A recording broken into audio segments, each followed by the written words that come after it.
Genesis 20. And Abraham journeyed from thence toward the south country, and dwelled between Kadesh and Shur, and sojourned in Gerar. And Abraham said of Sarah his wife, She is my sister. And Abimelech king of Gerar sent and took Sarah. But God came to Abimelech in a dream by night, and said to him, Behold, thou art but a dead man, for the woman which thou hast taken, for she is a man's wife. But Abimelech had not come near her, and he said, Lord, wilt thou slay also a righteous nation? Said he not unto me, She is my sister? And she, even she herself, said, He is my brother? In the integrity of my heart and innocency of my hands have I done this. And God said unto him in a dream, Yea, I know that thou didst this in the integrity of thy heart. For I also withheld thee from sinning against me. Therefore suffered I thee not to touch her. Now therefore restore the man his wife, for he is a prophet, and he shall pray for thee, and thou shalt live. And if thou restore her not, know thou that thou shalt surely die, thou and all that are thine. Therefore Abimelech rose early in the morning, and called all his servants, and told all these things in their ears. And the men were sore afraid. Then Abimelech called Abraham, and said unto him, What hast thou done unto us? And what have I offended thee, that thou hast brought on me and on my kingdom a great sin? Thou hast done deeds unto me that ought not to be done. And Abimelech said unto Abraham, What sawest thou, that thou hast done this thing? And Abraham said, Because I thought, surely the fear of God is not in this place, and they will slay me for my wife's sake. And yet indeed she is my sister. She is the daughter of my father, but not the daughter of my mother. And she became my wife. And it came to pass, when God caused me to wander from my father's house, that I said unto her, This is thy kindness which thou shalt show unto me. At every place whither we shall come, say of me, He is my brother. And Abimelech took sheep and oxen, and men servants, and women servants, and gave them unto Abraham, and restored him Sarah his wife. And Abimelech said, Behold, my land is before thee. Dwell where it pleaseth thee. And unto Sarah he said, Behold, I have given thy brother 1,000 pieces of silver. Behold, he is to thee a covering of the eyes, unto all that are with thee, and with all other. Thus she was reproved. So Abraham prayed unto God, and God healed Abimelech and his wife and his maidservants, and they bare children. For the Lord had fast closed up all the wombs of the house of Abimelech, because of Sarah, Abraham's wife.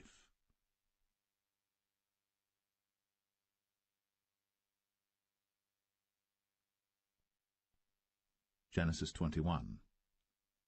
And the Lord visited Sarah as he had said, and the Lord did unto Sarah as he had spoken. For Sarah conceived, and bare Abraham a son in his old age, at the set time of which God had spoken to him. And Abraham called the name of his son that was born unto him, whom Sarah bare to him, Isaac. And Abraham circumcised his son Isaac, being 8 days old, as God had commanded him. And Abraham was 100 years old when his son Isaac was born unto him. And Sarah said, God hath made me to laugh, so that all that hear will laugh with me. And she said, Who would have said unto Abraham, that Sarah should have given children suck? For I have borne him a son in his old age. And the child grew, and was weaned. And Abraham made a great feast, the same day that Isaac was weaned.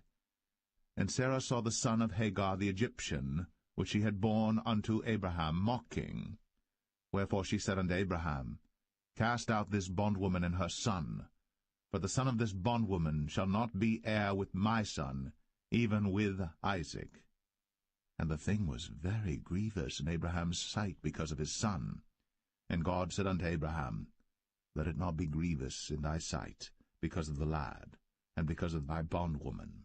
In all that Sarah hath said unto thee, hearken unto her voice, for in Isaac shall thy seed be called. and also of the son of the bondwoman will I make a nation, because he is thy seed.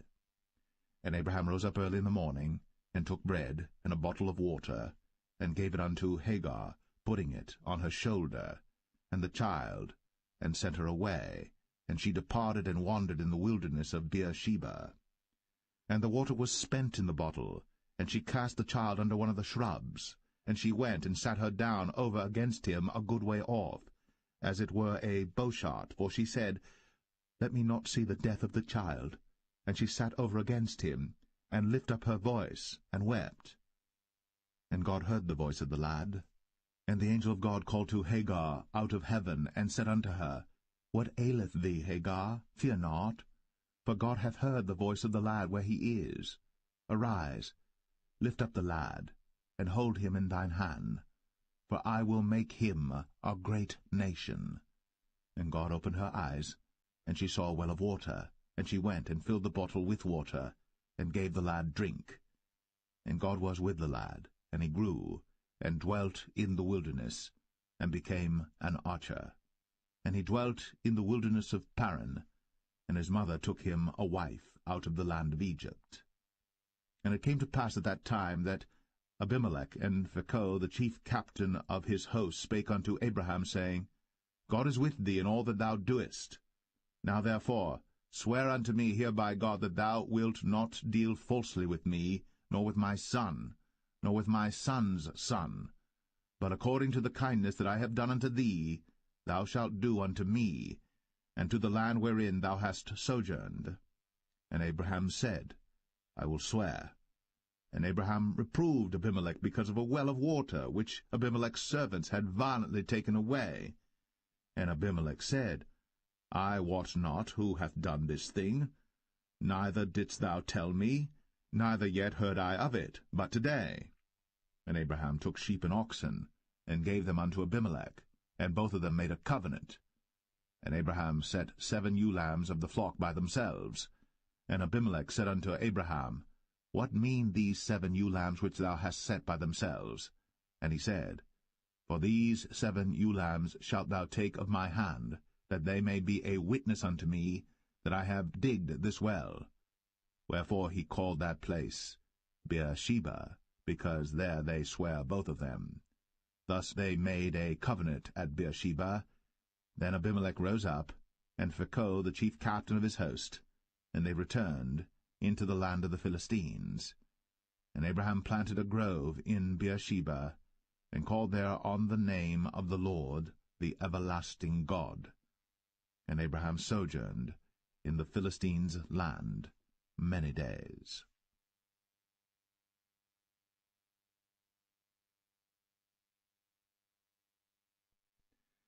Genesis 22. And it came to pass, after these things, that God did tempt Abraham, and said unto him, Abraham. And he said, Behold, here I am. And he said, Take now thy son, thine only son Isaac, whom thou lovest, and get thee into the land of Moriah, and offer him there for a burnt offering upon one of the mountains which I will tell thee of. And Abraham rose up early in the morning, and saddled his ass, and took 2 of his young men with him, and Isaac his son, and clave the wood for the burnt offering, and rose up, and went unto the place of which God had told him. Then on the 3rd day Abraham lifted up his eyes, and saw the place afar off. And Abraham said unto his young men, Abide ye here with the ass, and I and the lad will go yonder, and worship, and come again to you.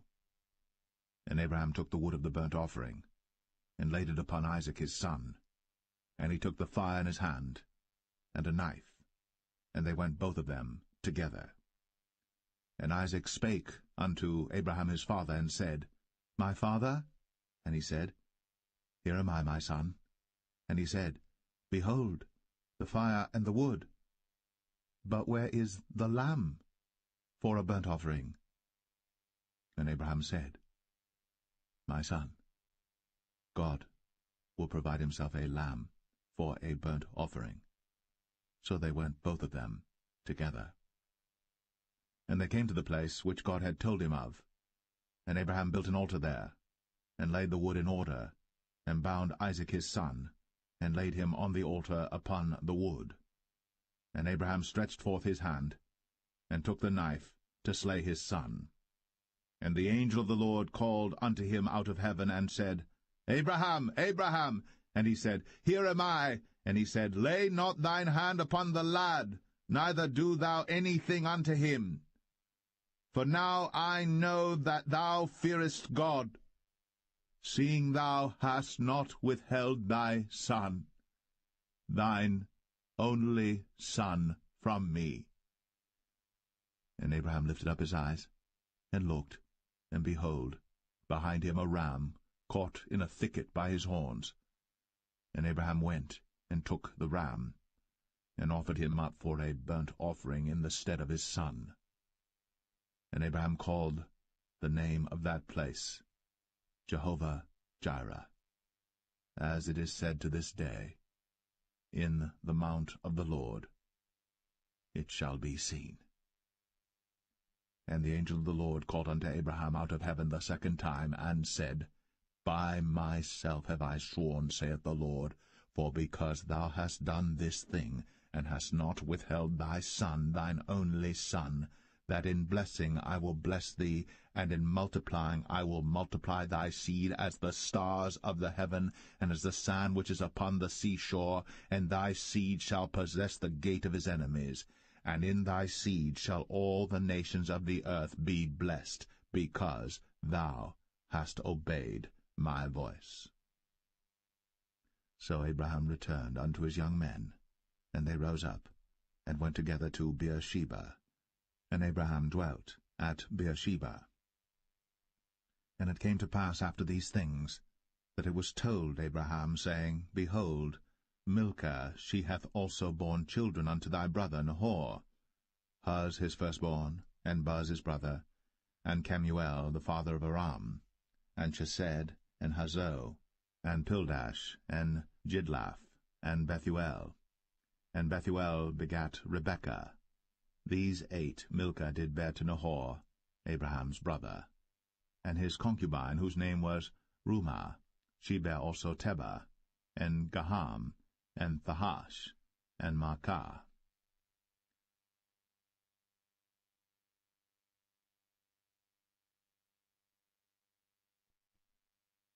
Genesis 23. And Sarah was 127 years old. These were the years of the life of Sarah. And Sarah died in Kirjath-Arba, the same as Hebron in the land of Canaan. And Abraham came to mourn for Sarah, and to weep for her. And Abraham stood up from before his dead, and spake unto the sons of Heth, saying, I am a stranger, and a sojourner with you. Give me a possession of a burying place with you, that I may bury my dead out of my sight.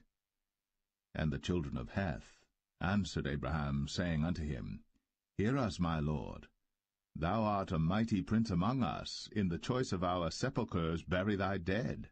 None of us shall withhold from thee his sepulchre, but that thou mayest bury thy dead. And Abraham stood up, and bowed himself to the people of the land, even to the children of Heth. And he communed with them, saying, If it be your mind that I should bury my dead out of my sight, hear me, and entreat for me to Ephron the son of Zoar, that he may give me the cave of Machpelah, which he hath, which is in the end of his field. For as much money as it is worth, he shall give it me, for a possession of a burying place amongst you. And Ephron dwelt among the children of Heth. And Ephron the Hittite answered Abraham in the audience of the children of Heth, even of all that went in at the gate of his city, saying, Nay, my lord, hear me. The field give I thee, and the cave that is therein I give it thee. In the presence of the sons of my people give I it thee. Bury thy dead. And Abraham bowed down himself before the people of the land. And he spake unto Ephron in the audience of the people of the land, saying, But if thou wilt give it, I pray thee, hear me. I will give thee money for the field. Take it of me, and I will bury my dead there. And Ephron answered Abraham, saying unto him, My lord, hearken unto me. The land is worth 400 shekels of silver. What is that betwixt me and thee? Bury therefore thy dead. And Abraham hearkened unto Ephron, and Abraham weighed to Ephron the silver, which he had named in the audience of the sons of Heth, 400 shekels of silver, current money, with the merchant. And the field of Ephron which was in Machpelah, which was before Mamre, the field and the cave which was therein, and all the trees that were in the field, that were in all the borders round about, were made sure unto Abraham for a possession in the presence of the children of Heth, before all that went in at the gate of his city. And after this Abraham buried Sarah his wife, in the cave of the field of Machpelah before Mamre, the same is Hebron in the land of Canaan, and the field, and the cave that is therein, were made sure unto Abraham for a possession of a burying place by the sons of Heth.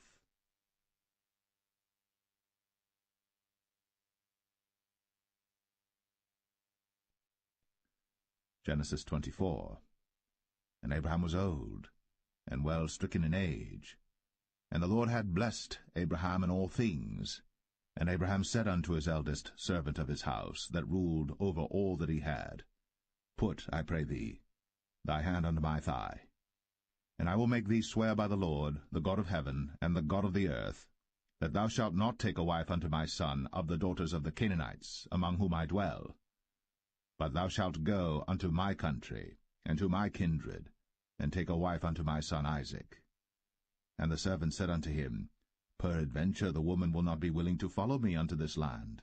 Must I needs bring thy son again unto the land from whence thou camest? And Abraham said unto him, Beware thou that thou bring not my son thither again. The Lord God of heaven, which took me from my father's house, and from the land of my kindred, and which spake unto me, and that sware unto me, saying, Unto thy seed will I give this land, he shall send his angel before thee, and thou shalt take a wife unto my son from thence. And if the woman will not be willing to follow thee, then thou shalt be clear from this my oath, only bring not my son thither again. And the servant put his hand under the thigh of Abraham his master, and sware to him concerning that matter. And the servant took 10 camels of the camels of his master, and departed, for all the goods of his master were in his hand. And he arose, and went to Mesopotamia, unto the city of Nahor. And he made his camels to kneel down without the city by a well of water, at the time of the evening, even the time that women go out to draw water. And he said, O Lord God of my master Abraham, I pray thee, send me good speed this day, and show kindness unto my master Abraham. Behold, I stand here by the well of water, and the daughters of the men of the city come out to draw water.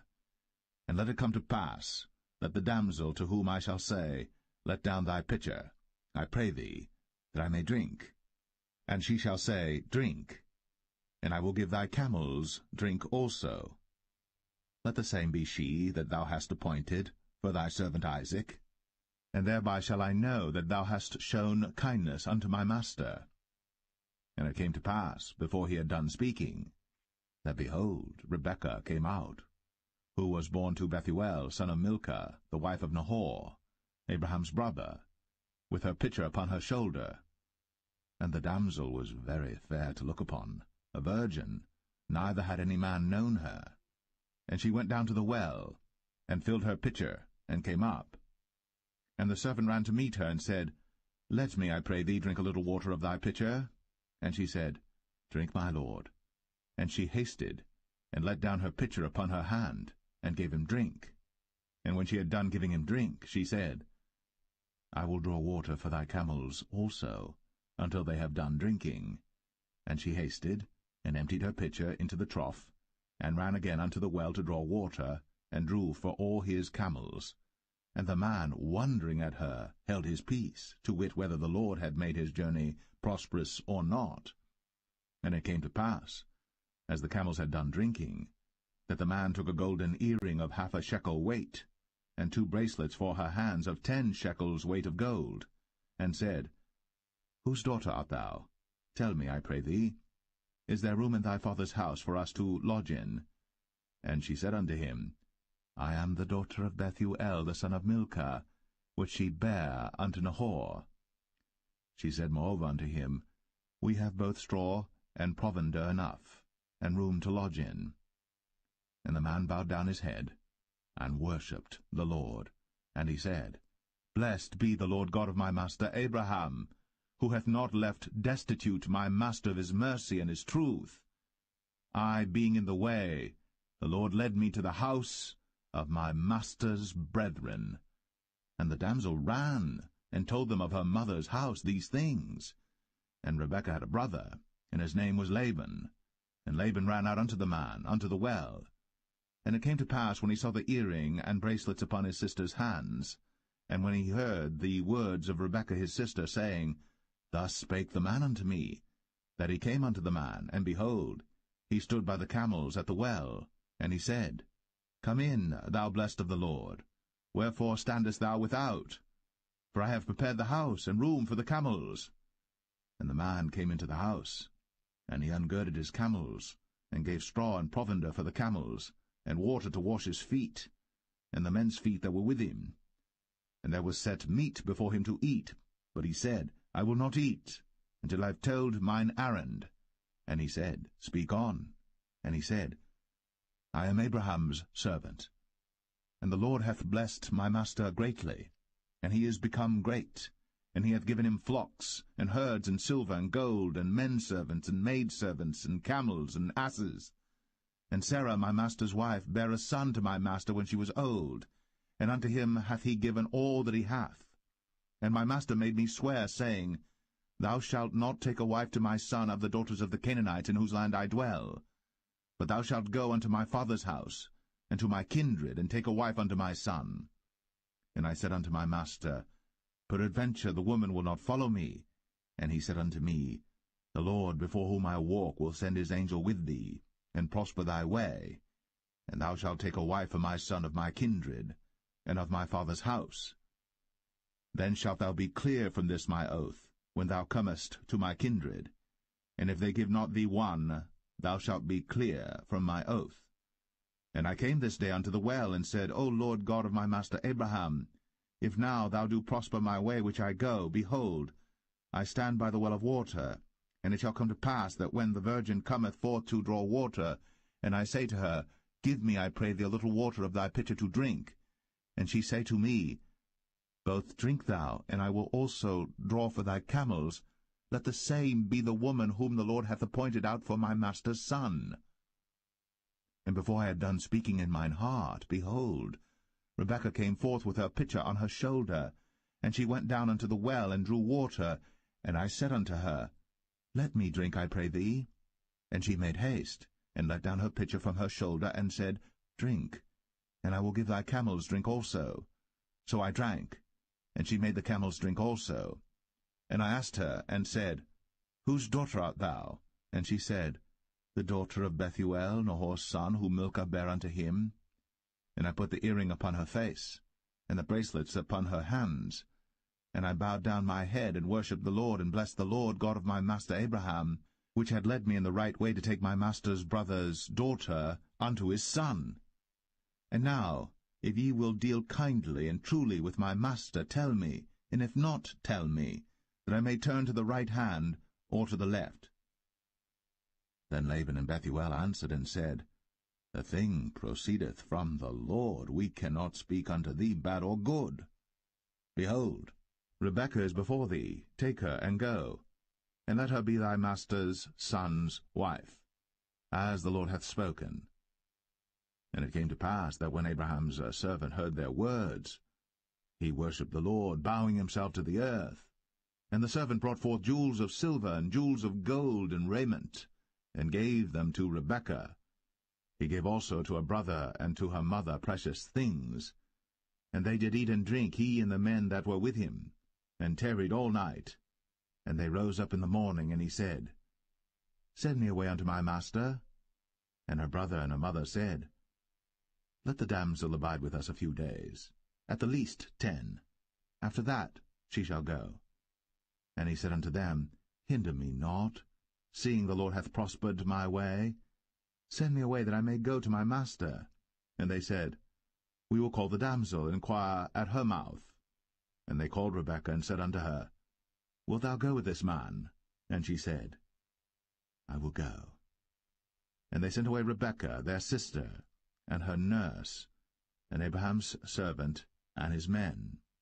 And they blessed Rebekah, and said unto her, Thou art our sister. Be thou the mother of thousands of millions, and let thy seed possess the gate of those which hate them. And Rebekah arose, and her damsels, and they rode upon the camels, and followed the man. And the servant took Rebekah, and went his way. And Isaac came from the way of the well Lahai-Roi, for he dwelt in the south country. And Isaac went out to meditate in the field at the eventide. And he lifted up his eyes, and saw, and behold, the camels were coming. And Rebekah lifted up her eyes, and when she saw Isaac, she lighted off the camel. For she had said unto the servant, What man is this that walketh in the field to meet us? And the servant had said, It is my master.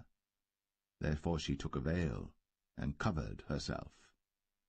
And the servant told Isaac all things that he had done. And Isaac brought her into his mother Sarah's tent, and took Rebekah, and she became his wife, and he loved her. And Isaac was comforted after his mother's death.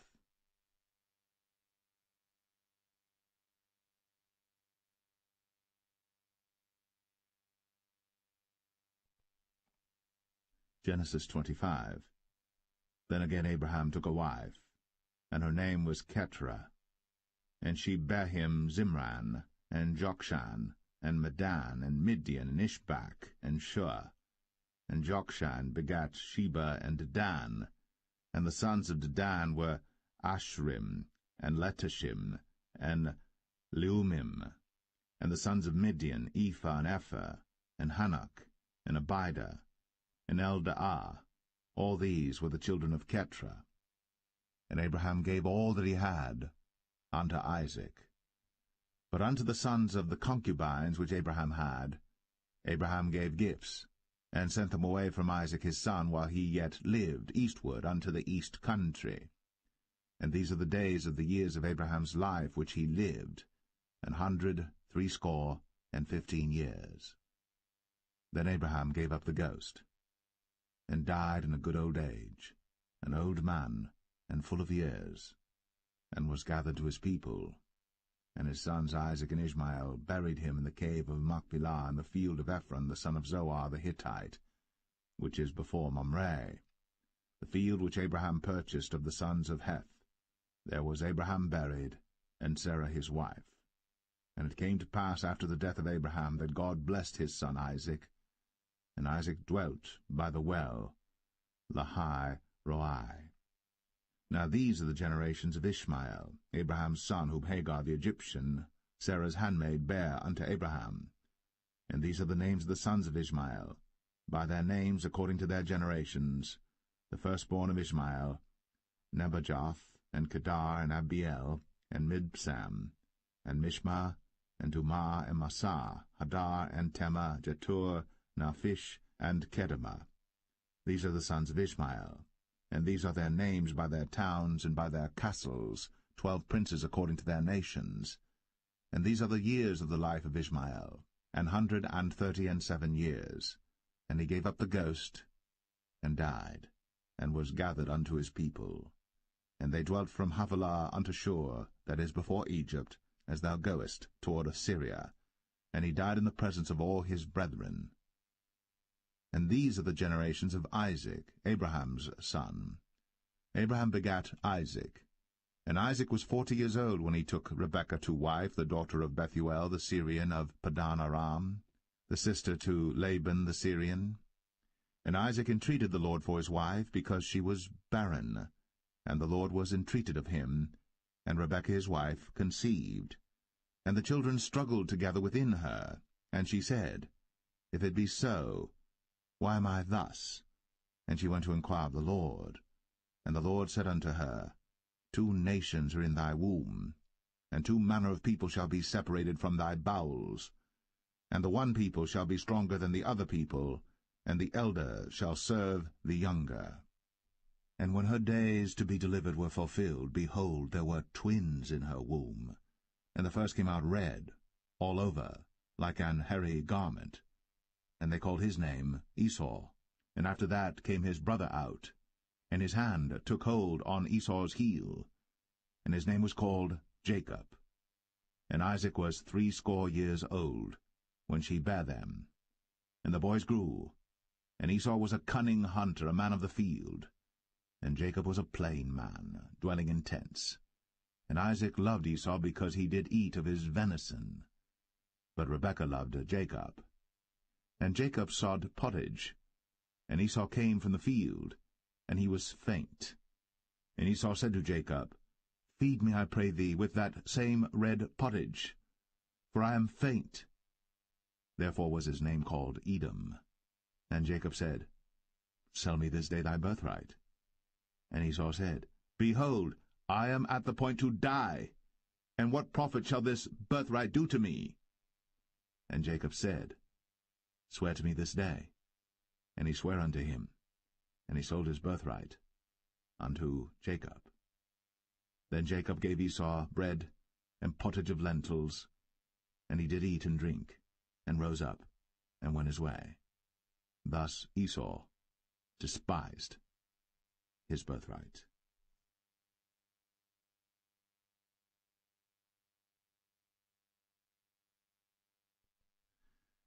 Genesis 26. And there was a famine in the land beside the first famine that was in the days of Abraham. And Isaac went unto Abimelech king of the Philistines unto Gerar. And the Lord appeared unto him, and said, Go not down into Egypt. Dwell in the land which I shall tell thee of. Sojourn in this land, and I will be with thee, and will bless thee. For unto thee and unto thy seed I will give all these countries, and I will perform the oath which I sware unto Abraham thy father. And I will make thy seed to multiply as the stars of heaven, and will give unto thy seed all these countries, and in thy seed shall all the nations of the earth be blessed, because that Abraham obeyed my voice, and kept my charge, my commandments, my statutes, and my laws. And Isaac dwelt in Gerar. And the men of the place asked him of his wife, and he said, She is my sister. For he feared to say, She is my wife, lest, said he, the men of the place should kill me for Rebekah, because she was fair to look upon. And it came to pass, when he had been there a long time, that Abimelech king of the Philistines looked out at a window, and saw, and behold, Isaac was sporting with Rebekah his wife. And Abimelech called Isaac, and said, Behold, of a surety she is thy wife. And how saidst thou, She is my sister?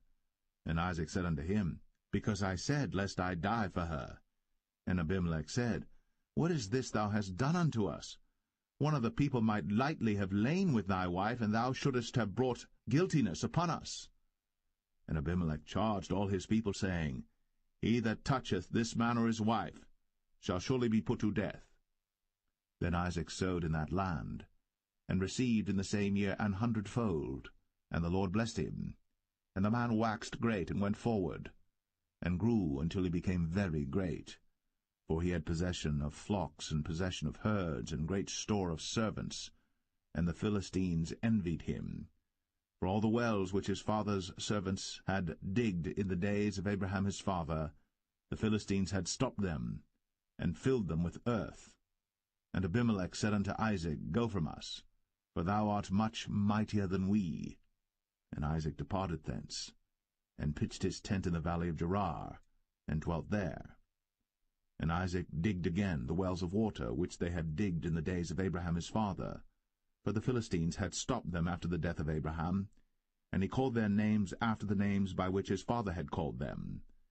And Isaac's servants digged in the valley, and found there a well of springing water. And the herdmen of Gerar did strive with Isaac's herdmen, saying, The water is ours. And he called the name of the well Esek, because they strove with him. And they digged another well, and strove for that also.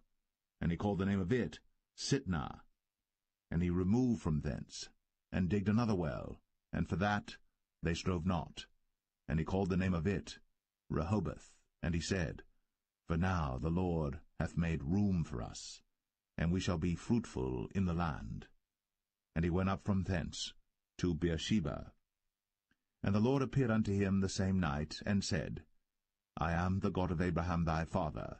Fear not, for I am with thee, and will bless thee, and multiply thy seed for my servant Abraham's sake. And he builded an altar there, and called upon the name of the Lord, and pitched his tent there. And there Isaac's servants digged a well. Then Abimelech went to him from Gerar, and Ahuzzath one of his friends, and Phicol the chief captain of his army. And Isaac said unto them, Wherefore come ye to me, seeing ye hate me, and have sent me away from you? And they said, We saw certainly that the Lord was with thee. And we said, Let there be now an oath betwixt us, even betwixt us and thee, and let us make a covenant with thee, that thou wilt do us no hurt, as we have not touched thee, and as we have done unto thee nothing but good, and have sent thee away in peace. Thou art now the blessed of the Lord. And he made them a feast, and they did eat and drink. And they rose up betimes in the morning, and sware one to another. And Isaac sent them away, and they departed from him in peace. And it came to pass the same day that Isaac's servants came, and told him concerning the well which they had digged, and said unto him, We have found water. And he called it Sheba. Therefore the name of the city is Beersheba unto this day.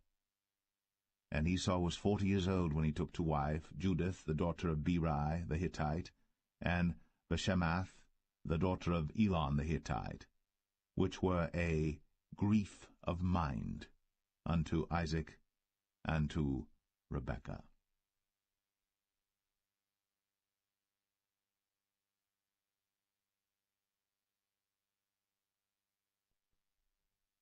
Genesis 27. And it came to pass that when Isaac was old, and his eyes were dim, so that he could not see, he called Esau his eldest son, and said unto him, My son.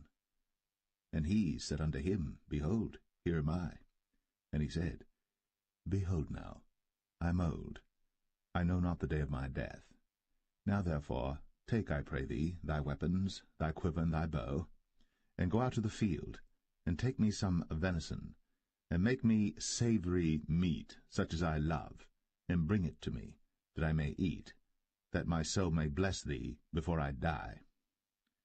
And Rebekah heard when Isaac spake to Esau his son.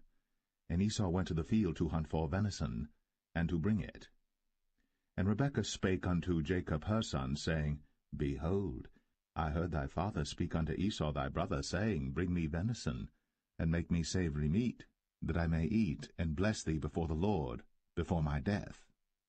Now therefore, my son, obey my voice according to that which I command thee. Go now to the flock, and fetch me from thence 2 good kids of the goats, and I will make them savory meat for thy father, such as he loveth. And thou shalt bring it to thy father, that he may eat, and that he may bless thee before his death. And Jacob said to Rebekah his mother, Behold, Esau my brother is a hairy man, and I am a smooth man. My father peradventure will feel me, and I shall seem to him as a deceiver, and I shall bring a curse upon me, and not a blessing. And his mother said unto him, Upon me be thy curse, my son, only obey my voice, and go fetch me them. And he went, and fetched, and brought them to his mother. And his mother made savory meat such as his father loved. And Rebekah took goodly raiment of her eldest son Esau, which were with her in the house, and put them upon Jacob her younger son. And she put the skins of the kids of the goats upon his hands, and upon the smooth of his neck. And she gave the savory meat and the bread, which she had prepared, into the hand of her son Jacob. And he came unto his father, and said, My father. And he said, Here am I. Who art thou, my son? And Jacob said unto his father, I am Esau thy firstborn. I have done according as thou badest me. Arise, I pray thee, sit and eat of my venison, that thy soul may bless me. And Isaac said unto his son, How is it that thou hast found it so quickly, my son? And he said, Because the Lord thy God brought it to me. And Isaac said unto Jacob, Come near, I pray thee, that I may feel thee, my son, whether thou be my very son Esau or not. And Jacob went near unto Isaac his father, and he felt him, and said, The voice is Jacob's voice, but the hands are the hands of Esau. And he discerned him not, because his hands were hairy, as his brother Esau's hands. So he blessed him. And he said, Art thou my very son Esau? And he said, I am. And he said, Bring it near to me, and I will eat of my son's venison, that my soul may bless thee. And he brought it near to him, and he did eat. And he brought him wine, and he drank. And his father Isaac said unto him, Come near now, and kiss me, my son. And he came near, and kissed him. And he smelled the smell of his raiment, and blessed him, and said, See, the smell of my son is as the smell of a field which the Lord hath blessed. Therefore God give thee of the dew of heaven, and the fatness of the earth, and plenty of corn and wine. Let people serve thee, and nations bow down to thee. Be Lord over thy brethren, and let thy mother's sons bow down to thee. Cursed be every one that curseth thee, and blessed be he that blesseth thee. And it came to pass, as soon as Isaac had made an end of blessing Jacob, and Jacob was yet scarce gone out from the presence of Isaac his father, that Esau his brother came in from his hunting. And he also had made savory meat, and brought it unto his father, and said unto his father, Let my father arise, and eat of his son's venison, that thy soul may bless me. And Isaac his father said unto him, Who art thou? And he said, I am thy son, thy firstborn, Esau. And Isaac trembled very exceedingly, and said, Who? Where is he that hath taken venison, and brought it me? And I have eaten of all before thou camest, and have blessed him, yea, and he shall be blessed. And when Esau heard the words of his father, he cried with a great and exceeding bitter cry, and said unto his father, Bless me, even me also, O my father. And he said, Thy brother came with subtlety, and hath taken away thy blessing. And he said, Is not he rightly named Jacob? For he hath supplanted me these 2 times. He took away my birthright, and behold, now he hath taken away my blessing. And he said, Hast thou not reserved a blessing for me? And Isaac answered and said unto Esau, Behold, I have made him thy lord, and all his brethren have I given to him for servants, and with corn and wine have I sustained him. And what shall I do now unto thee, my son? And Esau said unto his father, Hast thou but one blessing, my father? Bless me, even me also, O my father. And Esau lifted up his voice and wept. And Isaac his father answered and said unto him, Behold, thy dwelling shall be the fatness of the earth, and of the dew of heaven from above. And by thy sword shalt thou live, and shalt serve thy brother. And it shall come to pass that when thou shalt have the dominion, that thou shalt break his yoke from off thy neck. And Esau hated Jacob, because of the blessing wherewith his father blessed him. And Esau said in his heart, The days of mourning for my father are at hand. Then will I slay my brother Jacob. And these words of Esau her elder son were told to Rebekah, and she sent and called Jacob her younger son, and said unto him, Behold, thy brother Esau, as touching thee, doth comfort himself, purposing to kill thee. Now therefore, my son, obey my voice, and arise. Flee thou to Laban my brother, to Haran, and tarry with him a few days, until thy brother's fury turn away, until thy brother's anger turn away from thee, and he forget that which thou hast done to him, then I will send and fetch thee from thence. Why should I be deprived also of you both in one day? And Rebekah said to Isaac, I am weary of my life because of the daughters of Heth. If Jacob take a wife of the daughters of Heth, such as these which are of the daughters of the land, what good shall my life do me?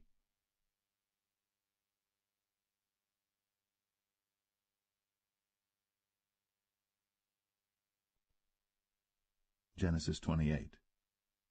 And Isaac called Jacob, and blessed him, and charged him, and said unto him, Thou shalt not take a wife of the daughters of Canaan.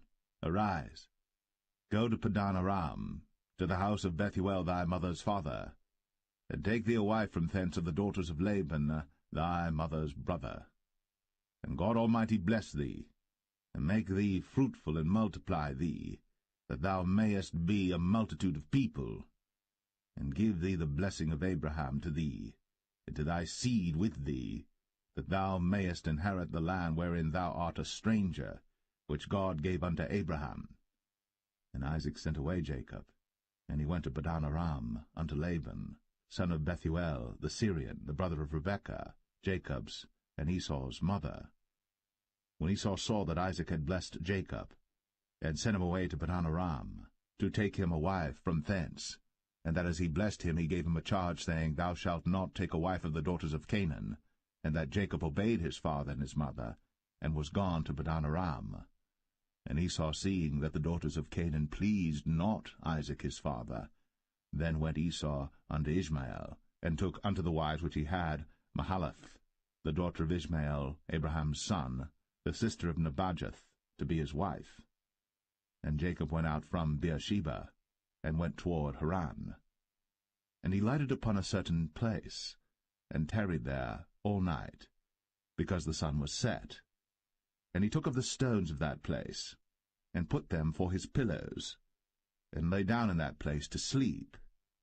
And he dreamed, and behold, a ladder set up on the earth, and the top of it reached to heaven, and behold, the angels of God ascending and descending on it. And behold, the Lord stood above it, and said, I am the Lord God of Abraham thy father, and the God of Isaac. The land whereon thou liest, to thee will I give it, and to thy seed. And thy seed shall be as the dust of the earth, and thou shalt spread abroad to the west, and to the east, and to the north, and to the south. And in thee and in thy seed shall all the families of the earth be blessed. And behold, I am with thee, and will keep thee in all places whither thou goest, and will bring thee again into this land. For I will not leave thee until I have done that which I have spoken to thee of. And Jacob awaked out of his sleep, and he said, Surely the Lord is in this place, and I knew it not. And he was afraid, and said, How dreadful is this place! This is none other but the house of God, and this is the gate of heaven. And Jacob rose up early in the morning, and took the stone that he had put for his pillows, and set it up for a pillar, and poured oil upon the top of it. And he called the name of that place Bethel, but the name of that city was called Luz at the first. And Jacob vowed a vow, saying, If God will be with me, and will keep me in this way that I go, and will give me bread to eat, and raiment to put on, so that I come again to my father's house in peace, then shall the Lord be my God. And this stone which I have set up for a pillar shall be God's house. And of all that thou shalt give me, I will surely give the 10th unto thee.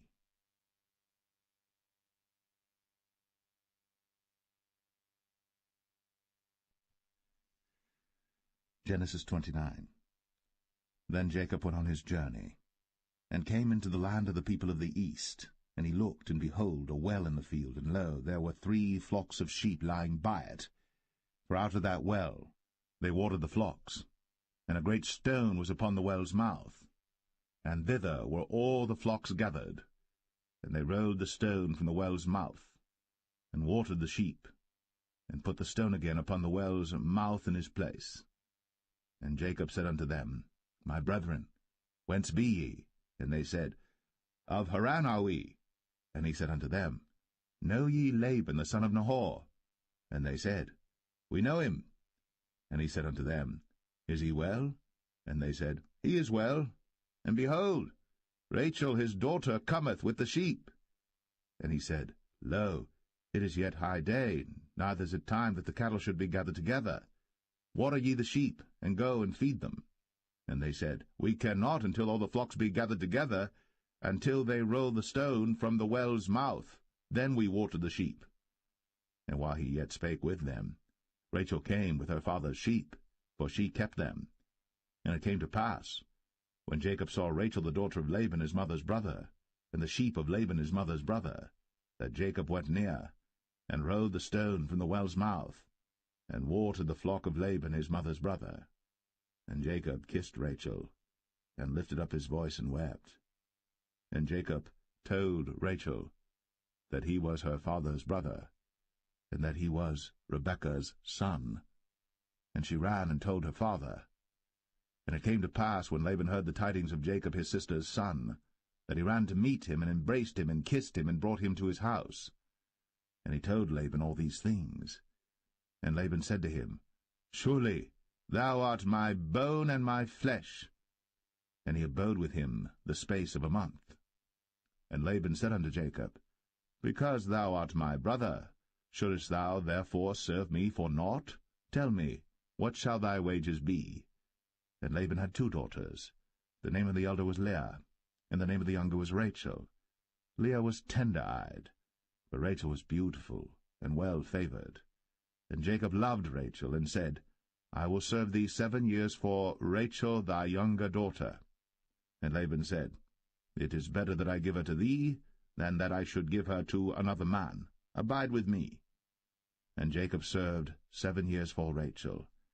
And they seemed unto him but a few days, for the love he had to her. And Jacob said unto Laban, Give me my wife, for my days are fulfilled, that I may go in unto her. And Laban gathered together all the men of the place, and made a feast. And it came to pass in the evening that he took Leah his daughter, and brought her to him, and he went in unto her. And Laban gave unto his daughter Leah Zilpah his maid for an handmaid. And it came to pass that in the morning, behold, it was Leah. And he said to Laban, What is this thou hast done unto me? Did not I serve with thee for Rachel? Wherefore then hast thou beguiled me? And Laban said, It must not be so done in our country to give the younger before the firstborn. Fulfill her week, and we will give thee this also for the service which thou shalt serve with me yet 7 other years. And Jacob did so, and fulfilled her week, and he gave him Rachel his daughter to wife also. And Laban gave to Rachel his daughter Bilhah his handmaid to be her maid. And he went in also unto Rachel. And he loved also Rachel more than Leah, and served with him yet 7 other years. And when the Lord saw that Leah was hated, he opened her womb. But Rachel was barren, and Leah conceived, and bare a son. And she called his name Reuben, for she said, Surely the Lord hath looked upon my affliction, now therefore my husband will love me. And she conceived again, and bare a son, and said, Because the Lord hath heard that I was hated, he hath therefore given me this son also. And she called his name Simeon.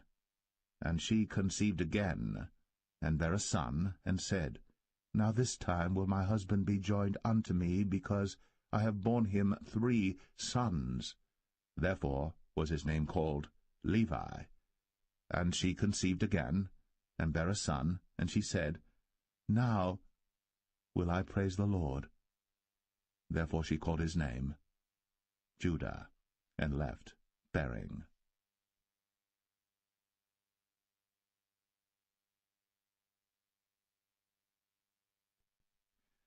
Genesis 30. And when Rachel saw that she bare Jacob no children, Rachel envied her sister, and said unto Jacob, Give me children, or else I die. And Jacob's anger was kindled against Rachel, and he said, Am I in God's stead, who hath withheld from thee the fruit of the womb? And she said, Behold my maid Bilhah, go in unto her, and she shall bear upon my knees, that I may also have children by her. And she gave him Bilhah her handmaid to wife, and Jacob went in unto her. And Bilhah conceived, and bare Jacob a son. And Rachel said, God hath judged me, and hath also heard my voice, and hath given me a son. Therefore called she his name Dan. And Bilhah Rachel's maid conceived again, and bare Jacob a second son. And Rachel said, With great wrestlings have I wrestled with my sister, and I have prevailed. And she called his name Naphtali. When Leah saw that she had left bearing, she took Zilpah her maid, and gave her Jacob to wife. And Zilpah Leah's maid bare Jacob a son. And Leah said, A troop cometh. And she called his name Gad. And Zilpah Leah's maid bare Jacob a second son. And Leah said, Happy am I, for the daughters will call me blessed. And she called his name Asher. And Reuben went in the days of wheat harvest, and found mandrakes in the field, and brought them unto his mother Leah. Then Rachel said to Leah, Give me, I pray thee, of thy son's mandrakes. And she said unto her, Is it a small matter that thou hast taken my husband? And wouldst thou take away my son's mandrakes also? And Rachel said, Therefore he shall lie with thee tonight, for thy son's mandrakes. And Jacob came out of the field in the evening, and Leah went out to meet him, and said, Thou must come in unto me, for surely I have hired thee with my son's mandrakes. And he lay with her that night. And God hearkened unto Leah, and she conceived, and bare Jacob the fifth son. And Leah said, God hath given me my hire, because I have given my maiden to my husband. And she called his name Issachar. And Leah conceived again, and bare Jacob the sixth son. And Leah said, God hath endued me with a good dowry. Now will my husband dwell with me, because I have borne him 6 sons. And she called his name Zebulun. And afterwards she bare a daughter, and called her name Dinah. And God remembered Rachel, and God hearkened to her, and opened her womb. And she conceived, and bare a son, and said, God hath taken away my reproach. And she called his name Joseph, and said, The Lord shall add to me another son. And it came to pass, when Rachel had borne Joseph, that Jacob said unto Laban, Send me away, that I may go unto mine own place, and to my country. Give me my wives and my children, for whom I have served thee, and let me go, for thou knowest my service which I have done thee. And Laban said unto him, I pray thee, if I have found favour in thine eyes, tarry, for I have learned by experience that the Lord hath blessed me for thy sake. And he said, Appoint me thy wages, and I will give it. And he said unto him, Thou knowest how I have served thee, and how thy cattle was with me. For it was little which thou hadst before I came, and it is now increased unto a multitude. And the Lord hath blessed thee since my coming. And now, when shall I provide for mine own house also? And he said, What shall I give thee? And Jacob said, Thou shalt not give me anything. If thou wilt do this thing for me, I will again feed and keep thy flock. I will pass through all thy flock today, removing from thence all the speckled and spotted cattle, and all the brown cattle among the sheep, and the spotted and speckled among the goats, and of such shall be my hire. So shall my righteousness answer for me in time to come, when it shall come for my hire before thy face, every one that is not speckled and spotted among the goats, and brown among the sheep, that shall be counted stolen with me. And Laban said, Behold, I would it might be according to thy word. And he removed that day the he-goats that were ring-straked and spotted, and all the she-goats that were speckled and spotted, and every one that had some white in it, and all the brown among the sheep, and gave them into the hand of his sons. And he set 3 days' journey betwixt himself and Jacob fed the rest of Laban's flocks. And Jacob took him rods of green poplar, and of the hazel and chestnut tree, and pilled white strakes in them, and made the white appear which was in the rods. And he set the rods which he had pilled before the flocks in the gutters, in the watering troughs, when the flocks came to drink, that they should conceive when they came to drink. And the flocks conceived before the rods, and brought forth cattle, ring-straked, speckled, and spotted. And Jacob did separate the lambs, and set the faces of the flocks toward the ring-straked, and all the brown in the flock of Laban. And he put his own flocks by themselves, and put them not unto Laban's cattle. And it came to pass, whensoever the stronger cattle did conceive, that Jacob laid the rods before the eyes of the cattle in the gutters, that they might conceive among the rods. But when the cattle were feeble, he put them not in. So the feebler were Laban's, and the stronger Jacob's. And the man increased exceedingly, and had much cattle, and maidservants, and menservants, and camels, and asses.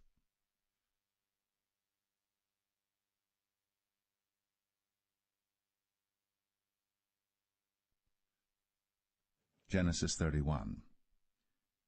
And he heard the words of Laban's sons, saying, Jacob hath taken away all that was our father's, and of that which was our father's hath he gotten all this glory. And Jacob beheld the countenance of Laban, and behold, it was not toward him as before.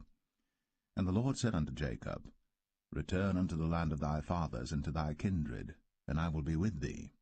And Jacob sent and called Rachel and Leah to the field unto his flock, and said unto them, I see your father's countenance, that it is not toward me as before, but the God of my father hath been with me. And ye know that with all my power I have served your father. And your father hath deceived me, and changed my wages 10 times. But God suffered him not to hurt me. If he said thus, The speckled shall be thy wages, then all the cattle bear speckled. And if he said thus, The ring-straked shall be thy hire, then bear all the cattle ring-straked. Thus God hath taken away the cattle of your father, and given them to me. And it came to pass at the time that the cattle conceived, that I lifted up mine eyes, and saw in a dream, and behold, the rams which leaped upon the cattle were ring-straked, speckled, and grizzled. And the angel of God spake unto me in a dream, saying, Jacob. And I said, Here am I. And he said, Lift up now thine eyes, and see all the rams which leap upon the cattle are ring-straked, speckled, and grizzled. For I have seen all that Laban doeth unto thee. I am the God of Bethel, where thou anointest the pillar, and where thou vowest a vow unto me. Now arise, get thee out from this land, and return unto the land of thy kindred. And Rachel and Leah answered and said unto him, Is there yet any portion or inheritance for us in our father's house? Are we not counted of him strangers? For he hath sold us, and hath quite devoured also our money. For all the riches which God hath taken from our father, that is ours and our children's. Now then, whatsoever God hath said unto thee, do. Then Jacob rose up, and set his sons and his wives upon camels. And he carried away all his cattle, and all his goods which he had gotten, the cattle of his getting which he had gotten in Padan Aram, for to go to Isaac his father in the land of Canaan. And Laban went to shear his sheep, and Rachel had stolen the images that were her father's. And Jacob stole away unawares to Laban the Syrian, in that he told him not that he fled. So he fled with all that he had, and he rose up and passed over the river, and set his face toward the Mount Gilead. And it was told Laban on the 3rd day that Jacob was fled. And he took his brethren with him, and pursued after him 7 days' journey. And they overtook him in the Mount Gilead. And God came to Laban the Syrian in a dream by night, and said unto him, Take heed that thou speak not to Jacob either good or bad. Then Laban overtook Jacob. Now Jacob had pitched his tent in the mount, and Laban with his brethren pitched in the Mount of Gilead. And Laban said to Jacob, What hast thou done? that thou hast stolen away unawares to me, and carried away my daughters as captives taken with the sword? Wherefore didst thou flee away secretly, and steal away from me, and didst not tell me, that I might have sent thee away with mirth, and with songs, with tabret, and with harp, and hast not suffered me to kiss my sons and my daughters? Thou hast now done foolishly in so doing. It is in the power of my hand to do you hurt. But the God of your father spake unto me yesternight, saying, Take thou heed that thou speak not to Jacob either good or bad. And now, though thou wouldst needs be gone, because thou sore longest after thy father's house, yet wherefore hast thou stolen my gods? And Jacob answered and said to Laban, Because I was afraid, for I said, Peradventure thou wouldst take by force thy daughters from me. With whomsoever thou findest thy gods, let him not live. Before our brethren discern thou what is thine with me, and take it to thee. For Jacob knew not that Rachel had stolen them. And Laban went into Jacob's tent, and into Leah's tent, and into the two maidservants' tents, but he found them not. Then went he out of Leah's tent, and entered into Rachel's tent. Now Rachel had taken the images, and put them in the camel's furniture, and sat upon them. And Laban searched all the tent, but found them not. And she said to her father, Let it not displease my lord that I cannot rise up before thee, for the custom of women was upon me. And he searched, but found not the images. And Jacob was wroth, and chode with Laban. And Jacob answered and said to Laban, What is my trespass? What is my sin, that thou hast so hotly pursued after me? Whereas thou hast searched all my stuff, what hast thou found of all thy household stuff? Set it here before my brethren and thy brethren, that they may judge betwixt us both. This 20 years have I been with thee. Thy ewes and thy she-goats have not cast their young, and the rams of thy flock have I not eaten. That which was torn of beasts I brought not unto thee. I bear the loss of it. Of my hand didst thou require it, whether stolen by day or stolen by night. Thus I was. In the day the drought consumed me, and the frost by night, and my sleep departed from mine eyes. Thus have I been 20 years in thy house. I served thee 14 years for thy 2 daughters, and 6 years for thy cattle, and thou hast changed my wages 10 times. Except the God of my father, the God of Abraham, and the fear of Isaac had been with me, surely thou hadst sent me away now empty. God hath seen my affliction, and the labor of my hands, and rebuked thee yesternight. And Laban answered and said unto Jacob, These daughters are my daughters, and these children are my children, and these cattle are my cattle, and all that thou seest is mine. And what can I do this day unto these my daughters, or unto their children which they have borne? Now therefore come thou, let us make a covenant, I and thou, and let it be for a witness between me and thee. And Jacob took a stone, and set it up for a pillar. And Jacob said unto his brethren, Gather stones. And they took stones, and made an heap, and they did eat thereupon the heap. And Laban called it Jegar-sahadathah, but Jacob called it Galeed. And Laban said, This heap is a witness between me and thee this day. Therefore was the name of it called Galeed. And Mizpah, for he said, The Lord watch between me and thee, when we are absent one from another. If thou shalt afflict my daughters, or if thou shalt take other wives beside my daughters, no man is with us. See, God is witness betwixt me and thee. And Laban said to Jacob, Behold this heap, and behold this pillar, which I have cast betwixt me and thee. This heap be witness, and this pillar be witness, that I will not pass over this heap to thee, and that thou shalt not pass over this heap and this pillar unto me for harm.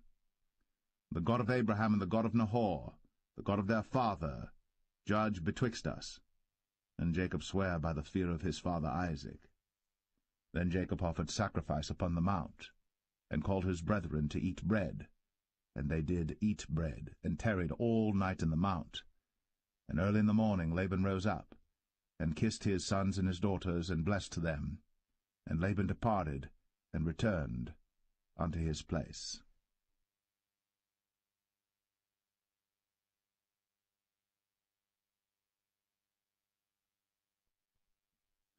Genesis 32.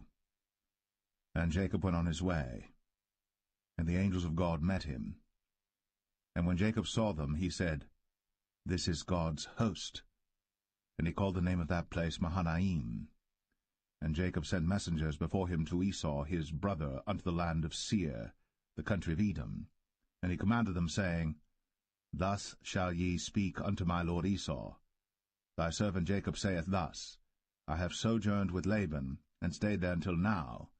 And I have oxen and asses, flocks and menservants and women servants. And I have sent to tell my lord that I may find grace in thy sight. And the messengers returned to Jacob, saying, We came to thy brother Esau, and also he cometh to meet thee, and 400 men with him. Then Jacob was greatly afraid and distressed. And he divided the people that was with him, and the flocks and herds, and the camels, into 2 bands, and said, If Esau come to the one company and smite it, then the other company which is left shall escape. And Jacob said, O God of my father Abraham, and God of my father Isaac, the Lord which saidest unto me, Return unto thy country, and to thy kindred, and I will deal well with thee. I am not worthy of the least of all the mercies, and of all the truth which thou hast shown unto thy servant. For with my staff I passed over this Jordan, and now I am become 2 bands. Deliver me, I pray thee, from the hand of my brother, from the hand of Esau, for I fear him, lest he will come and smite me, and the mother with the children. And thou saidest, I will surely do thee good, and make thy seed as the sand of the sea, which cannot be numbered for multitude. And he lodged there that same night, and took of that which came to his hand a present for Esau his brother, 200 she-goats, and 20 he-goats, 200 ewes, and 20 rams, 30 milch camels with their coats, 40 kine, and 10 bulls, 20 she-asses, and 10 foals. And he delivered them into the hand of his servants, every drove by themselves, and said unto his servants, Pass over before me, and put a space betwixt drove and drove. And he commanded the foremost, saying, When Esau my brother meeteth thee, and asketh thee, saying, Whose art thou? And whither goest thou? And whose are these before thee? Then thou shalt say, They be thy servant Jacob's. It is a present sent unto my lord Esau, and behold, also he is behind us. And so commanded he the second and the third, and all that followed the drove, saying, On this manner shall ye speak unto Esau, when ye find him. And say ye moreover, Behold, thy servant Jacob is behind us. For he said, I will appease him with the present that goeth before me, and afterward I will see his face. Peradventure he will accept of me. So went the present over before him, and himself lodged that night in the company. And he rose up that night, and took his 2 wives, and his 2 women servants, and his 11 sons, and passed over the ford Jabbok. And he took them, and sent them over the brook, and sent over that he had. And Jacob was left alone. And there wrestled a man with him until the breaking of the day. And when he saw that he prevailed not against him, he touched the hollow of his thigh, and the hollow of Jacob's thigh was out of joint as he wrestled with him. And he said, Let me go, for the day breaketh. And he said, I will not let thee go, except thou bless me. And he said unto him, What is thy name? And he said, Jacob. And he said, Thy name shall be called no more Jacob, but Israel. For as a prince hast thou power with God and with men, and hast prevailed. And Jacob asked him, and said, Tell me, I pray thee, thy name. And he said, Wherefore is it that thou dost ask after my name? And he blessed him there. And Jacob called the name of the place Peniel, for I have seen God face to face, and my life is preserved. And as he passed over Penuel, the sun rose upon him, and he halted upon his thigh. Therefore the children of Israel eat not of the sinew which shrank, which is upon the hollow of the thigh, unto this day, because he touched the hollow of Jacob's thigh in the sinew that shrank.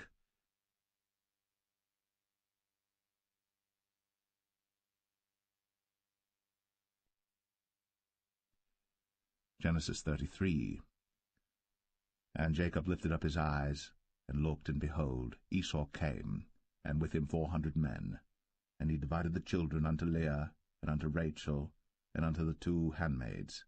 And he put the handmaids and their children foremost, and Leah and her children after, and Rachel and Joseph hindermost. And he passed over before them, and bowed himself to the ground 7 times, until he came near to his brother. And Esau ran to meet him, and embraced him, and fell on his neck, and kissed him, and they wept. And he lifted up his eyes, and saw the women and the children, and said, Who are those with thee? And he said, The children which God hath graciously given thy servant.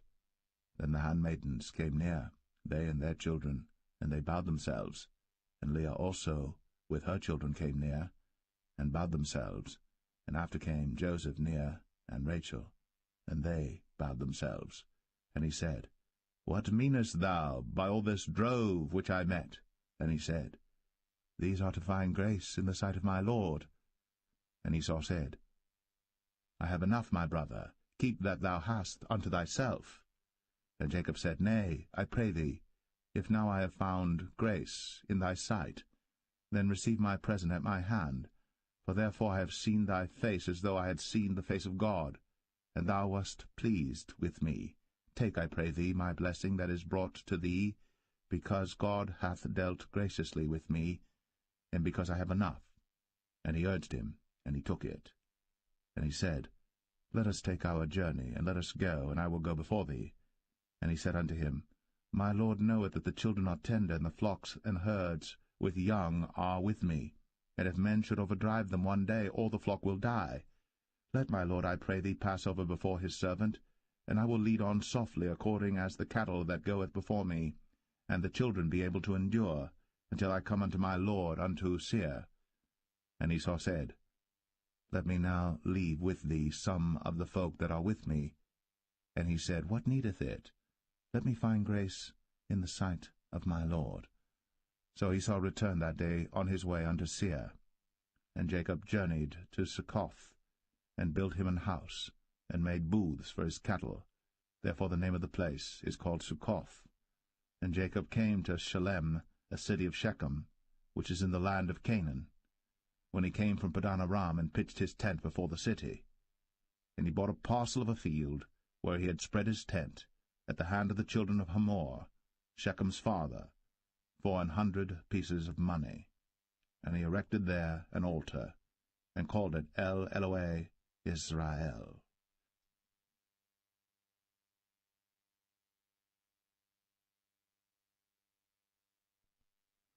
Genesis 34. And Dinah the daughter of Leah, which she bare unto Jacob, went out to see the daughters of the land. And when Shechem, the son of Hamor the Hivite, prince of the country, saw her, he took her, and lay with her, and defiled her.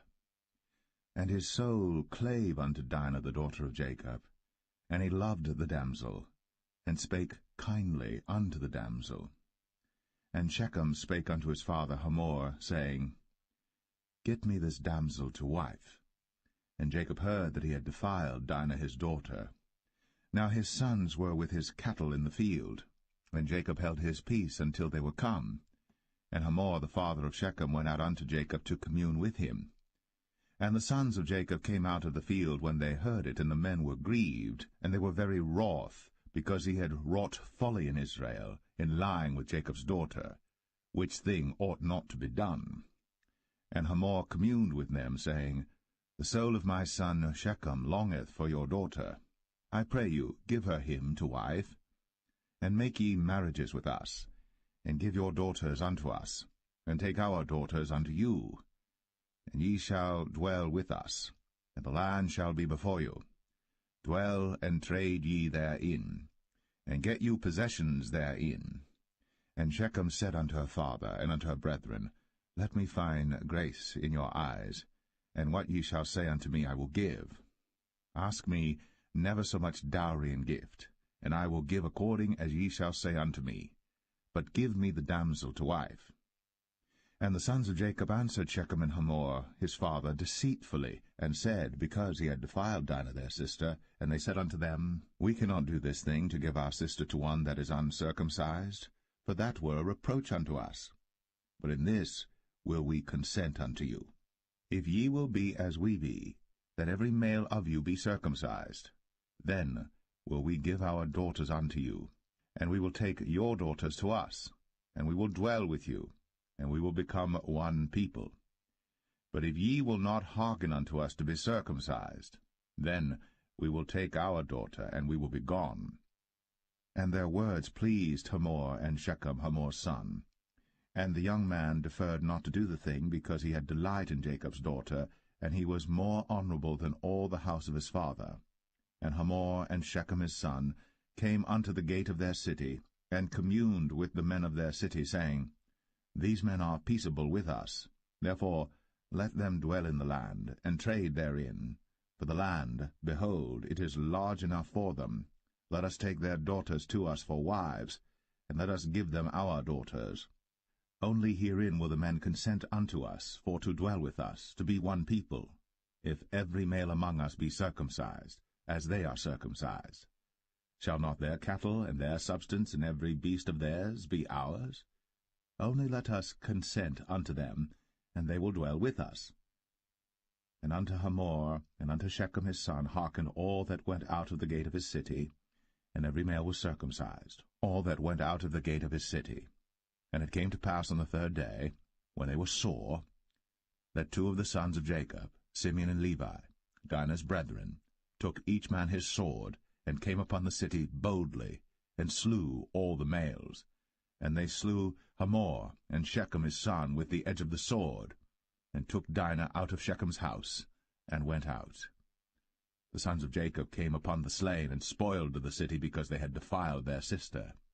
They took their sheep and their oxen, and their asses, and that which was in the city, and that which was in the field, and all their wealth, and all their little ones, and their wives took they captive, and spoiled even all that was in the house.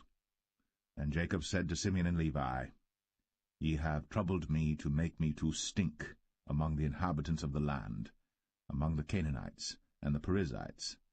And I, being few in number, they shall gather themselves together against me, and slay me, and I shall be destroyed, I and my house.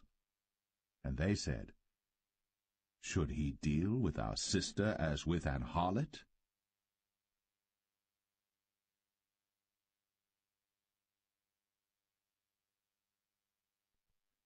Genesis 35. And God said unto Jacob, Arise, go up to Bethel, and dwell there, and make there an altar unto God, that appeared unto thee when thou fleddest from the face of Esau thy brother. Then Jacob said unto his household and to all that were with him, Put away the strange gods that are among you, and be clean, and change your garments, and let us arise, and go up to Bethel. And I will make there an altar unto God, who answered me in the day of my distress, and was with me in the way which I went. And they gave unto Jacob all the strange gods which were in their hand, and all their earrings which were in their ears. And Jacob hid them under the oak which was by Shechem. And they journeyed, and the terror of God was upon the cities that were round about them, and they did not pursue after the sons of Jacob. So Jacob came to Luz, which is in the land of Canaan, that is Bethel, he and all the people that were with him. And he built there an altar, and called the place El Bethel, because there God appeared unto him, when he fled from the face of his brother. But Deborah, Rebekah's nurse, died, and she was buried beneath Bethel, under an oak. And the name of it was called Elon Bar-Koth. And God appeared unto Jacob again when he came out of Padan Aram, and blessed him. And God said unto him, Thy name is Jacob. Thy name shall not be called any more Jacob, but Israel shall be thy name. And he called his name Israel. And God said unto him, I am God Almighty. Be fruitful and multiply. A nation and a company of nations shall be of thee, and kings shall come out of thy loins. And the land which I gave Abraham and Isaac, to thee I will give it, and to thy seed after thee will I give the land.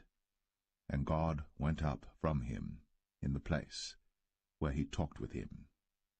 And Jacob set up a pillar in the place where he talked with him, even a pillar of stone, And he poured a drink offering thereon, and he poured oil thereon. And Jacob called the name of the place where God spake with him, Bethel. And they journeyed from Bethel. And there was but a little way to come to Ephrath. And Rachel travailed, and she had hard labor. And it came to pass, when she was in hard labor, that the midwife said unto her, Fear not, thou shalt have this son also. And it came to pass, as her soul was in departing, for she died, that she called his name Ben-Oni, but his father called him Benjamin. And Rachel died, and was buried, in the way to Ephrath, which is Bethlehem. And Jacob set a pillar upon her grave, that is, the pillar of Rachel's grave, unto this day. And Israel journeyed, and spread his tent beyond the tower of Adar. And it came to pass, when Israel dwelt in that land, that Reuben went and lay with Bilhah his father's concubine, and Israel heard it. Now the sons of Jacob were 12, the sons of Leah, Reuben, Jacob's firstborn, and Simeon, and Levi, and Judah, and Issachar, and Zebulun. The sons of Rachel, Joseph and Benjamin. And the sons of Bilhah, Rachel's handmaid, Dan and Naphtali. And the sons of Zilpah, Leah's handmaid, Gad and Asher. These are the sons of Jacob, which were born to him in Padan-aram.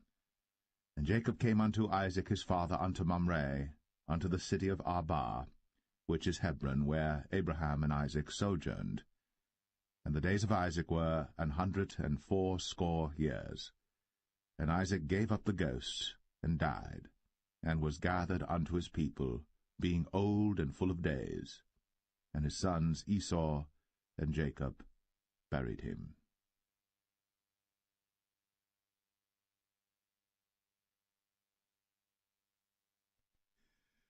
Genesis 36. Now these are the generations of Esau, who is Edom. Esau took his wives of the daughters of Canaan, Adah the daughter of Elon the Hittite, and Aholibamah the daughter of Anah the daughter of Zibeon the Hivite, and Bashemath Ishmael's daughter, sister of Nebajoth. And Adah bare to Esau Eliphaz, and Bashemath bare Ruel. And Aholibamah bare Jeush, and Jalam, and Korah. These are the sons of Esau, which were born unto him in the land of Canaan. And Esau took his wives, and his sons, and his daughters, and all the persons of his house, and his cattle, and all his beasts, and all his substance, which he had got in the land of Canaan, and went into the country from the face of his brother Jacob. For their riches were more than that they might dwell together, and the land wherein they were strangers could not bear them because of their cattle. Thus dwelt Esau in Mount Seir. Esau is Edom. And these are the generations of Esau, the father of the Edomites, in Mount Seir. These are the names of Esau's sons: Eliphaz the son of Adah, the wife of Esau; Ruel the son of Bashemath, the wife of Esau. And the sons of Eliphaz were Teman, Omar, Zepho, and Gatam, and Kenaz. And Timnah was concubine to Eliphaz, Esau's son, and she bare to Eliphaz Amalek. These were the sons of Adah, Esau's wife. And these are the sons of Reuel, Nahath, and Zerah, Shammah, and Mizah. These were the sons of Bashemath, Esau's wife. And these were the sons of Aholibamah, the daughter of Anah, the daughter of Zibeon, Esau's wife.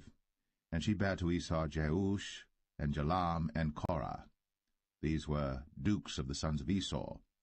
The sons of Eliphaz, the firstborn son of Esau: Duke Teman, Duke Omar, Duke Zepho, Duke Kenaz, Duke Korah, Duke Gatam, and Duke Amalek. These are the dukes that came of Eliphaz in the land of Edom. These were the sons of Adah. And these are the sons of Reuel, Esau's son: Duke Nahath, Duke Zerah, Duke Shammah, Duke Mizah. These are the dukes that came of Reuel in the land of Edom. These are the sons of Bashemath, Esau's wife. And these are the sons of Aholibamah, Esau's wife: Duke Jeush, Duke Jalam, Duke Korah. These were the dukes that came of Aholibamah, the daughter of Anah, Esau's wife. These are the sons of Esau, who is Edom, and these are their dukes. These are the sons of Seir the Horite, who inhabited the land, Lotan, and Shobal, and Zibeon, and Anah, and Dishon, and Ezer, and Dishan. These are the dukes of the Horites, the children of Seir in the land of Edom. And the children of Lotan were Hori and Hemam, and Lotan's sister was Timnah. And the children of Shobal were these, Alvan, and Manahath, and Ebal, Shapho, and Onam. And these are the children of Zibeon, both Ajah and Anah. This was that Anah that found the mules in the wilderness, as he fed the asses of Zibeon his father. And the children of Anah were these, Dishon, and Aholibamah the daughter of Anah. And these are the children of Dishon, Hemdan, and Eshban, and Ithran, and Cheran. The children of Ezer are these, Bilhan, and Zavan, and Akan. The children of Dishan are these, Uz and Aran. These are the dukes that came of the Horites, Duke Lotan, Duke Shobal, Duke Zibeon, Duke Anah, Duke Dishon, Duke Ezer, Duke Dishan. These are the dukes that came of Hori among their dukes in the land of Seir. And these are the kings that reigned in the land of Edom, before there reigned any king over the children of Israel. And Bela the son of Beor reigned in Edom, and the name of his city was Dinhabah. And Bela died, and Jobab the son of Zerah of Bozrah reigned in his stead. And Jobab died, and Husham of the land of Temani reigned in his stead. And Husham died, and Hadad the son of Bedad, who smote Midian in the field of Moab, reigned in his stead. And the name of his city was Avith. And Hadad died, and Samlah of Masrekah reigned in his stead. And Samlah died, and Saul of Rehoboth by the river reigned in his stead. And Saul died, and Baal-Hanan the son of Achbor reigned in his stead. And Baal-Hanan the son of Achbor died, and Hadar reigned in his stead. And the name of his city was Pau, and his wife's name was Mehetabel, and the daughter of Matred, the daughter of Mezahab. And these are the names of the dukes that came of Esau, according to their families after their places, by their names: Duke Timnah, Duke Alva, Duke Jetheth, Duke Aholibamah, Duke Elah, Duke Pinon, Duke Kenaz, Duke Taman, Duke Mibsar, Duke Magdiel, Duke Aram. These be the dukes of Edom, according to their habitations in the land of their possession. He is Esau, the father of the Edomites.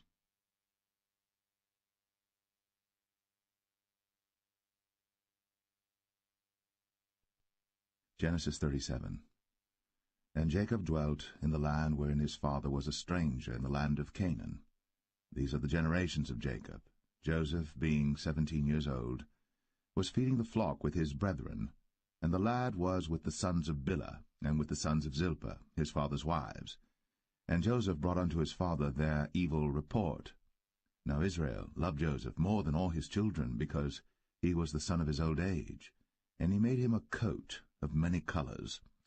And when his brethren saw that their father loved him more than all his brethren, they hated him, and could not speak peaceably unto him. And Joseph dreamed a dream, and he told it his brethren, and they hated him yet the more. And he said unto them, Hear, I pray you, this dream which I have dreamed. For behold, we were binding sheaves in the field, and lo, my sheaf arose, and also stood upright, and behold, your sheaves stood round about, and made obeisance to my sheaf.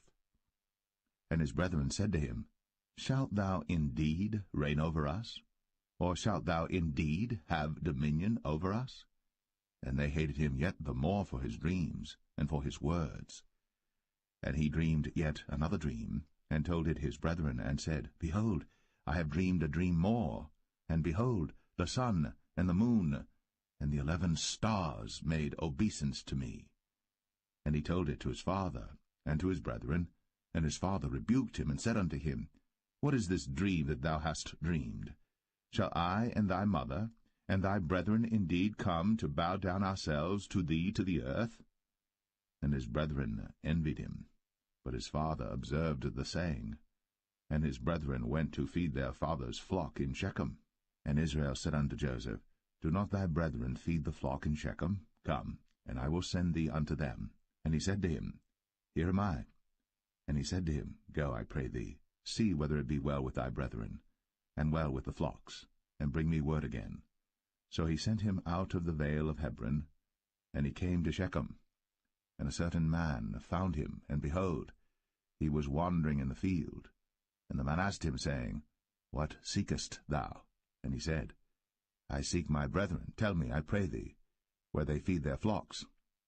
And the man said, They are departed hence, for I heard them say, Let us go to Dothan. And Joseph went after his brethren, and found them in Dothan. And when they saw him afar off, even before he came near unto them, they conspired against him to slay him. And they said one to another, Behold, this dreamer cometh. Come now, therefore, and let us slay him, and cast him into some pit. And we will say, Some evil beast hath devoured him, and we shall see what will become of his dreams. And Reuben heard it, and he delivered him out of their hands, and said, Let us not kill him. And Reuben said unto them, Shed no blood, but cast him into this pit that is in the wilderness, and lay no hand upon him, that he might rid him out of their hands, to deliver him to his father again. And it came to pass, when Joseph was come unto his brethren, that they stripped Joseph out of his coat of many colors that was on him, and they took him, and cast him into a pit. And the pit was empty, there was no water in it. And they sat down to eat bread. And they lifted up their eyes and looked, and behold, a company of Ishmaelites came from Gilead with their camels bearing spicery and balm and myrrh, going to carry it down to Egypt. And Judah said unto his brethren, What profit is it if we slay our brother, and conceal his blood? Come, and let us sell him to the Ishmaelites, and let not our hand be upon him, for he is our brother, and our flesh. And his brethren were content. Then there passed by Midianites, merchantmen, and they drew and lifted up Joseph out of the pit, and sold Joseph to the Ishmaelites for 20 pieces of silver, and they brought Joseph into Egypt. And Reuben returned unto the pit, and behold, Joseph was not in the pit. And he rent his clothes. And he returned unto his brethren, and said, The child is not, and I, whither shall I go? And they took Joseph's coat, and killed a kid of the goats, and dipped the coat in the blood. And they sent the coat of many colors, and they brought it to their father, and said, This have we found. Know now whether it be thy son's coat or no. And he knew it, and said, It is my son's coat. An evil beast hath devoured him. Joseph is without doubt rent in pieces. And Jacob rent his clothes, and put sackcloth upon his loins, and mourned for his son many days. And all his sons and all his daughters rose up to comfort him. But he refused to be comforted, and he said, For I will go down into the grave unto my son mourning. Thus his father wept for him. And the Midianites sold him into Egypt unto Potiphar, an officer of Pharaoh's, and captain of the guard.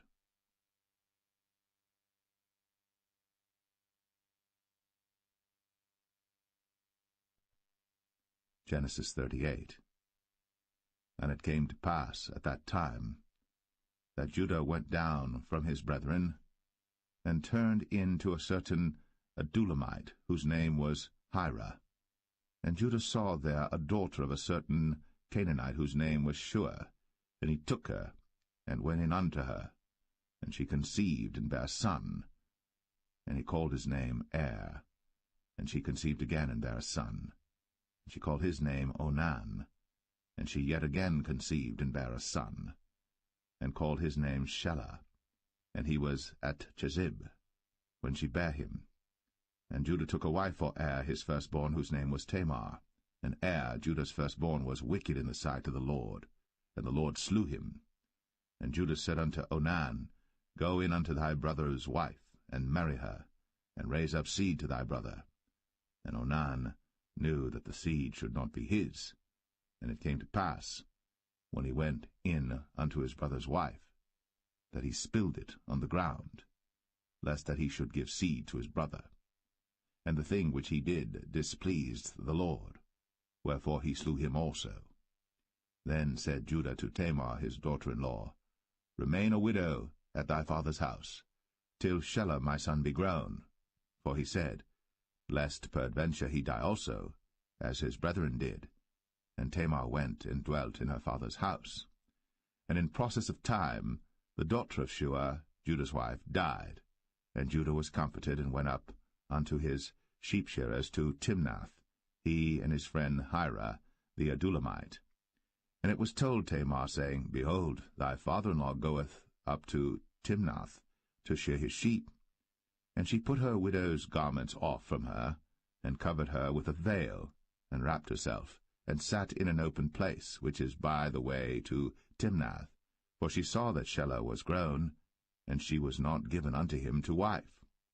When Judah saw her, he thought her to be an harlot, because she had covered her face. And he turned unto her by the way, and said, Go to, I pray thee, let me come in unto thee. For he knew not that she was his daughter-in-law. And she said, What wilt thou give me, that thou mayest come in unto me? And he said, I will send thee a kid from the flock. And she said, Wilt thou give me a pledge, till thou send it? And he said, What pledge shall I give thee? And she said, Thy signet, and thy bracelets, and thy staff that is in thine hand. And he gave it her, and came in unto her. And she conceived by him.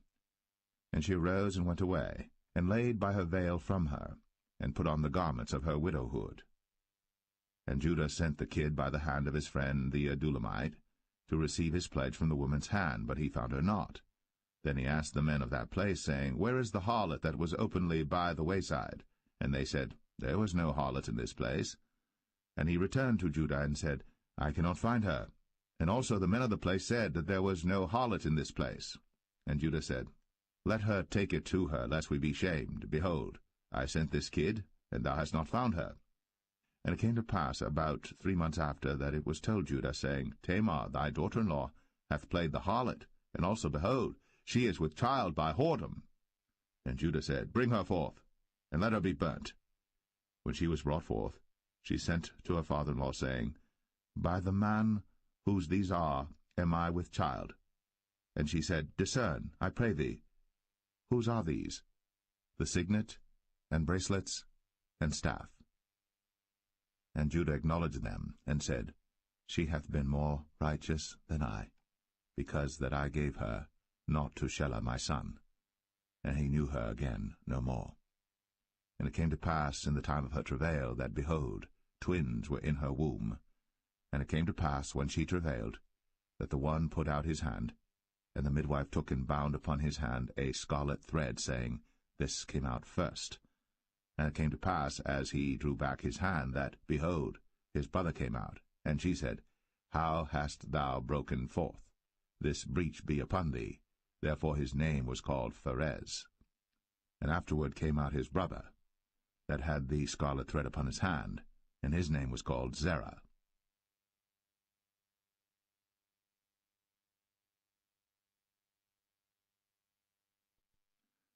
Genesis 39.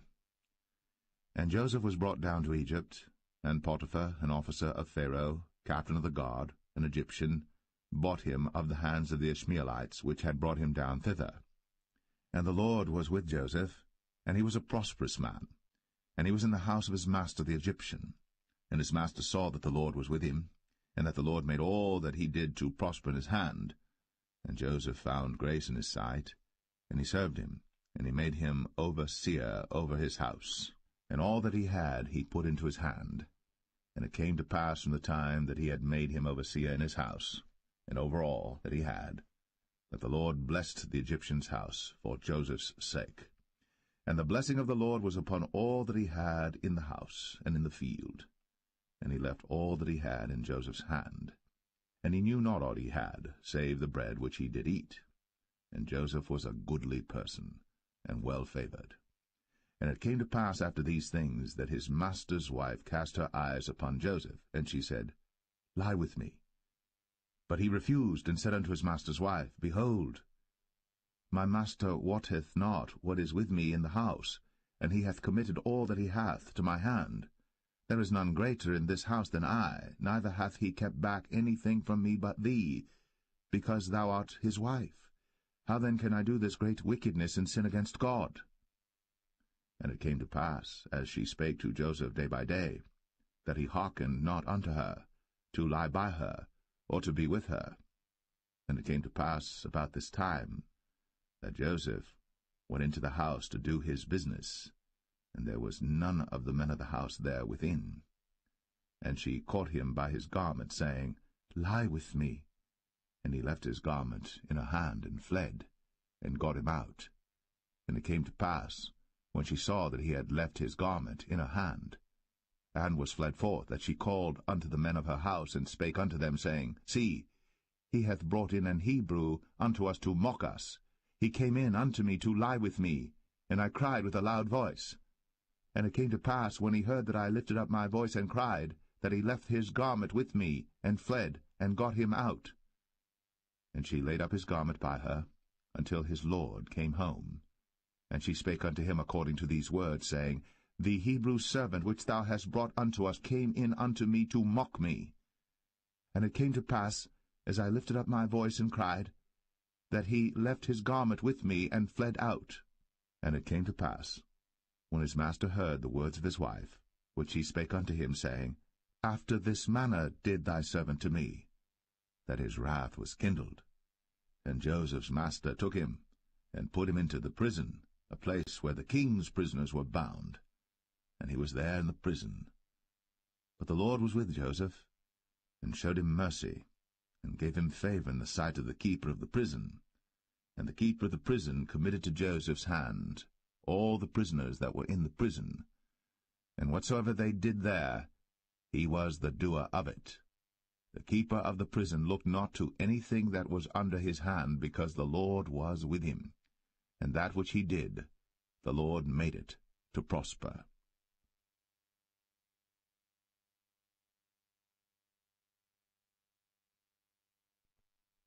Genesis 40. And it came to pass, after these things, that the butler of the king of Egypt and his baker had offended their lord the king of Egypt. And Pharaoh was wroth against two of his officers, against the chief of the butlers and against the chief of the bakers. And he put them in ward in the house of the captain of the guard into the prison, the place where Joseph was bound. And the captain of the guard charged Joseph with them, and he served them. And they continued a season in ward. And they dreamed a dream, both of them, each man his dream in one night, each man according to the interpretation of his dream, the butler and the baker of the king of Egypt, which were bound in the prison. And Joseph came in unto them in the morning, and looked upon them, and behold, they were sad. And he asked Pharaoh's officers that were with him in the ward of his lord's house, saying, Wherefore look ye so sadly today?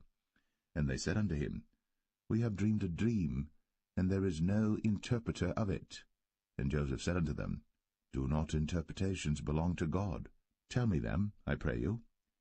And the chief butler told his dream to Joseph, and said to him, In my dream, behold, a vine was before me. And in the vine were 3 branches, and it was as though it budded, and her blossoms shot forth, and the clusters thereof brought forth ripe grapes. And Pharaoh's cup was in my hand, and I took the grapes, and pressed them into Pharaoh's cup, and I gave the cup into Pharaoh's hand. And Joseph said unto him, This is the interpretation of it. The 3 branches are 3 days. Yet within 3 days shall Pharaoh lift up thine head, and restore thee unto thy place, and thou shalt deliver Pharaoh's cup into his hand, after the former manner when thou wast his butler. But think on me when it shall be well with thee, and show kindness, I pray thee, unto me, and make mention of me unto Pharaoh, and bring me out of this house. For indeed I was stolen away out of the land of the Hebrews, and here also have I done nothing that they should put me into the dungeon. When the chief baker saw that the interpretation was good, he said unto Joseph, I also was in my dream, and behold, I had 3 white baskets on my head, and in the uppermost basket there was of all manner of baked meats for Pharaoh, and the birds did eat them out of the basket upon my head. And Joseph answered and said, This is the interpretation thereof. The 3 baskets are 3 days, yet within 3 days shall Pharaoh lift up thy head from off thee, and shall hang thee on a tree, and the birds shall eat thy flesh from off thee. And it came to pass, the 3rd day, which was Pharaoh's birthday, that he made a feast unto all his servants, and he lifted up the head of the chief butler and of the chief baker among his servants. And he restored the chief butler unto his butlership again, and he gave the cup into Pharaoh's hand. But he hanged the chief baker, as Joseph had interpreted to them. Yet did not the chief butler remember Joseph, but forgat him.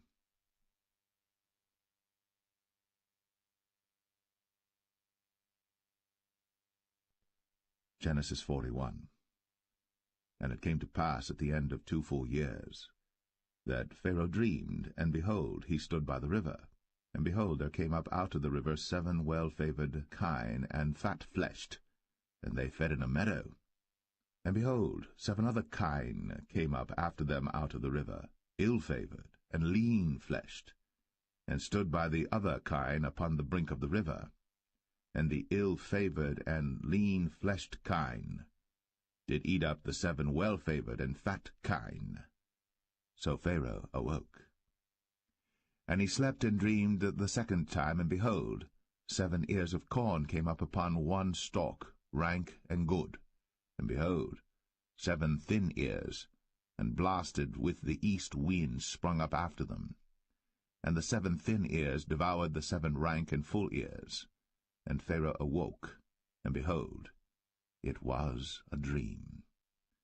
And it came to pass in the morning that his spirit was troubled, and he sent and called for all the magicians of Egypt, and all the wise men thereof. And Pharaoh told them his dream, but there was none that could interpret them unto Pharaoh. Then spake the chief butler unto Pharaoh, saying, I do remember my faults this day. Pharaoh was wroth with his servants, and put me in ward of the captain of the guard's house, both me and the chief baker. And we dreamed a dream in one night, I and he. We dreamed each man according to the interpretation of his dream. And there was there with us a young man, an Hebrew, servant to the captain of the guard. And we told him, and he interpreted to us our dreams. To each man according to his dream he did interpret. And it came to pass, as he interpreted to us, so it was. Me he restored unto mine office, and him he hanged. Then Pharaoh sent and called Joseph, and they brought him hastily out of the dungeon. And he shaved himself, and changed his raiment, and came in unto Pharaoh. And Pharaoh said unto Joseph, I have dreamed a dream, and there is none that can interpret it. And I have heard say of thee, that thou canst understand a dream to interpret it. And Joseph answered Pharaoh, saying, It is not in me. God shall give Pharaoh an answer of peace. And Pharaoh said unto Joseph, In my dream, behold, I stood upon the bank of the river, and behold, there came up out of the river 7 kine, fat-fleshed, and well-favoured, and they fed in a meadow, and behold, 7 other kine came up after them, poor, and very ill-favoured, and lean-fleshed, such as I never saw in all the land of Egypt for badness. And the lean and the ill-favoured kine did eat up the first 7 fat kine. And when they had eaten them up, it could not be known that they had eaten them, but they were still ill-favoured, as at the beginning. So I awoke. And I saw in my dream, and behold, 7 ears came up in one stalk, full and good. And behold, 7 ears withered, thin, and blasted with the east wind, sprung up after them. And the thin ears devoured the 7 good ears. And I told this unto the magicians, but there was none that could declare it to me. And Joseph said unto Pharaoh, The dream of Pharaoh is one. God hath shown Pharaoh what he is about to do. The 7 good kine are 7 years, and the 7 good ears are 7 years. The dream is one. And the 7 thin and ill-favoured kine that came up after them are 7 years, and the 7 empty ears, blasted with the east wind, shall be 7 years of famine. This is the thing which I have spoken unto Pharaoh. What God is about to do, he showeth unto Pharaoh. Behold, there come 7 years of great plenty throughout all the land of Egypt, and there shall arise after them 7 years of famine, and all the plenty shall be forgotten in the land of Egypt, and the famine shall consume the land, and the plenty shall not be known in the land by reason of that famine following, for it shall be very grievous. And for that the dream was doubled unto Pharaoh twice. It is because the thing is established by God, and God will shortly bring it to pass. Now therefore let Pharaoh look out a man discreet and wise, and set him over the land of Egypt. Let Pharaoh do this, and let him appoint officers over the land, and take up the 5th part of the land of Egypt in the 7 plenteous years, and let them gather all the food of those good years that come, and lay up corn under the hand of Pharaoh, and let them keep food in the cities. And that food shall be for store to the land against the 7 years of famine, which shall be in the land of Egypt, that the land perish not through the famine. And the thing was good in the eyes of Pharaoh, and in the eyes of all his servants. And Pharaoh said unto his servants, Can we find such a one as this is, a man in whom the Spirit of God is? And Pharaoh said unto Joseph, Forasmuch as God hath shown thee all this, there is none so discreet and wise as thou art. Thou shalt be over my house, and according unto thy word shall all my people be ruled. Only in the throne will I be greater than thou. And Pharaoh said unto Joseph, See, I have set thee over all the land of Egypt. And Pharaoh took off his ring from his hand, and put it upon Joseph's hand, and arrayed him in vestures of fine linen, and put a gold chain about his neck. And he made him to ride in the 2nd chariot which he had. And they cried before him, Bow the knee. And he made him ruler over all the land of Egypt. And Pharaoh said unto Joseph, I am Pharaoh, and without thee shall no man lift up his hand or foot in all the land of Egypt. And Pharaoh called Joseph's name Zaphnath-Paneah, and he gave him to wife Asenath, the daughter of Potipherah, priest of On. And Joseph went out over all the land of Egypt. And Joseph was 30 years old when he stood before Pharaoh king of Egypt. And Joseph went out from the presence of Pharaoh, and went throughout all the land of Egypt. And in the 7 plenteous years the earth brought forth by handfuls. And he gathered up all the food of the 7 years which were in the land of Egypt, and laid up the food in the cities, the food of the field, which was round about every city, laid he up in the same. And Joseph gathered corn, as the sand of the sea, very much, until he left numbering, for it was without number. And unto Joseph were born 2 sons before the years of famine came, which Asenath, the daughter of Potipherah, priest of On, bare unto him. And Joseph called the name of the firstborn Manasseh, for God, said he, hath made me forget all my toil, and all my father's house. And the name of the second called he Ephraim, for God hath caused me to be fruitful in the land of my affliction. And the 7 years of plenteousness that was in the land of Egypt were ended, and the 7 years of dearth began to come, according as Joseph had said. And the dearth was in all lands, but in all the land of Egypt there was bread. And when all the land of Egypt was famished, the people cried to Pharaoh for bread. And Pharaoh said unto all the Egyptians, Go unto Joseph, what he saith to you, do. And the famine was over all the face of the earth. And Joseph opened all the storehouses, and sold unto the Egyptians, and the famine waxed sore in the land of Egypt. And all countries came into Egypt to Joseph for to buy corn, because that the famine was so sore in all lands.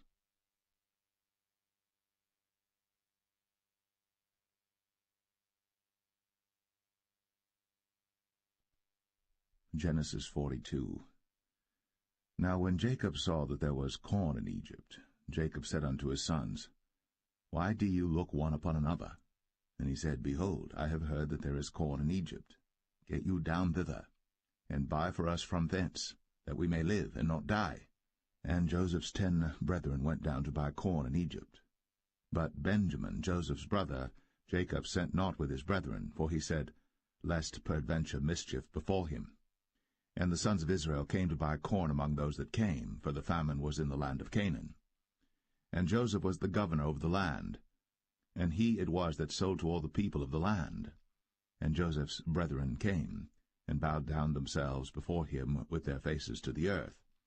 And Joseph saw his brethren, and he knew them, but made himself strange unto them, and spake roughly unto them. And he said unto them, Whence come ye? And they said, From the land of Canaan, to buy food. And Joseph knew his brethren, but they knew not him. And Joseph remembered the dreams which he dreamed of them, and said unto them, Ye are spies.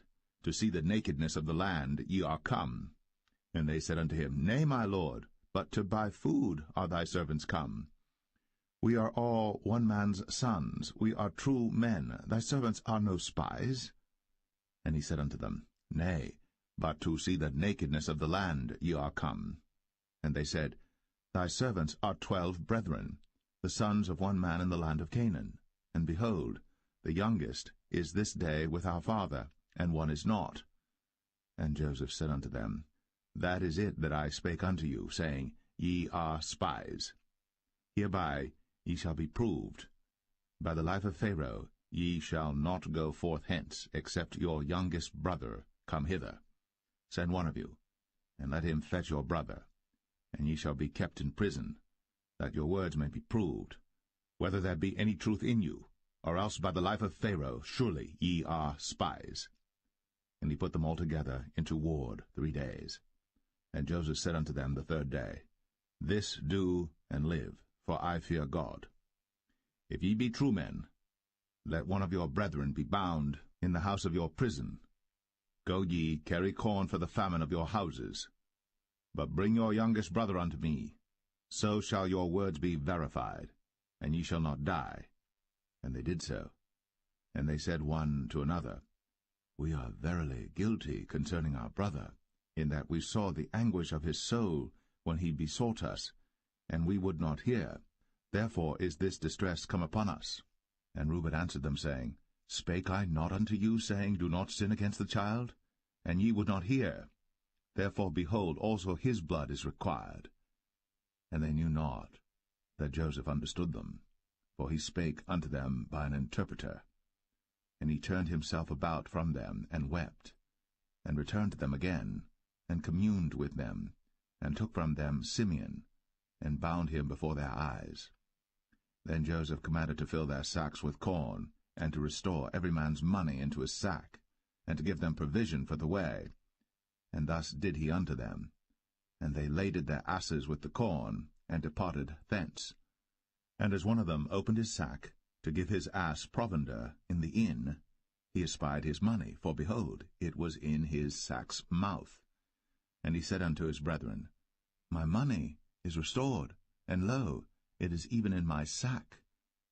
And their heart failed them, and they were afraid, saying one to another, What is this that God hath done unto us? And they came unto Jacob their father unto the land of Canaan, and told him all that befell unto them, saying, The man who is the Lord of the land spake roughly to us, and took us for spies of the country. And we said unto him, We are true men, we are no spies. We be 12 brethren, sons of our father, one is not, and the youngest is this day with our father in the land of Canaan. And the man, the Lord of the country, said unto us, Hereby shall I know that ye are true men. Leave one of your brethren here with me, and take food for the famine of your households, and be gone. And bring your youngest brother unto me. Then shall I know that ye are no spies, but that ye are true men. So will I deliver you your brother, and ye shall traffic in the land. And it came to pass, as they emptied their sacks, that, behold, every man's bundle of money was in his sack. And when both they and their father saw the bundles of money, they were afraid. And Jacob their father said unto them, Me have ye bereaved of my children. Joseph is not, and Simeon is not, and ye will take Benjamin away?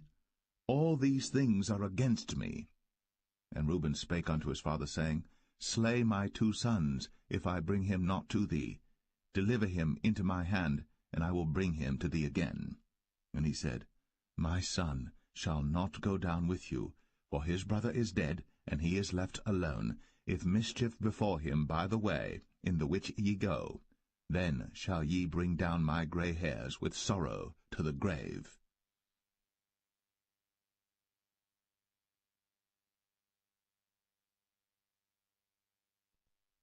Genesis 43. And the famine was sore in the land.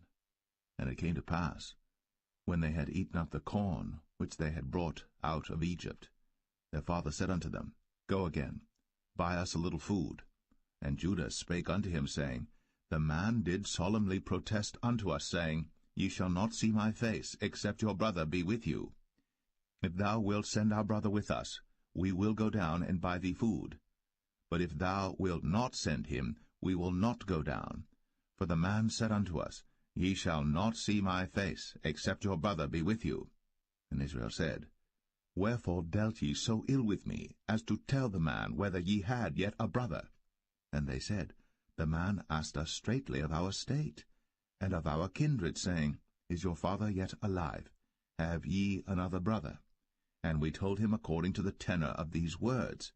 Could we certainly know that he would say, Bring your brother down? And Judah said unto Israel his father, Send the lad with me, and we will arise and go, that we may live and not die, both we and thou, and also our little ones.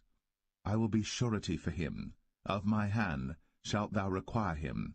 If I bring him not unto thee, and set him before thee, then let me bear the blame for ever.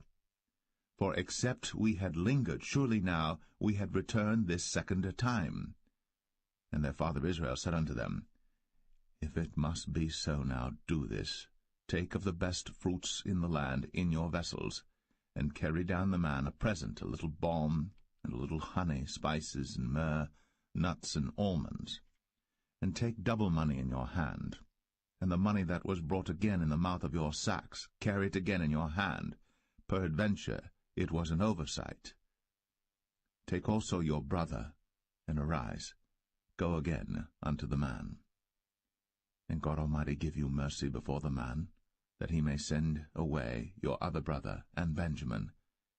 If I be bereaved of my children, I am bereaved. And the men took that present, and they took double money in their hand, and Benjamin, and rose up, and went down to Egypt, and stood before Joseph. And when Joseph saw Benjamin with them, he said to the ruler of his house, Bring these men home, and slay, and make ready, for these men shall dine with me at noon. And the man did as Joseph bade, and the man brought the men into Joseph's house. And the men were afraid, because they were brought into Joseph's house. And they said, Because of the money that was returned in our sacks at the first time are we brought in, that he may seek occasion against us, and fall upon us, and take us for bondmen and our asses. And they came near to the steward of Joseph's house, and they communed with him at the door of the house, and said, O sir, we came indeed down at the first time to buy food, and it came to pass, when we came to the inn, that we opened our sacks, and behold, every man's money was in the mouth of his sack, our money in full weight, and we have brought it again in our hand. And other money have we brought down in our hands to buy food. We cannot tell who put our money in our sacks. And he said, Peace be to you, fear not. Your God, and the God of your father, hath given you treasure in your sacks. I had your money. And he brought Simeon out unto them. And the man brought the men into Joseph's house, and gave them water, and they washed their feet, and he gave their asses provender. And they made ready the present against Joseph came at noon, for they heard that they should eat bread there. And when Joseph came home, they brought him the present which was in their hand into the house, and bowed themselves to him to the earth. And he asked them of their welfare, and said, Is your father well? The old man of whom ye spake, is he yet alive? And they answered, Thy servant our father is in good health, he is yet alive. And they bowed down their heads, and made obeisance. And he lifted up his eyes, and saw his brother Benjamin, his mother's son, and said, Is this your younger brother, of whom ye spake unto me? And he said, God be gracious unto thee, my son. And Joseph made haste, for his bowels did yearn upon his brother. And he sought where to weep, and he entered into his chamber, and wept there. And he washed his face, and went out, and refrained himself, and said, Set on bread. And they set on for him by himself, and for them by themselves, and for the Egyptians which did eat with him by themselves, because the Egyptians might not eat bread with the Hebrews, for that is an abomination unto the Egyptians.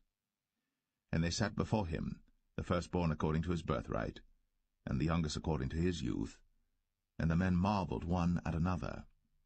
And he took and sent messes unto them from before him. But Benjamin's mess was 5 times so much as any of theirs. And they drank, and were merry with him.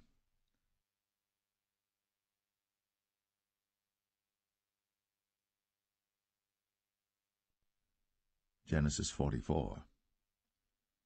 And he commanded the steward of his house, saying, Fill the men's sacks with food, as much as they can carry, and put every man's money in his sack's mouth. And put my cup, the silver cup, in the sack's mouth of the youngest, and his corn money. And he did according to the word that Joseph had spoken. As soon as the morning was light, the men were sent away, they and their asses. And when they were gone out of the city, and not yet far off, Joseph said unto his steward, Up, follow after the men, and when thou dost overtake them, say unto them, Wherefore have ye rewarded evil for good? Is not this it in which my Lord drinketh, and whereby indeed he divineth? Ye have done evil in so doing. And he overtook them, and he spake unto them these same words. And they said unto him, Wherefore saith my Lord these words? God forbid that thy servants should do according to this thing. Behold, the money which we found in our sacks' mouths we brought again unto thee out of the land of Canaan. How then should we steal out of thy Lord's house silver or gold? With whomsoever of thy servants it be found, both let him die, and we also will be my Lord's bondmen. And he said, Now also let it be according unto your words. He with whom it is found shall be my servant, and ye shall be blameless. Then they speedily took down every man his sack to the ground, and opened every man his sack. And he searched, and began at the eldest, and left at the youngest, and the cup was found in Benjamin's sack. Then they rent their clothes, and laded every man his ass, and returned to the city. And Judah and his brethren came to Joseph's house, for he was yet there, and they fell before him on the ground. And Joseph said unto them, What deed is this that ye have done? Wot ye not that such a man as I can certainly divine? And Judah said, What shall we say unto my lord? What shall we speak? Or how shall we clear ourselves? God hath found out the iniquity of thy servants.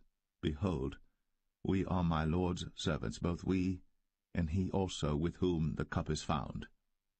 And he said, God forbid that I should do so. But the man in whose hand the cup is found, he shall be my servant. And as for you, get you up in peace unto your father. Then Judah came near unto him, and said, O my lord, let thy servant, I pray thee, speak a word in my lord's ears, and let not thine anger burn against thy servant, for thou art even as Pharaoh. My lord asked his servants, saying, Have ye a father or a brother? And we said unto my lord, We have a father, an old man, and a child of his old age, a little one. And his brother is dead, and he alone is left of his mother, and his father loveth him. And thou saidst unto thy servants, Bring him down unto me, that I may set mine eyes upon him. And we said unto my lord, The lad cannot leave his father, for if he should leave his father would die. And thou saidst unto thy servants, Except your youngest brother come down with you, ye shall see my face no more. And it came to pass, when we came up unto thy servant my father, we told him the words of my lord. And our father said, Go again, and buy us a little food. And we said, We cannot go down. If our youngest brother be with us, then we will go down. For we may not see the man's face, except our youngest brother be with us. And thy servant my father said unto us, Ye know that my wife bare me 2 sons, And the one went out from me, and I said, Surely he is torn in pieces, and I saw him not since. And if ye take this also from me, and mischief before him, ye shall bring down my grey hairs with sorrow to the grave. Now therefore, when I come to thy servant my father, and the lad be not with us, seeing that his life is bound up in the lad's life, it shall come to pass, when he seeth that the lad is not with us, that he will die. And thy servants shall bring down the grey hairs of thy servant our father with sorrow to the grave. For thy servant became surety for the lad unto my father, saying, If I bring him not unto thee, then I shall bear the blame to my father for ever. Now therefore I pray thee, let thy servant abide instead of the lad, a bondman to my lord, and let the lad go up with his brethren. For how shall I go up to my father, and the lad be not with me, lest peradventure I see the evil that shall come on my father?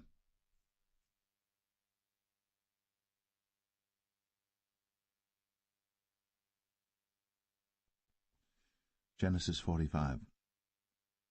Then Joseph could not refrain himself before all them that stood by him. And he cried, Cause every man to go out from me. And there stood no man with him, while Joseph made himself known unto his brethren. And he wept aloud. And the Egyptians in the house of Pharaoh heard. And Joseph said unto his brethren, I am Joseph. Doth my father yet live?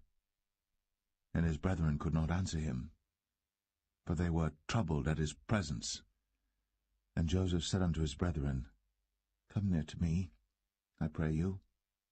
And they came near, and he said, I am Joseph your brother, whom ye sold into Egypt. Now therefore be not grieved, nor angry with yourselves, that ye sold me hither, for God did send me before you to preserve life. For these 2 years hath the famine been in the land, and yet there are 5 years, in the which there shall neither be earing nor harvest. And God sent me before you to preserve you a posterity in the earth, and to save your lives by a great deliverance. So now it was not you that sent me hither, but God. And he hath made me a father to Pharaoh, and lord of all his house, and a ruler throughout all the land of Egypt. Haste ye, and go up to my father, and say unto him, Thus saith thy son Joseph, God hath made me lord of all Egypt. Come down unto me, tarry not. And thou shalt dwell in the land of Goshen. And thou shalt be near unto me, thou and thy children, and thy children's children, and thy flocks and thy herds, and all that thou hast. And there will I nourish thee. For yet there are 5 years of famine, lest thou and thy household, and all that thou hast, come to poverty. And behold, your eyes see, and the eyes of my brother Benjamin, that it is my mouth that speaketh unto you. And ye shall tell my father of all my glory in Egypt, and of all that ye have seen. And ye shall haste, and bring down my father hither. And he fell upon his brother Benjamin's neck, and wept. And Benjamin wept upon his neck. Moreover he kissed all his brethren, and wept upon them, and after that his brethren talked with him. And the fame thereof was heard in Pharaoh's house, saying, Joseph's brethren are come. And it pleased Pharaoh well, and his servants. And Pharaoh said unto Joseph, Say unto thy brethren, This do ye, lade your beasts, and go, get you unto the land of Canaan. And take your father and your households, and come unto me, and I will give you the good of the land of Egypt, and ye shall eat the fat of the land. Now thou art commanded, this do ye, take you wagons out of the land of Egypt, for your little ones, and for your wives, and bring your father, and come. Also regard not your stuff, for the good of all the land of Egypt is yours. And the children of Israel did so. And Joseph gave them wagons according to the commandment of Pharaoh, and gave them provision for the way. To all of them he gave each man changes of raiment, but to Benjamin he gave 300 pieces of silver, and 5 changes of raiment. And to his father he sent after this manner, 10 asses laden with the good things of Egypt. and 10 she-asses laden with corn and bread and meat for his father by the way. So he sent his brethren away, and they departed. And he said unto them, See that ye fall not out by the way. And they went up out of Egypt, and came into the land of Canaan unto Jacob their father, and told him, saying, Joseph is yet alive, and he is governor over all the land of Egypt. And Jacob's heart fainted, for he believed them not. And they told him all the words of Joseph, which he had said unto them. And when he saw the wagons which Joseph had sent to carry him, the spirit of Jacob their father revived. And Israel said, It is enough. Joseph my son is yet alive.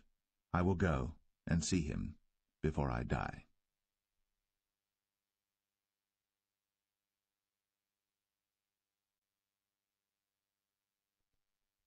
Genesis 46. And Israel took his journey with all that he had, and came to Beersheba, and offered sacrifices unto the God of his father Isaac. And God spake unto Israel in the visions of the night, and said, Jacob, Jacob. And he said, Here am I. And he said, I am God, the God of thy father. Fear not to go down into Egypt, for I will there make of thee a great nation. I will go down with thee into Egypt, and I will also surely bring thee up again, and Joseph shall put his hand upon thine eyes. And Jacob rose up from Beersheba, and the sons of Israel carried Jacob their father, and their little ones, and their wives, in the wagons which Pharaoh had sent to carry him. And they took their cattle and their goods which they had gotten in the land of Canaan, and came into Egypt, Jacob and all his seed with him, his sons, and his sons' sons with him, his daughters, and his sons' daughters, and all his seed brought he with him into Egypt.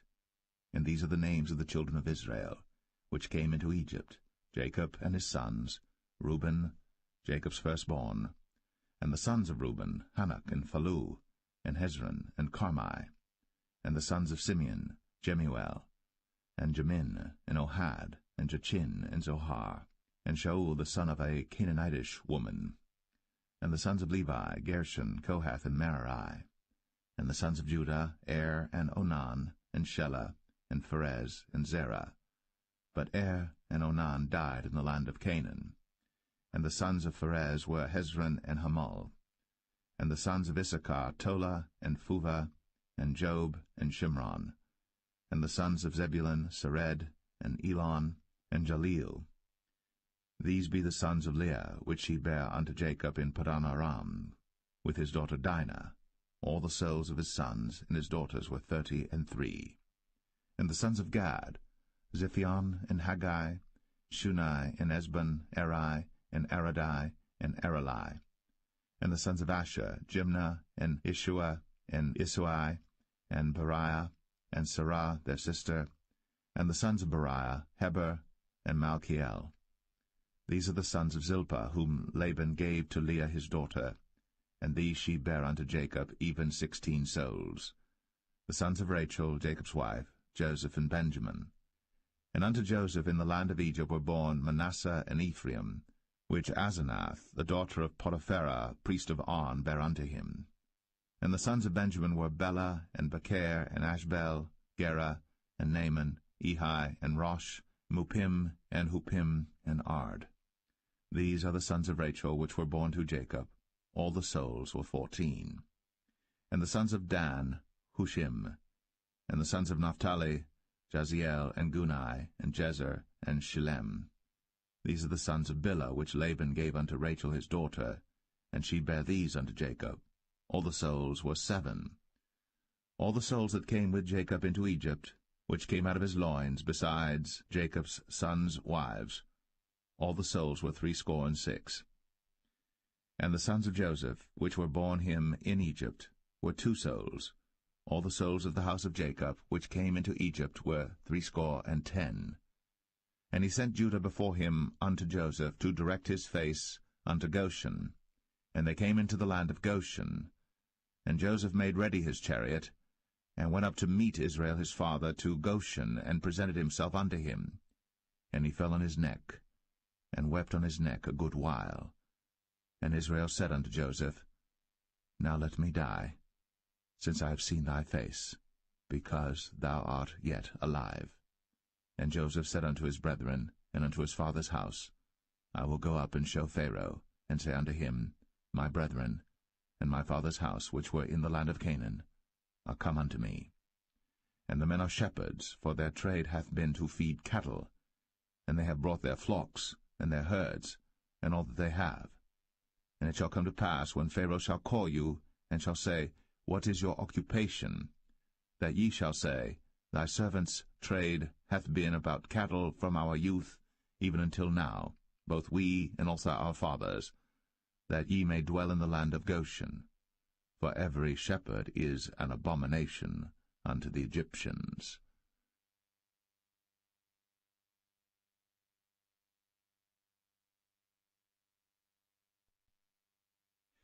Genesis 47.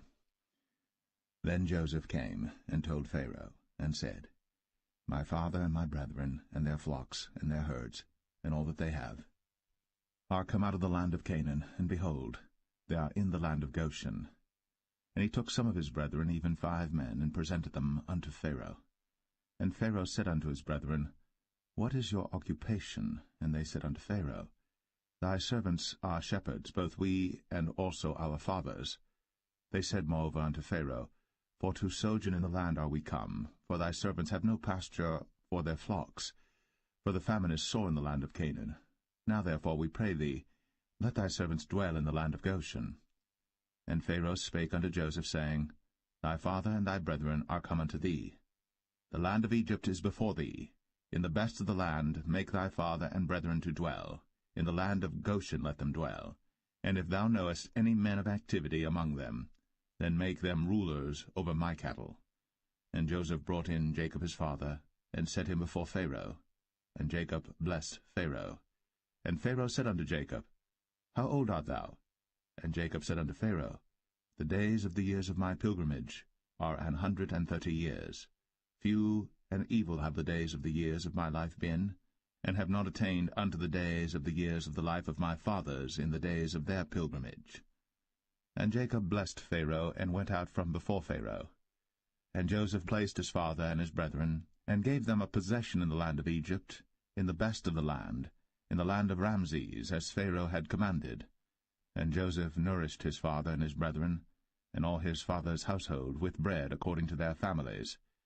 And there was no bread in all the land, for the famine was very sore, so that the land of Egypt and all the land of Canaan fainted by reason of the famine. And Joseph gathered up all the money that was found in the land of Egypt and in the land of Canaan, for the corn which they bought. And Joseph brought the money into Pharaoh's house. And when money failed in the land of Egypt and in the land of Canaan, all the Egyptians came unto Joseph, and said, Give us bread, for why should we die in thy presence? For the money faileth. And Joseph said, Give your cattle, and I will give you for your cattle, if money fail. And they brought their cattle unto Joseph, and Joseph gave them bread in exchange for horses, and for the flocks, and for the cattle of the herds, and for the asses, and he fed them with bread for all their cattle for that year. When that year was ended, they came unto him the 2nd year, and said unto him, We will not hide it from my lord, how that our money is spent. My lord also hath our herds of cattle. There is not aught left in the sight of my lord, but our bodies and our lands. Wherefore shall we die before thine eyes, both we and our land?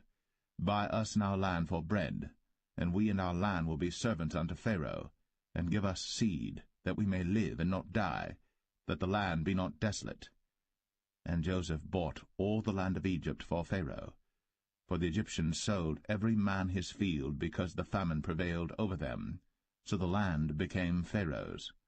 And as for the people, he removed them to cities from one end of the borders of Egypt even to the other end thereof. Only the land of the priests bought he not, for the priests had a portion assigned them of Pharaoh, and did eat their portion which Pharaoh gave them, wherefore they sold not their lands. Then Joseph said unto the people, Behold, I have bought you this day, and your land for Pharaoh. Lo, here is seed for you, and ye shall sow the land. And it shall come to pass in the increase, that ye shall give the 5th part unto Pharaoh, and 4 parts shall be your own, for seed of the field, and for your food, and for them of your households, and for food for your little ones. And they said, Thou hast saved our lives. Let us find grace in the sight of my lord. and we will be Pharaoh's servants. And Joseph made it a law over the land of Egypt unto this day, that Pharaoh should have the 5th part, except the land of the priests only, which became not Pharaoh's. And Israel dwelt in the land of Egypt, in the country of Goshen. And they had possessions therein, and grew and multiplied exceedingly. And Jacob lived in the land of Egypt 17 years. So the whole age of Jacob was 147 years. And the time drew nigh that Israel must die. And he called his son Joseph, and said unto him, If now I have found grace in thy sight, put, I pray thee, thy hand under my thigh, and deal kindly and truly with me. Bury me not, I pray thee, in Egypt, but I will lie with my fathers, and thou shalt carry me out of Egypt, and bury me in their burying place. And he said, I will do as thou hast said. And he said, Swear unto me. And he sware unto him. And Israel bowed himself upon the bed's head.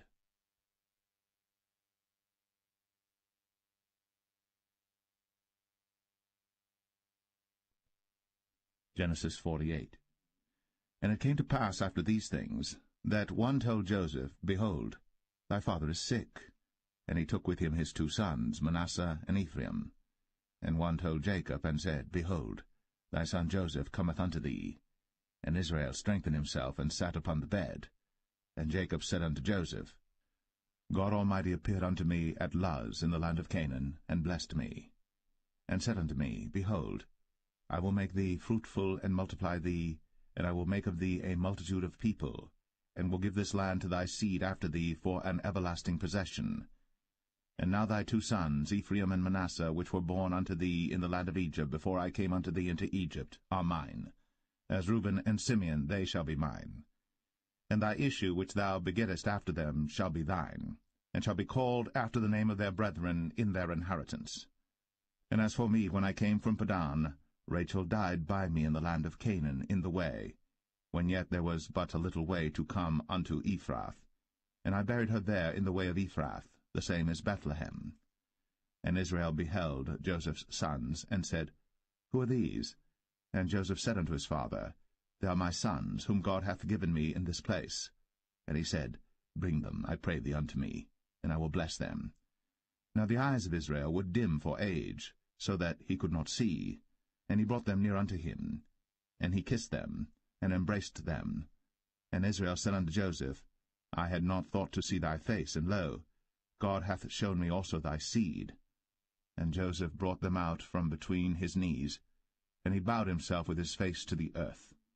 And Joseph took them both, Ephraim in his right hand toward Israel's left hand, and Manasseh in his left hand toward Israel's right hand, and brought them near unto him. And Israel stretched out his right hand, and laid it upon Ephraim's head, who was the younger, and his left hand upon Manasseh's head, guiding his hands wittingly, for Manasseh was the firstborn. And he blessed Joseph, and said, God, before whom my fathers Abraham and Isaac did walk, the God which fed me all my life long unto this day, the angel which redeemed me from all evil, bless the lads, and let my name be named on them, and the name of my fathers Abraham and Isaac, and let them grow into a multitude in the midst of the earth.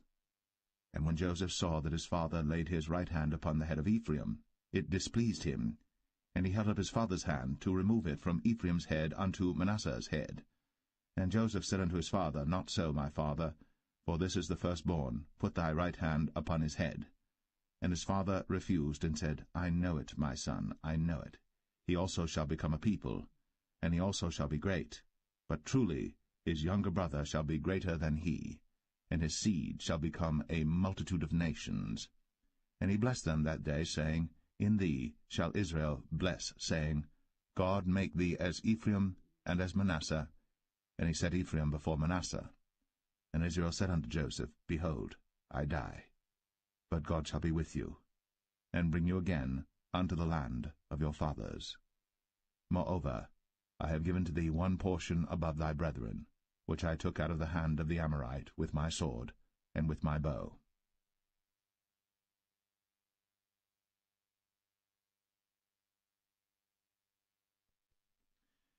Genesis 49. And Jacob called unto his sons, and said, Gather yourselves together, that I may tell you that which shall befall you in the last days. Gather yourselves together, and hear, ye sons of Jacob, and hearken unto Israel your father. Reuben, thou art my firstborn, my might, and the beginning of my strength, the excellency of dignity, and the excellency of power. Unstable as water, thou shalt not excel, because thou wentest up to thy father's bed. Then devilest thou it. He went up to my couch. Simeon and Levi are brethren. Instruments of cruelty are in their habitations. O my soul, come not thou into their secret, unto their assembly. Mine honour, be not thou united. For in their anger they slew a man, and in their self-will they digged down a wall. Cursed be their anger, for it was fierce, and their wrath, for it was cruel. I will divide them in Jacob, and scatter them in Israel. Judah, thou art he whom thy brethren shall praise. Thy hand shall be in the neck of thine enemies. Thy father's children shall bow down before thee. Judah is a lion's whelp. From the prey, my son, thou art gone up. He stooped down. He couched as a lion, and as an old lion, who shall rouse him up? The scepter shall not depart from Judah, nor a lawgiver from between his feet, until Shiloh come, and unto him shall the gathering of the people be. Binding his foal unto the vine, and his ass's colt unto the choice vine, he washed his garments in wine, and his clothes in the blood of grapes. His eyes shall be red with wine, and his teeth white with milk. Zebulun shall dwell at the haven of the sea, and he shall be for an haven of ships, and his border shall be unto Zidon. Issachar is a strong ass couching down between two burdens, and he saw that rest was good, and the land that it was pleasant, and bowed his shoulder to bear, and became a servant unto tribute. Dan shall judge his people, as one of the tribes of Israel. Dan shall be a serpent by the way, an adder in the path, that biteth the horse heels, so that his rider shall fall backward. I have waited for thy salvation, O Lord. Gad, a troop shall overcome him, but he shall overcome at the last. Out of Asher his bread shall be fat, and he shall yield royal dainties. Naphtali is a hind let loose, he giveth goodly words. Joseph is a fruitful bough, even a fruitful bough by a well, whose branches run over the wall. The archers have sorely grieved him, and shot at him, and hated him. But his bow abode in strength, and the arms of his hands were made strong by the hands of the mighty God of Jacob. From thence is the shepherd, the stone of Israel. Even by the God of thy father, who shall help thee, and by the Almighty, who shall bless thee with blessings of heaven above, blessings of the deep that lieth under, blessings of the breasts, and of the womb. The blessings of thy father have prevailed above the blessings of my progenitors, unto the utmost bound of the everlasting hills. They shall be on the head of Joseph, and on the crown of the head of him that was separate from his brethren. Benjamin shall raven as a wolf. In the morning he shall devour the prey, and at night he shall divide the spoil. All these are the 12 tribes of Israel. And this is it that their father spake unto them, and blessed them, every one, according to his blessing, he blessed them. And he charged them, and said unto them, I am to be gathered unto my people. Bury me with my fathers in the cave that is in the field of Ephron the Hittite, in the cave that is in the field of Machpelah, which is before Mamre, in the land of Canaan, which Abraham bought with the field of Ephron the Hittite, for a possession of a burying place.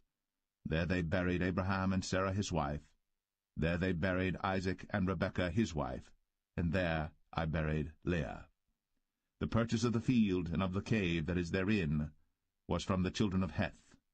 And when Jacob had made an end of commanding his sons, he gathered up his feet into the bed, and yielded up the ghost, and was gathered unto his people.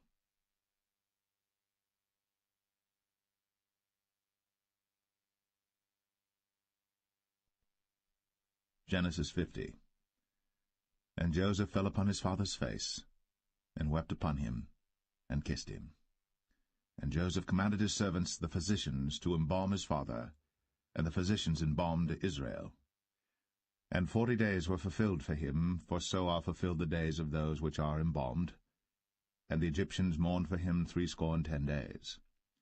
And when the days of his mourning were past, Joseph spake unto the house of Pharaoh, saying, If now I have found grace in your eyes, speak, I pray you, in the ears of Pharaoh, saying, My father made me swear, saying, Lo, I die, in my grave which I have digged for me in the land of Canaan.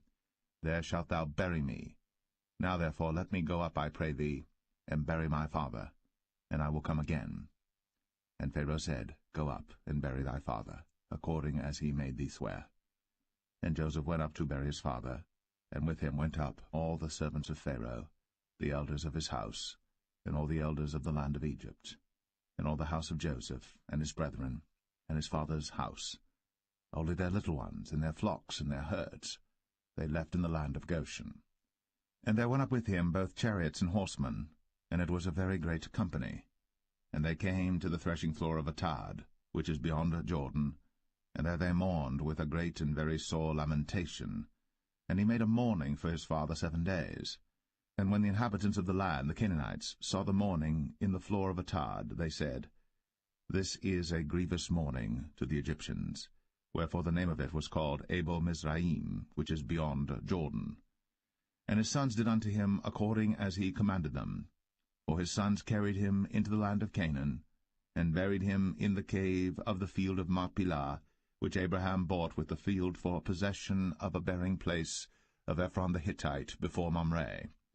And Joseph returned into Egypt, he and his brethren, and all that went up with him to bury his father, after he had buried his father. And when Joseph's brethren saw that their father was dead, they said, Joseph will peradventure hate us, and will certainly requite us all the evil which we did unto him. And they sent a messenger unto Joseph, saying, Thy father did command before he died, saying, So shall ye say unto Joseph, Forgive, I pray thee now, the trespass of thy brethren, and their sin. For they did unto thee evil, and now, we pray thee, forgive the trespass of the servants of the God of thy father. And Joseph wept when they spake unto him. And his brethren also went and fell down before his face, and they said, Behold, we be thy servants. And Joseph said unto them, Fear not, for am I in the place of God? But as for you, ye thought evil against me, but God meant it unto good, to bring to pass, as it is this day, to save much people alive. Now therefore fear ye not, I will nourish you, and your little ones. And he comforted them, and spake kindly unto them. And Joseph dwelt in Egypt, he and his father's house. And Joseph lived 110 years. And Joseph saw Ephraim's children of the 3rd generation. The children also of Machir, the son of Manasseh, were brought up upon Joseph's knees. And Joseph said unto his brethren, I die, and God will surely visit you, and bring you out of this land unto the land which he sware to Abraham, to Isaac, and to Jacob. And Joseph took an oath of the children of Israel, saying, God will surely visit you, and ye shall carry up my bones from hence. So Joseph died, being 110 years old, and they embalmed him, and he was put in a coffin in Egypt.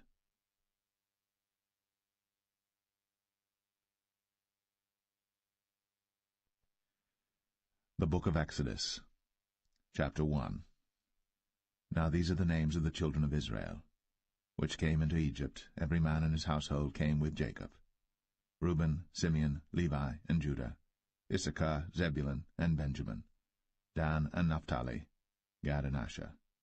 And all the souls that came out of the loins of Jacob were 70 souls, for Joseph was in Egypt already. And Joseph died, and all his brethren, and all that generation. And the children of Israel were fruitful, and increased abundantly, and multiplied, and waxed exceeding mighty, and the land was filled with them. Now there arose up a new king over Egypt, which knew not Joseph. And he said unto his people, Behold, the people of the children of Israel are more and mightier than we. Come on, let us deal wisely with them, lest they multiply. And it come to pass, that when there falleth out any war, they join also unto our enemies, and fight against us, and so get them up out of the land. Therefore they did set over them taskmasters, to afflict them with their burdens, and they built for Pharaoh treasure cities, Pithom and Ramses. But the more they afflicted them, the more they multiplied and grew, and they were grieved because of the children of Israel. And the Egyptians made the children of Israel to serve with rigor, and they made their lives bitter with hard bondage in mortar and in brick and in all manner of service in the field. All their service wherein they made them serve was with rigor. And the king of Egypt spake to the Hebrew midwives, of which the name of the one was Shiphrah, and the name of the other Puah. And he said, When ye do the office of a midwife to the Hebrew women, and see them upon the stools, if it be a son, then ye shall kill him, but if it be a daughter, then she shall live. But the midwives feared God, and did not as the king of Egypt commanded them, but saved the men-children alive. And the king of Egypt called for the midwives, and said unto them, Why have ye done this thing, and have saved the men-children alive? And the midwives said unto Pharaoh, Because the Hebrew women are not as the Egyptian women, for they are lively, and are delivered ere the midwives come in unto them. Therefore God dealt well with the midwives, and the people multiplied, and waxed very mighty. And it came to pass, because the midwives feared God, that he made them houses. And Pharaoh charged all his people, saying, Every son that is born ye shall cast into the river, and every daughter ye shall save alive.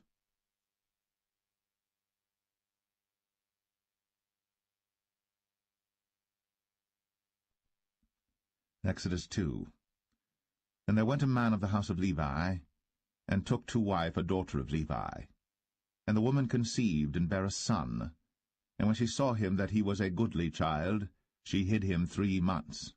And when she could not longer hide him, she took for him an ark of bulrushes, and daubed it with slime, and with pitch, and put the child therein, and she laid it in the flags by the river's brink. And his sister stood afar off, to wit what would be done to him. And the daughter of Pharaoh came down to wash herself at the river, and her maidens walked along by the river's side. And when she saw the ark among the flags, she sent her maid to fetch it. And when she had opened it, she saw the child, and behold, the babe wept. And she had compassion on him, and said, This is one of the Hebrews' children. Then said his sister to Pharaoh's daughter, Shall I go and call to thee a nurse of the Hebrew women, that she may nurse the child for thee? And Pharaoh's daughter said to her, Go. And the maid went, and called the child's mother. And Pharaoh's daughter said unto her, Take this child away, and nurse it for me, and I will give thee thy wages. And the woman took the child, and nursed it. And the child grew, and she brought him unto Pharaoh's daughter, and he became her son. And she called his name Moses. And she said, Because I drew him out of the water. And it came to pass in those days, when Moses was grown, that he went out unto his brethren, and looked on their burdens. And he spied an Egyptian smiting an Hebrew, one of his brethren. And he looked this way and that way. And when he saw that there was no man, he slew the Egyptian, and hid him in the sand. And when he went out the second day, behold, 2 men of the Hebrews strove together. And he said to him that did the wrong, Wherefore smitest thou thy fellow? And he said, Who made thee a prince and a judge over us? Intendest thou to kill me, as thou killedst the Egyptian? And Moses feared, and said, Surely this thing is known. Now when Pharaoh heard this thing, he sought to slay Moses. But Moses fled from the face of Pharaoh, and dwelt in the land of Midian, and he sat down by a well. Now the priest of Midian had 7 daughters, and they came and drew water, and filled the troughs to water their father's flock. And the shepherds came and drove them away. But Moses stood up and helped them, and watered their flock. And when they came to Reuel their father, he said, How is it that ye are come so soon today? And they said, An Egyptian delivered us out of the hand of the shepherds, and also drew water enough for us, and watered the flock. And he said unto his daughters, And where is he? Why is it that ye have left the man? Call him, that he may eat bread. And Moses was content to dwell with the man. And he gave Moses Zipporah his daughter, and she bare him a son. And he called his name Gershom, for he said, I have been a stranger in a strange land. And it came to pass, in process of time, that the king of Egypt died, and the children of Israel sighed by reason of the bondage, and they cried, and their cry came up unto God by reason of the bondage. And God heard their groaning, and God remembered his covenant with Abraham, with Isaac, and with Jacob. And God looked upon the children of Israel, and God had respect unto them.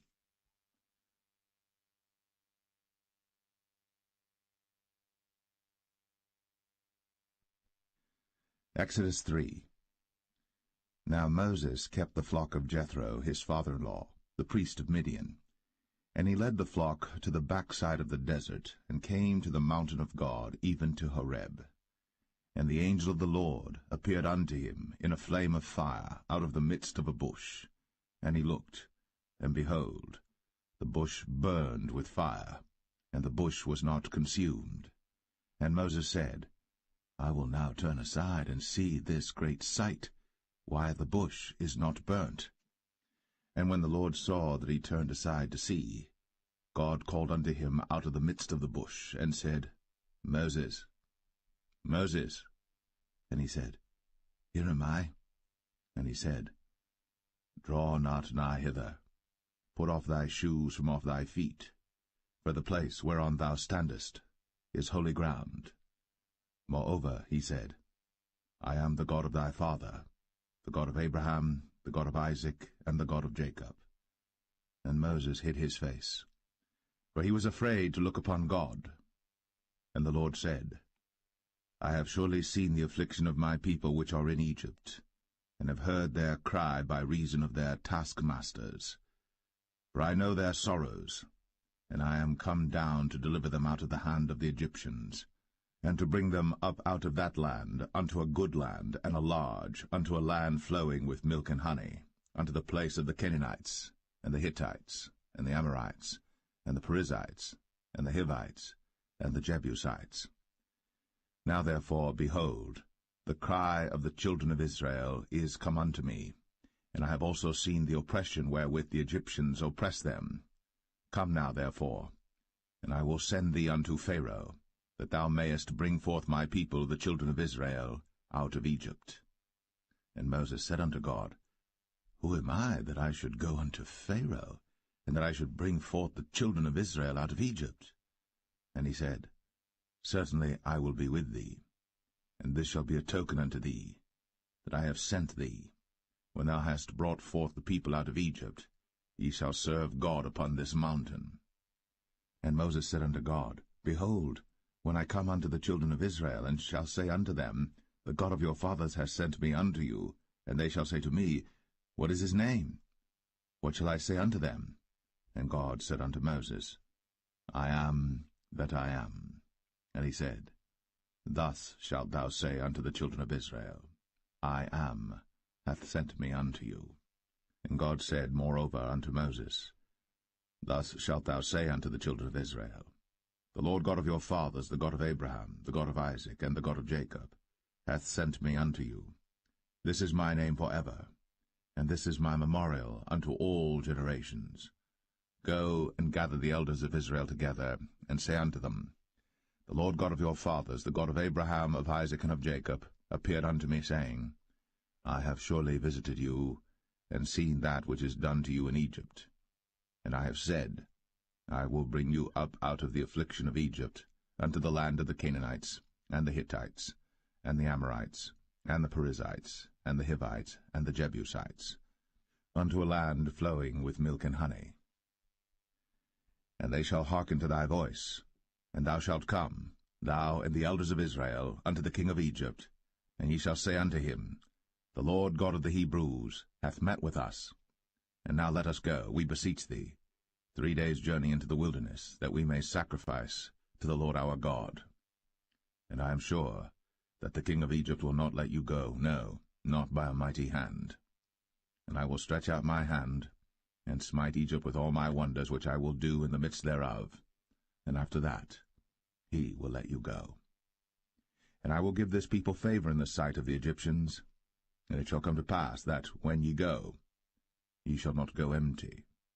But every woman shall borrow of her neighbor, and of her that sojourneth in her house, jewels of silver, and jewels of gold, and raiment, and ye shall put them upon your sons, and upon your daughters, and ye shall spoil the Egyptians.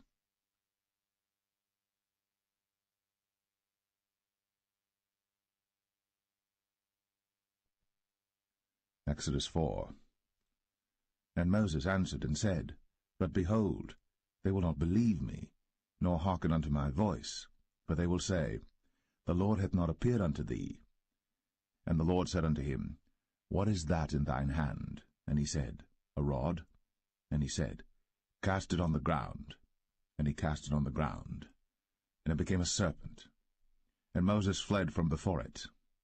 And the Lord said unto Moses, Put forth thine hand, and take it by the tail. And he put forth his hand, and caught it. And it became a rod in his hand, that they may believe that the Lord God of their fathers, the God of Abraham, the God of Isaac, and the God of Jacob, hath appeared unto thee.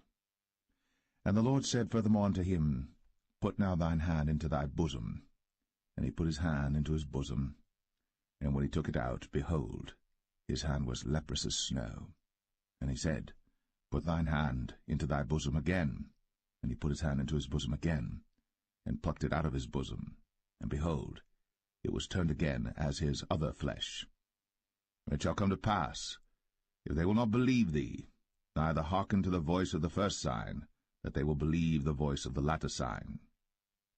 And it shall come to pass, if they will not believe also these two signs, neither hearken unto thy voice, that thou shalt take of the water of the river, and pour it upon the dry land, and the water which thou takest out of the river shall become blood upon the dry land.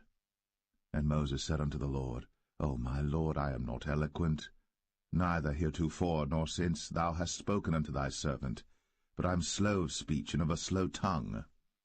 And the Lord said unto him, Who hath made man's mouth? Or who maketh the dumb, or deaf, or the seeing, or the blind? Have not I the Lord? Now therefore go, and I will be with thy mouth, and teach thee what thou shalt say.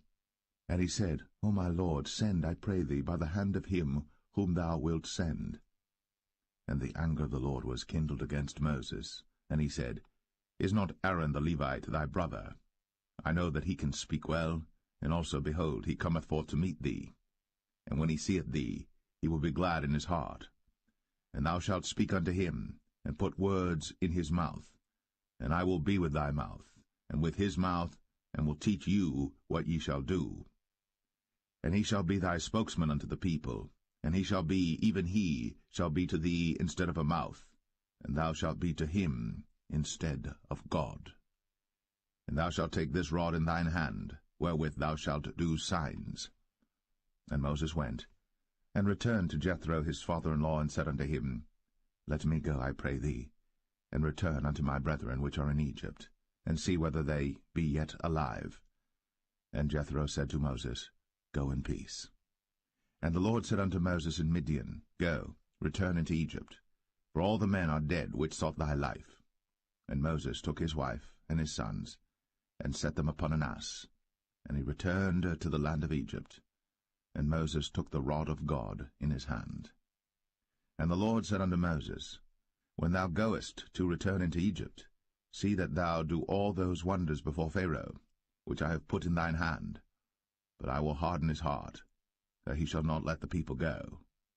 And thou shalt say unto Pharaoh, Thus saith the Lord, Israel is my son, even my firstborn. And I say unto thee, Let my son go, that he may serve me. And if thou refuse to let him go, behold, I will slay thy son, even thy firstborn. And it came to pass by the way in the inn, that the Lord met him, and sought to kill him. Then Zipporah took a sharp stone, and cut off the foreskin of her son, and cast it at his feet, and said, Surely a bloody husband art thou to me? So he let him go. Then she said, A bloody husband thou art, because of the circumcision. And the Lord said to Aaron, Go into the wilderness to meet Moses. And he went, and met him in the mount of God, and kissed him. And Moses told Aaron all the words of the Lord who had sent him, and all the signs which he had commanded him. And Moses and Aaron went and gathered together all the elders of the children of Israel. And Aaron spake all the words which the Lord had spoken unto Moses, and did the signs in the sight of the people. And the people believed. And when they heard that the Lord had visited the children of Israel, and that he had looked upon their affliction, then they bowed their heads and worshipped.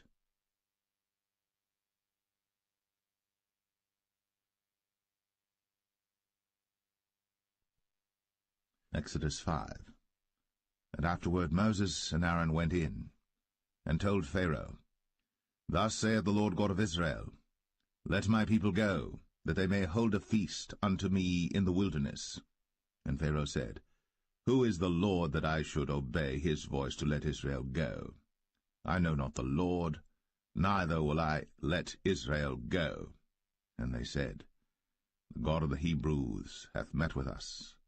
Let us go, we pray thee, 3 days' journey into the desert, and sacrifice unto the Lord our God, lest he fall upon us with pestilence, or with the sword. And the king of Egypt said unto them, Wherefore do ye, Moses and Aaron? Let the people from their works get you unto your burdens. And Pharaoh said, Behold, the people of the land now are many, and ye make them rest from their burdens. And Pharaoh commanded the same day the taskmasters of the people and their officers, saying, Ye shall no more give the people straw to make brick, as heretofore. Let them go and gather straw for themselves. And the tale of the bricks which they did make heretofore ye shall lay upon them. Ye shall not diminish aught thereof. For they be idle, therefore they cry, saying, Let us go and sacrifice to our God. Let their more work be laid upon the men, that they may labor therein, and let them not regard vain words. And the taskmasters of the people went out, and their officers, and they spake to the people, saying, Thus saith Pharaoh, I will not give you straw. Go ye, get you straw where you can find it, yet not aught of your work shall be diminished. So the people were scattered abroad throughout all the land of Egypt to gather stubble instead of straw. And the taskmasters hasted them, saying, Fulfill your works, your daily tasks, as when there was straw. And the officers of the children of Israel, which Pharaoh's taskmasters had set over them, were beaten, and demanded, Wherefore have ye not fulfilled your task in making brick both yesterday and today, as heretofore? Then the officers of the children of Israel came and cried unto Pharaoh, saying, Wherefore dealest thou thus with thy servants? There is no straw given unto thy servants. And they say to us, Make brick. And behold, thy servants are beaten, but the fault is in thine own people. But he said, Ye are idle, ye are idle. Therefore ye say, Let us go and do sacrifice to the Lord. Go therefore now and work, for there shall no straw be given you. Yet shall ye deliver the tale of bricks. And the officers of the children of Israel did see that they were in evil case, after it was said, Ye shall not minish aught from your bricks of your daily task. And they met Moses and Aaron, who stood in the way, as they came forth from Pharaoh. And they said unto them, The Lord look upon you and judge, because ye have made our savour to be abhorred in the eyes of Pharaoh, and in the eyes of his servants, to put a sword in their hand to slay us. And Moses returned unto the Lord, and said, Lord, wherefore hast thou so evil entreated this people? Why is it that thou hast sent me? For since I came to Pharaoh to speak in thy name, he hath done evil to this people, neither hast thou delivered thy people at all.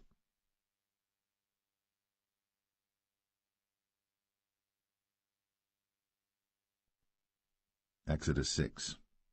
Then the Lord said unto Moses, Now shalt thou see what I will do to Pharaoh. For with a strong hand shall he let them go, and with a strong hand shall he drive them out of his land. And God spake unto Moses, and said unto him, I am the Lord. And I appeared unto Abraham, unto Isaac, and unto Jacob, by the name of God Almighty, but by my name Jehovah was I not known to them. And I have also established my covenant with them, to give them the land of Canaan, the land of their pilgrimage wherein they were strangers. And I have also heard the groaning of the children of Israel, whom the Egyptians keep in bondage, and I have remembered my covenant.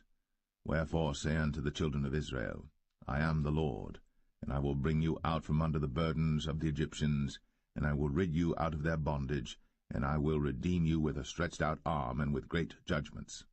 And I will take you to me for a people, and I will be to you a God, and ye shall know that I am the Lord your God, which bringeth you out from under the burdens of the Egyptians.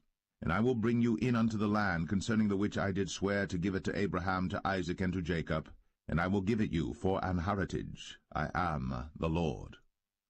And Moses spake so unto the children of Israel, but they hearkened not unto Moses for anguish of spirit, and for cruel bondage.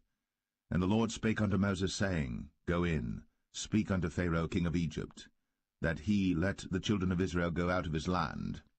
And Moses spake before the Lord, saying, Behold, the children of Israel have not hearkened unto me. How then shall Pharaoh hear me, who am of uncircumcised lips?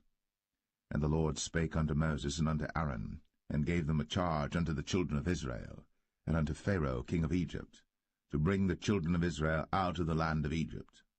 These be the heads of their fathers' houses, the sons of Reuben, the firstborn of Israel, Hanok and Palu, Hezron and Carmi. These be the families of Reuben. And the sons of Simeon, Jemuel and Jamin, and Ohad and Jachin, and Zohar and Shaul the son of a Canaanitish woman. These are the families of Simeon. And these are the names of the sons of Levi according to their generations, Gershon and Kohath and Merari. And the years of the life of Levi were 137 years. The sons of Gershon, Libni and Shimei, according to their families. And the sons of Kohath, Amram and Izhar, and Hebron and Uzziel. And the years of the life of Kohath were 133 years. And the sons of Merari, Mahali and Mushai. These are the families of Levi according to their generations. And Amram took him Jochebed, his father's sister, to wife, and she bare him, Aaron and Moses. And the years of the life of Amram were 137 years. And the sons of Izhar, Korah and Nepheg and Zichri. And the sons of Uzziel, Mishael and Elzavan and Zithri. And Aaron took him Elisheba, daughter of Aminadab, sister of Nahshon, to wife, and she bare him Nadab and Abihu, Eleazar and Ithamar. And the sons of Korah, Asir and Elkanah and Abiasaph. These are the families of the Korhites. And Eleazar, Aaron's son, took him one of the daughters of Putiel to wife, and she bare him Phinehas. These are the heads of the fathers of the Levites according to their families. These are that Aaron and Moses, to whom the Lord said, Bring out the children of Israel from the land of Egypt, according to their armies. These are they which spake to Pharaoh king of Egypt, to bring out the children of Israel from Egypt. These are that Moses and Aaron. And it came to pass on the day when the Lord spake unto Moses in the land of Egypt, that the Lord spake unto Moses, saying, I am the Lord. Speak thou unto Pharaoh king of Egypt all that I say unto thee. And Moses said before the Lord, Behold, I am of uncircumcised lips, and how shall Pharaoh hearken unto me?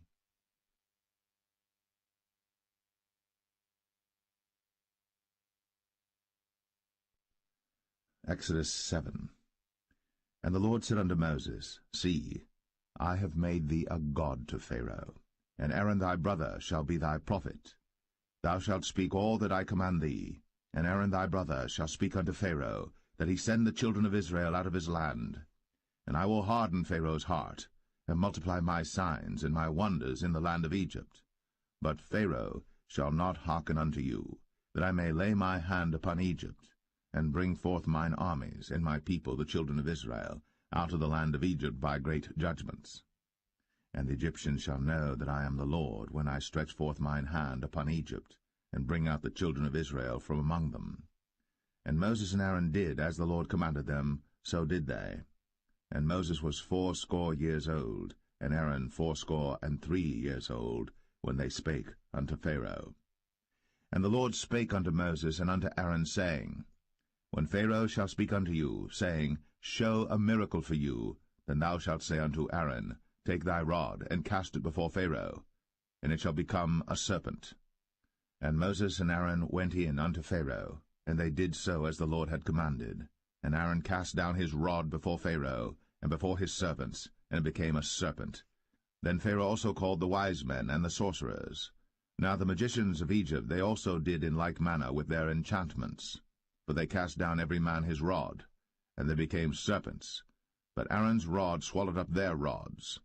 And he hardened Pharaoh's heart, that he hearkened not unto them, as the Lord had said. And the Lord said unto Moses, Pharaoh's heart is hardened, he refuseth to let the people go. Get thee unto Pharaoh in the morning.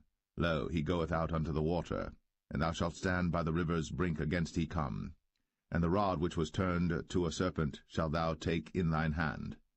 And thou shalt say unto him, The Lord God of the Hebrews hath sent me unto thee, saying, Let my people go, that they may serve me in the wilderness. And behold, hitherto thou wouldest not hear. Thus saith the Lord, In this thou shalt know that I am the Lord. Behold, I will smite with the rod that is in mine hand upon the waters which are in the river, and they shall be turned to blood.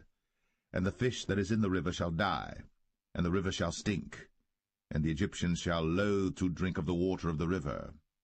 And the Lord spake unto Moses, Say unto Aaron, Take thy rod, and stretch out thine hand upon the waters of Egypt, upon their streams, upon their rivers, and upon their ponds, and upon all their pools of water, that they may become blood, and that there may be blood throughout all the land of Egypt, both in vessels of wood and in vessels of stone.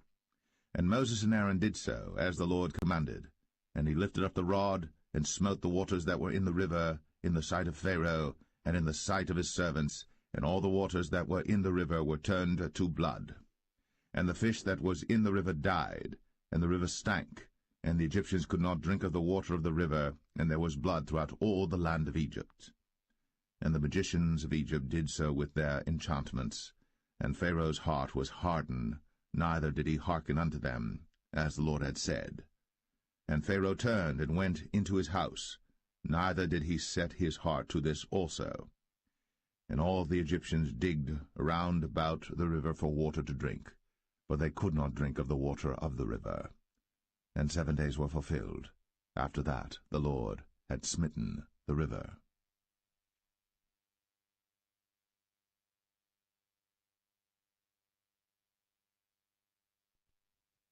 Exodus 8.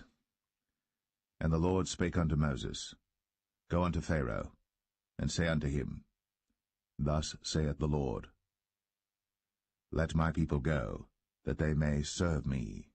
And if thou refuse to let them go, behold, I will smite all thy borders with frogs, and the river shall bring forth frogs abundantly, which shall go up and come into thine house, and into thy bedchamber, and upon thy bed, and into the house of thy servants, and upon thy people, and into thine ovens, and into thy kneading troughs. And the frogs shall come up both on thee, and upon thy people, and upon all thy servants. And the Lord spake unto Moses, Say unto Aaron, Stretch forth thine hand with thy rod over the streams, over the rivers, and over the ponds, and cause frogs to come up upon the land of Egypt. And Aaron stretched out his hand over the waters of Egypt, and the frogs came up, and covered the land of Egypt. And the magicians did so with their enchantments, and brought up frogs upon the land of Egypt. Then Pharaoh called for Moses and Aaron, and said, Entreat the Lord, that he may take away the frogs from me, and from my people, and I will let the people go, that they may do sacrifice unto the Lord. And Moses said unto Pharaoh, Glory over me. When shall I entreat for thee, and for thy servants, and for thy people, to destroy the frogs from thee, and thy houses, that they may remain in the river only? And he said, Tomorrow. And he said, Be it according to thy word, that thou mayest know that there is none like unto the Lord our God. And the frogs shall depart from thee, and from thy houses, and from thy servants, and from thy people, they shall remain in the river only. And Moses and Aaron went out from Pharaoh, and Moses cried unto the Lord because of the frogs, which he had brought against Pharaoh. And the Lord did according to the word of Moses, and the frogs died out of the houses, out of the villages, and out of the fields. and they gathered them together upon heaps, and the land stank. But when Pharaoh saw that there was respite, he hardened his heart, and hearkened not unto them, as the Lord had said. And the Lord said unto Moses, Say unto Aaron, Stretch out thy rod, and smite the dust of the land, that it may become lice throughout all the land of Egypt. And they did so. For Aaron stretched out his hand with his rod, and smote the dust of the earth, and it became lice in man and in beast. All the dust of the land became lice throughout all the land of Egypt. And the magicians did so with their enchantments to bring forth lice, but they could not, so there were lice upon man and upon beast. Then the magicians said unto Pharaoh, This is the finger of God. And Pharaoh's heart was hardened, and he hearkened not unto them, as the Lord had said. And the Lord said unto Moses, Rise up early in the morning, and stand before Pharaoh. Lo, he cometh forth to the water. And say unto him, Thus saith the Lord, Let my people go, that they may serve me. Else, if thou wilt not let my people go, behold, I will send swarms of flies upon thee, and upon thy servants, and upon thy people, and into thy houses, and the houses of the Egyptians shall be full of swarms of flies, and also the ground whereon they are. And I will sever in that day the land of Goshen, in which my people dwell, that no swarms of flies shall be there, to the end thou mayest know that I am the Lord in the midst of the earth. And I will put a division between my people and thy people. Tomorrow shall this sign be. And the Lord did so. And there came a grievous swarm of flies into the house of Pharaoh, and into his servants' houses, and into all the land of Egypt. The land was corrupted by reason of the swarm of flies. And Pharaoh called for Moses and for Aaron, and said, Go ye, sacrifice to your God in the land. And Moses said, It is not meet so to do, for we shall sacrifice the abomination of the Egyptians to the Lord our God. Lo, shall we sacrifice the abomination of the Egyptians before their eyes? And will they not stone us? We will go 3 days' journey into the wilderness, and sacrifice to the Lord our God, as he shall command us. And Pharaoh said, I will let you go, that ye may sacrifice to the Lord your God in the wilderness. Only ye shall not go very far away. Entreat for me. And Moses said, Behold, I go out from thee, and I will entreat the Lord that the swarms of flies may depart from Pharaoh, from his servants, and from his people tomorrow.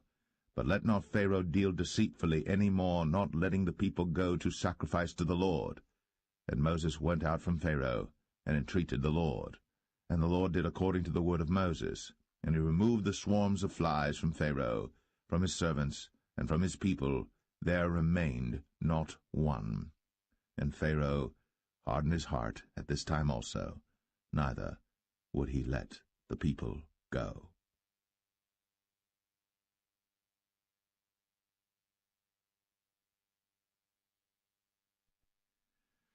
Exodus 9. Then the Lord said unto Moses, Go in unto Pharaoh, and tell him, Thus saith the Lord God of the Hebrews, Let my people go, that they may serve me. For if thou refuse to let them go, and wilt hold them still, behold, the hand of the Lord is upon thy cattle which is in the field, upon the horses, upon the asses, upon the camels, upon the oxen, and upon the sheep. There shall be a very grievous murrain. And the Lord shall sever between the cattle of Israel and the cattle of Egypt, and there shall nothing die of all that is the children's of Israel. And the Lord appointed a set time, saying, Tomorrow the Lord shall do this thing in the land. And the Lord did that thing on the morrow, and all the cattle of Egypt died, but of the cattle of the children of Israel died not one. And Pharaoh sent, and behold, there was not one of the cattle of the Israelites dead, and the heart of Pharaoh was hardened, and he did not let the people go. And the Lord said unto Moses and unto Aaron, Take to you handfuls of ashes of the furnace, and let Moses sprinkle it toward the heaven in the sight of Pharaoh. And it shall become small dust in all the land of Egypt, and shall be a boil breaking forth with blains upon man and upon beast throughout all the land of Egypt. Then they took ashes of the furnace, and stood before Pharaoh. And Moses sprinkled it up toward heaven, and it became a boil, breaking forth with blains upon man and upon beast. And the magicians could not stand before Moses because of the boils, for the boil was upon the magicians and upon all the Egyptians. And the Lord hardened the heart of Pharaoh, and he hearkened not unto them, as the Lord had spoken unto Moses. And the Lord said unto Moses, Rise up early in the morning, and stand before Pharaoh, and say unto him, Thus saith the Lord God of the Hebrews, Let my people go, that they may serve me. For I will at this time send all my plagues upon thine heart, and upon thy servants, and upon thy people, that thou mayest know that there is none like me in all the earth. For now I will stretch out my hand, that I may smite thee and thy people with pestilence, and thou shalt be cut off from the earth. And in very deed for this cause have I raised thee up, for to show in thee my power, and that my name may be declared throughout all the earth. As yet exaltest thou thyself against my people, that thou wilt not let them go. Behold, tomorrow about this time I will cause it to rain a very grievous hail, such as hath not been in Egypt since the foundation thereof even until now. Send therefore now, and gather thy cattle, and all that thou hast in the field. For upon every man and beast which shall be found in the field, and shall not be brought home, the hail shall come down upon them, and they shall die. He that feared the word of the Lord among the servants of Pharaoh made his servants and his cattle flee into the houses. And he that regarded not the word of the Lord left his servants and his cattle in the field. And the Lord said unto Moses, Stretch forth thine hand toward heaven, that there may be hail in all the land of Egypt, upon man, and upon beast, and upon every herb of the field, throughout the land of Egypt. And Moses stretched forth his rod toward heaven, and the Lord sent thunder and hail, and the fire ran along upon the ground, and the Lord rained hail upon the land of Egypt. So there was hail and fire mingled with the hail, very grievous, such as there was none like it in all the land of Egypt since it became a nation. And the hail smote throughout all the land of Egypt all that was in the field, both man and beast. And the hail smote every herb of the field, and brake every tree of the field. Only in the land of Goshen, where the children of Israel were, was there no hail. And Pharaoh sent and called for Moses and Aaron, and said unto them, I have sinned at this time. The Lord is righteous, and I and my people are wicked.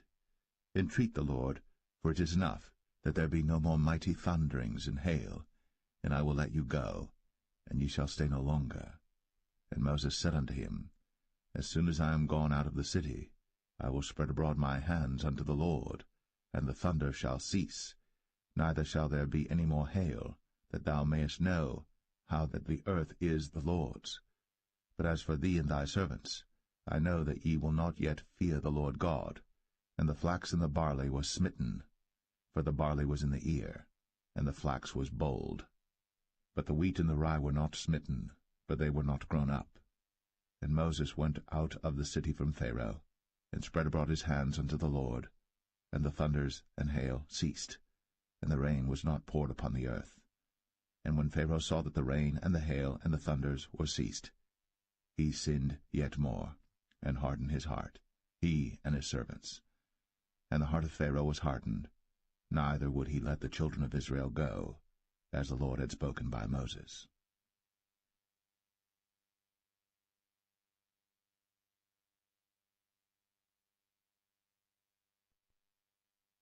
Exodus 10.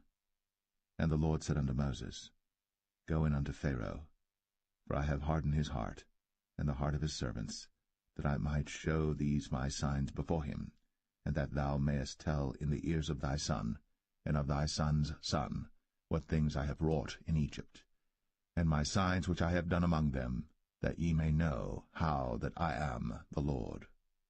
And Moses and Aaron came in unto Pharaoh, and said unto him, Thus saith the Lord God of the Hebrews, How long wilt thou refuse to humble thyself before me? Let my people go, that they may serve me. Else, if thou refuse to let my people go, behold, tomorrow will I bring the locusts into thy coast. And they shall cover the face of the earth, that one cannot be able to see the earth. And they shall eat the residue of that which is escaped, which remaineth unto you from the hail, and shall eat every tree which groweth for you out of the field. And they shall fill thy houses, and the houses of all thy servants, and the houses of all the Egyptians, which neither thy fathers nor thy fathers' fathers have seen, since the day that they were upon the earth unto this day. And he turned himself, and went out from Pharaoh. And Pharaoh's servants said unto him, How long shall this man be a snare unto us? Let the men go, that they may serve the Lord their God. Knowest thou not yet that Egypt is destroyed? And Moses and Aaron were brought again unto Pharaoh, and he said unto them, Go, serve the Lord your God. But who are they that shall go?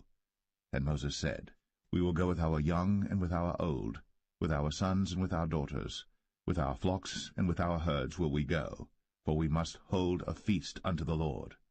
And he said unto them, Let the Lord be so with you, as I will let you go, and your little ones. Look to it, for evil is before you. Not so. Go now, ye that are men, and serve the Lord, for that ye did desire. And they were driven out from Pharaoh's presence. And the Lord said unto Moses, Stretch out thine hand over the land of Egypt for the locusts, that they may come up upon the land of Egypt, and eat every herb of the land, even all that the hail hath left. And Moses stretched forth his rod over the land of Egypt.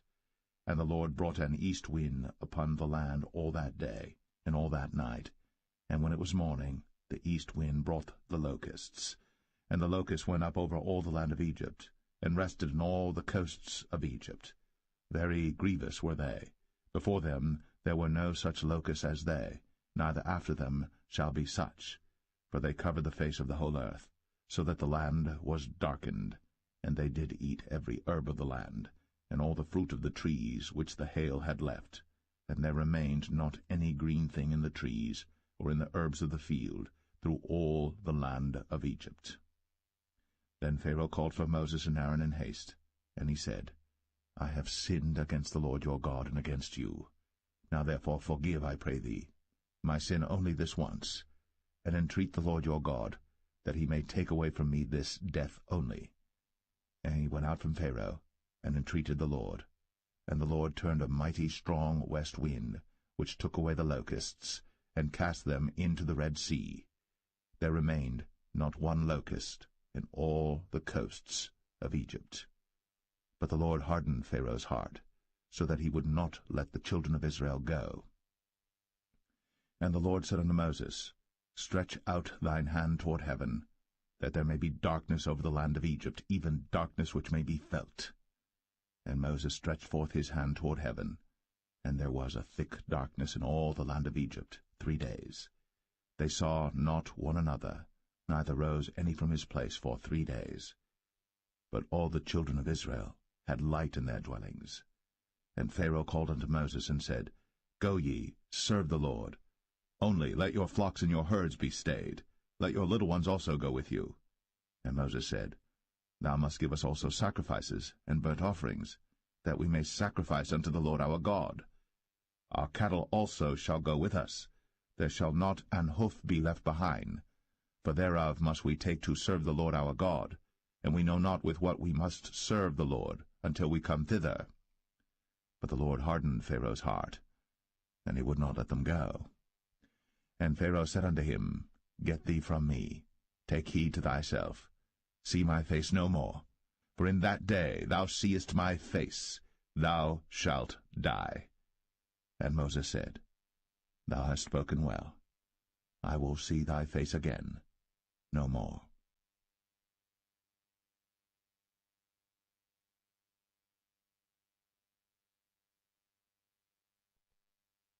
Exodus 11. And the Lord said unto Moses, Yet will I bring one plague more upon Pharaoh and upon Egypt. Afterwards he will let you go hence. When he shall let you go, he shall surely thrust you out hence altogether. Speak now in the ears of the people, and let every man borrow of his neighbor, and every woman of her neighbor, jewels of silver and jewels of gold. And the Lord gave the people favor in the sight of the Egyptians. Moreover, the man Moses was very great in the land of Egypt, in the sight of Pharaoh's servants, and in the sight of the people. And Moses said, Thus saith the Lord, About midnight will I go out into the midst of Egypt, and all the firstborn in the land of Egypt shall die, from the firstborn of Pharaoh that sitteth upon his throne, even unto the firstborn of the maidservant that is behind the mill, and all the firstborn of beasts. And there shall be a great cry throughout all the land of Egypt, such as there was none like it, nor shall be like it any more. But against any of the children of Israel shall not a dog move his tongue, against man or beast, that ye may know how that the Lord doth put a difference between the Egyptians and Israel.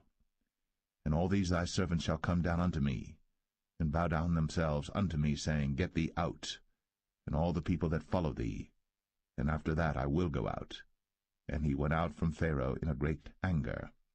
And the Lord said unto Moses, Pharaoh shall not hearken unto you, that my wonders may be multiplied in the land of Egypt.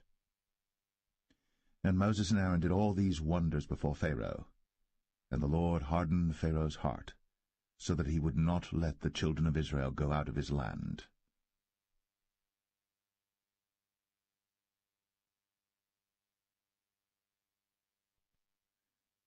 Exodus 12. And the Lord spake unto Moses and Aaron in the land of Egypt, saying, This month shall be unto you the beginning of months. It shall be the first month of the year to you. Speak ye unto all the congregation of Israel, saying, In the 10th day of this month they shall take to them every man a lamb, according to the house of their fathers, a lamb for an house. And if the household be too little for the lamb, let him and his neighbor next unto his house take it according to the number of the souls. Every man according to his eating shall make your count for the lamb. Your lamb shall be without blemish, a male of the first year. Ye shall take it out from the sheep or from the goats. And ye shall keep it up until the 14th day of the same month. And the whole assembly of the congregation of Israel shall kill it in the evening. And they shall take of the blood, and strike it on the 2 side posts, and on the upper door post of the houses wherein they shall eat it. And they shall eat the flesh in that night, roast with fire, and unleavened bread, and with bitter herbs they shall eat it. Eat not of it raw, nor sodden it all with water, but roast with fire, his head with his legs, and with the purtenance thereof. And ye shall let nothing of it remain until the morning, and that which remaineth of it until the morning ye shall burn with fire. And thus shall ye eat it, with your loins girded, your shoes on your feet, and your staff in your hand, and ye shall eat it in haste. It is the Lord's Passover. For I will pass through the land of Egypt this night, and will smite all the firstborn in the land of Egypt, both man and beast, and against all the gods of Egypt I will execute judgment. I am the Lord. And the blood shall be to you for a token upon the houses where ye are. And when I see the blood, I will pass over you, and the plague shall not be upon you to destroy you, when I smite the land of Egypt. And this day shall be unto you for a memorial, and ye shall keep it a feast to the Lord throughout your generations. Ye shall keep it a feast by an ordinance for ever. 7 days shall ye eat unleavened bread. Even the first day ye shall put away leaven out of your houses. For whosoever eateth leavened bread from the first day until the 7th day, that soul shall be cut off from Israel. And in the first day there shall be an holy convocation, and in the 7th day there shall be an holy convocation to you. No manner of work shall be done in them, save that which every man must eat, that only may be done of you. And ye shall observe the feast of unleavened bread. For in this selfsame day have I brought your armies out of the land of Egypt. Therefore shall ye observe this day in your generations by an ordinance for ever. In the 1st month, on the 14th day of the month at even, ye shall eat unleavened bread, until the 21st day of the month at even. 7 days shall there be no leaven found in your houses. For whosoever eateth that which is leavened, even that soul shall be cut off from the congregation of Israel, whether he be a stranger or born in the land. Ye shall eat nothing leavened. In all your habitations shall ye eat unleavened bread. Then Moses called for all the elders of Israel, and said unto them, Draw out, and take you a lamb according to your families, and kill the Passover. And ye shall take a bunch of hyssop, and dip it in the blood that is in the basin, and strike the lintel and the 2 side posts with the blood that is in the basin, and none of you shall go out at the door of his house until the morning.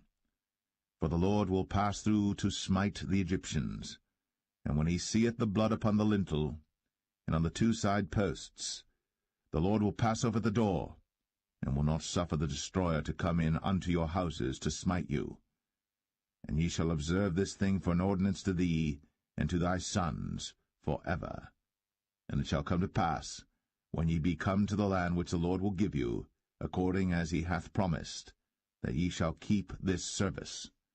And it shall come to pass, when your children shall say unto you, What mean ye by this service? That ye shall say, It is the sacrifice of the Lord's Passover, who passed over the houses of the children of Israel in Egypt, when he smote the Egyptians, and delivered our houses. And the people bowed the head, and worshipped. And the children of Israel went away, and did, as the Lord had commanded Moses and Aaron, so did they. And it came to pass that at midnight the Lord smote all the firstborn in the land of Egypt, from the firstborn of Pharaoh that sat on his throne unto the firstborn of the captive that was in the dungeon, and all the firstborn of cattle. And Pharaoh rose up in the night, he and all his servants and all the Egyptians. And there was a great cry in Egypt, for there was not a house where there was not one dead. And he called for Moses and Aaron by night, and said, Rise up, and get you forth from among my people, both ye and the children of Israel, and go, serve the Lord, as ye have said.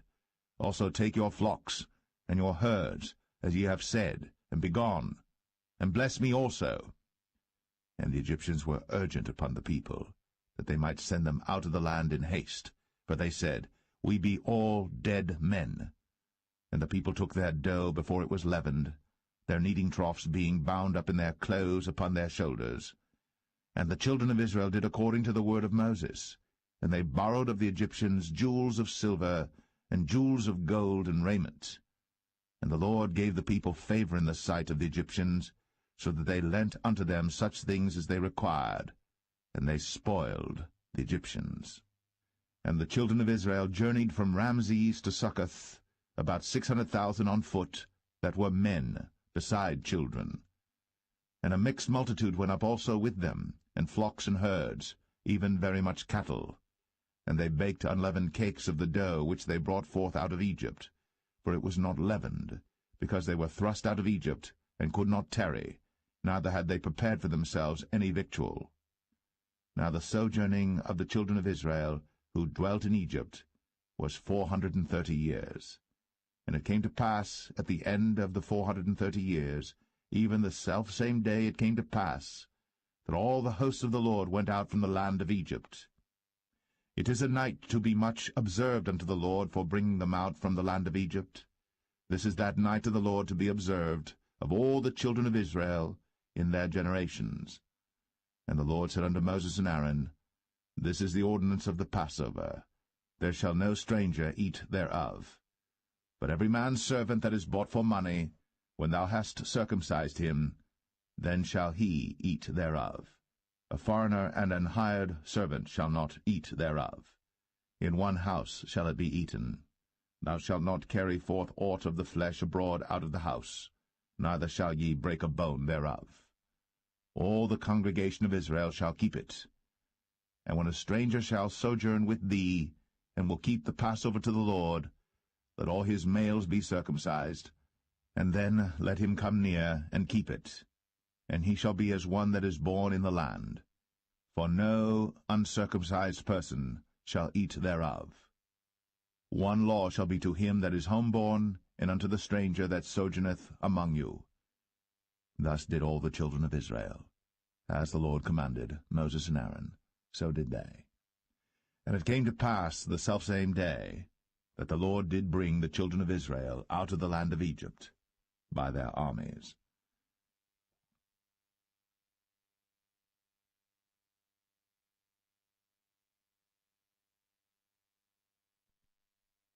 Exodus 13. And the Lord spake unto Moses, saying, Sanctify unto me all the firstborn, whatsoever openeth the womb among the children of Israel, both of man and of beast, it is mine. And Moses said unto the people, Remember this day in which ye came out from Egypt, out of the house of bondage, for by strength of hand the Lord brought you out from this place. There shall no leavened bread be eaten. This day came ye out in the month Abib. And it shall be, when the Lord shall bring thee into the land of the Canaanites, and the Hittites, and the Amorites, and the Hivites, and the Jebusites, which he sware unto thy fathers to give thee, a land flowing with milk and honey, that thou shalt keep this service in this month. 7 days thou shalt eat unleavened bread, and in the 7th day shall be a feast to the Lord. Unleavened bread shall be eaten 7 days, and there shall no leavened bread be seen with thee, neither shall there be leaven seen with thee in all thy quarters. And thou shalt show thy son in that day, saying, This is done, because of that which the Lord did unto me, when I came forth out of Egypt. And it shall be for a sign unto thee upon thine hand, and for a memorial between thine eyes, that the Lord's law may be in thy mouth. For with a strong hand hath the Lord brought thee out of Egypt. Thou shalt therefore keep this ordinance in his season from year to year. And it shall be, when the Lord shall bring thee into the land of the Canaanites, as he sware unto thee and to thy fathers, and shall give it thee, that thou shalt set apart unto the Lord all that openeth the matrix, and every firstling that cometh of a beast which thou hast, the males shall be the Lord's. And every firstling of an ass thou shalt redeem with a lamb, and if thou wilt not redeem it, then thou shalt break his neck. And all the firstborn of man among thy children shalt thou redeem. And it shall be, when thy son asketh thee in time to come, saying, What is this? That thou shalt say unto him, By strength of hand the Lord brought us out from Egypt, from the house of bondage. And it came to pass, when Pharaoh would hardly let us go, that the Lord slew all the firstborn in the land of Egypt, both the firstborn of man and the firstborn of beast.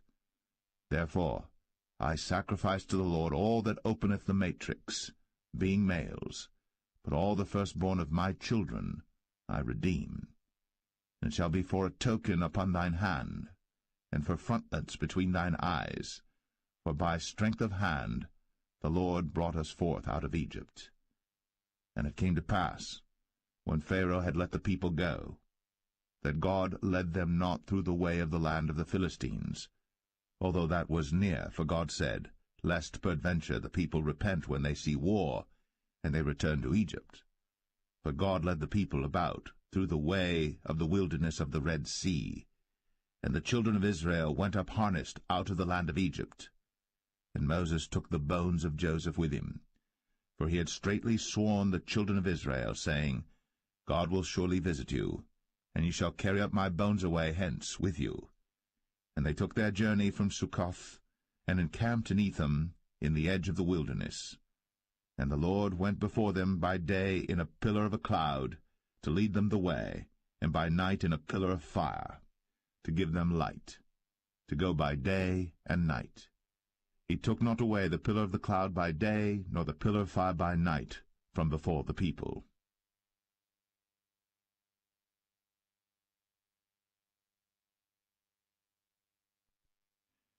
Exodus 14. And the Lord spake unto Moses, saying, Speak unto the children of Israel, that they turn and encamp before Pi-hahiroth, between Migdol and the sea, over against Baal-zephon. Before it shall ye encamp by the sea.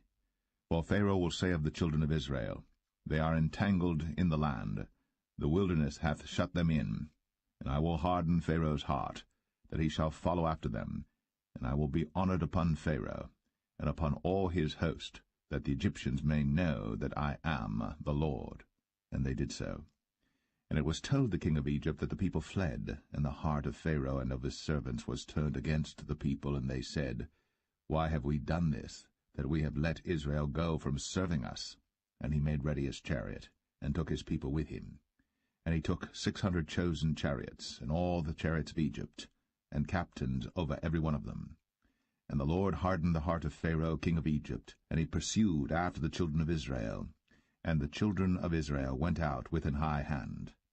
But the Egyptians pursued after them all the horses and chariots of Pharaoh, and his horsemen and his army, and overtook them encamping by the sea, beside Pi-hahiroth, before Baal-zephon.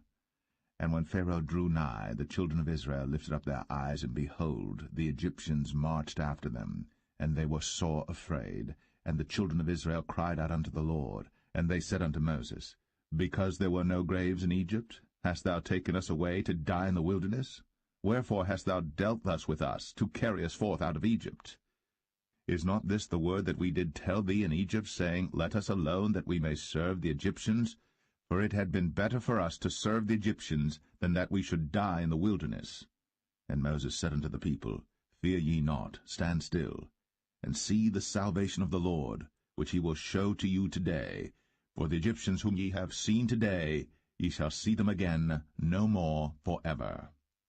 The Lord shall fight for you, and ye shall hold your peace. And the Lord said unto Moses, Wherefore criest thou unto me? Speak unto the children of Israel, that they go forward. But lift thou up thy rod, and stretch out thine hand over the sea, and divide it. And the children of Israel shall go on dry ground through the midst of the sea.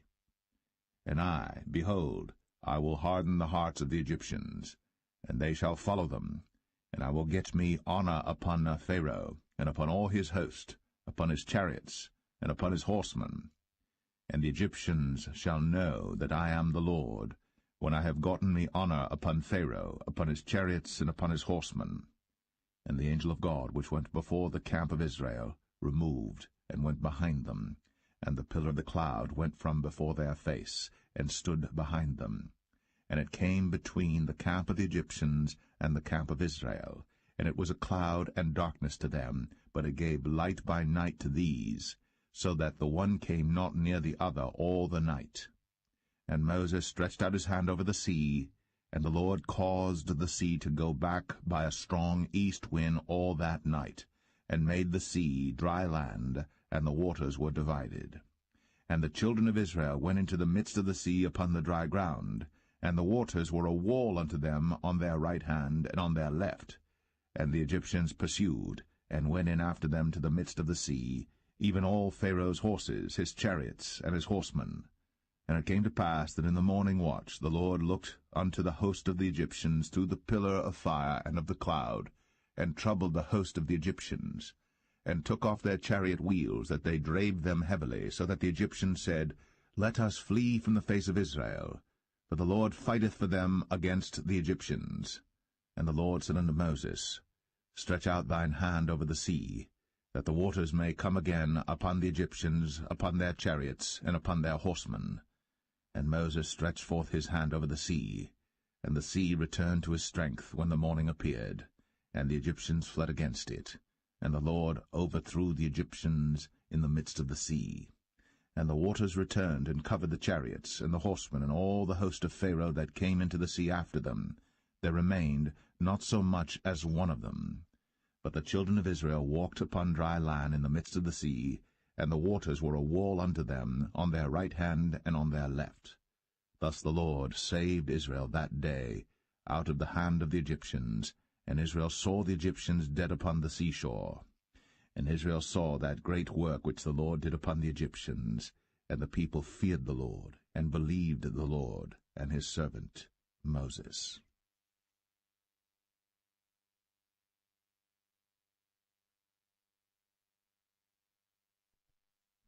Exodus 15.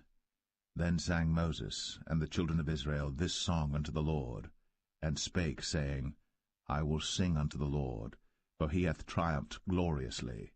The horse and his rider hath he thrown into the sea. The Lord is my strength and song, and he is become my salvation. He is my God, and I will prepare him an habitation, my father's God, and I will exalt him. The Lord is a man of war, the Lord is his name. Pharaoh's chariots and his host hath he cast into the sea. His chosen captains also are drowned in the Red Sea. The depths have covered them, they sank into the bottom as a stone. Thy right hand, O Lord, is become glorious in power. Thy right hand, O Lord, hath dashed in pieces the enemy. And in the greatness of thine excellency thou hast overthrown them that rose up against thee. Thou sentest forth thy wrath, which consumed them as stubble. and with the blast of thy nostrils the waters were gathered together. The floods stood upright as an heap, and the depths were congealed in the heart of the sea. The enemy said, I will pursue, I will overtake, I will divide the spoil. My lust shall be satisfied upon them. I will draw my sword, my hand shall destroy them. Thou didst blow with thy wind, the sea covered them. They sank as lead in the mighty waters. Who is like unto thee, O Lord, among the gods? Who is like thee, glorious in holiness, fearful in praises, doing wonders? Thou stretchest out thy right hand, the earth swallowed them. Thou in thy mercy hast led forth the people which thou hast redeemed. Thou hast guided them in thy strength unto thy holy habitation. The people shall hear and be afraid. Sorrow shall take hold on the inhabitants of Palestina. Then the dukes of Edom shall be amazed. The mighty men of Moab, trembling, shall take hold upon them. All the inhabitants of Canaan shall melt away. Fear and dread shall fall upon them. By the greatness of thine arm they shall be as still as a stone, till thy people pass over, O Lord, till the people pass over, which thou hast purchased. Thou shalt bring them in, and plant them in the mountain of thine inheritance, in the place, O Lord, which thou hast made for thee to dwell in the sanctuary, O Lord, which thy hands have established. The Lord shall reign for ever and ever. For the horse of Pharaoh went in with his chariots and with his horsemen into the sea, and the Lord brought again the waters of the sea upon them. But the children of Israel went on dry land in the midst of the sea. And Miriam the prophetess, the sister of Aaron, took a timbrel in her hand, and all the women went out after her with timbrels and with dances.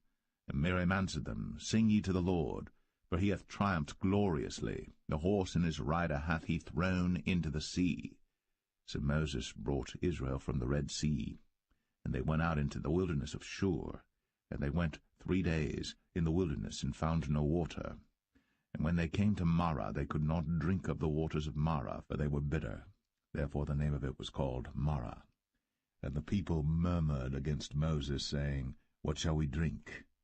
And he cried unto the Lord, and the Lord showed him a tree, which when he had cast into the waters were made sweet. There he made for them a statute and an ordinance, and there he proved them, and said, If thou wilt diligently hearken to the voice of the Lord thy God, and wilt do that which is right in his sight, and wilt give ear to his commandments, and keep all his statutes, I will put none of these diseases upon thee, which I have brought upon the Egyptians, for I am the Lord that healeth thee.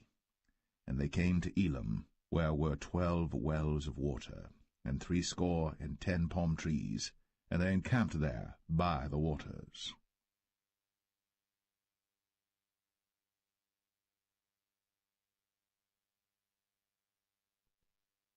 Exodus 16.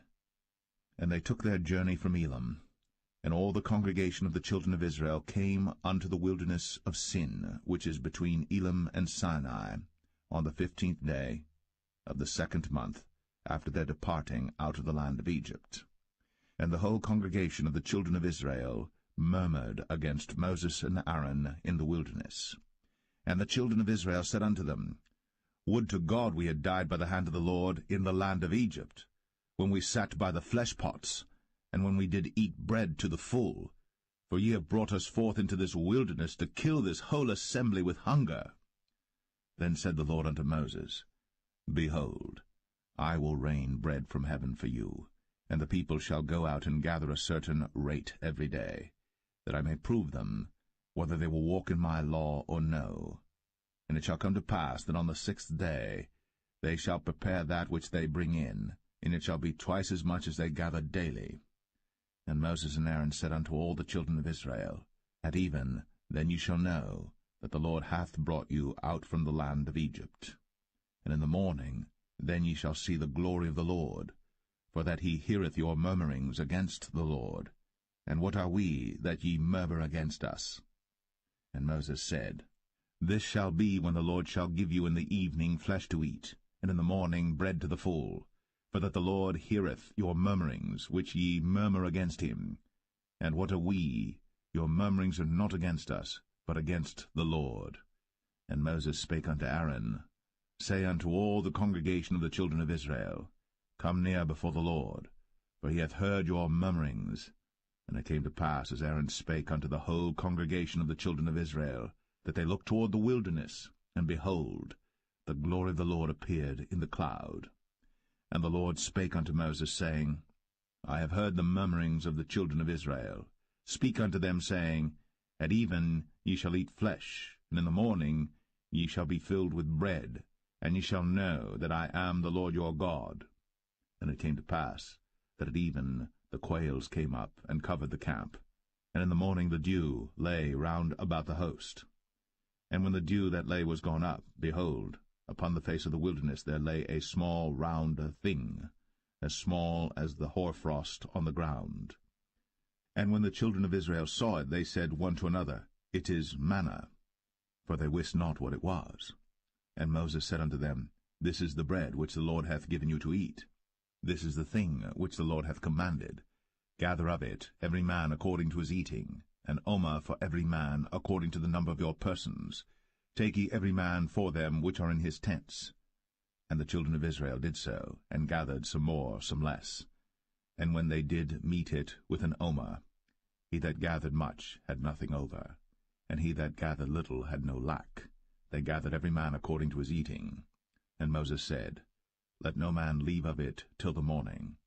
Notwithstanding they hearkened not unto Moses, but some of them left of it until the morning. And it bred worms, and stank. And Moses was wroth with them. And they gathered it every morning, every man according to his eating. And when the sun waxed hot, it melted. And it came to pass that on the 6th day they gathered twice as much bread, 2 omers for one man. And all the rulers of the congregation came and told Moses. And he said unto them, This is that which the Lord hath said. Tomorrow is the rest of the holy Sabbath unto the Lord.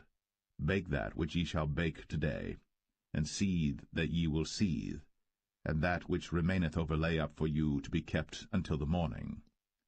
And they laid it up till the morning, as Moses bade, and it did not stink, neither was there any worm therein. And Moses said, Eat that today, for today is a Sabbath unto the Lord. Today ye shall not find it in the field.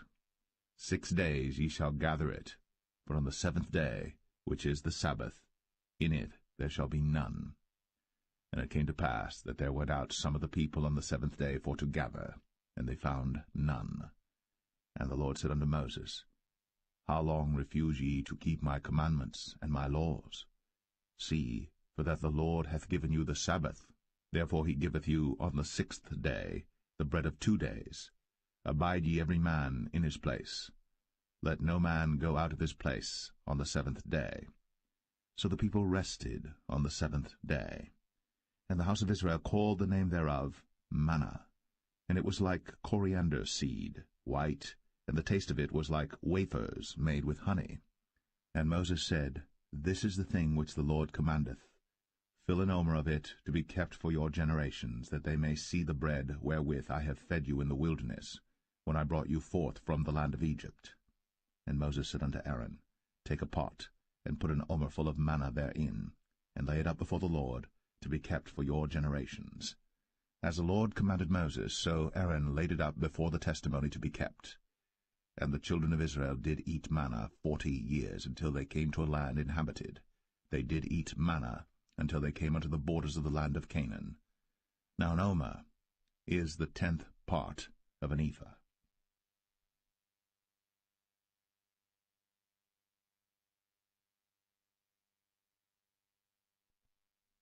Exodus 17. And all the congregation of the children of Israel journeyed from the wilderness of Sin after their journeys, according to the commandment of the Lord, and pitched in Rephidim. And there was no water for the people to drink. Wherefore the people did chide with Moses, and said, Give us water that we may drink. And Moses said unto them, Why chide ye with me? Wherefore do ye tempt the Lord? And the people thirsted there for water. And the people murmured against Moses, and said, Wherefore is this that thou hast brought us up out of Egypt, to kill us, and our children, and our cattle with thirst? And Moses cried unto the Lord, saying, What shall I do unto this people? They be almost ready to stone me. And the Lord said unto Moses, Go on before the people, and take with thee of the elders of Israel, and thy rod wherewith thou smotest the river, take in thine hand, and go. Behold, I will stand before thee there upon the rock in Horeb, and thou shalt smite the rock. And there shall come water out of it, that the people may drink. And Moses did so in the sight of the elders of Israel. And he called the name of the place Massah, and Meribah, because of the chiding of the children of Israel, and because they tempted the Lord, saying, Is the Lord among us or not? Then came Amalek and fought with Israel in Rephidim. And Moses said unto Joshua, Choose us out men, and go out, fight with Amalek. Tomorrow I will stand on the top of the hill with the rod of God in mine hand. So Joshua did as Moses had said to him, and fought with Amalek. And Moses, Aaron, and Hur went up to the top of the hill. And it came to pass, when Moses held up his hand, that Israel prevailed. And when he let down his hand, Amalek prevailed. But Moses' hands were heavy, and they took a stone and put it under him, and he sat thereon. And Aaron and Hur stayed up his hands, the one on the one side, and the other on the other side. And his hands were steady until the going down of the sun. And Joshua discomfited Amalek and his people with the edge of the sword. And the Lord said unto Moses, Write this for a memorial in a book, and rehearse it in the ears of Joshua. For I will utterly put out the remembrance of Amalek from under heaven. And Moses built an altar, and called the name of it Jehovah Nissi. For he said, Because the Lord has sworn that the Lord will have war with Amalek from generation to generation.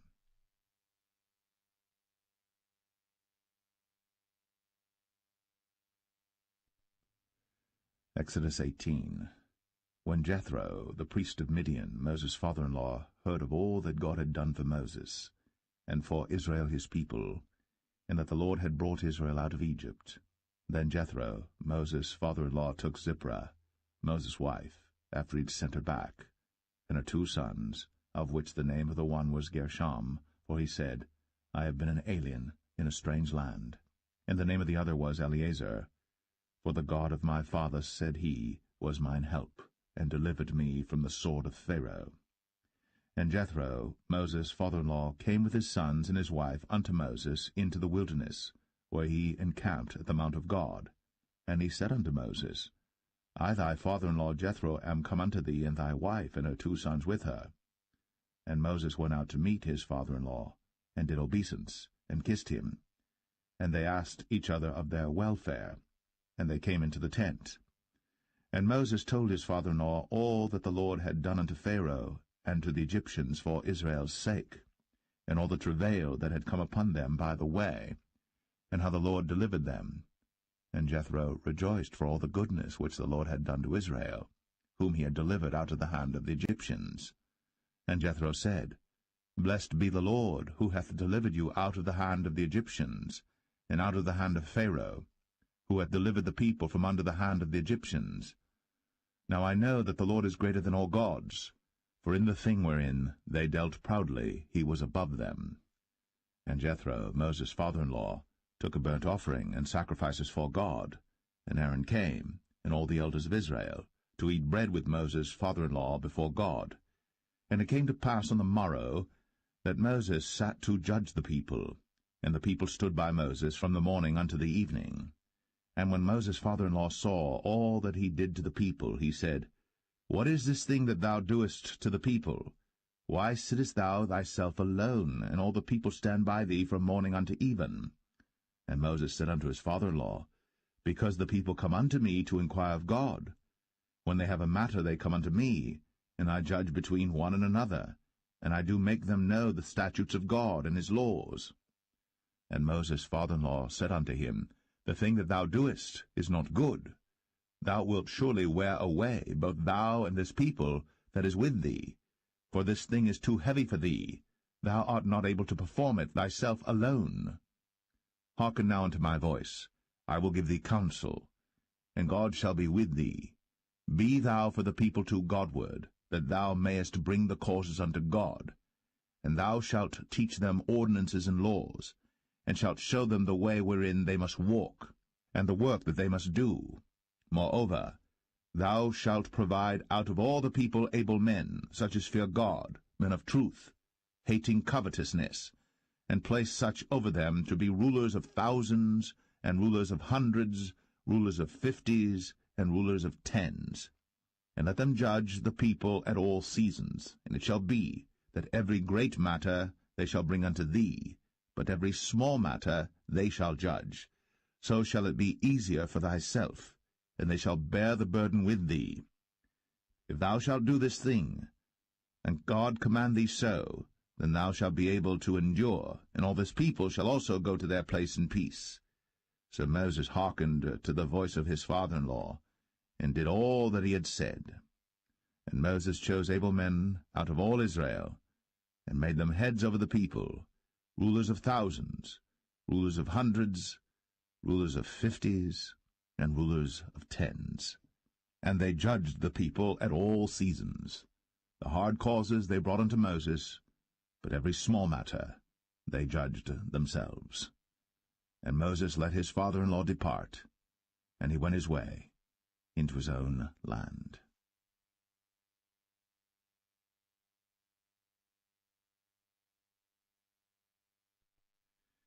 Exodus 19.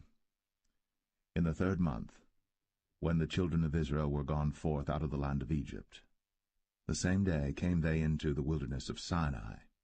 But they were departed from Rephidim, and were come to the desert of Sinai, and had pitched in the wilderness, and there Israel camped before the mount. And Moses went up unto God, and the Lord called unto him out of the mountain, saying, Thus shalt thou say to the house of Jacob, and tell the children of Israel, Ye have seen what I did unto the Egyptians, and how I bare you on eagle's wings, and brought you unto myself. Now therefore, if ye will obey my voice indeed, and keep my covenant, then ye shall be a peculiar treasure unto me above all people.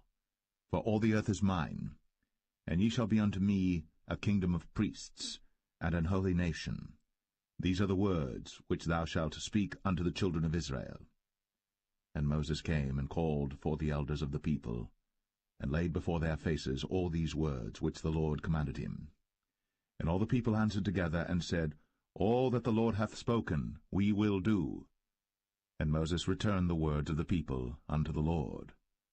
And the Lord said unto Moses, Lo, I come unto thee in a thick cloud, that the people may hear when I speak with thee, and believe thee for ever. And Moses told the words of the people unto the Lord. And the Lord said unto Moses, Go unto the people, and sanctify them today and tomorrow, and let them wash their clothes, and be ready against the 3rd day. For the 3rd day the Lord will come down in the sight of all the people upon Mount Sinai. And thou shalt set bounds unto the people round about, saying, Take heed to yourselves, that ye go not up into the mount, or touch the border of it. Whosoever toucheth the mount shall be surely put to death. There shall not an hand touch it, but he shall surely be stoned, or shot through, whether it be beast or man, it shall not live. When the trumpet soundeth long, they shall come up to the mount. And Moses went down from the mount unto the people, and sanctified the people, and they washed their clothes. And he said unto the people, Be ready against the 3rd day, come not at your wives. And it came to pass on the 3rd day in the morning, that there were thunders and lightnings, and a thick cloud upon the mount, and the voice of the trumpet exceeding loud, so that all the people that was in the camp trembled. And Moses brought forth the people out of the camp to meet with God. And they stood at the nether part of the mount. And Mount Sinai was altogether on a smoke, because the Lord descended upon it in fire, and the smoke thereof ascended as the smoke of a furnace, and the whole mount quaked greatly. And when the voice of the trumpet sounded long, and waxed louder and louder, Moses spake, and God answered him by a voice. And the Lord came down upon Mount Sinai, on the top of the mount, and the Lord called Moses up to the top of the mount, and Moses went up. And the Lord said unto Moses, Go down, charge the people, lest they break through unto the Lord to gaze, and many of them perish. And let the priests also which come near to the Lord sanctify themselves, lest the Lord break forth upon them. And Moses said unto the Lord, The people cannot come up to Mount Sinai, for thou chargest us, saying, Set bounds about the mount, and sanctify it. And the Lord said unto him, Away, get thee down, and thou shalt come up, thou and Aaron with thee. But let not the priests and the people break through to come up unto the Lord, lest he break forth upon them. So Moses went down unto the people, and spake unto them.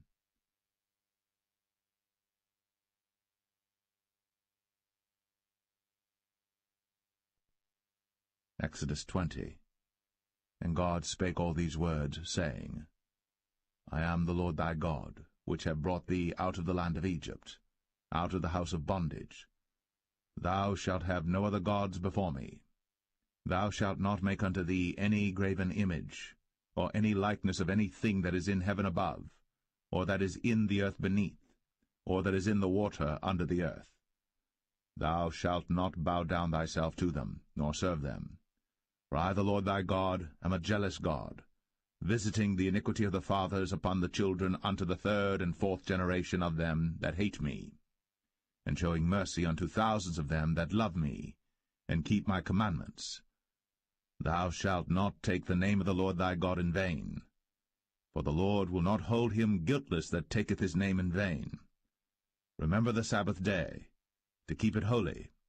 6 days shalt thou labor, and do all thy work. But the 7th day is the Sabbath of the Lord thy God. In it thou shalt not do any work, thou, nor thy son, nor thy daughter, thy manservant, nor thy maidservant, nor thy cattle, nor thy stranger that is within thy gates.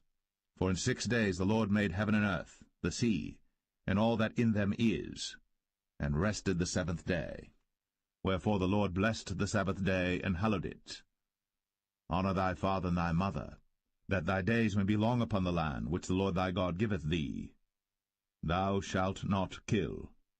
Thou shalt not commit adultery. Thou shalt not steal. Thou shalt not bear false witness against thy neighbor. Thou shalt not covet thy neighbor's house. Thou shalt not covet thy neighbor's wife, nor his manservant, nor his maidservant, nor his ox, nor his ass, nor anything that is thy neighbor's. And all the people saw the thunderings, and the lightnings, and the noise of the trumpet, and the mountain smoking. And when the people saw it, they removed, and stood afar off. And they said unto Moses, Speak thou with us, and we will hear, but let not God speak with us, lest we die. And Moses said unto the people, Fear not, for God is come to prove you, and that his fear may be before your faces, that ye sin not. And the people stood afar off. And Moses drew near unto the thick darkness where God was. And the Lord said unto Moses, Thus thou shalt say unto the children of Israel, Ye have seen that I have talked with you from heaven. Ye shall not make with me gods of silver, neither shall ye make unto you gods of gold. An altar of earth thou shalt make unto me, and shalt sacrifice thereon thy burnt offerings, and thy peace offerings, thy sheep and thine oxen. In all places where I record my name I will come unto thee, and I will bless thee. And if thou wilt make me an altar of stone, thou shalt not build it of hewn stone, for if thou lift up thy tool upon it, thou hast polluted it. Neither shalt thou go up by steps unto mine altar, that thy nakedness be not discovered thereon.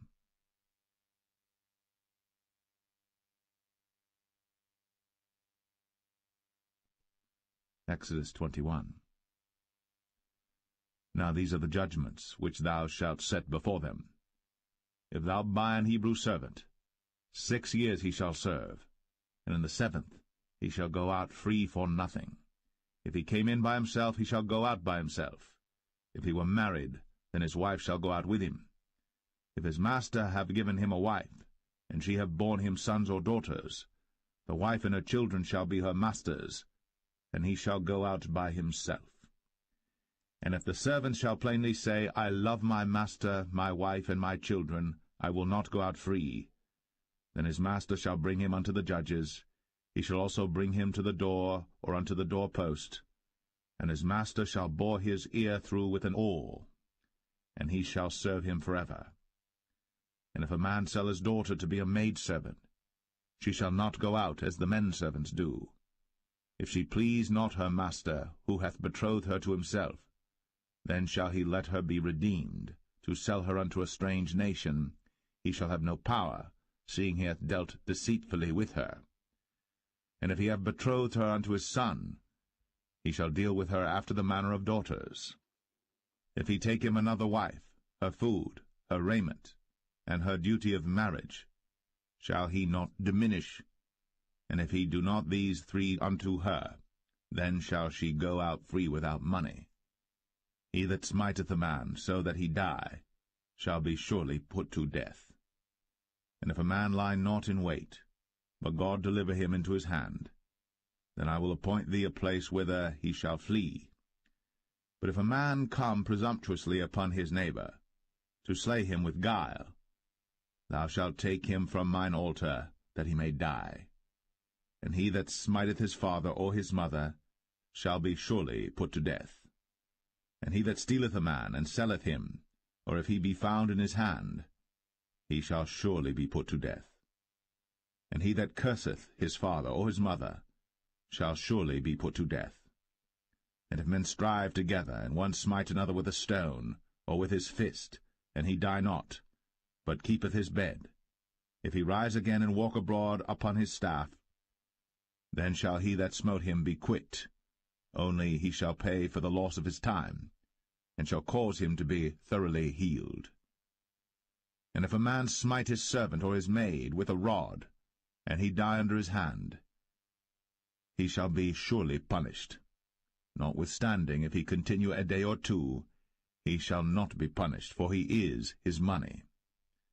If men strive and hurt a woman with child, so that her fruit depart from her, and yet no mischief follow, he shall be surely punished, according as the woman's husband will lay upon him, and he shall pay as the judges determine.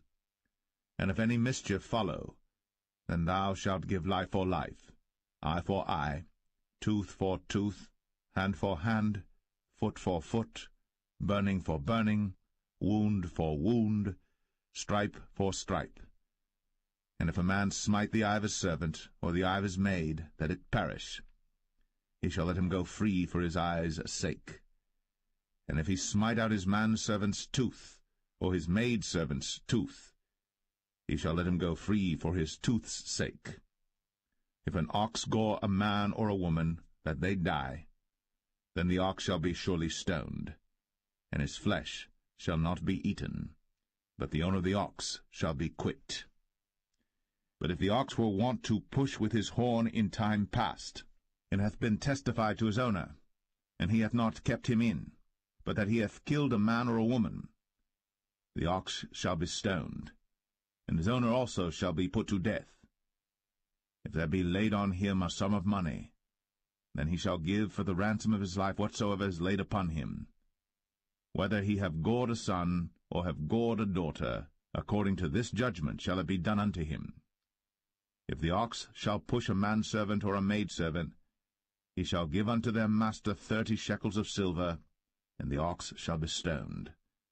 And if a man shall open a pit, or if a man shall dig a pit, and not cover it, and an ox or an ass fall therein, the owner of the pit shall make it good, and give money unto the owner of them, and the dead beast shall be his. And if one man's ox hurt another's, that he die, then they shall sell the live ox, and divide the money of it, and the dead ox also they shall divide. For if it be known that the ox hath used to push in time past, and his owner hath not kept him in, he shall surely pay ox for ox, and the dead shall be his own.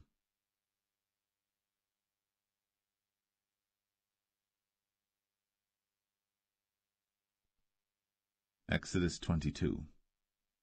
If a man shall steal an ox or a sheep and kill it or sell it, he shall restore 5 oxen for an ox and 4 sheep for a sheep. If a thief be found breaking up, and be smitten that he die, there shall no blood be shed for him. If the sun be risen upon him, there shall be blood shed for him, for he should make full restitution. If he have nothing, then he shall be sold for his theft. If the theft be certainly found in his hand alive, whether it be ox or ass or sheep, he shall restore double. If a man shall cause a field or vineyard to be eaten, and shall put in his beast, and shall feed in another man's field, of the best of his own field and of the best of his own vineyard, shall he make restitution. If fire break out and catch in thorns, so that stacks of corn or the standing corn of the field be consumed therewith, he that kindled the fire shall surely make restitution. If a man shall deliver unto his neighbor money or stuff to keep, and it be stolen out of the man's house, if the thief be found, let him pay double. If the thief be not found, then the master of the house shall be brought unto the judges to see whether he have put his hand unto his neighbor's goods. For all manner of trespass, whether it be for ox, for ass, for sheep, for raiment, or for any manner of lost thing, which another challengeth to be his, the cause of both parties shall come before the judges, and whom the judges shall condemn, he shall pay double unto his neighbor. If a man deliver unto his neighbor an ass, or an ox, or a sheep, or any beast to keep, and it die, or be hurt, or driven away, no man seeing it, then shall an oath of the Lord be between them both, that he hath not put his hand unto his neighbor's goods, and the owner of it shall accept thereof, and he shall not make it good. And if it be stolen from him, he shall make restitution unto the owner thereof. If it be torn in pieces, then let him bring it for witness, and he shall not make good that which was torn. And if a man borrow aught of his neighbor, and it be hurt or die, the owner thereof being not with it, he shall surely make it good. But if the owner thereof be with it, he shall not make it good. If it be an hired thing, it came for his hire. And if a man entice a maid that is not betrothed, and lie with her, he shall surely endow her to be his wife. If her father utterly refuse to give her unto him, he shall pay money according to the dowry of virgins. Thou shalt not suffer a witch to live. Whosoever lieth with a beast shall surely be put to death. He that sacrificeth unto any god, save unto the Lord only, he shall be utterly destroyed. Thou shalt neither vex a stranger nor oppress him, for ye were strangers in the land of Egypt. Ye shall not afflict any widow or fatherless child. If thou afflict them in any wise, and they cry at all unto me, I will surely hear their cry, and my wrath shall wax hot, and I will kill you with the sword, and your wives shall be widows, and your children fatherless. If thou lend money to any of my people that is poor by thee, thou shalt not be to him as an usurer, neither shalt thou lay upon him usury. If thou at all take thy neighbor's raiment to pledge, thou shalt deliver it unto him by that the sun goeth down. For that is his covering only, it is his raiment for his skin. Wherein shall he sleep? And it shall come to pass, when he crieth unto me, that I will hear, for I am gracious. Thou shalt not revile the gods, nor curse the ruler of thy people. Thou shalt not delay to offer the first of thy ripe fruits, and of thy liquors, the firstborn of thy sons shalt thou give unto me. Likewise shalt thou do with thine oxen, and with thy sheep. 7 days it shall be with his dam. On the 8th day thou shalt give it me. And ye shall be holy men unto me. Neither shall ye eat any flesh that is torn of beasts in the field. Ye shall cast it to the dogs.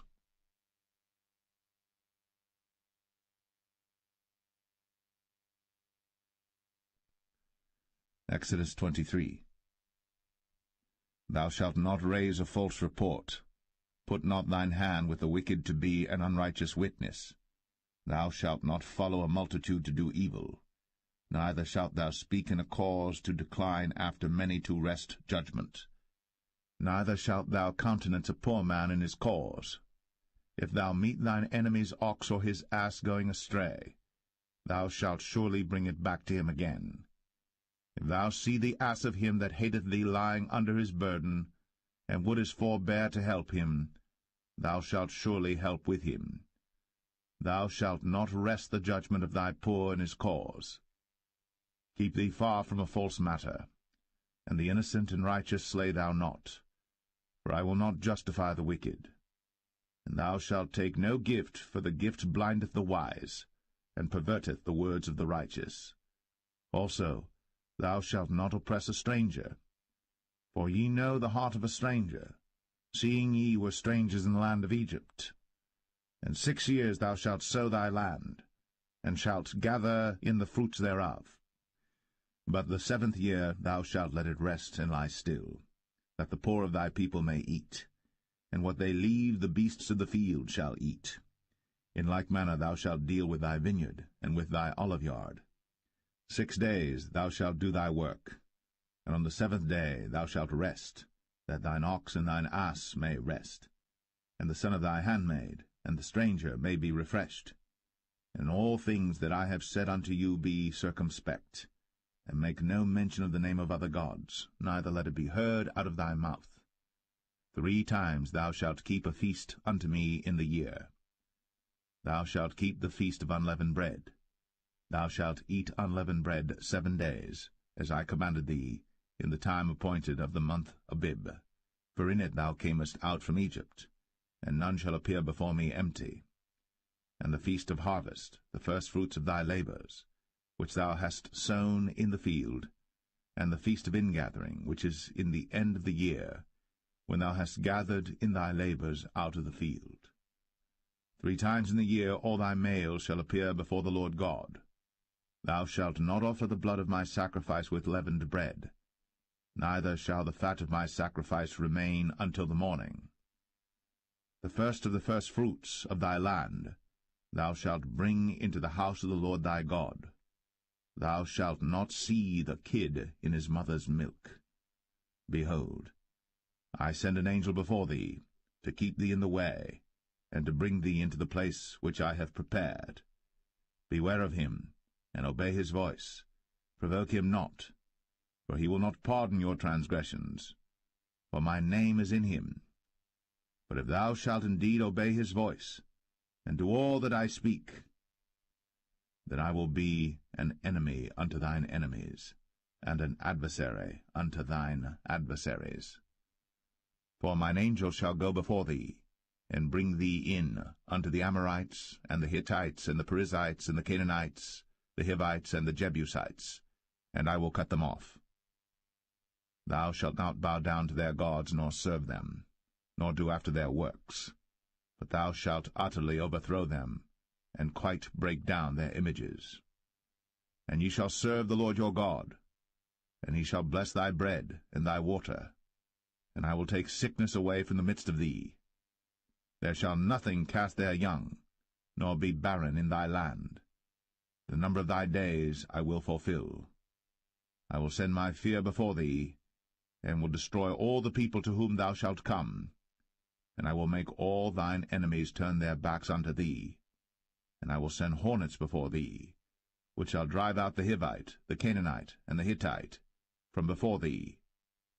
I will not drive them out from before thee in 1 year, lest the land become desolate, and the beasts of the field multiply against thee.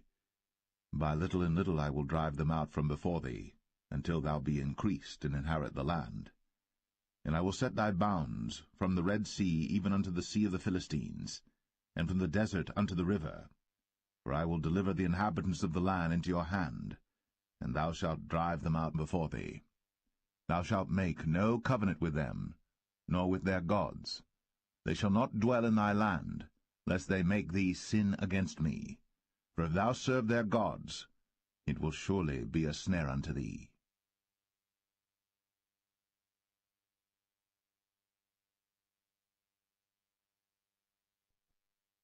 Exodus 24.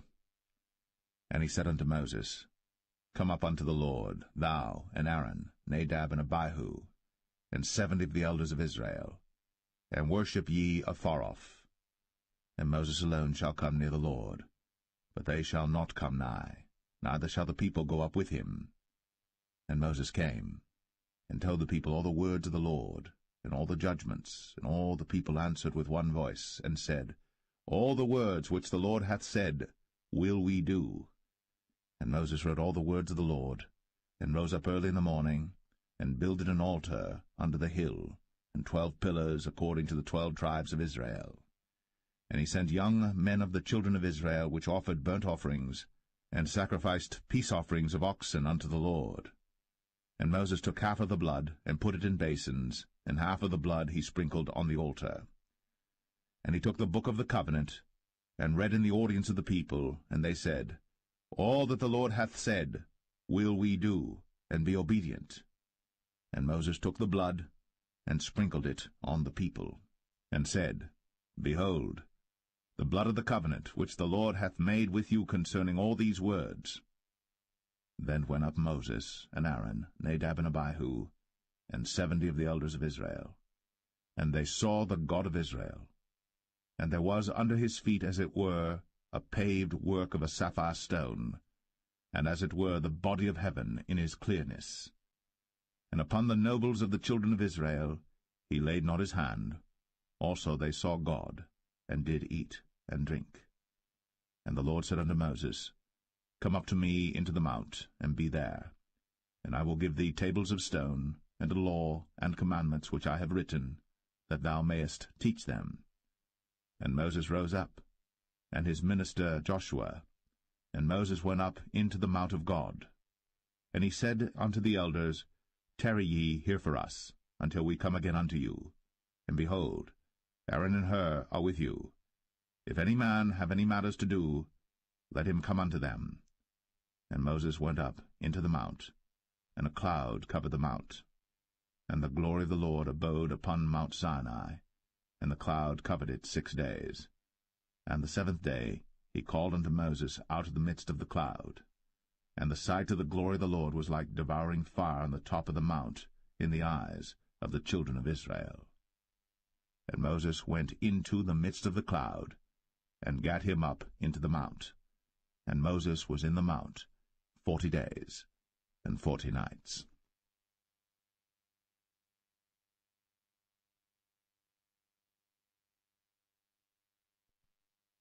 Exodus 25.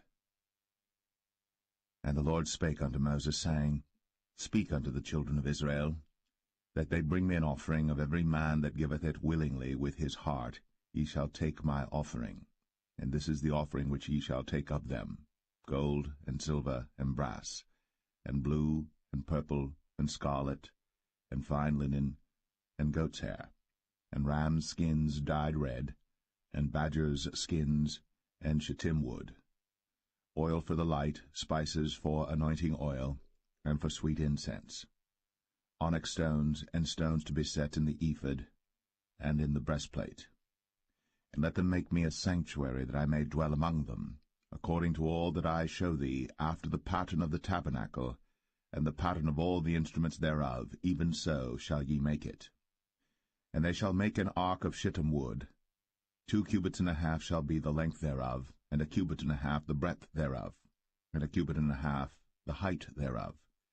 And thou shalt overlay it with pure gold, within and without shalt thou overlay it, and shalt make upon it a crown of gold round about. And thou shalt cast 4 rings of gold for it, and put them in the 4 corners thereof, and 2 rings shall be in the one side of it, and 2 rings in the other side of it. And thou shalt make staves of shittim wood, and overlay them with gold. And thou shalt put the staves into the rings by the sides of the ark, that the ark may be borne with them. The staves shall be in the rings of the ark, they shall not be taken from it. And thou shalt put into the ark the testimony which I shall give thee. And thou shalt make a mercy seat of pure gold. 2 cubits and a half shall be the length thereof, and a cubit and a half the breadth thereof. And thou shalt make 2 cherubims of gold. Of beaten work shalt thou make them, in the 2 ends of the mercy seat. And make 1 cherub on the one end, and the other cherub on the other end. Even of the mercy seat shall ye make the cherubims on the 2 ends thereof. And the cherubims shall stretch forth their wings on high, covering the mercy seat with their wings, and their faces shall look one to another. Toward the mercy seat shall the faces of the cherubims be. And thou shalt put the mercy seat above upon the ark, and in the ark thou shalt put the testimony that I shall give thee. And there I will meet with thee, and I will commune with thee from above the mercy seat, from between the two cherubims which are upon the ark of the testimony, of all things which I will give thee in commandment unto the children of Israel. Thou shalt also make a table of shittim wood. 2 cubits shall be the length thereof, and a cubit the breadth thereof, and a cubit and a half the height thereof. And thou shalt overlay it with pure gold, and make thereto a crown of gold round about. And thou shalt make unto it a border of an handbreadth round about, and thou shalt make a golden crown to the border thereof round about. And thou shalt make for it 4 rings of gold, and put the rings in the 4 corners that are on the 4 feet thereof. Over against the border shall the rings be for places of the staves to bear the table.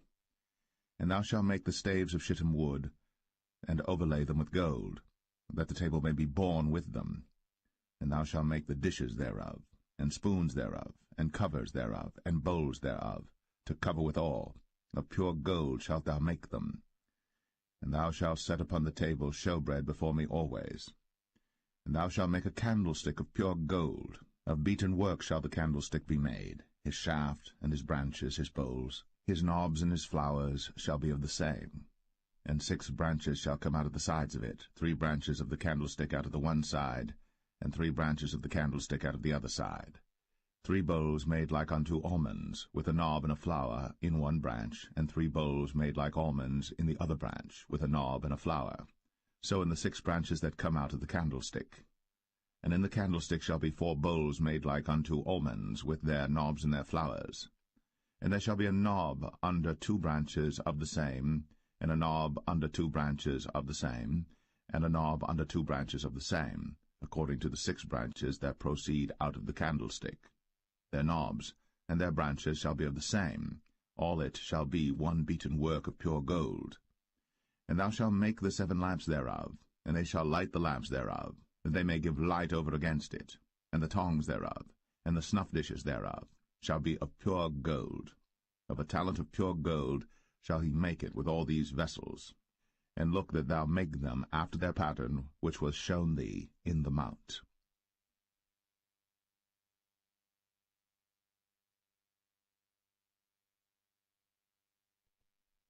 Exodus 26. Moreover, thou shalt make the tabernacle with 10 curtains of fine twined linen, and blue, and purple, and scarlet. With cherubims of cunning work shalt thou make them. The length of one curtain shall be 28 cubits, and the breadth of one curtain 4 cubits, and every one of the curtains shall have one measure. The 5 curtains shall be coupled together one to another, and other 5 curtains shall be coupled one to another. And thou shalt make loops of blue upon the edge of the one curtain, from the selvage in the coupling. And likewise shalt thou make in the uttermost edge of another curtain, in the coupling of the second. 50 loops shalt thou make in the one curtain, and 50 loops shalt thou make in the edge of the curtain that is in the coupling of the second, that the loops may take hold one of another. And thou shalt make 50 taches of gold, and couple the curtains together with the taches, and it shall be one tabernacle.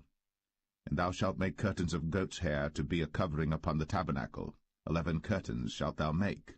The length of one curtain shall be 30 cubits, and the breadth of one curtain 4 cubits, and the 11 curtains shall be all of one measure. And thou shalt couple 5 curtains by themselves, and 6 curtains by themselves, and shalt double the 6 curtains in the forefront of the tabernacle. And thou shalt make 50 loops on the edge of the one curtain that is outmost in the coupling, and 50 loops in the edge of the curtain which coupleth the second. And thou shalt make 50 taches of brass, and put the taches into the loops, and couple the tent together, that it may be one. And the remnant that remaineth of the curtains of the tent, the half curtain that remaineth, shall hang over the backside of the tabernacle, and a cubit on the one side, and a cubit on the other side of that which remaineth in the length of the curtains of the tent. It shall hang over the sides of the tabernacle on this side, and on that side to cover it. And thou shalt make a covering for the tent of ram skins dyed red, and a covering above of badgers' skins. And thou shalt make boards for the tabernacle of shittim wood standing up. 10 cubits shall be the length of a board, and 1.5 cubits shall be the breadth of one board. 2 tenons shall there be in one board, set in order, one against another. Thus shalt thou make for all the boards of the tabernacle. And thou shalt make the boards for the tabernacle 20 boards on the south side southward. And thou shalt make 40 sockets of silver under the 20 boards, 2 sockets under one board for his 2 tenons, and 2 sockets under another board for his 2 tenons. And for the second side of the tabernacle on the north side there shall be 20 boards, and there 40 sockets of silver, 2 sockets under one board, and 2 sockets under another board. And for the sides of the tabernacle westward thou shalt make 6 boards. And 2 boards shalt thou make for the corners of the tabernacle in the 2 sides. And they shall be coupled together beneath, and they shall be coupled together above the head of it unto one ring.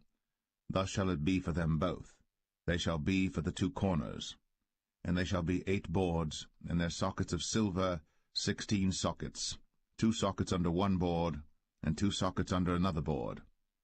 And thou shalt make bars of shittim wood, 5 for the boards of the one side of the tabernacle, and 5 bars for the boards of the other side of the tabernacle, and 5 bars for the boards of the side of the tabernacle for the 2 sides westward.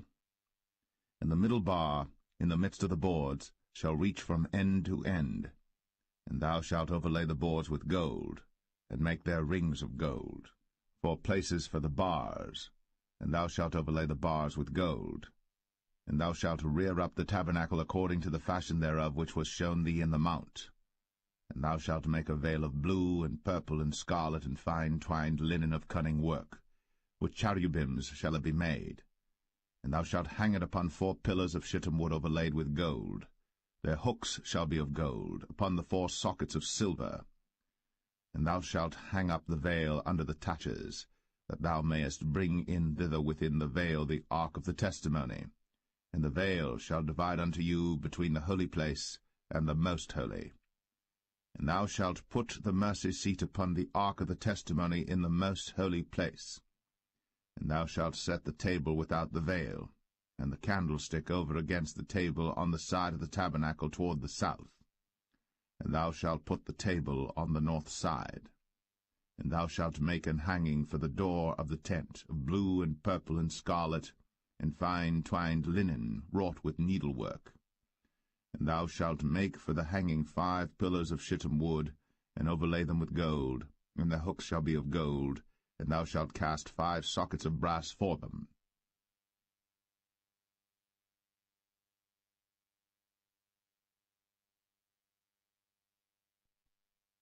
Exodus 27. And thou shalt make an altar of shittim wood, 5 cubits long and 5 cubits broad. The altar shall be 4 square, and the height thereof shall be 3 cubits. And thou shalt make the horns of it upon the 4 corners thereof. His horns shall be of the same, and thou shalt overlay it with brass. And thou shalt make his pans to receive his ashes, and his shovels, and his basins, and his flesh hooks, and his fire pans. All the vessels thereof thou shalt make of brass. And thou shalt make for it a grate of network of brass, and upon the net shalt thou make 4 brazen rings in the 4 corners thereof. And thou shalt put it under the compass of the altar beneath, that the net may be even to the midst of the altar. And thou shalt make staves for the altar, staves of shittim wood, and overlay them with brass. And the staves shall be put into the rings, and the staves shall be upon the 2 sides of the altar to bear it. Hollow with boards shalt thou make it, as it was shown thee in the mount, so shall they make it. And thou shalt make the court of the tabernacle for the south side. Southward there shall be hangings for the court of fine twined linen, of 100 cubits long for one side. And the 20 pillars thereof, and their 20 sockets shall be of brass. The hooks of the pillars, and their fillets, shall be of silver. And likewise for the north side in length there shall be hangings of 100 cubits long, and his 20 pillars, and their 20 sockets of brass, the hooks of the pillars, and their fillets of silver. And for the breadth of the court on the west side shall be hangings of 50 cubits, their pillars 10, and their sockets 10. And the breadth of the court on the east side eastward shall be 50 cubits, The hangings of one side of the gate shall be 15 cubits, their pillars 3, and their sockets 3. And on the other side shall be hangings 15 cubits, their pillars 3, and their sockets 3. And for the gate of the court shall be an hanging of 20 cubits of blue, and purple, and scarlet, and fine twined linen, wrought with needlework, and their pillars shall be 4, and their sockets 4. All the pillars round about the court shall be filleted with silver. Their hooks shall be of silver, and their sockets of brass. The length of the court shall be 100 cubits, and the breadth 50 everywhere, and the height 5 cubits of fine twined linen, and their sockets of brass. All the vessels of the tabernacle, and all the service thereof, and all the pins thereof, and all the pins of the court shall be of brass. And thou shalt command the children of Israel that they bring thee pure oil, olive beaten for the light, to cause the lamp to burn always. In the tabernacle of the congregation without the veil, which is before the testimony, Aaron and his sons shall order it from evening to morning before the Lord. It shall be a statute for ever, unto their generations, on the behalf of the children of Israel.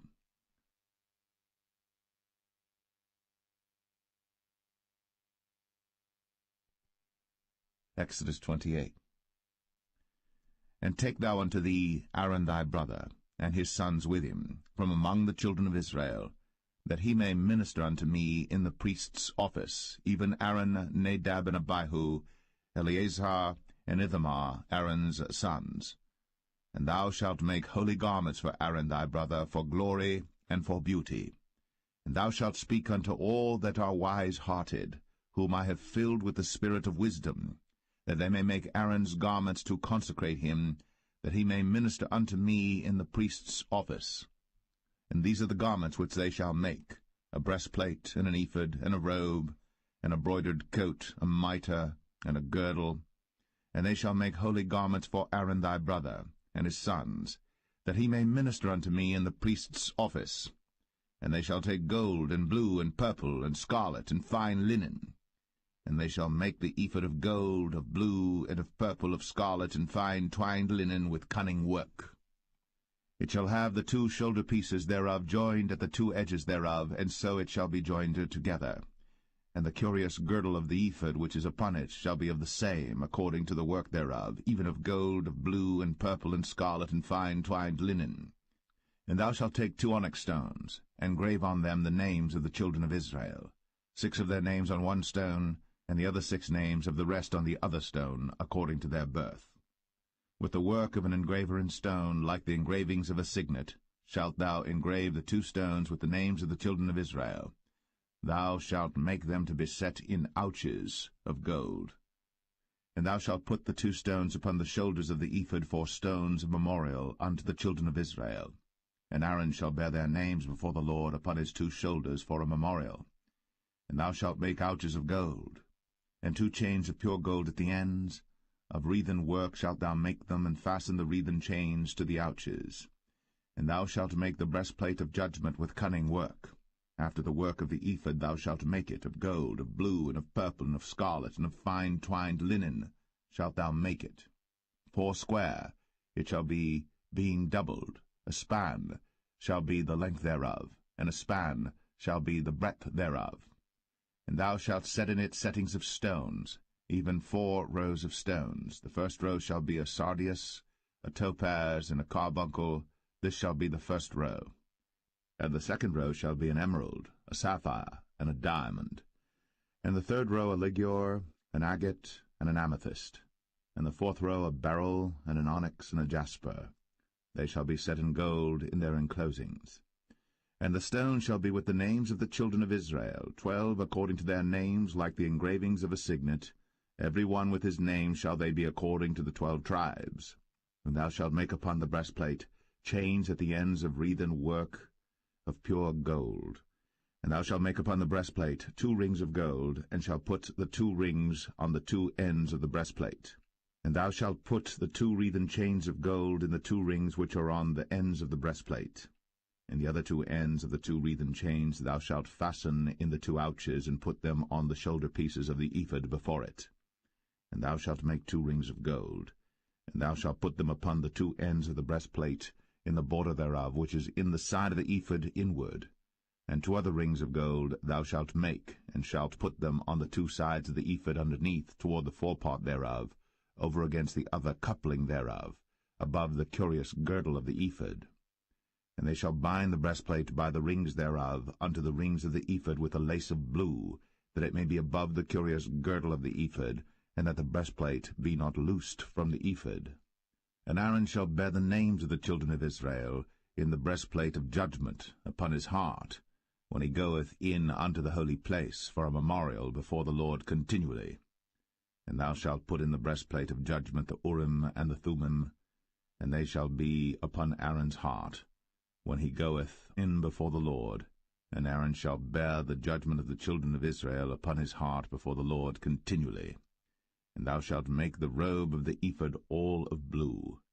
And there shall be an hole in the top of it, in the midst thereof. It shall have a binding of woven work round about the whole of it, as it were the whole of an habergeon, that it be not rent.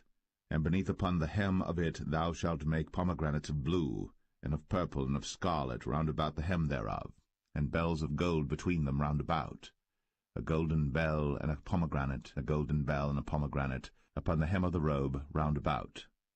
And it shall be upon Aaron to minister. And his sound shall be heard when he goeth in unto the holy place before the Lord, and when he cometh out, that he die not. And thou shalt make a plate of pure gold, and grave upon it, like the engravings of a signet, holiness to the Lord. And thou shalt put it on a blue lace, that it may be upon the mitre, upon the forefront of the mitre it shall be. And it shall be upon Aaron's forehead, that Aaron may bear the iniquity of the holy things, which the children of Israel shall hallow in all their holy gifts. And it shall be always upon his forehead, that they may be accepted before the Lord. And thou shalt embroider the coat of fine linen, and thou shalt make the mitre of fine linen, and thou shalt make the girdle of needlework.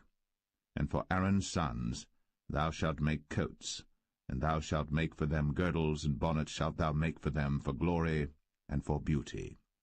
And thou shalt put them upon Aaron thy brother, and his sons with him, and shalt anoint them, and consecrate them, and sanctify them, that they may minister unto me in the priest's office. And thou shalt make them linen breeches to cover their nakedness, from the loins even unto the thighs they shall reach. And they shall be upon Aaron and upon his sons when they come in unto the tabernacle of the congregation, or when they come near unto the altar to minister in the holy place, that they bear not iniquity, and die.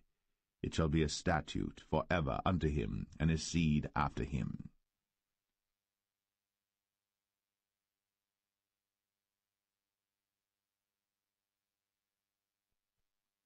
Exodus 29. And this is the thing that thou shalt do unto them to hallow them, to minister unto me in the priest's office. Take 1 young bullock, and 2 rams without blemish, and unleavened bread and cakes unleavened tempered with oil, and wafers unleavened anointed with oil, of wheaten flour shalt thou make them. And thou shalt put them into 1 basket, and bring them in the basket, with the bullock and the 2 rams. And Aaron and his sons thou shalt bring unto the door of the tabernacle of the congregation, and shalt wash them with water. And thou shalt take the garments, and put upon Aaron the coat, and the robe of the ephod, and the breastplate, and gird him with the curious girdle of the ephod. And thou shalt put the mitre upon his head, and put the holy crown upon the mitre. Then shalt thou take the anointing oil, and pour it upon his head, and anoint him. And thou shalt bring his sons, and put coats upon them. And thou shalt gird them with girdles, Aaron and his sons, and put the bonnets on them, and the priest's office shall be theirs for a perpetual statute. And thou shalt consecrate Aaron and his sons. And thou shalt cause a bullock to be brought before the tabernacle of the congregation, and Aaron and his sons shall put their hands upon the head of the bullock. And thou shalt kill the bullock before the Lord, by the door of the tabernacle of the congregation. And thou shalt take of the blood of the bullock, and put it upon the horns of the altar with thy finger, and pour all the blood beside the bottom of the altar. And thou shalt take all the fat that covereth the inwards, and the caul that is above the liver, and the 2 kidneys, and the fat that is upon them, and burn them upon the altar. But the flesh of the bullock, and his skin, and his dung, shalt thou burn with fire without the camp. It is a sin offering. Thou shalt also take 1 ram, And Aaron and his sons shall put their hands upon the head of the ram. And thou shalt slay the ram, and thou shalt take his blood, and sprinkle it round about upon the altar. And thou shalt cut the ram in pieces, and wash the inwards of him and his legs, and put them unto his pieces and unto his head. And thou shalt burn the whole ram upon the altar. It is a burnt offering unto the Lord. It is a sweet savour, an offering made by fire unto the Lord. And thou shalt take the other ram, and Aaron and his sons shall put their hands upon the head of the ram. Then shalt thou kill the ram, and take of his blood, and put it upon the tip of the right ear of Aaron, and upon the tip of the right ear of his sons, and upon the thumb of their right hand, and upon the great toe of their right foot, and sprinkle the blood upon the altar round about. And thou shalt take of the blood that is upon the altar, and of the anointing oil, and sprinkle it upon Aaron, and upon his garments, and upon his sons, and upon the garments of his sons with him. And he shall be hallowed, and his garments, and his sons' garments with him. Also thou shalt take of the ram the fat and the rump, and the fat that covereth the inwards, and the caul above the liver, and the 2 kidneys, and the fat that is upon them, and the right shoulder, for it is a ram of consecration. And 1 loaf of bread, and 1 cake of oiled bread, and 1 wafer out of the basket of the unleavened bread that is before the Lord. And thou shalt put all in the hands of Aaron, and in the hands of his sons, and shalt wave them for a wave offering before the Lord. And thou shalt receive them of their hands, and burn them upon the altar for a burnt offering, for a sweet savour before the Lord. It is an offering made by fire unto the Lord. And thou shalt take the breast of the ram of Aaron's consecration, and wave it for a wave offering before the Lord, and it shall be thy part. And thou shalt sanctify the breast of the wave offering, and the shoulder of the heave offering, which is waved, and which is heaved up, of the ram of the consecration, even of that which is for Aaron, and of that which is for his sons. And it shall be Aaron's and his sons by a statute for ever from the children of Israel. For it is an heave offering, and it shall be an heave offering from the children of Israel of the sacrifice of their peace offerings, even their heave offering unto the Lord. And the holy garments of Aaron shall be his sons after him, to be anointed therein, and to be consecrated in them. And that son that is priest in his stead shall put them on 7 days, when he cometh into the tabernacle of the congregation to minister in the holy place. And thou shalt take the ram of the consecration, and seethe his flesh in the holy place. And Aaron and his sons shall eat the flesh of the ram, and the bread that is in the basket by the door of the tabernacle of the congregation. And they shall eat those things wherewith the atonement was made, to consecrate and to sanctify them. But a stranger shall not eat thereof, because they are holy.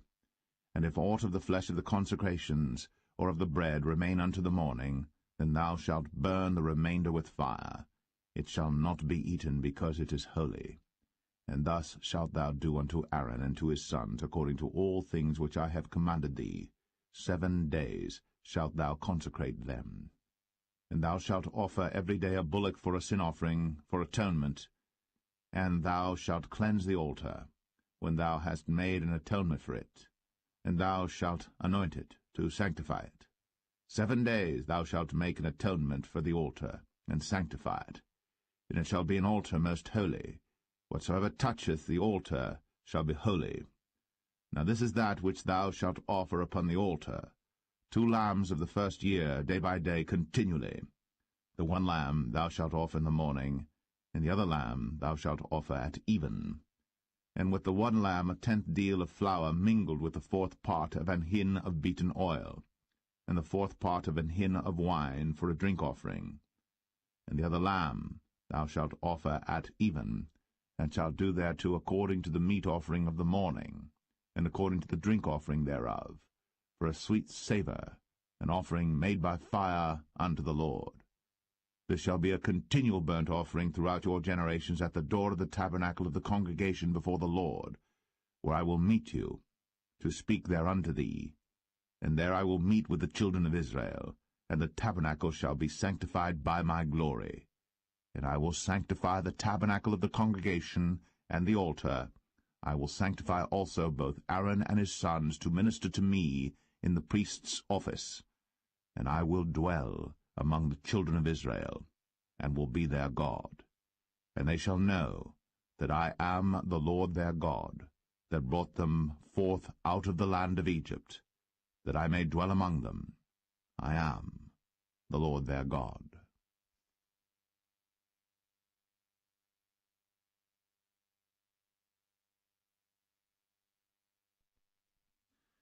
Exodus 30. And thou shalt make an altar to burn incense upon. Of shittim wood shalt thou make it. A cubit shall be the length thereof, and a cubit the breadth thereof. 4 square shall it be. And 2 cubits shall be the height thereof. The horns thereof shall be of the same. And thou shalt overlay it with pure gold, the top thereof and the sides thereof round about, and the horns thereof. And thou shalt make unto it a crown of gold round about. And 2 golden rings shalt thou make to it under the crown of it. By the 2 corners thereof upon the 2 sides of it shalt thou make it. And they shall be for places for the staves to bear it withal. And thou shalt make the staves of shittim wood, and overlay them with gold. And thou shalt put it before the veil that is by the ark of the testimony, before the mercy seat that is over the testimony, where I will meet with thee. And Aaron shall burn thereon sweet incense every morning. When he dresseth the lamps, he shall burn incense upon it. And when Aaron lighteth the lamps at even, he shall burn incense upon it, a perpetual incense before the Lord throughout your generations. Ye shall offer no strange incense thereon, nor burnt sacrifice, nor meat offering, neither shall ye pour drink offering thereon. And Aaron shall make an atonement upon the horns of it once in a year with the blood of the sin offering of atonements. Once in the year shall he make atonement upon it throughout your generations. It is most holy unto the Lord. And the Lord spake unto Moses, saying, When thou takest the sum of the children of Israel after their number, then shall they give every man a ransom for his soul unto the Lord, when thou numberest them, that there be no plague among them, when thou numberest them. This they shall give every one that passeth among them that are numbered, 1/2 shekel after the shekel of the sanctuary. A shekel is 20 gerahs, and 1/2 shekel shall be the offering of the Lord. Every one that passeth among them that are numbered, from 20 years old and above, shall give an offering unto the Lord. The rich shall not give more, and the poor shall not give less than 1/2 shekel, when they give an offering unto the Lord, to make an atonement for your souls. And thou shalt take the atonement money of the children of Israel, and shalt appoint it for the service of the tabernacle of the congregation, that it may be a memorial unto the children of Israel before the Lord, to make an atonement for your souls. And the Lord spake unto Moses, saying, Thou shalt also make a laver of brass, and his foot also of brass, to wash withal. And thou shalt put it between the tabernacle of the congregation and the altar, and thou shalt put water therein. For Aaron and his sons shall wash their hands and their feet thereat. When they go into the tabernacle of the congregation, they shall wash with water, that they die not, or when they come near to the altar to minister, to burn offering made by fire unto the Lord. So they shall wash their hands and their feet, that they die not. And it shall be a statute forever to them, even to him and to his seed throughout their generations. Moreover the Lord spake unto Moses, saying, Take thou also unto thee principal spices, of pure myrrh 500 shekels, and of sweet cinnamon half so much, even 250 shekels, and of sweet calamus 250 shekels, and of cassia 500 shekels after the shekel of the sanctuary, and of oil olive and hin. And thou shalt make it an oil of holy ointment, an ointment compound after the art of the apothecary. It shall be an holy anointing oil. And thou shalt anoint the tabernacle of the congregation therewith, and the ark of the testimony, and the table and all his vessels, and the candlestick and his vessels, and the altar of incense, and the altar of burnt offering with all his vessels, and the laver and his foot. And thou shalt sanctify them, that they may be most holy. Whatsoever touches them shall be holy. And thou shalt anoint Aaron and his sons, and consecrate them, that they may minister unto me in the priest's office. And thou shalt speak unto the children of Israel, saying, This shall be an holy anointing oil unto me throughout your generations. Upon man's flesh shall it not be poured, neither shall ye make any other like it, after the composition of it. It is holy, and it shall be holy unto you. Whosoever compoundeth any like it, or whosoever putteth any of it upon a stranger, shall even be cut off from his people. And the Lord said unto Moses, Take unto thee sweet spices, stacte, and onycha, and galbanum, these sweet spices with pure frankincense, of each shall there be a like weight. And thou shalt make it a perfume, a confection after the art of the apothecary, tempered together pure and holy. And thou shalt beat some of it very small, and put of it before the testimony in the tabernacle of the congregation, where I will meet with thee. It shall be unto you most holy. And as for the perfume which thou shalt make, ye shall not make to yourselves according to the composition thereof. It shall be unto thee holy for the Lord. Whosoever shall make like unto that, to smell thereto, shall even be cut off from his people.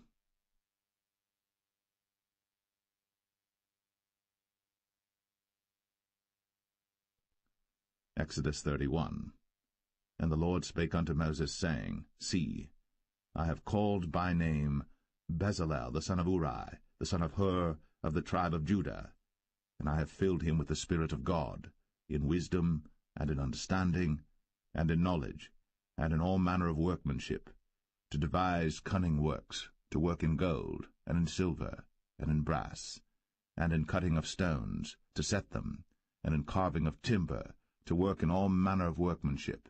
And I, behold, I have given with him Aholiab, the son of Ahisamach, of the tribe of Dan. And in the hearts of all that are wise-hearted I have put wisdom, that they may make all that I have commanded thee: the tabernacle of the congregation, and the ark of the testimony, and the mercy seat that is thereupon, and all the furniture of the tabernacle, and the table, and his furniture, and the pure candlestick with all his furniture, and the altar of incense, and the altar of burnt offering with all his furniture, and the laver and his foot, and the cloths of service, and the holy garments for Aaron the priest, and the garments of his sons to minister in the priest's office, and the anointing oil, and sweet incense for the holy place, according to all that I have commanded thee shall they do. And the Lord spake unto Moses, saying, Speak thou also unto the children of Israel, saying, Verily, my Sabbaths ye shall keep, for it is a sign between me and you throughout your generations, that ye may know that I am the Lord that doth sanctify you. Ye shall keep the Sabbath therefore, for it is holy unto you. Every one that defileth it shall surely be put to death. For whosoever doeth any work therein, that soul shall be cut off from among his people. 6 days may work be done, but in the 7th is the Sabbath of rest, holy to the Lord. Whosoever doeth any work in the Sabbath day, he shall surely be put to death. Wherefore the children of Israel shall keep the Sabbath, to observe the Sabbath throughout their generations, for a perpetual covenant. It is a sign between me and the children of Israel forever. For in 6 days the Lord made heaven and earth, and on the 7th day he rested and was refreshed. And he gave unto Moses, when he had made an end of communing with him upon Mount Sinai, 2 tables of testimony, tables of stone, written with the finger of God.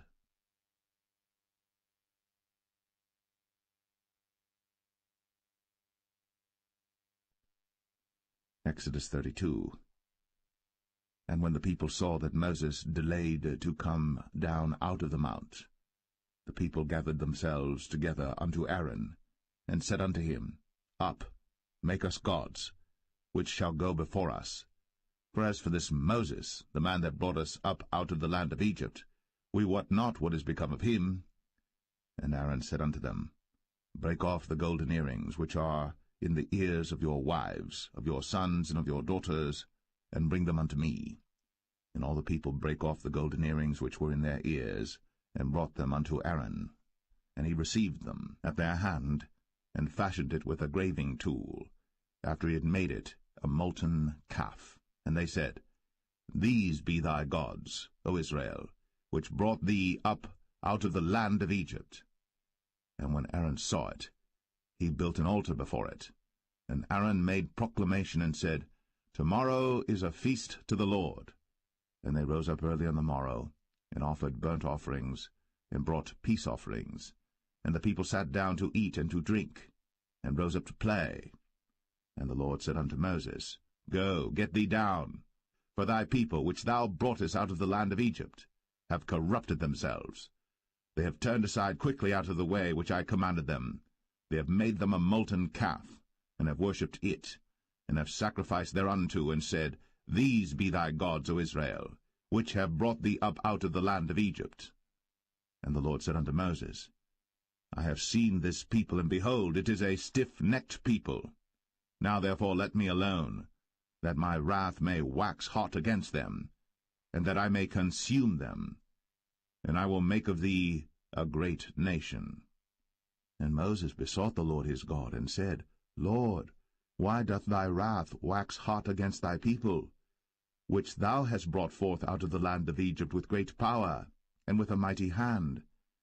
Wherefore should the Egyptians speak and say, For mischief did he bring them out, to slay them in the mountains, and to consume them from the face of the earth? Turn from thy fierce wrath, and repent of this evil against thy people. Remember Abraham, Isaac, and Israel, thy servants, to whom thou swarest by thine own self, and saidst unto them, I will multiply your seed as the stars of heaven, and all this land that I have spoken of will I give unto your seed, and they shall inherit it for ever. And the Lord repented of the evil which he thought to do unto his people. And Moses turned, and went down from the mount, and the 2 tables of the testimony were in his hand. The tables were written on both their sides. On the one side and on the other were they written.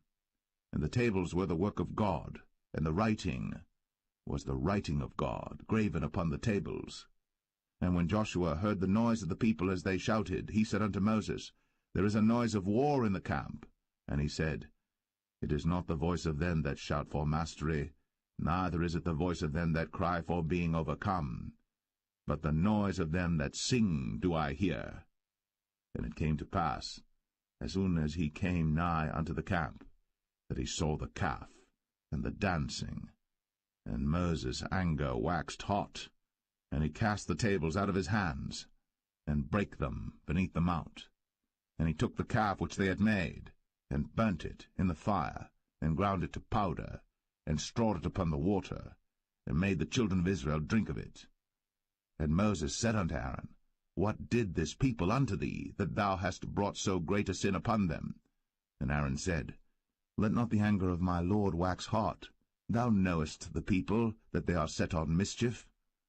For they said unto me, Make us gods, which shall go before us. For as for this Moses, the man that brought us up out of the land of Egypt, we wot not what is become of him. And I said unto them, Whosoever hath any gold, let them break it off. So they gave it to me. Then I cast it into the fire, and there came out this calf. And when Moses saw that the people were naked, for Aaron had made them naked unto their shame among their enemies, then Moses stood in the gate of the camp, and said, Who is on the Lord's side? Let him come unto me. And all the sons of Levi gathered themselves together unto him. And he said unto them, Thus saith the Lord God of Israel, Put every man his sword by his side, and go in and out from gate to gate throughout the camp, and slay every man his brother, and every man his companion, and every man his neighbor. And the children of Levi did according to the word of Moses. And there fell of the people that day about 3,000 men. For Moses had said, Consecrate yourselves today to the Lord, even every man upon his son, and upon his brother, that he may bestow upon you a blessing this day. And it came to pass on the morrow, that Moses said unto the people, Ye have sinned a great sin, and now I will go up unto the Lord. Peradventure I shall make an atonement for your sin. And Moses returned unto the Lord, and said, O this people have sinned a great sin, and have made them gods of gold. Yet now, if thou wilt forgive their sin, and if not, blot me, I pray thee, out of thy book, which thou hast written. And the Lord said unto Moses, Whosoever hath sinned against me, him will I blot out of my book. Therefore now go, lead the people unto the place of which I have spoken unto thee. Behold, mine angel shall go before thee. Nevertheless, in the day when I visit, I will visit their sin upon them. And the Lord plagued the people, because they made the calf which Aaron made.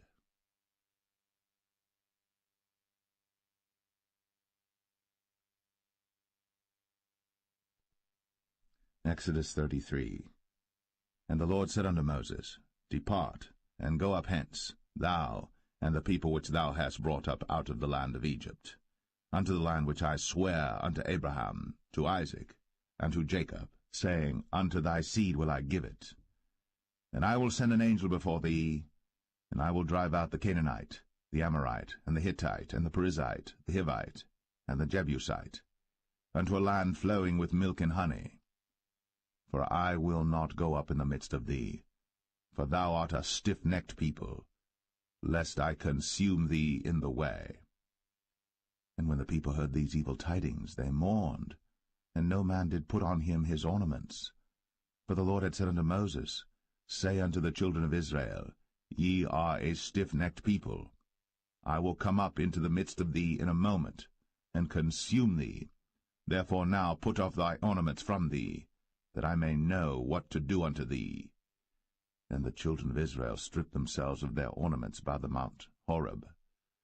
And Moses took the tabernacle, and pitched it without the camp, afar off from the camp, and called it the tabernacle of the congregation. And it came to pass that every one which sought the Lord went out unto the tabernacle of the congregation, which was without the camp. And it came to pass, when Moses went out unto the tabernacle, that all the people rose up, and stood every man at his tent door, and looked after Moses, until he was gone into the tabernacle. And it came to pass, as Moses entered into the tabernacle, the cloudy pillar descended, and stood at the door of the tabernacle, and the Lord talked with Moses.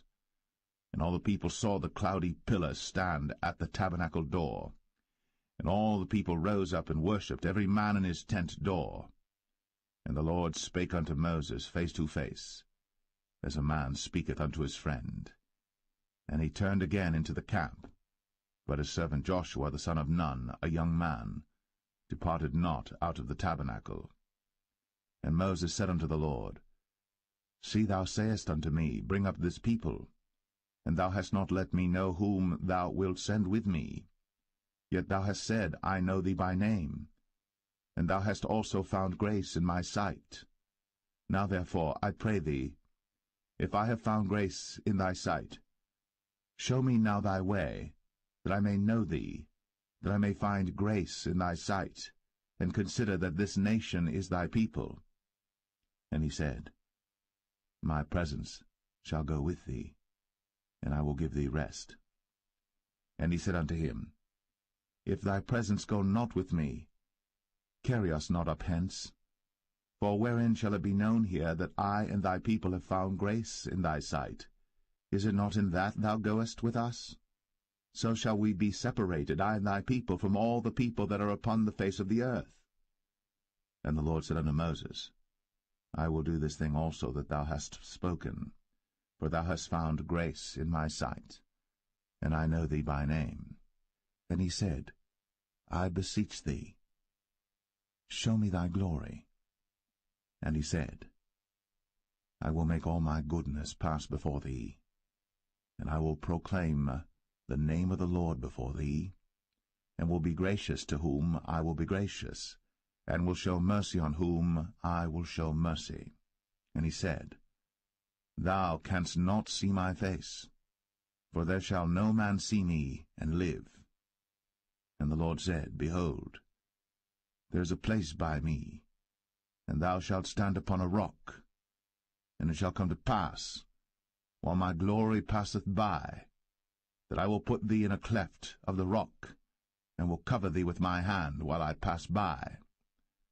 And I will take away mine hand, and thou shalt see my back parts, but my face shall not be seen.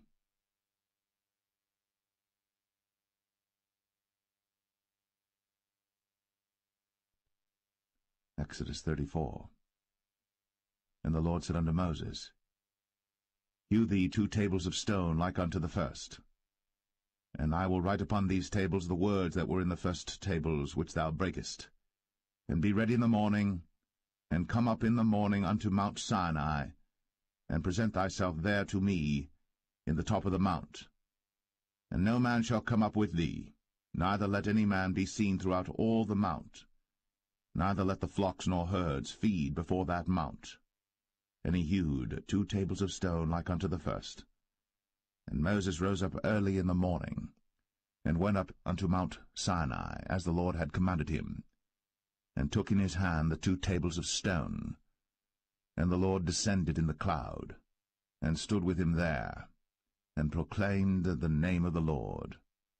And the Lord passed by before him, and proclaimed, the Lord God, merciful and gracious, long-suffering, and abundant in goodness and truth, keeping mercy for thousands, forgiving iniquity, and transgression and sin, and that will by no means clear the guilty, visiting the iniquity of the fathers upon the children, and upon the children's children, unto the 3rd and to the 4th generation.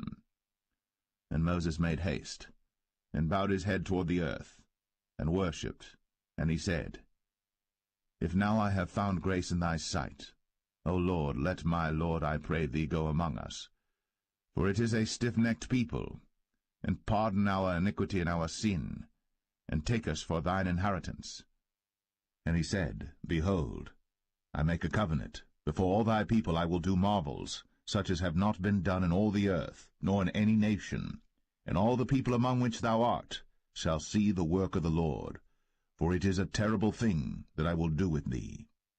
Observe thou that which I command thee this day. Behold, I drive out before thee the Amorite, and the Canaanite, and the Hittite, and the Perizzite, and the Hivite, and the Jebusite.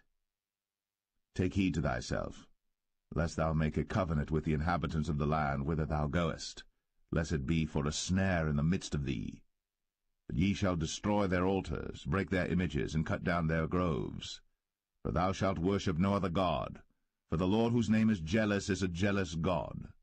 Lest thou make a covenant with the inhabitants of the land, and they go a-whoring after their gods, and do sacrifice unto their gods, and one call thee, and thou eat of his sacrifice, and thou take of their daughters unto thy sons, and their daughters go a-whoring after their gods, and make thy sons go a-whoring after their gods. Thou shalt make thee no molten gods. The feast of unleavened bread shalt thou keep.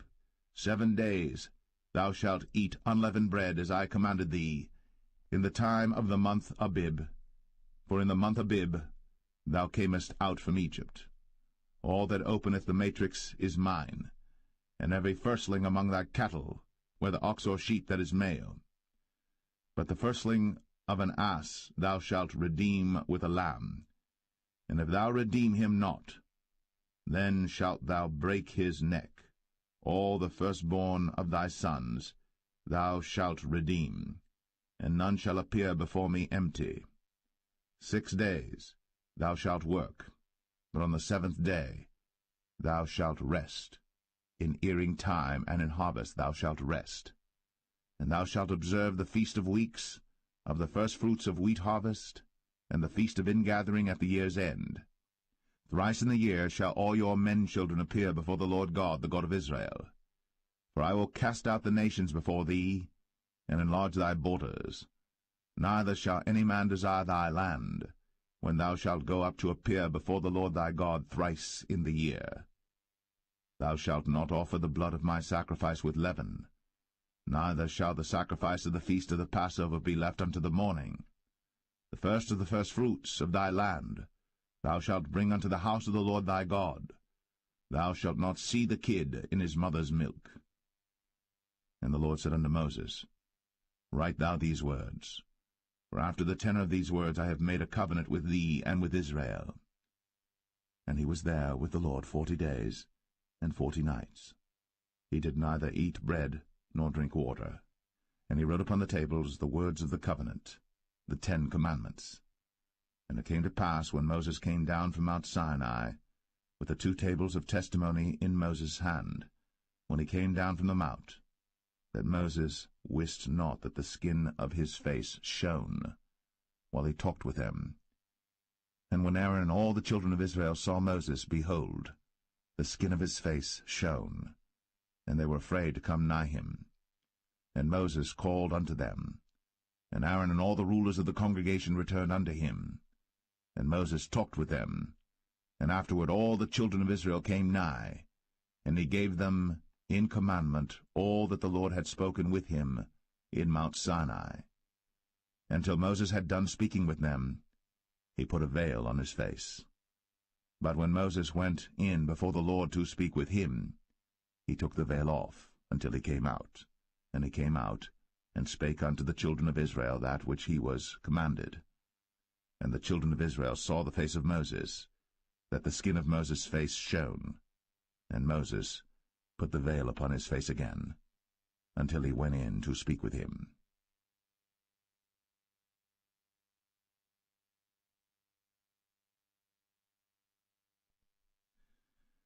Exodus 35.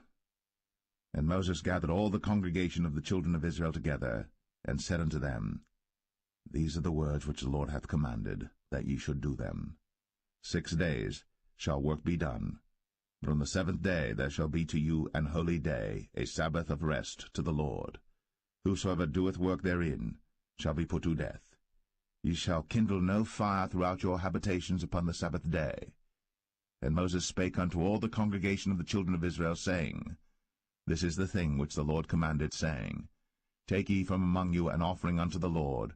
Whosoever is of a willing heart, let him bring it, an offering of the Lord, gold and silver and brass, and blue and purple and scarlet and fine linen and goat's hair, and rams' skins dyed red, and badgers' skins, and shittim wood, and oil for the light, and spices for anointing oil, and for the sweet incense, and onyx stones, and stones to be set for the ephod and for the breastplate.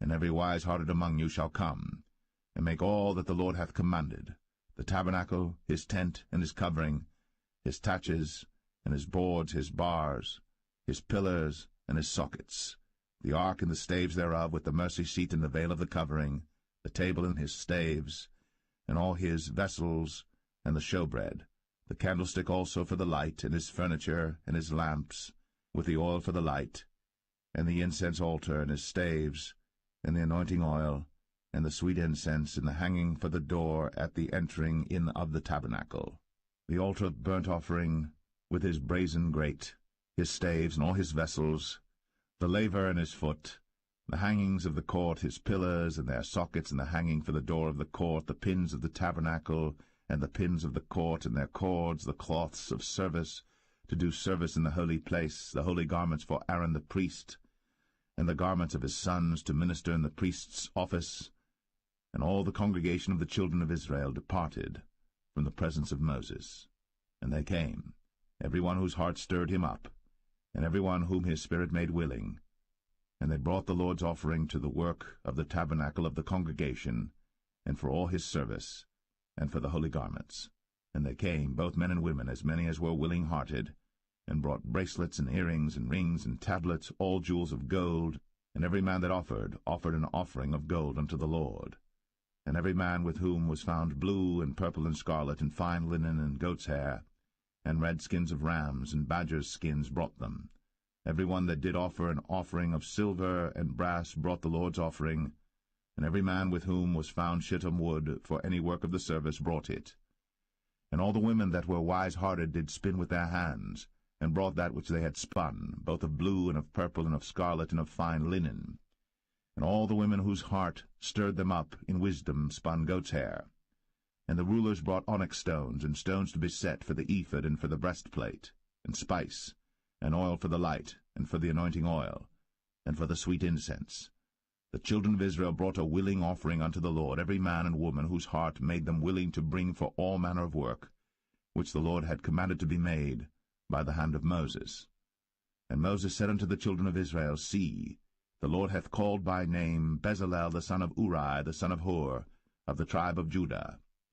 And he hath filled him with the Spirit of God in wisdom, in understanding, and in knowledge, and in all manner of workmanship, and to devise curious works, to work in gold, and in silver, and in brass, and in the cutting of stones, to set them, and in carving of wood, to make any manner of cunning work.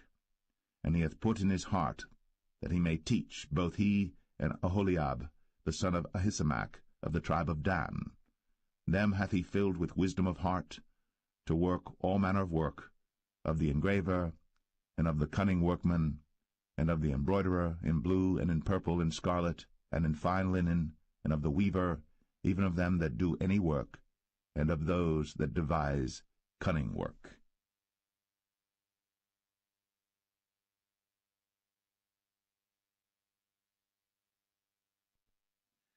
Exodus 36.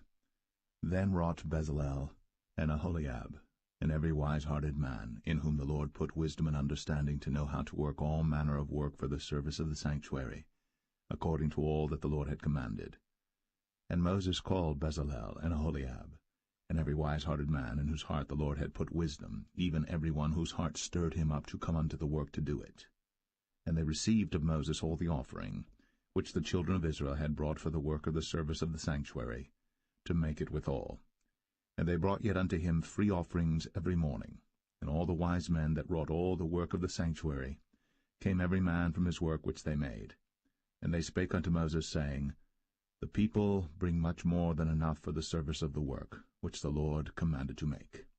And Moses gave commandment, and they caused it to be proclaimed throughout the camp, saying, Let neither man nor woman make any more work for the offering of the sanctuary. So the people were restrained from bringing. For the stuff they had was sufficient for all the work to make it, and too much. And every wise-hearted man among them that wrought the work of the tabernacle made 10 curtains of fine twined linen and blue and purple and scarlet. With cherubims of cunning work made he them. The length of one curtain was 28 cubits, and the breadth of one curtain 4 cubits. The curtains were all of one size. And he coupled the 5 curtains one unto another, and the other 5 curtains he coupled one unto another. And he made loops of blue on the edge of one curtain from the selvage in the coupling. Likewise he made in the uttermost side of another curtain in the coupling of the second. 50 loops made he in one curtain, and 50 loops made he in the edge of the curtain which was in the coupling of the second. The loops held one curtain to another. And he made 50 taches of gold, and coupled the curtains one unto another with the taches. So it became one tabernacle. And he made curtains of goat's hair for the tent over the tabernacle. 11 curtains he made them. The length of one curtain was 30 cubits, and 4 cubits was the breadth of one curtain. The 11 curtains were of one size.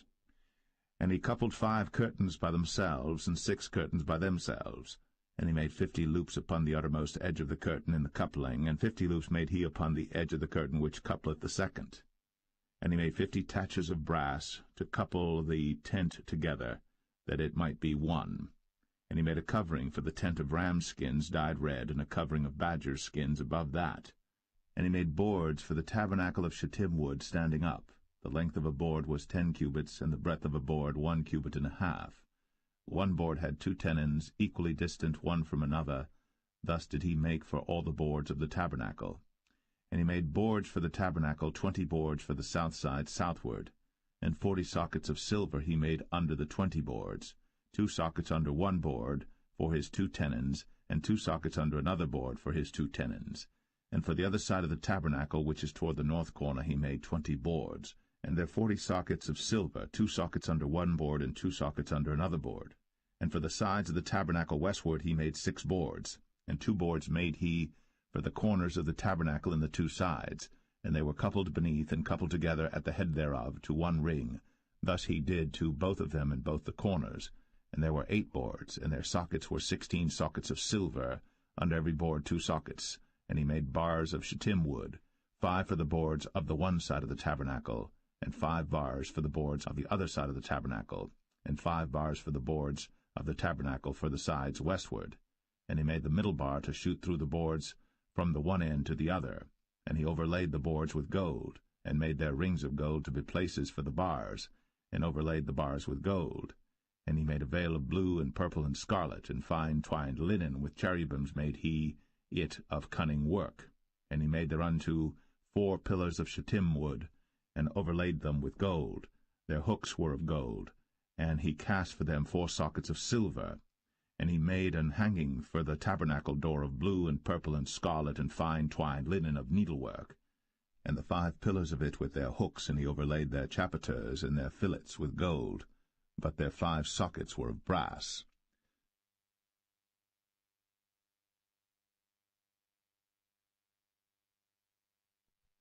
Exodus 37. And Bezalel made the ark of shittim wood. 2 cubits and a half was the length of it, and 1 cubit and a half the breadth of it, and 1 cubit and a half the height of it. and he overlaid it with pure gold within and without, and made a crown of gold to it round about. And he cast for it 4 rings of gold, to be set by the 4 corners of it, even 2 rings upon the one side of it, and 2 rings upon the other side of it. And he made staves of shittim wood, and overlaid them with gold. And he put the staves into the rings by the sides of the ark to bear the ark. And he made the mercy seat of pure gold. 2 cubits and a half was the length thereof, and 1 cubit and a half the breadth thereof. And he made 2 cherubims of gold, beaten out of one piece made he them, on the 2 ends of the mercy seat, 1 cherub on the end on this side, and another cherub on the other end on that side. Out of the mercy seat made he the cherubims on the 2 ends thereof. And the cherubims spread out their wings on high, and covered with their wings over the mercy seat, with their faces one to another. Even to the mercy seatward were the faces of the cherubims. And he made the table of shittim wood. 2 cubits was the length thereof, and 1 cubit the breadth thereof, and 1 cubit and a half the height thereof. And he overlaid it with pure gold, and made thereunto a crown of gold round about. Also he made thereunto a border of an handbreadth round about, and made a crown of gold for the border thereof round about. And he cast for it 4 rings of gold, and put the rings upon the 4 corners that were in the 4 feet thereof. Over against the border were the rings, the places for the staves to bear the table. And he made the staves of shittim wood, and overlaid them with gold to bear the table.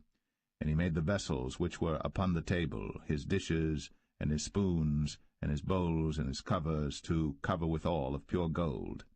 And he made the candlestick of pure gold. Of beaten work made he the candlestick. His shaft and his branch, his bowls, his knobs, and his flowers were of the same. And 6 branches going out of the sides thereof, 3 branches of the candlestick out of the one side thereof, and 3 branches of the candlestick out of the other side thereof. 3 bowls made after the fashion of almonds in one branch, a knob and a flower, and 3 bowls made like almonds in another branch, a knob and a flower. So throughout the 6 branches, going out of the candlestick. And in the candlestick were 4 bowls made like almonds, his knobs and his flowers, and a knob under 2 branches of the same, and a knob under 2 branches of the same, and a knob under 2 branches of the same, according to the 6 branches going out of it. Their knobs and their branches were of the same. All of it was one beaten work of pure gold. And he made his 7 lamps, and his snuffers, and his snuff dishes of pure gold. Of a talent of pure gold made he it, and all the vessels thereof. And he made the incense altar of shittim wood. The length of it was 1 cubit, the breadth of it 1 cubit. It was 4 square, and 2 cubits was the height of it. The horns thereof were of the same.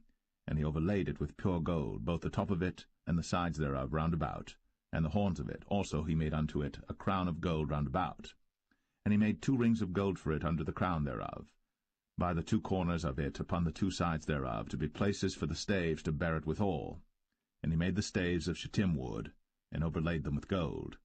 And he made the holy anointing oil, and the pure incense of sweet spices, according to the work of the apothecary.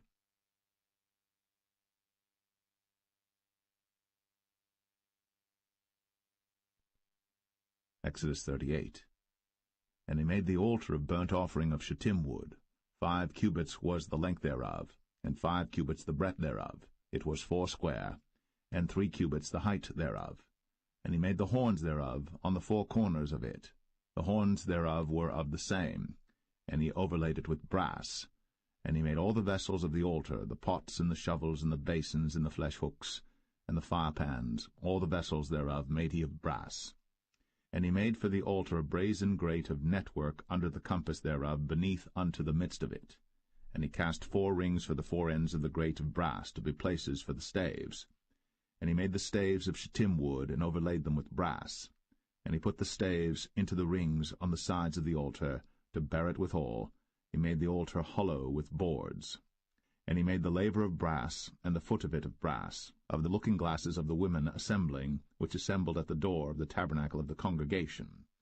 And he made the court.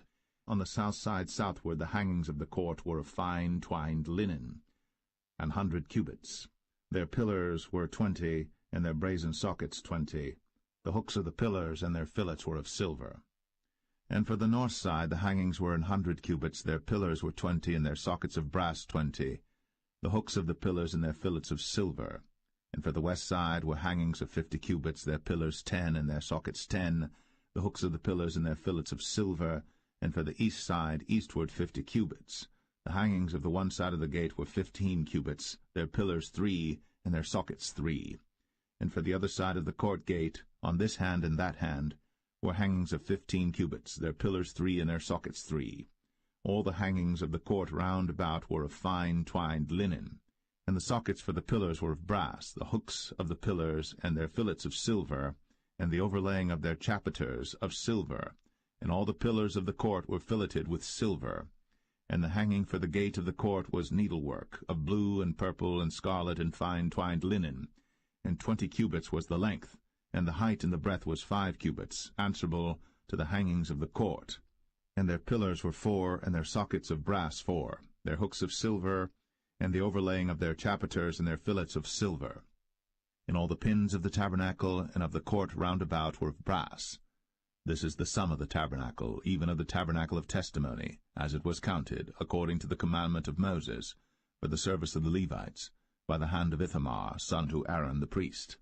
And Bezalel, the son of Uri, the son of Hur, of the tribe of Judah, made all that the Lord commanded Moses. And with him was Aholiab, son of Ahisamach, of the tribe of Dan, an engraver, and a cunning workman, and an embroiderer in blue, and in purple, and in scarlet, and fine linen. All the gold that was occupied for the work, and all the work of the holy place, even the gold of the offering, was 29 talents, and 730 shekels after the shekel of the sanctuary. And the silver of them that were numbered of the congregation was 100 talents, and 1,760 shekels after the shekel of the sanctuary. A bekah for every man, that is, half a shekel, after the shekel of the sanctuary, for every one that went to be numbered, from 20 years old and upward, for 600,000 and 3,550 men. And of the 100 talents of silver were cast the sockets of the sanctuary, and the sockets of the veil, and 100 sockets of the 100 talents, a talent for a socket. And of the 1,775 shekels he made hooks for the pillars, and overlaid their chapiters, and filleted them. And the brass of the offering was 70 talents, and 2,400 shekels. And therewith he made the sockets to the door of the tabernacle of the congregation, and the brazen altar, and the brazen grate for it, and all the vessels of the altar, and the sockets of the court round about, and the sockets of the court gate, and all the pins of the tabernacle, and all the pins of the court round about.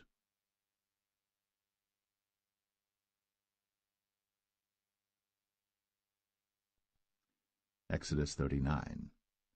And of the blue, and purple, and scarlet they made cloths of service, to do service in the holy place, and made the holy garments for Aaron, as the Lord commanded Moses.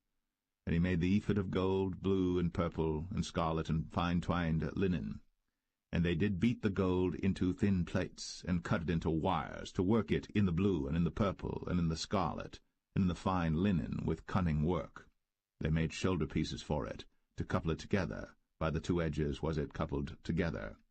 And the curious girdle of his ephod that was upon it was of the same, according to the work thereof, of gold, blue, and purple, and scarlet, and fine twined linen, as the Lord commanded Moses.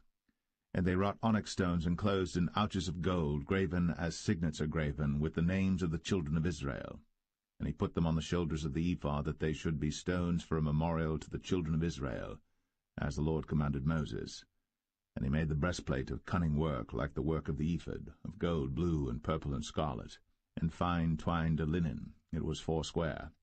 They made the breastplate double. A span was the length thereof, and a span the breadth thereof, being doubled. And they set in it 4 rows of stones. The first row was a sardius, a topaz, and a carbuncle. This was the first row. And the second row an emerald, a sapphire, and a diamond. And the third row a ligure, an agate, and an amethyst. And the fourth row a beryl, an onyx, and a jasper. They were enclosed in ouches of gold in their enclosings. And the stones were according to the names of the children of Israel, 12 according to their names, like the engravings of a signet, every one with his name, according to the 12 tribes. And they made upon the breastplate chains at the ends of wreathen work of pure gold. And they made 2 ouches of gold, and 2 gold rings, and put the 2 rings in the 2 ends of the breastplate. And they put the 2 wreathen chains of gold in the 2 rings on the ends of the breastplate. And the 2 ends of the 2 wreathen chains they fastened in the 2 ouches, and put them on the shoulder pieces of the ephod before it. And they made 2 rings of gold, and put them on the 2 ends of the breastplate, upon the border of it, which was on the side of the ephod inward. And they made 2 other golden rings, and put them on the 2 sides of the ephod underneath, toward the forepart of it, over against the other coupling thereof, above the curious girdle of the ephod. And they did bind the breastplate by his rings unto the rings of the ephod with a lace of blue, that it might be above the curious girdle of the ephod, and that the breastplate might not be loosed from the ephod, as the Lord commanded Moses. And he made the robe of the ephod of woven work, all of blue. And there was an hole in the midst of the robe, as the hole of an habergeon, with a band round about the hole, that it should not rend. And they made upon the hems of the robe pomegranates of blue and purple and scarlet and twined linen. And they made bells of pure gold, and put the bells between the pomegranates upon the hem of the robe, round about between the pomegranates, a bell and a pomegranate, a bell and a pomegranate, round about the hem of the robe to minister in, as the Lord commanded Moses. And they made coats of fine linen of woven work for Aaron and for his sons, and a mitre of fine linen, and goodly bonnets of fine linen, and linen breeches of fine twined linen, and a girdle of fine twined linen, and blue and purple and scarlet of needlework, as the Lord commanded Moses.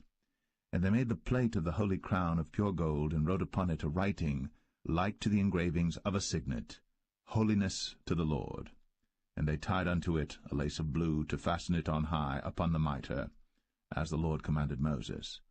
Thus was all the work of the tabernacle of the tent of the congregation finished. And the children of Israel did according to all that the Lord commanded Moses, so did they.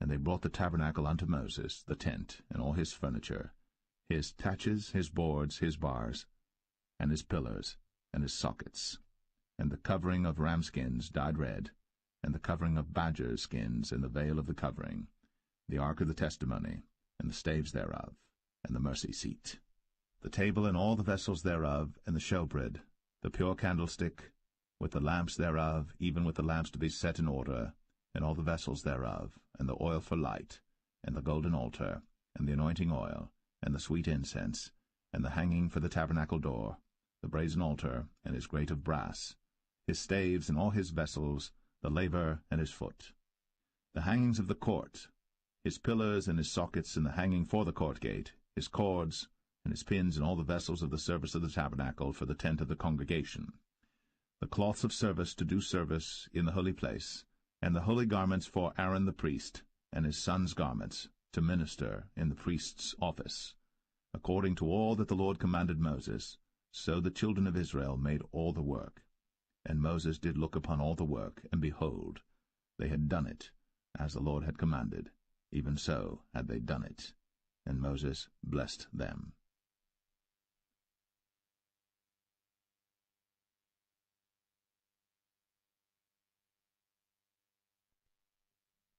Exodus 40. And the Lord spake unto Moses, saying, On the 1st day of the 1st month shalt thou set up the tabernacle of the tent of the congregation, and thou shalt put therein the ark of the testimony, and cover the ark with the veil. And thou shalt bring in the table, and set in order the things that are to be set in order upon it. And thou shalt bring in the candlestick, and light the lamps thereof. And thou shalt set the altar of gold for the incense before the ark of the testimony, and put the hanging of the door to the tabernacle. And thou shalt set the altar of the burnt offering before the door of the tabernacle of the tent of the congregation. And thou shalt set the laver between the tent of the congregation and the altar, and shalt put water therein. And thou shalt set up the court round about, and hang up the hanging at the court gate. And thou shalt take the anointing oil, and anoint the tabernacle, and all that is therein, and shalt hallow it, and all the vessels thereof, and it shall be holy.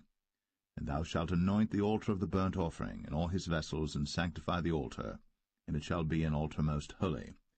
And thou shalt anoint the laver and his foot, and sanctify it. And thou shalt bring Aaron and his sons unto the door of the tabernacle of the congregation, and wash them with water. And thou shalt put upon Aaron the holy garments, and anoint him, and sanctify him, that he may minister unto me in the priest's office. And thou shalt bring his sons, and clothe them with coats. And thou shalt anoint them, as thou didst anoint their father, that they may minister unto me in the priest's office, for their anointing shall surely be an everlasting priesthood throughout their generations. Thus did Moses, According to all that the Lord commanded him, so did he. And it came to pass in the 1st month, in the 2nd year, on the 1st day of the month, that the tabernacle was reared up. And Moses reared up the tabernacle, and fastened his sockets, and set up the boards thereof, and put in the bars thereof, and reared up his pillars. And he spread abroad the tent over the tabernacle, and put the covering of the tent above upon it, as the Lord commanded Moses. And he took and put the testimony into the ark, and set the staves on the ark, and put the mercy seat above upon the ark. And he brought the ark into the tabernacle, and set up the veil of the covering, and covered the ark of the testimony, as the Lord commanded Moses.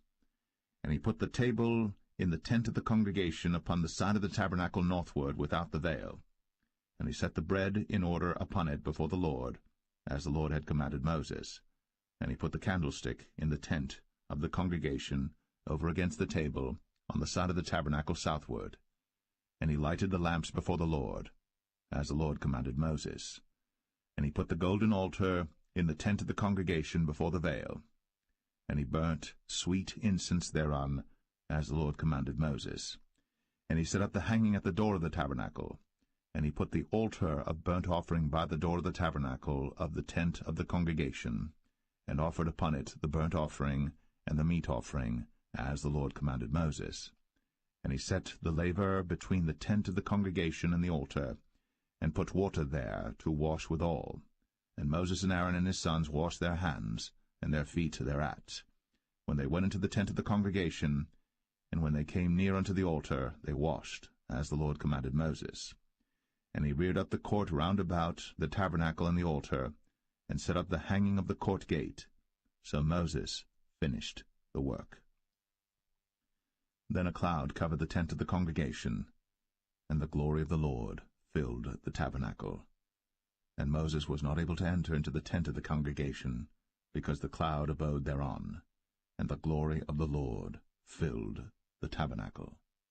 And when the cloud was taken up from over the tabernacle, the children of Israel went onward in all their journeys. But if the cloud were not taken up, then they journeyed not till the day that it was taken up. For the cloud of the Lord was upon the tabernacle by day, and fire was on it by night, in the sight of all the house of Israel, throughout all their journeys.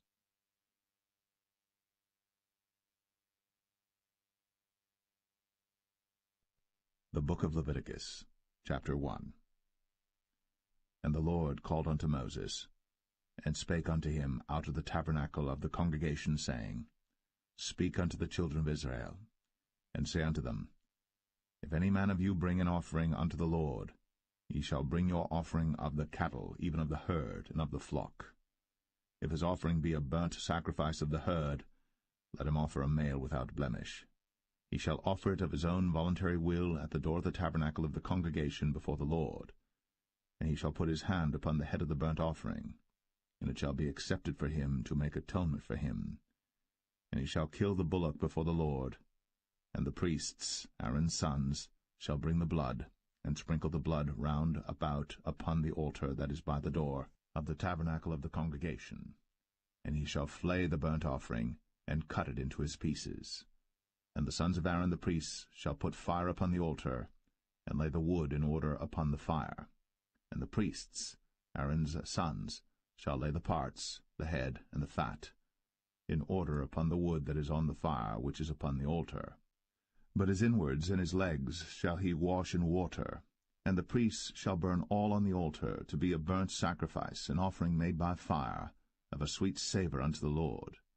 And if his offering be of the flocks, namely of the sheep or of the goats, for a burnt sacrifice, he shall bring it a male without blemish, and he shall kill it on the side of the altar northward before the Lord, and the priests, Aaron's sons, shall sprinkle his blood round about upon the altar. And he shall cut it into his pieces, with his head and his fat, and the priest shall lay them in order on the wood that is on the fire which is upon the altar. But he shall wash the inwards and the legs with water, and the priest shall bring it all, and burn it upon the altar. It is a burnt sacrifice, an offering made by fire, of a sweet savour unto the Lord. And if the burnt sacrifice for his offering to the Lord be of fowls, then he shall bring his offering of turtle doves or of young pigeons. And the priest shall bring it unto the altar, and wring off his head, and burn it on the altar, and the blood thereof shall be wrung out at the side of the altar. And he shall pluck away his crop with his feathers, and cast it beside the altar on the east part, by the place of the ashes. And he shall cleave it with the wings thereof, but shall not divide it asunder. And the priest shall burn it upon the altar, upon the wood that is upon the fire. It is a burnt sacrifice, an offering made by fire, of a sweet savour unto the Lord.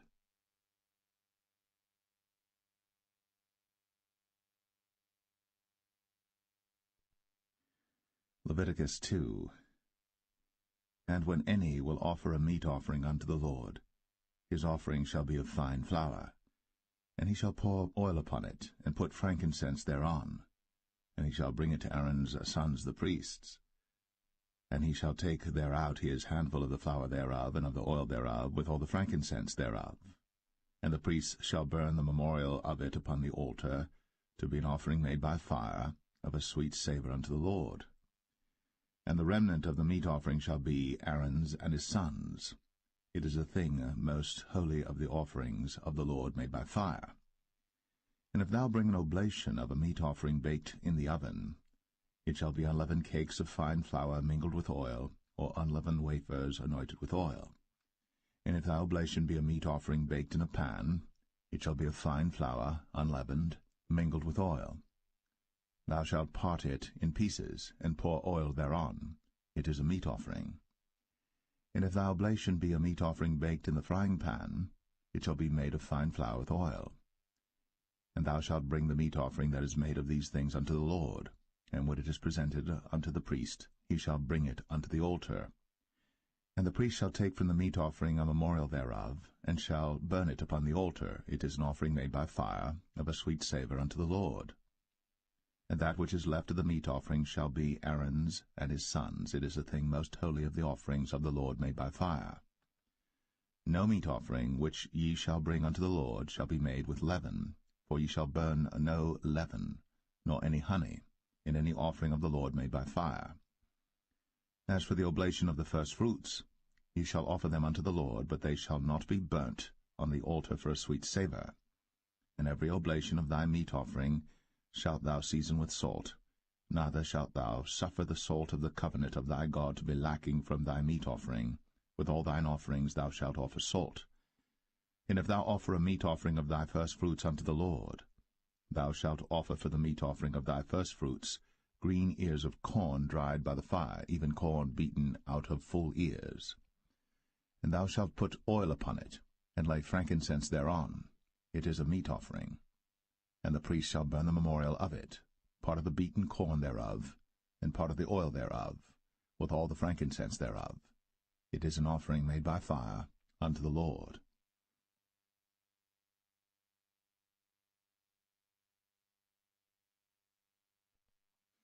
Leviticus 3. And if his oblation be a sacrifice of peace offering, if he offer it of the herd, whether it be a male or female, he shall offer it without blemish before the Lord. And he shall lay his hand upon the head of his offering, and kill it at the door of the tabernacle of the congregation. And Aaron's sons the priests shall sprinkle the blood upon the altar round about. And he shall offer of the sacrifice of the peace offering an offering made by fire unto the Lord, the fat that covereth the inwards, and all the fat that is upon the inwards, and the 2 kidneys, and the fat that is on them, which is by the flanks, and the caul above the liver, with the kidneys, it shall he take away. And Aaron's sons shall burn it on the altar upon the burnt sacrifice which is upon the wood that is on the fire. It is an offering made by fire, of a sweet savour unto the Lord. And if his offering for a sacrifice of peace offering unto the Lord be of the flock, male or female, he shall offer it without blemish. If he offer a lamb for his offering, then shall he offer it before the Lord. And he shall lay his hand upon the head of his offering, and kill it before the tabernacle of the congregation. And Aaron's sons shall sprinkle the blood thereof round about upon the altar. And he shall offer of the sacrifice of the peace offering an offering made by fire unto the Lord, the fat thereof, and the whole rump, it shall he take off hard by the backbone, and the fat that covereth the inwards, and all the fat that is upon the inwards. and the 2 kidneys, and the fat that is upon them, which is by the flanks, and the caul above the liver, with the kidneys, it shall he take away. And the priest shall burn it upon the altar. It is the food of the offering made by fire unto the Lord. And if his offering be a goat, then he shall offer it before the Lord. And he shall lay his hand upon the head of it, and kill it before the tabernacle of the congregation. And the sons of Aaron shall sprinkle the blood thereof upon the altar round about. And he shall offer thereof his offering, even an offering made by fire unto the Lord, the fat that covereth the inwards, and all the fat that is upon the inwards. And the 2 kidneys, and the fat that is upon them, which is by the flanks, and the caul above the liver, with the kidneys, it shall he take away. And the priest shall burn them upon the altar. It is the food of the offering made by fire for a sweet savour. All the fat is the Lord's. It shall be a perpetual statute for your generations throughout all your dwellings, that ye eat neither fat nor blood.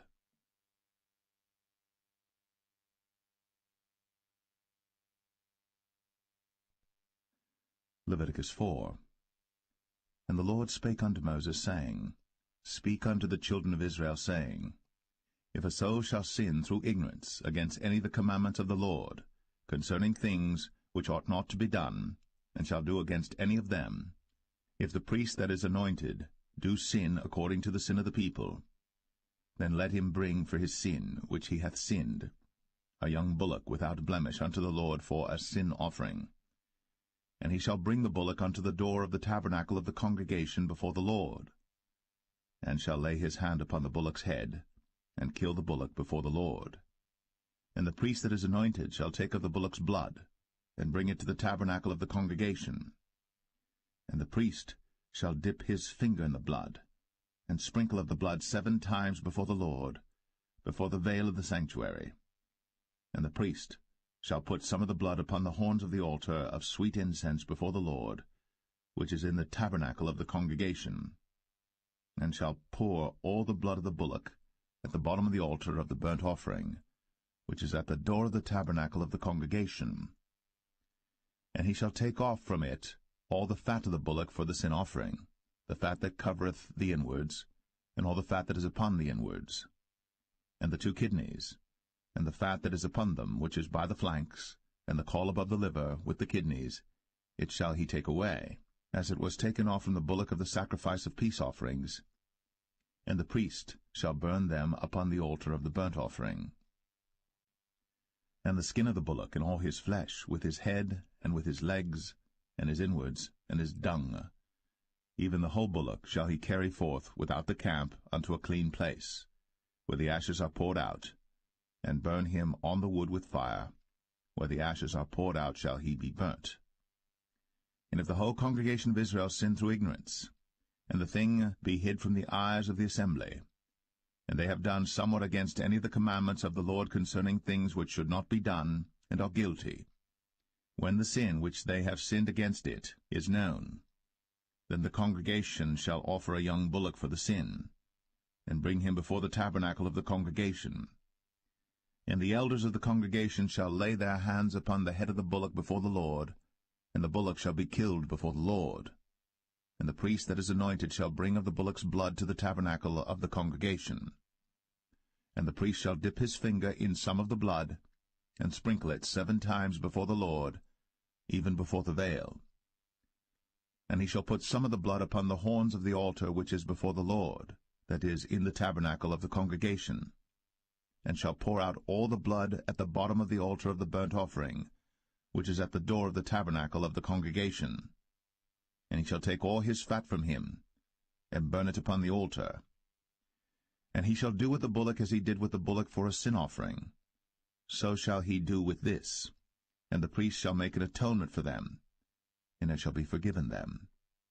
And he shall carry forth the bullock without the camp, and burn him as he burned the first bullock. It is a sin offering for the congregation.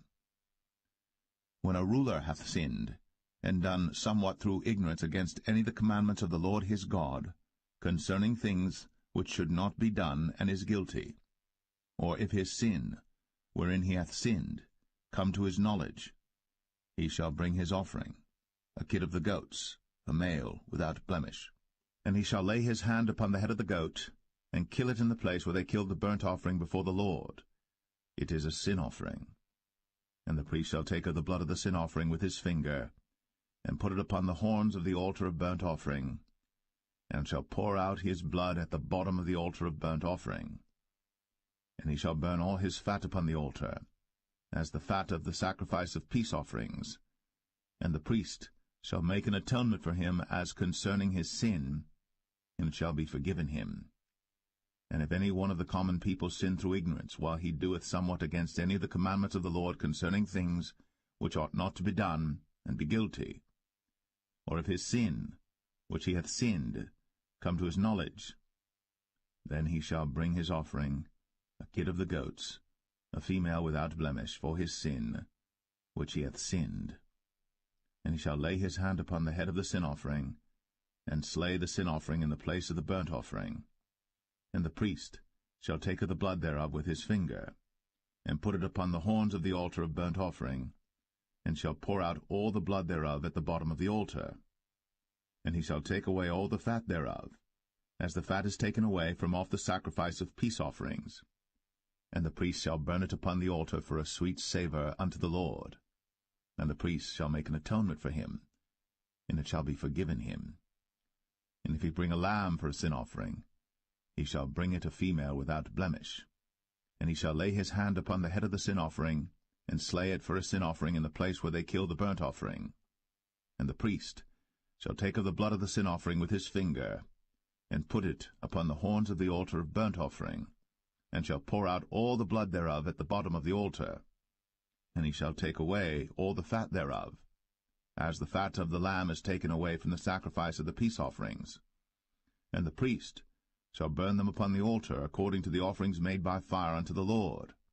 And the priest shall make an atonement for his sin that he hath committed, and it shall be forgiven him.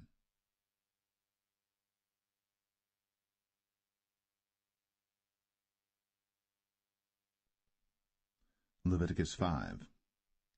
And if a soul sin, and hear the voice of swearing, and is a witness, whether he hath seen or known of it, if he do not utter it, then he shall bear his iniquity. Or if a soul touch any unclean thing, whether it be a carcass of an unclean beast, or a carcass of unclean cattle, or the carcass of unclean creeping things, and if it be hidden from him, he also shall be unclean and guilty. Or if he touch the uncleanness of man, whatsoever uncleanness it be that a man shall be defiled withal, and it be hid from him, when he knoweth of it, then he shall be guilty. Or if a soul swear, pronouncing with his lips to do evil, or to do good, whatsoever it be that a man shall pronounce with an oath, and it be hid from him, when he knoweth of it, then he shall be guilty in one of these. And it shall be, when he shall be guilty in one of these things, that he shall confess that he hath sinned in that thing. And he shall bring his trespass offering unto the Lord for his sin which he hath sinned, a female from the flock, a lamb or a kid of the goats, for a sin offering, and the priest shall make an atonement for him concerning his sin. And if he be not able to bring a lamb, then he shall bring for his trespass which he hath committed 2 turtle doves, or 2 young pigeons unto the Lord, one for a sin offering, and the other for a burnt offering.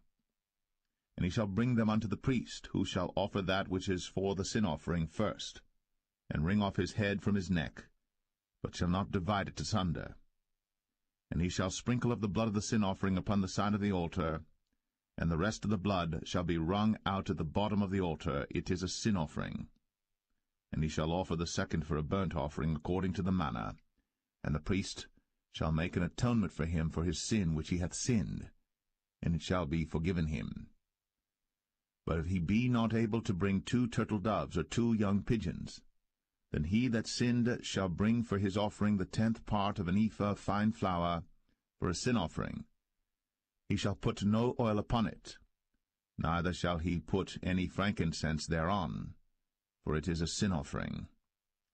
Then shall he bring it to the priest, and the priest shall take his handful of it, even a memorial thereof, and burn it on the altar, according to the offerings made by fire unto the Lord, It is a sin offering.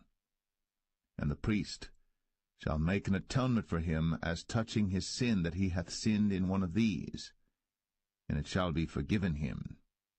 And the remnant shall be the priest's, as a meat offering. And the Lord spake unto Moses, saying, If a soul commit a trespass, and sin through ignorance in the holy things of the Lord, then he shall bring for his trespass unto the Lord a ram without blemish out of the flocks, with thy estimation by shekels of silver, after the shekel of the sanctuary, for a trespass offering. And he shall make amends for the harm that he hath done in the holy thing, and shall add the 5th part thereto, and give it unto the priest. And the priest shall make an atonement for him with the ram of the trespass offering, and it shall be forgiven him. And if a soul sin, and commit any of these things which are forbidden to be done by the commandments of the Lord, though he wist it not, yet is he guilty, and shall bear his iniquity. And he shall bring a ram without blemish out of the flock, with thy estimation, for a trespass offering unto the priest. And the priest shall make an atonement for him concerning his ignorance, wherein he erred, and wist it not, and it shall be forgiven him. It is a trespass offering. He hath certainly trespassed against the Lord.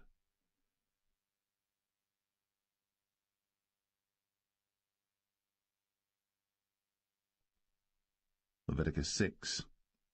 And the Lord spake unto Moses, saying, If a soul sin, and commit a trespass against the Lord, and lie unto his neighbor in that which was delivered him to keep, for in fellowship, or in a thing taken away by violence, or hath deceived his neighbor, or have found that which was lost, and lieth concerning it, and sweareth falsely, in any of all these that a man doeth, sinning therein, then it shall be, because he hath sinned, and is guilty, that he shall restore that which he took violently away, or the thing which he hath deceitfully gotten, or that which was delivered him to keep, or the lost thing which he found, or all that about which he hath sworn falsely. He shall even restore it in the principal, and shall add the 5th part more thereto, and give it unto him to whom it appertaineth in the day of his trespass offering. And he shall bring his trespass offering unto the Lord, a ram without blemish out of the flock, with thy estimation, for a trespass offering unto the priest. And the priest shall make an atonement for him before the Lord, and it shall be forgiven him for any thing of all that he hath done in trespassing therein. And the Lord spake unto Moses, saying, Command Aaron and his sons, saying, This is the law of the burnt offering. It is the burnt offering because of the burning upon the altar all night unto the morning, and the fire of the altar shall be burning in it. And the priest shall put on his linen garment, and his linen breeches shall he put upon his flesh, and take up the ashes which the fire hath consumed with the burnt offering on the altar. And he shall put them beside the altar. And he shall put off his garments, and put on other garments, and carry forth the ashes without the camp unto a clean place. And the fire upon the altar shall be burning in it. It shall not be put out. And the priest shall burn wood on it every morning, and lay the burnt offering in order upon it. And he shall burn thereon the fat of the peace offerings. The fire shall ever be burning upon the altar. It shall never go out. And this is the law of the meat offering. The sons of Aaron shall offer it before the Lord, before the altar. And he shall take of it his handful of the flour of the meat offering, and of the oil thereof, and all the frankincense which is upon the meat offering, and shall burn it upon the altar for a sweet savour, even the memorial of it, unto the Lord. And the remainder thereof shall Aaron and his sons eat. With unleavened bread shall it be eaten in the holy place. In the court of the tabernacle of the congregation they shall eat it. It shall not be baked with leaven. I have given it unto them for their portion of my offerings made by fire. It is most holy, as is the sin offering, and as the trespass offering. All the males among the children of Aaron shall eat of it. It shall be a statute for ever in your generations concerning the offerings of the Lord made by fire. Every one that toucheth them shall be holy. And the Lord spake unto Moses, saying, This is the offering of Aaron and of his sons, which they shall offer unto the Lord in the day when he is anointed.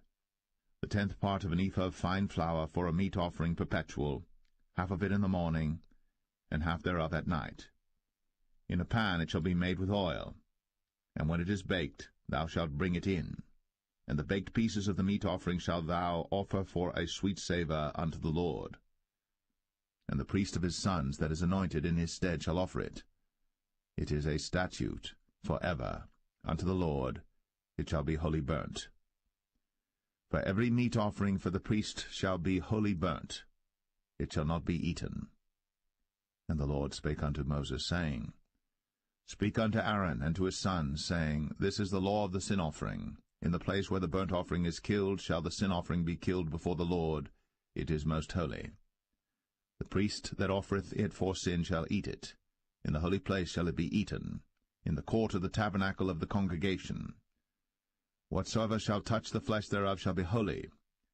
And when there is sprinkled of the blood thereof upon any garment, thou shalt wash that whereon it was sprinkled in the holy place. But the earthen vessel wherein it is sodden shall be broken, and if it be sodden in a brazen pot, it shall be both scoured and rinsed in water. All the males among the priests shall eat thereof. It is most holy. And no sin offering whereof any of the blood is brought into the tabernacle of the congregation to reconcile with all in the holy place shall be eaten. It shall be burnt in the fire.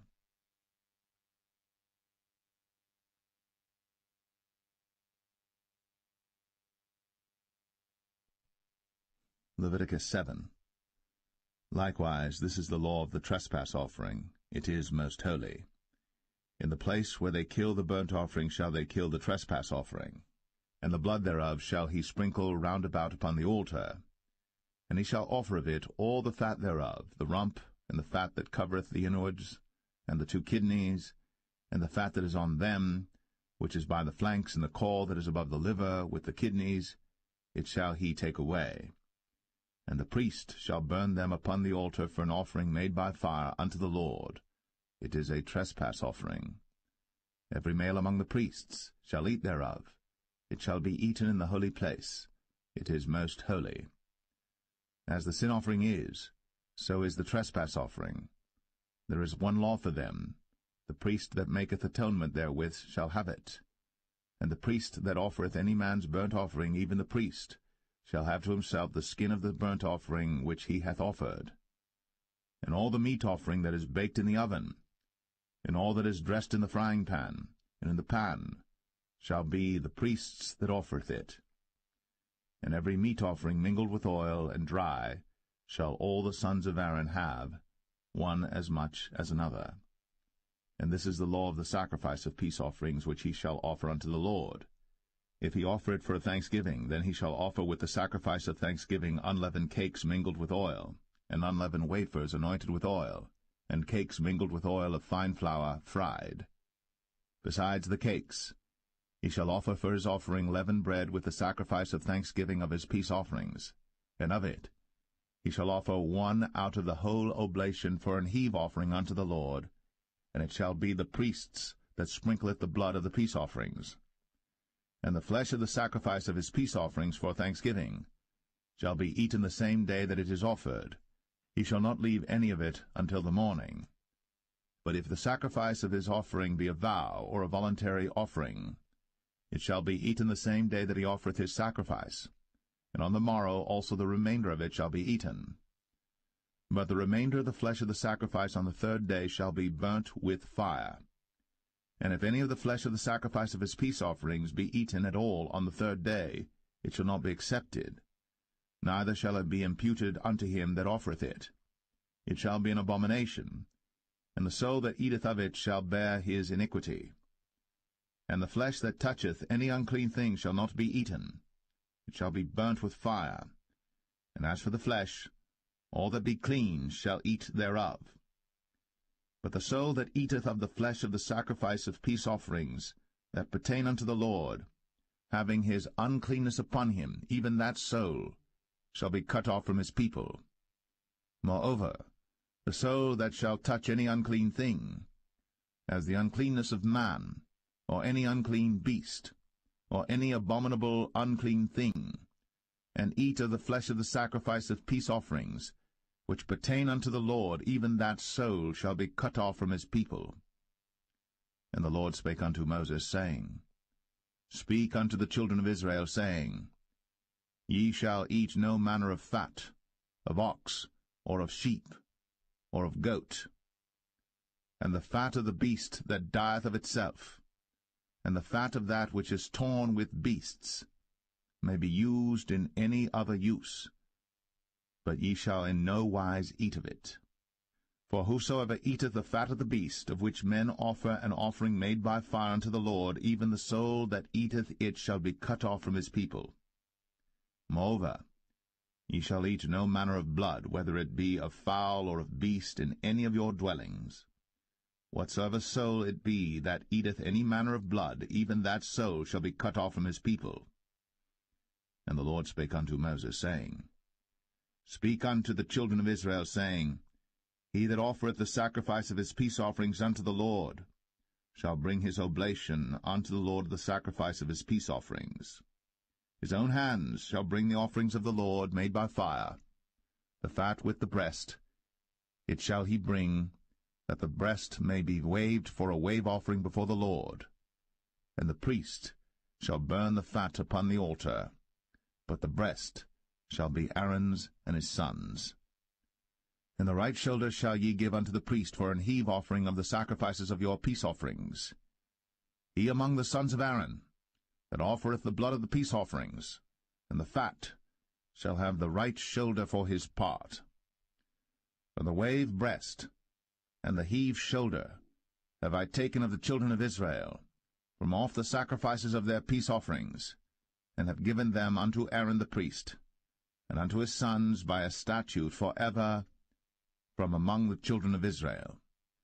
This is the portion of the anointing of Aaron, and of the anointing of his sons, out of the offerings of the Lord made by fire, in the day when he presented them to minister unto the Lord in the priest's office, which the Lord commanded to be given them of the children of Israel, in the day that he anointed them, by a statute for ever throughout their generations. This is the law of the burnt offering, of the meat offering, and of the sin offering, and of the trespass offering, and of the consecrations, and of the sacrifice of the peace offerings, which the Lord commanded Moses in Mount Sinai, in the day that he commanded the children of Israel to offer their oblations unto the Lord, in the wilderness of Sinai.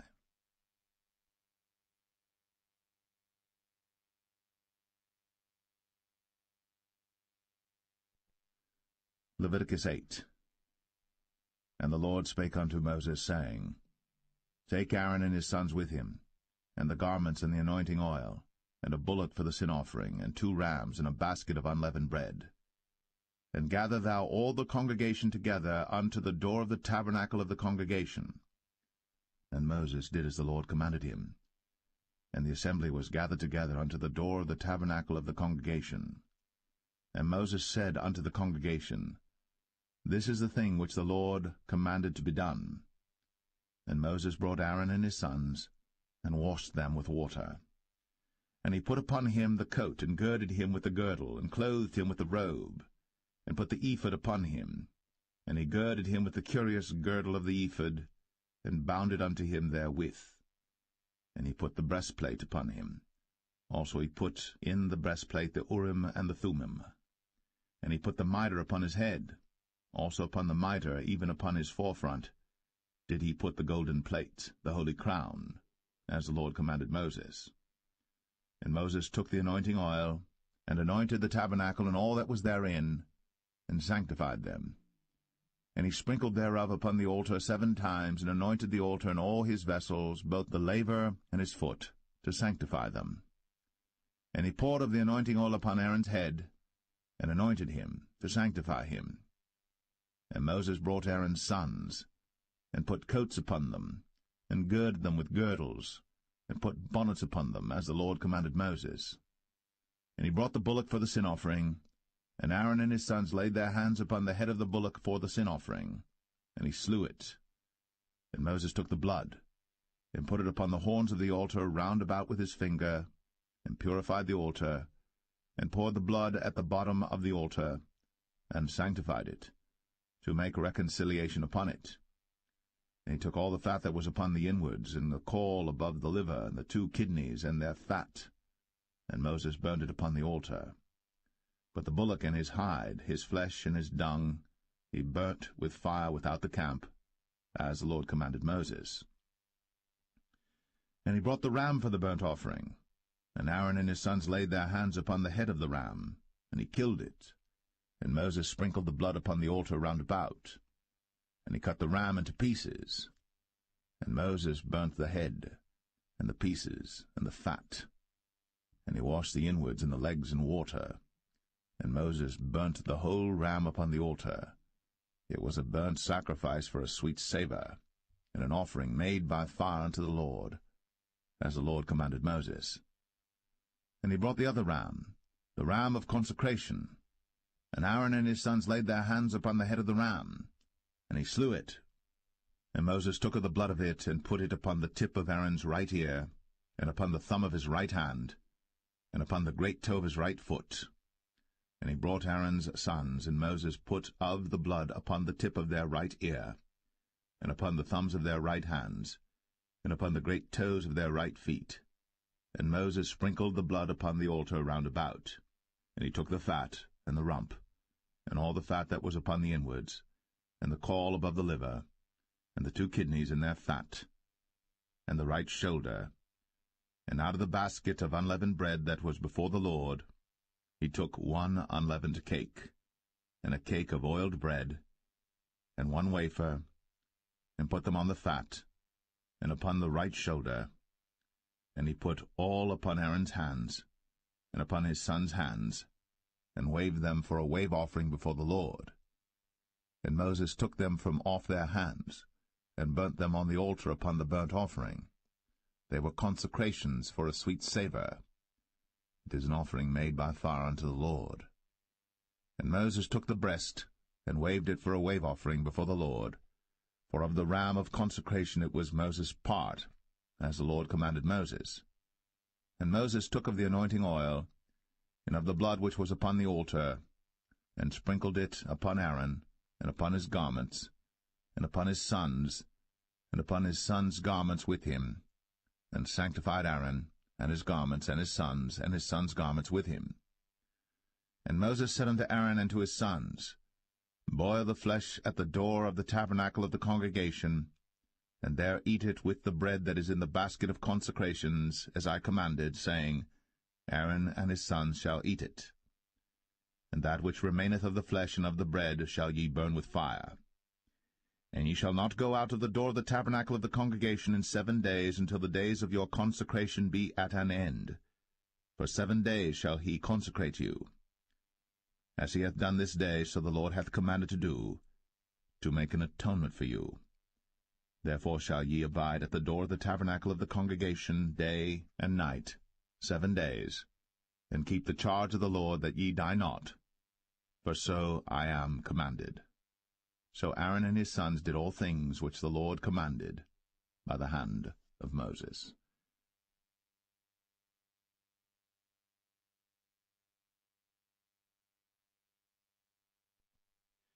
Leviticus 9. And it came to pass on the 8th day that Moses called Aaron and his sons and the elders of Israel. And he said unto Aaron, Take thee a young calf for a sin offering, and a ram for a burnt offering without blemish, and offer them before the Lord. And unto the children of Israel thou shalt speak, saying, Take ye a kid of the goats for a sin offering, and a calf and a lamb, both of the first year, without blemish, for a burnt offering. Also a bullock and a ram for peace offerings to sacrifice before the Lord, and a meat offering mingled with oil. For today the Lord will appear unto you. And they brought that which Moses commanded before the tabernacle of the congregation, and all the congregation drew near, and stood before the Lord. And Moses said, This is the thing which the Lord commanded that ye should do, and the glory of the Lord shall appear unto you. And Moses said unto Aaron, Go unto the altar, and offer thy sin offering, and thy burnt offering, and make an atonement for thyself, and for the people. And offer the offering of the people, and make an atonement for them, as the Lord commanded. Aaron therefore went unto the altar, and slew the calf of the sin offering, which was for himself. And the sons of Aaron brought the blood unto him, and he dipped his finger in the blood, and put it upon the horns of the altar, and poured out the blood at the bottom of the altar. But the fat and the kidneys and the caul above the liver of the sin offering he burnt upon the altar, as the Lord commanded Moses. And the flesh and the hide he burnt with fire without the camp. And he slew the burnt offering. And Aaron's sons presented unto him the blood which he sprinkled round about upon the altar. And they presented the burnt offering unto him, with the pieces thereof, and the head, and he burnt them upon the altar. And he did wash the inwards and the legs, and burnt them upon the burnt offering on the altar. And he brought the people's offering, and took the goat which was the sin offering for the people, and slew it, and offered it for sin as the first. And he brought the burnt offering, and offered it according to the manner. And he brought the meat offering, and took an handful thereof, and burnt it upon the altar, beside the burnt sacrifice of the morning. He slew also the bullock and the ram for a sacrifice of peace offerings, which was for the people. And Aaron's sons presented unto him the blood which he sprinkled upon the altar round about. And the fat of the bullock and of the ram, the rump, and that which covereth the inwards, and the kidneys, and the caul above the liver. And they put the fat upon the breasts, and he burnt the fat upon the altar. And the breasts and the right shoulder Aaron waved for a wave offering before the Lord, as Moses commanded. And Aaron lifted up his hand toward the people, and blessed them, and came down from offering of the sin offering, and the burnt offering, and peace offerings. And Moses and Aaron went into the tabernacle of the congregation, and came out, and blessed the people. And the glory of the Lord appeared unto all the people. And there came a fire out from before the Lord, and consumed upon the altar the burnt offering and the fat, which when all the people saw, they shouted, and fell on their faces.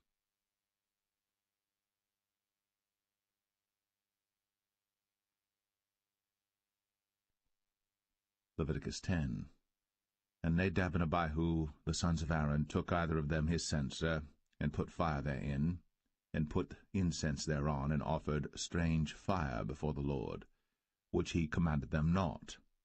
And there went out fire from the Lord, and devoured them, and they died before the Lord.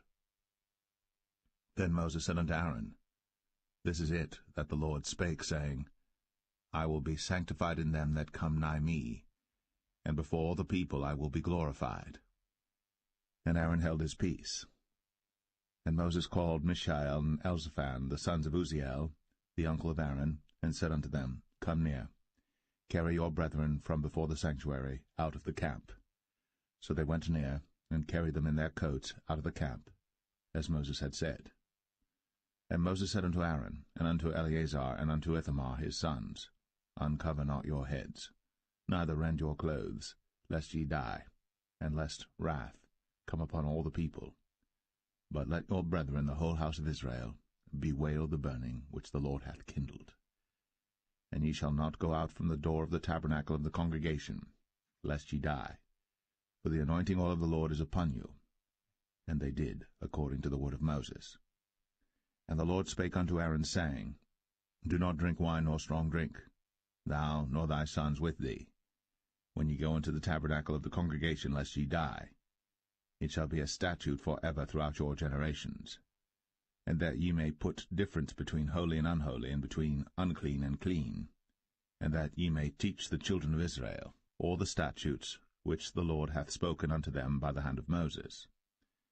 And Moses spake unto Aaron, and unto Eleazar, and unto Ithamar, his sons that were left, Take the meat offering that remaineth of the offerings of the Lord made by fire, and eat it without leaven beside the altar, for it is most holy. And ye shall eat it in the holy place, because it is thy due, and thy son's due, of the sacrifices of the Lord made by fire, for so I am commanded. And the wave breast and heave shoulder shall ye eat in a clean place, thou and thy sons, and thy daughters with thee, for they be thy due, and thy son's due, which are given out of the sacrifices of peace offerings of the children of Israel. The heave shoulder and the wave breast shall they bring with the offerings made by fire of the fat, to wave it for a wave offering before the Lord, and it shall be thine, and thy sons with thee, by a statute for ever, as the Lord hath commanded. And Moses diligently sought the goat of the sin offering, and behold, it was burnt, And he was angry with Eleazar and Ithamar, the sons of Aaron, which were left alive, saying, Wherefore have ye not eaten the sin offering in the holy place, seeing it is most holy?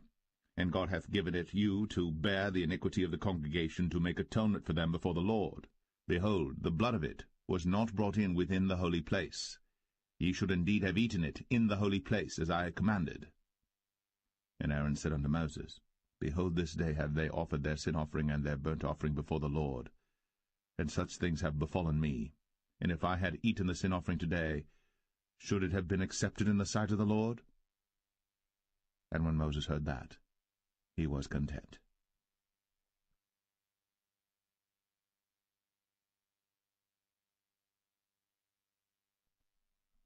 Leviticus 11. And the Lord spake unto Moses and to Aaron, saying unto them, Speak unto the children of Israel, saying, These are the beasts, which ye shall eat among all the beasts that are on the earth. Whatsoever parteth the hoof, and is cloven-footed, and cheweth the cud, among the beasts, that shall ye eat. Nevertheless these shall ye not eat of them that chew the cud, or of them that divide the hoof. As the camel, because he cheweth the cud, but divideth not the hoof, he is unclean unto you. And the coney, because he cheweth the cud, but divideth not the hoof, he is unclean unto you. And the hare, because he cheweth the cud, but divideth not the hoof, he is unclean unto you. And the swine, though he divide the hoof, and be cloven-footed, yet he cheweth not the cud, he is unclean to you. Of their flesh shall ye not eat, and their carcass shall ye not touch, they are unclean to you. These shall ye eat of all that are in the waters. Whatsoever hath fins and scales in the waters, in the seas, and in the rivers, them shall ye eat. And all that have not fins and scales in the seas, and in the rivers, of all that move in the waters, and of any living thing which is in the waters, they shall be an abomination unto you. They shall be even an abomination unto you. Ye shall not eat of their flesh, but ye shall have their carcasses in abomination. Whatsoever hath no fins nor scales in the waters, that shall be an abomination unto you. And these are they which ye shall have in abomination among the fowls. They shall not be eaten.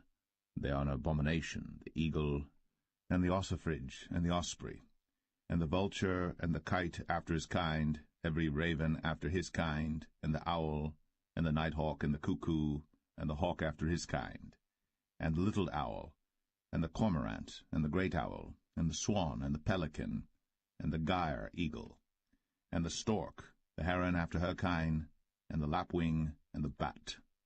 All fowls that creep, going upon all four, shall be an abomination unto you. Yet these may ye eat of every flying creeping thing that goeth upon all four, which have legs above their feet, to leap withal upon the earth. Even these of them ye may eat, the locust after his kind, and the bald locust after his kind, and the beetle after his kind, and the grasshopper after his kind. But all other flying creeping things which have 4 feet shall be an abomination unto you, and for these ye shall be unclean. Whosoever toucheth the carcass of them shall be unclean until the even. And whosoever beareth aught of the carcass of them shall wash his clothes, and be unclean until the even. The carcasses of every beast which divideth the hoof, and is not cloven-footed, nor cheweth the cud, are unclean unto you. Every one that toucheth them shall be unclean. And whatsoever goeth upon his paws among all manner of beasts that go on all four, those are unclean unto you. Whoso toucheth their carcass shall be unclean until the even. And he that beareth the carcass of them shall wash his clothes, and be unclean until the even. They are unclean unto you.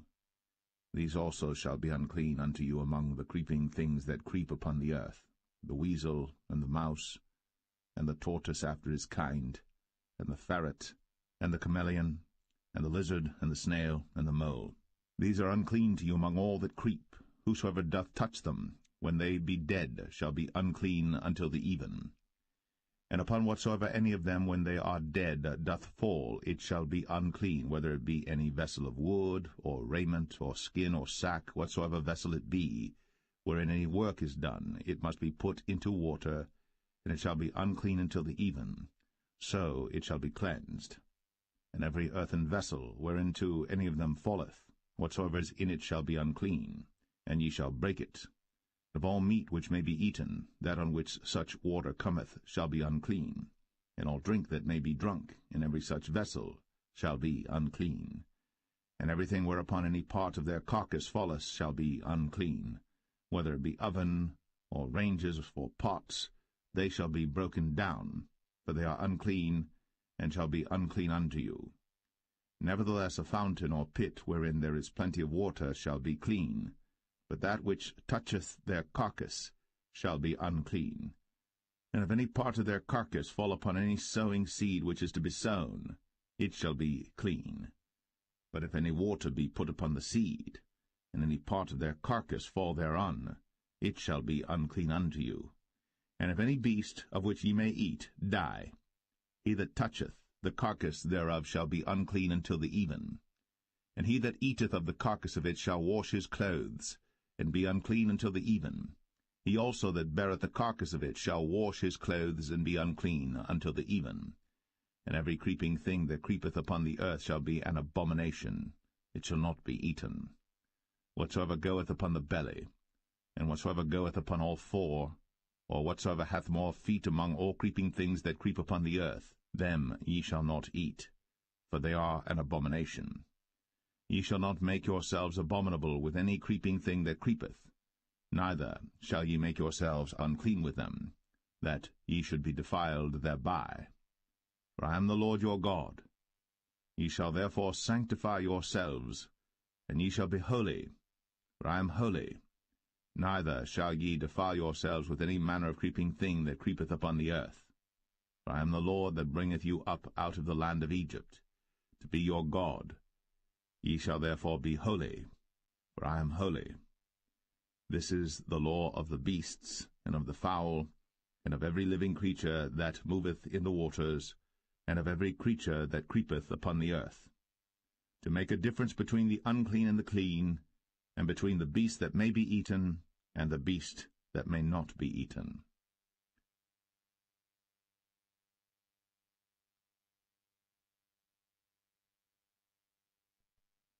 Leviticus 12. And the Lord spake unto Moses, saying, Speak unto the children of Israel, saying, If a woman have conceived seed, and born a man-child, then she shall be unclean 7 days, according to the days of the separation for her infirmity shall she be unclean. And in the 8th day the flesh of his foreskin shall be circumcised, and she shall then continue in the blood of her purifying 33 days. She shall touch no hallowed thing, nor come into the sanctuary until the days of her purifying be fulfilled. And if she bear a maid child, then she shall be unclean 2 weeks, as in her separation, and she shall continue in the blood of her purifying 66 days. And when the days of her purifying are fulfilled, for a son or for a daughter, she shall bring a lamb of the first year for a burnt offering, and a young pigeon, or a turtle dove, for a sin offering, unto the door of the tabernacle of the congregation, unto the priest, who shall offer it before the Lord, and make an atonement for her, and she shall be cleansed from the issue of her blood. This is the law for her that hath borne a male or a female.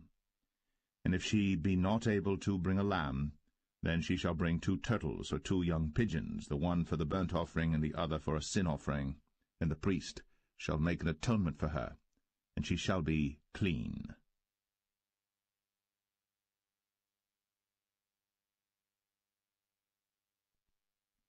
Leviticus 13. And the Lord spake unto Moses and Aaron, saying, When a man shall have in the skin of his flesh a rising, a scab, or bright spot, and it be in the skin of his flesh like the plague of leprosy, then he shall be brought unto Aaron the priest, or unto one of his sons the priests. And the priest shall look on the plague in the skin of the flesh, and when the hair in the plague is turned white, and the plague in sight be deeper than the skin of his flesh, it is a plague of leprosy, and the priest shall look on him, and pronounce him unclean. If the bright spot be white in the skin of his flesh, and in sight be not deeper than the skin, and the hair thereof be not turned white, then the priest shall shut up him that hath the plague 7 days.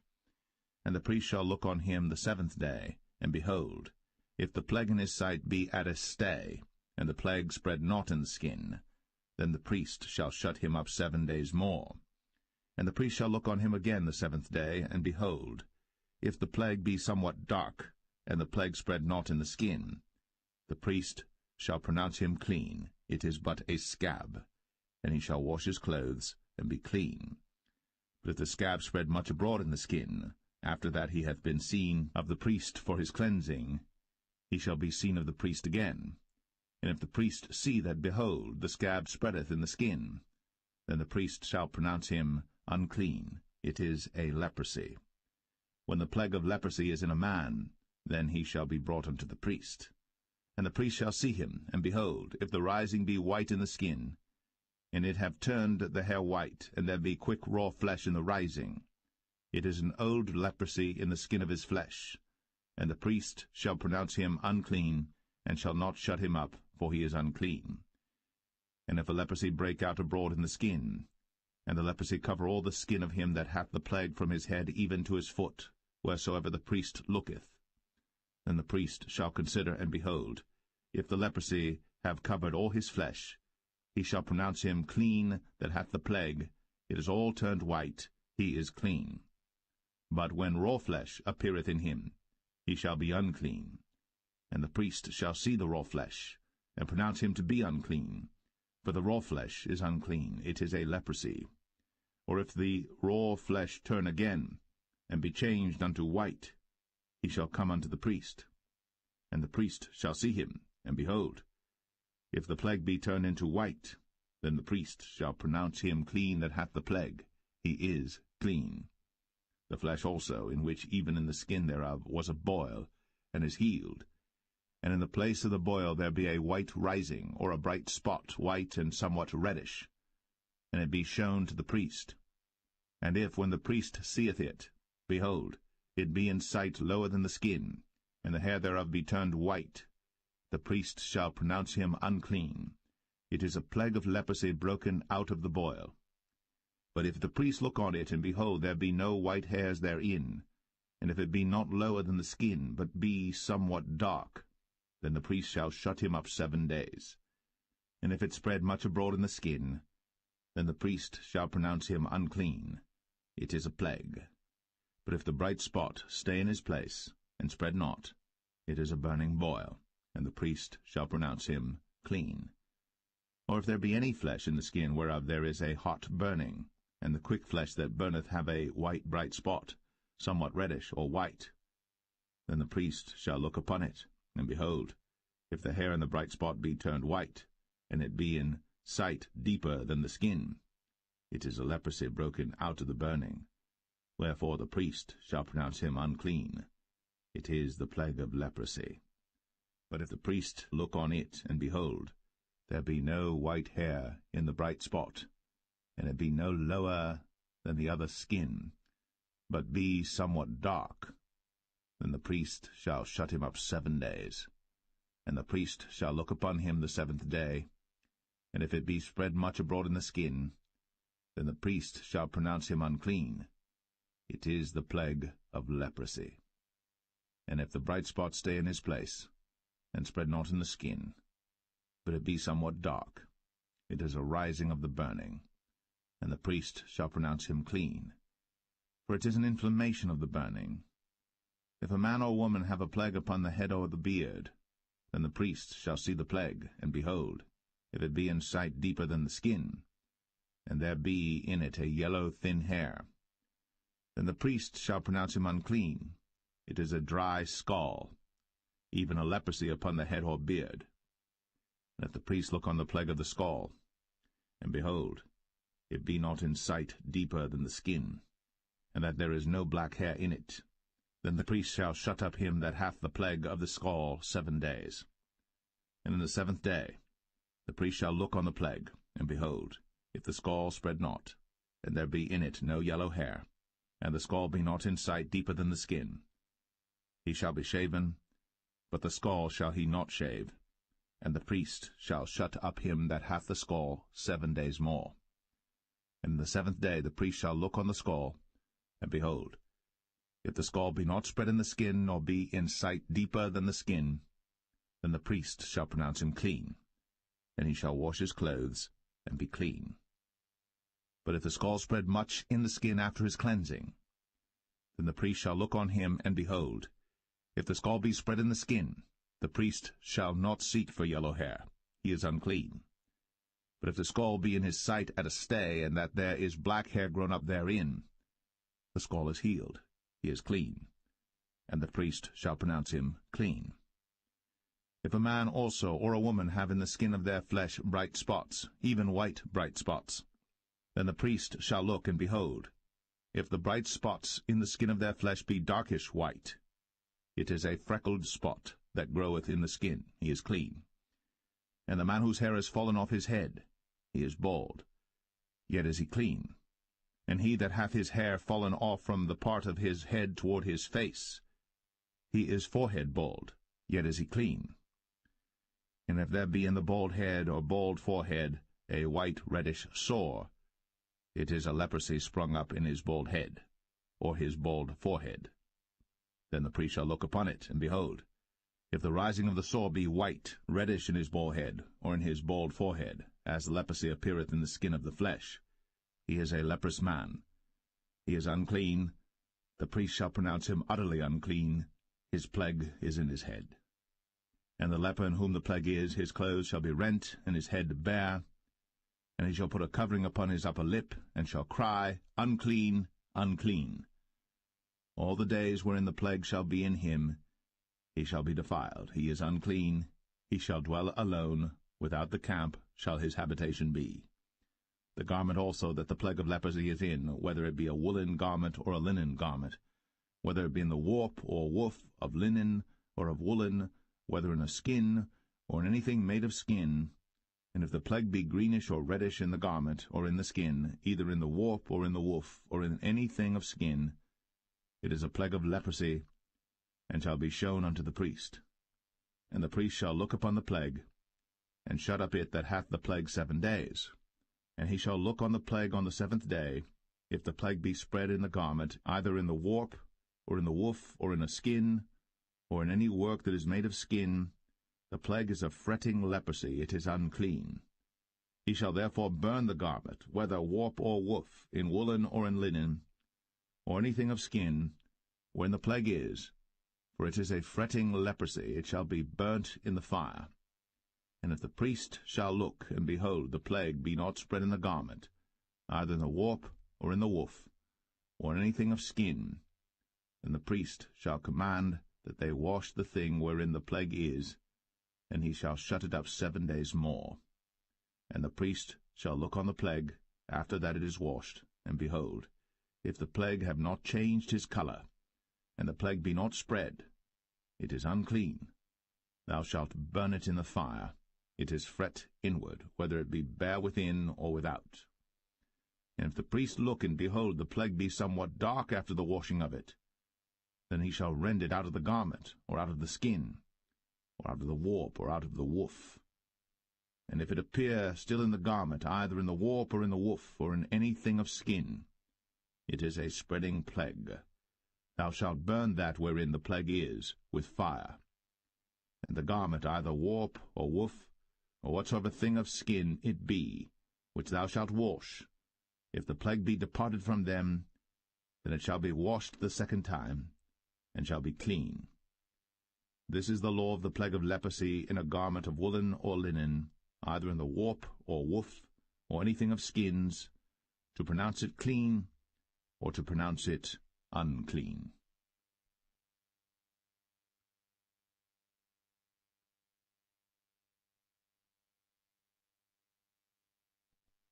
Leviticus 14. And the Lord spake unto Moses, saying, This shall be the law of the leper in the day of his cleansing. He shall be brought unto the priest. And the priest shall go forth out of the camp, and the priest shall look, and behold, if the plague of leprosy be healed in the leper, then shall the priest command to take for him that is to be cleansed 2 birds alive and clean, and cedar wood, and scarlet and hyssop. And the priest shall command that one of the birds be killed in an earthen vessel over running water. As for the living bird, he shall take it, and the cedar wood, and the scarlet, and the hyssop, and shall dip them and the living bird in the blood of the bird that was killed over the running water. And he shall sprinkle upon him that is to be cleansed from the leprosy 7 times, and shall pronounce him clean, and shall let the living bird loose into the open field. And he that is to be cleansed shall wash his clothes, and shave off all his hair, and wash himself in water, that he may be clean. And after that he shall come into the camp, and shall tarry abroad out of his tent 7 days. But it shall be on the 7th day that he shall shave all his hair off his head, and his beard, and his eyebrows. Even all his hair he shall shave off. And he shall wash his clothes. Also he shall wash his flesh in water, and he shall be clean. And on the 8th day he shall take 2 he-lambs without blemish, and 1 ewe-lamb of the 1st year without blemish, and 3/10 deals of fine flour for a meat offering, mingled with oil, and 1 log of oil. And the priest that maketh him clean shall present the man that is to be made clean, and those things before the Lord, at the door of the tabernacle of the congregation. And the priest shall take 1 he-lamb, and offer him for a trespass offering, and the log of oil, and wave them for a wave offering before the Lord. And he shall slay the lamb in the place where he shall kill the sin offering and the burnt offering in the holy place. For as the sin offering is the priest's, so is the trespass offering. It is most holy. And the priest shall take some of the blood of the trespass offering, and the priest shall put it upon the tip of the right ear of him that is to be cleansed, and upon the thumb of his right hand, and upon the great toe of his right foot. And the priest shall take some of the log of oil, and pour it into the palm of his own left hand.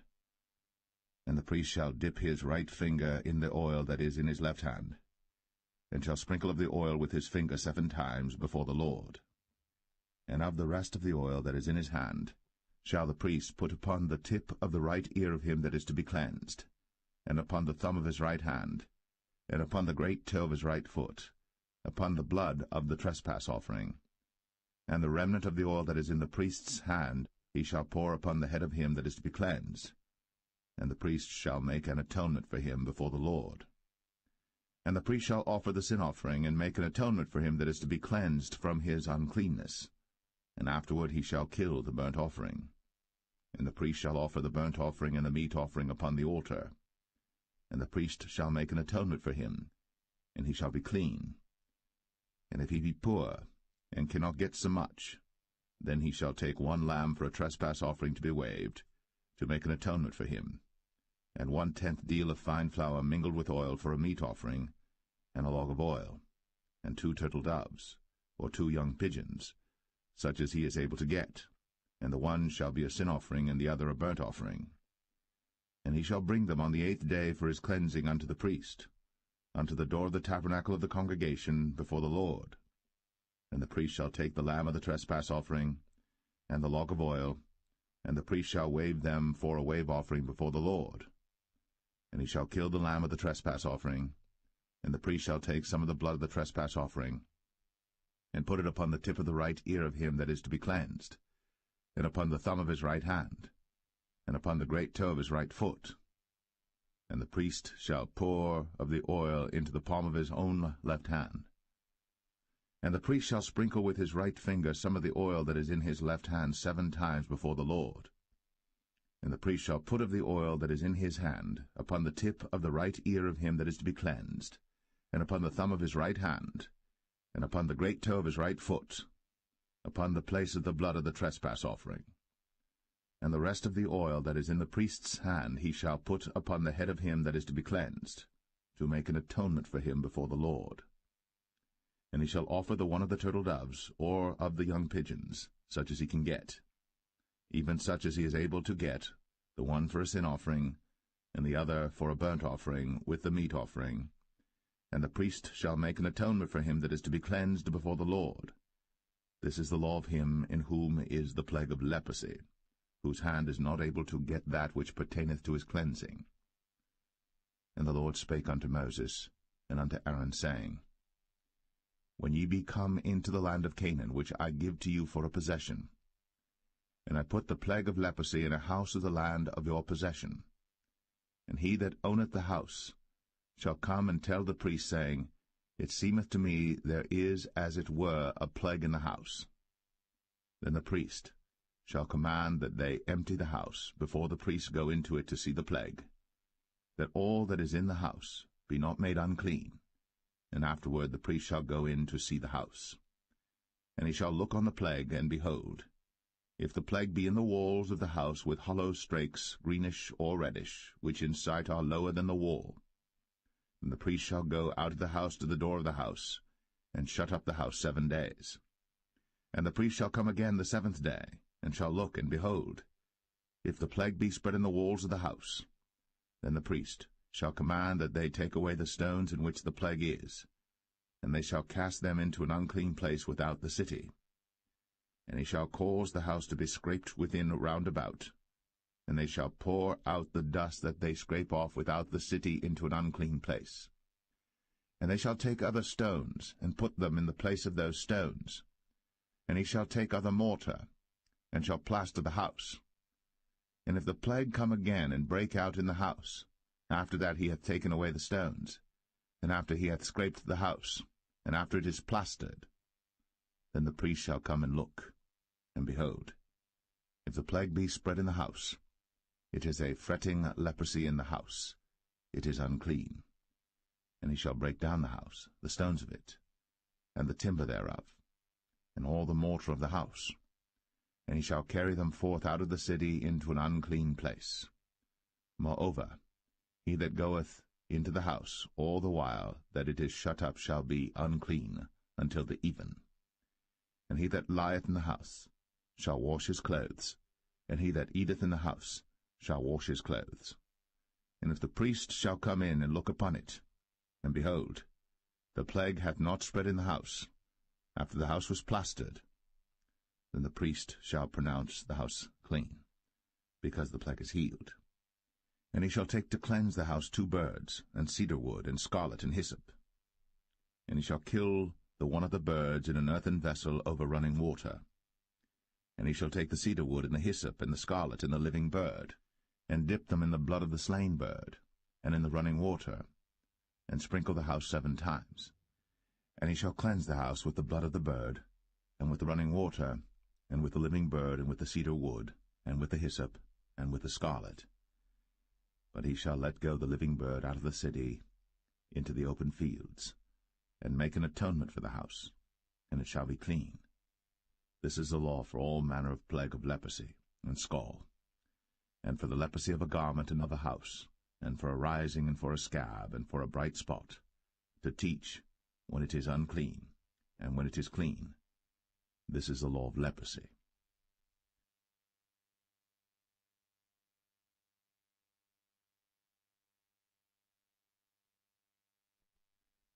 Leviticus 15.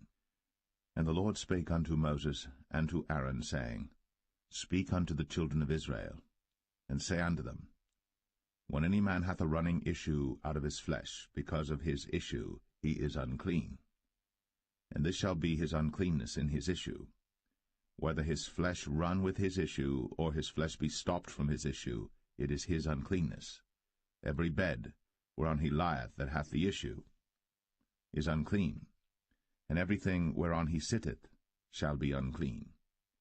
And whosoever toucheth his bed shall wash his clothes, and bathe himself in water, and be unclean until the even.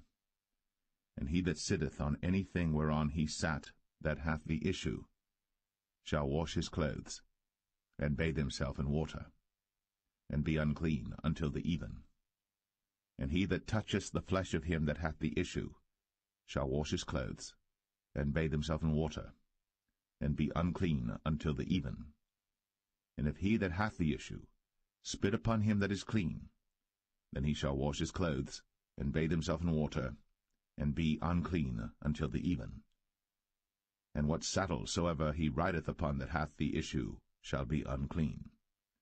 And whosoever toucheth anything that was under him shall be unclean until the even. And he that beareth any of those things shall wash his clothes, and bathe himself in water, and be unclean until the even.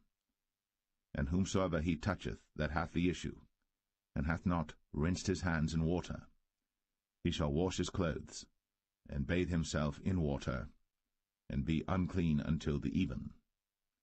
and the vessel of earth that he toucheth, which hath the issue, shall be broken, and every vessel of wood shall be rinsed in water.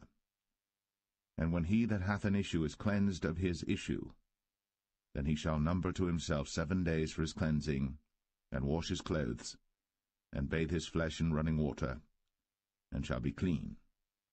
And on the 8th day he shall take to him 2 turtle doves, or 2 young pigeons, and come before the Lord unto the door of the tabernacle of the congregation, and give them unto the priest. And the priest shall offer them, the one for a sin offering, and the other for a burnt offering. And the priest shall make an atonement for him before the Lord for his issue. And if any man's seed of copulation go out from him, then he shall wash all his flesh in water, and be unclean until the even.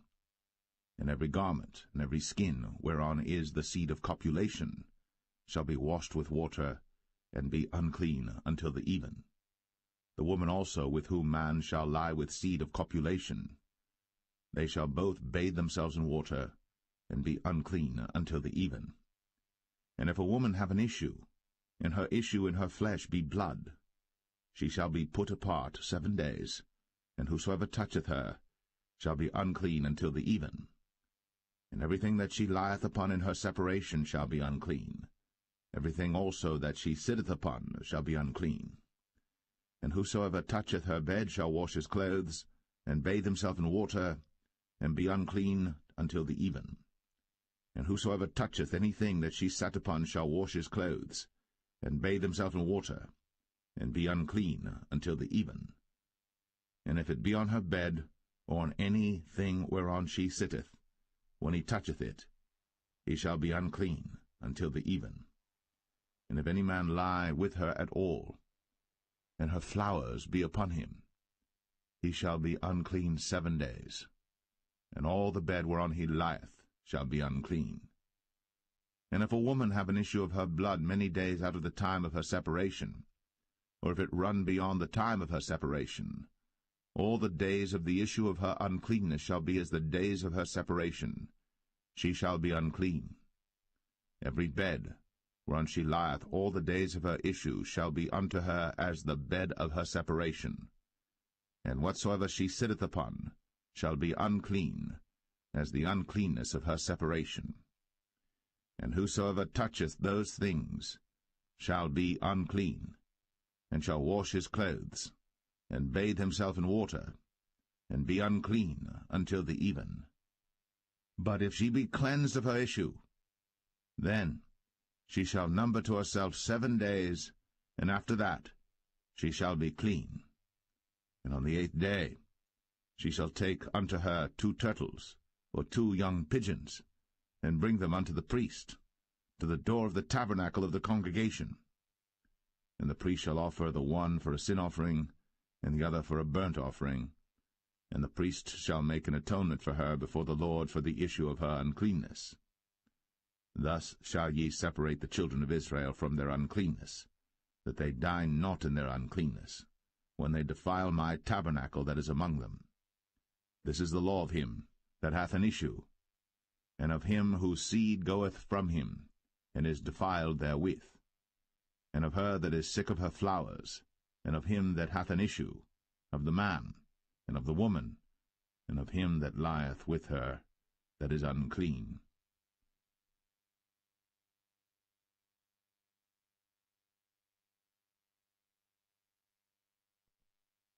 Leviticus 16. And the Lord spake unto Moses after the death of the 2 sons of Aaron, when they offered before the Lord and died. And the Lord said unto Moses, Speak unto Aaron thy brother, that he come not at all times into the holy place within the veil before the mercy seat, which is upon the ark, that he die not.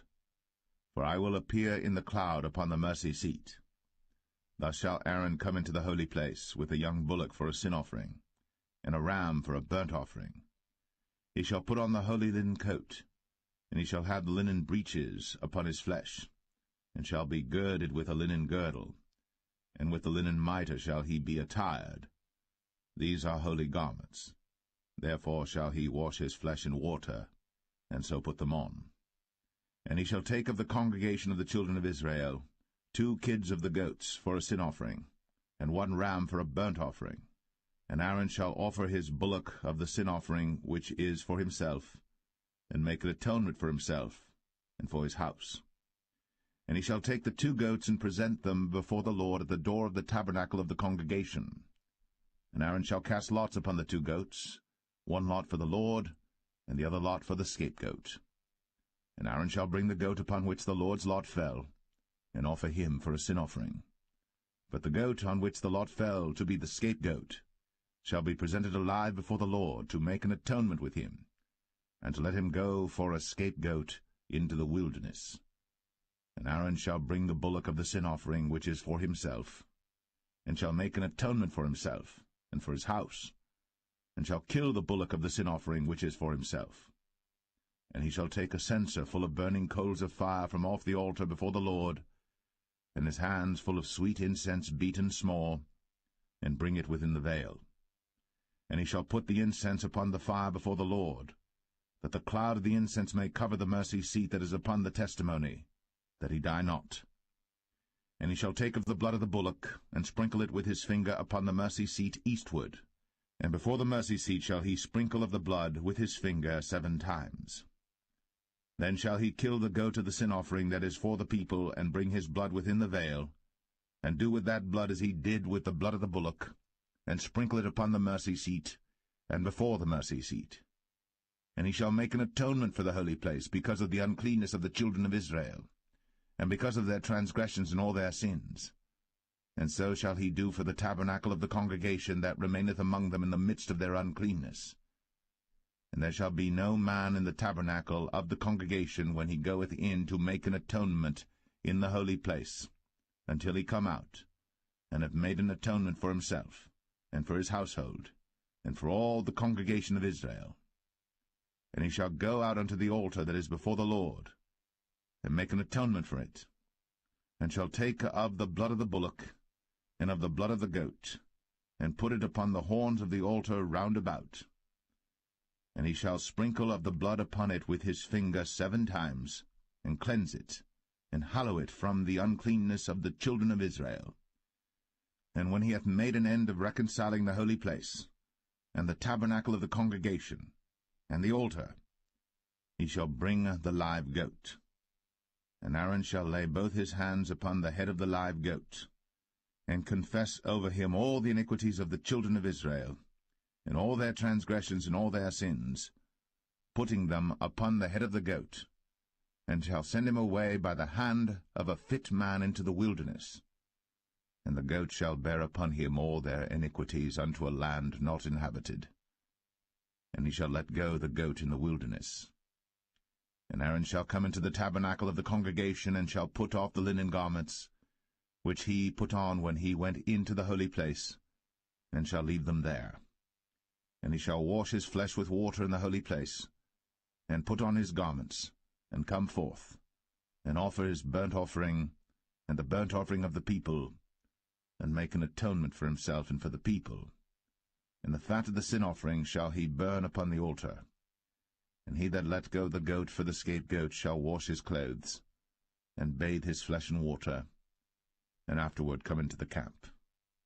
And the bullock for the sin offering, and the goat for the sin offering, whose blood was brought in to make atonement in the holy place, shall one carry forth without the camp, and they shall burn in the fire their skins, and their flesh, and their dung.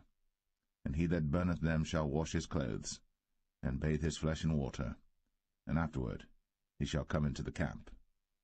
And this shall be a statute for ever unto you, that in the 7th month, on the 10th day of the month, ye shall afflict your souls, and do no work at all, whether it be one of your own country or a stranger that sojourneth among you. For on that day shall the priest make an atonement for you, to cleanse you, that ye may be clean from all your sins before the Lord. It shall be a Sabbath of rest unto you, and ye shall afflict your souls, by a statute for ever. And the priest, whom he shall anoint, and whom he shall consecrate to minister in the priest's office in his father's stead, shall make the atonement, and shall put on the linen clothes, even the holy garments. And he shall make an atonement for the holy sanctuary, and he shall make an atonement for the tabernacle of the congregation, and for the altar. And he shall make an atonement for the priests, and for all the people of the congregation. And this shall be an everlasting statute unto you, to make an atonement for the children of Israel, for all their sins, once a year. And he did, as the Lord commanded Moses.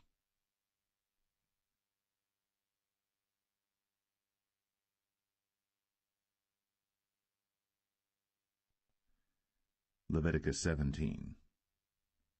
And the Lord spake unto Moses, saying, Speak unto Aaron, and unto his sons, and unto all the children of Israel, and say unto them, This is the thing which the Lord hath commanded, saying, What man soever there be of the house of Israel that killeth an ox, or lamb, or goat, in the camp, or that killeth it out of the camp, and bringeth it not unto the door of the tabernacle of the congregation to offer an offering unto the Lord before the tabernacle of the Lord, blood shall be imputed unto that man.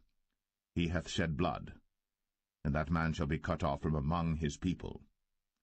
To the end that the children of Israel may bring their sacrifices which they offer in the open field, even that they may bring them unto the Lord, unto the door of the tabernacle of the congregation, unto the priest, and offer them for peace offerings unto the Lord. And the priest shall sprinkle the blood upon the altar of the Lord at the door of the tabernacle of the congregation, and burn the fat for a sweet savour unto the Lord. And they shall no more offer their sacrifices unto devils, after whom they have gone a-whoring. This shall be a statute for ever unto them throughout their generations.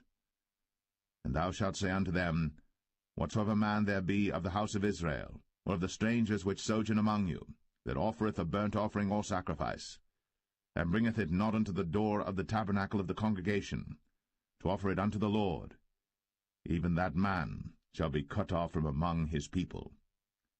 And whatsoever man there be of the house of Israel, or of the strangers that sojourn among you, that eateth any manner of blood, I will even set my face against that soul that eateth blood, and will cut him off from among his people.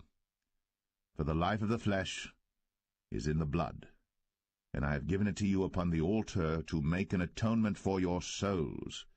For it is the blood that maketh an atonement for the soul.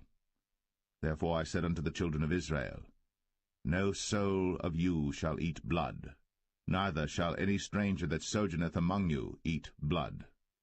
And whatsoever man there be of the children of Israel, or of the strangers that sojourn among you, which hunteth and catcheth any beast or fowl that may be eaten, he shall even pour out the blood thereof, and cover it with dust. For it is the life of all flesh, the blood of it is for the life thereof. Therefore I said unto the children of Israel, Ye shall eat the blood of no manner of flesh, for the life of all flesh is the blood thereof. Whosoever eateth it shall be cut off.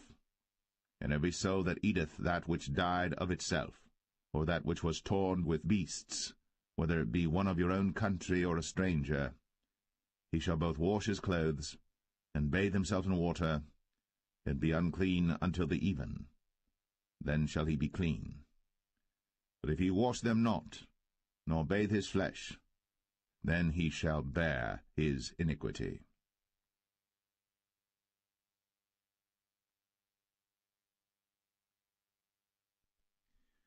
Leviticus 18.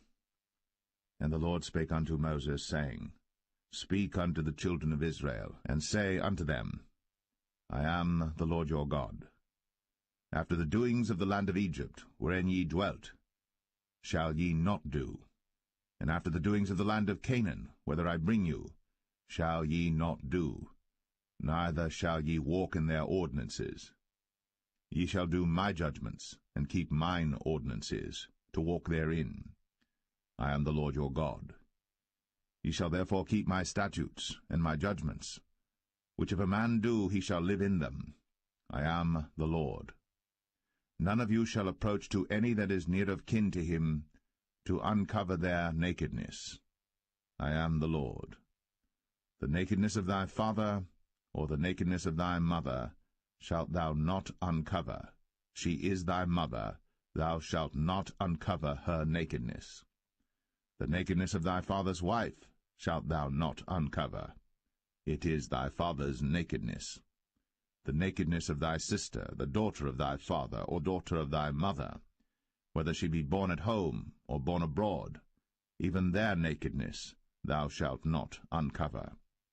The nakedness of thy son's daughter, or of thy daughter's daughter, even their nakedness thou shalt not uncover, for theirs is thine own nakedness. The nakedness of thy father's wife's daughter, begotten of thy father, she is thy sister, thou shalt not uncover her nakedness. Thou shalt not uncover the nakedness of thy father's sister, she is thy father's near kinswoman. Thou shalt not uncover the nakedness of thy mother's sister, for she is thy mother's near kinswoman. Thou shalt not uncover the nakedness of thy father's brother.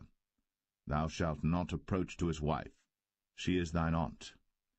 Thou shalt not uncover the nakedness of thy daughter-in-law, she is thy son's wife. Thou shalt not uncover her nakedness. Thou shalt not uncover the nakedness of thy brother's wife, it is thy brother's nakedness. Thou shalt not uncover the nakedness of a woman and her daughter, neither shalt thou take her son's daughter, or her daughter's daughter, to uncover her nakedness, for they are her near kinswoman. It is wickedness. Neither shalt thou take a wife to her sister, to vex her, to uncover her nakedness, beside the other in her lifetime. Also thou shalt not approach unto a woman to uncover her nakedness, as long as she is put apart for her uncleanness. Moreover, thou shalt not lie carnally with thy neighbor's wife, to defile thyself with her. And thou shalt not let any of thy seed pass through the fire to Moloch, neither shalt thou profane the name of thy God. I am the Lord. Thou shalt not lie with mankind, as with womankind. It is abomination. Neither shalt thou lie with any beast, to defile thyself therewith. Neither shall any woman stand before a beast to lie down thereto. It is confusion. Defile not ye yourselves in any of these things. For in all these the nations are defiled which I cast out before you, and the land is defiled. Therefore I do visit the iniquity thereof upon it, and the land itself vomiteth out her inhabitants. Ye shall therefore keep my statutes and my judgments, and shall not commit any of these abominations, neither any of your own nation, nor any stranger that sojourneth among you. For all these abominations have the men of the land done, which were before you, and the land is defiled, that the land spew not you out also, when ye defile it, as it spewed out the nations that were before you. For whosoever shall commit any of these abominations, even the souls that commit them, shall be cut off from among their people. Therefore shall ye keep mine ordinance, that ye commit not any one of these abominable customs, which were committed before you, and that ye defile not yourselves therein. I am the Lord your God.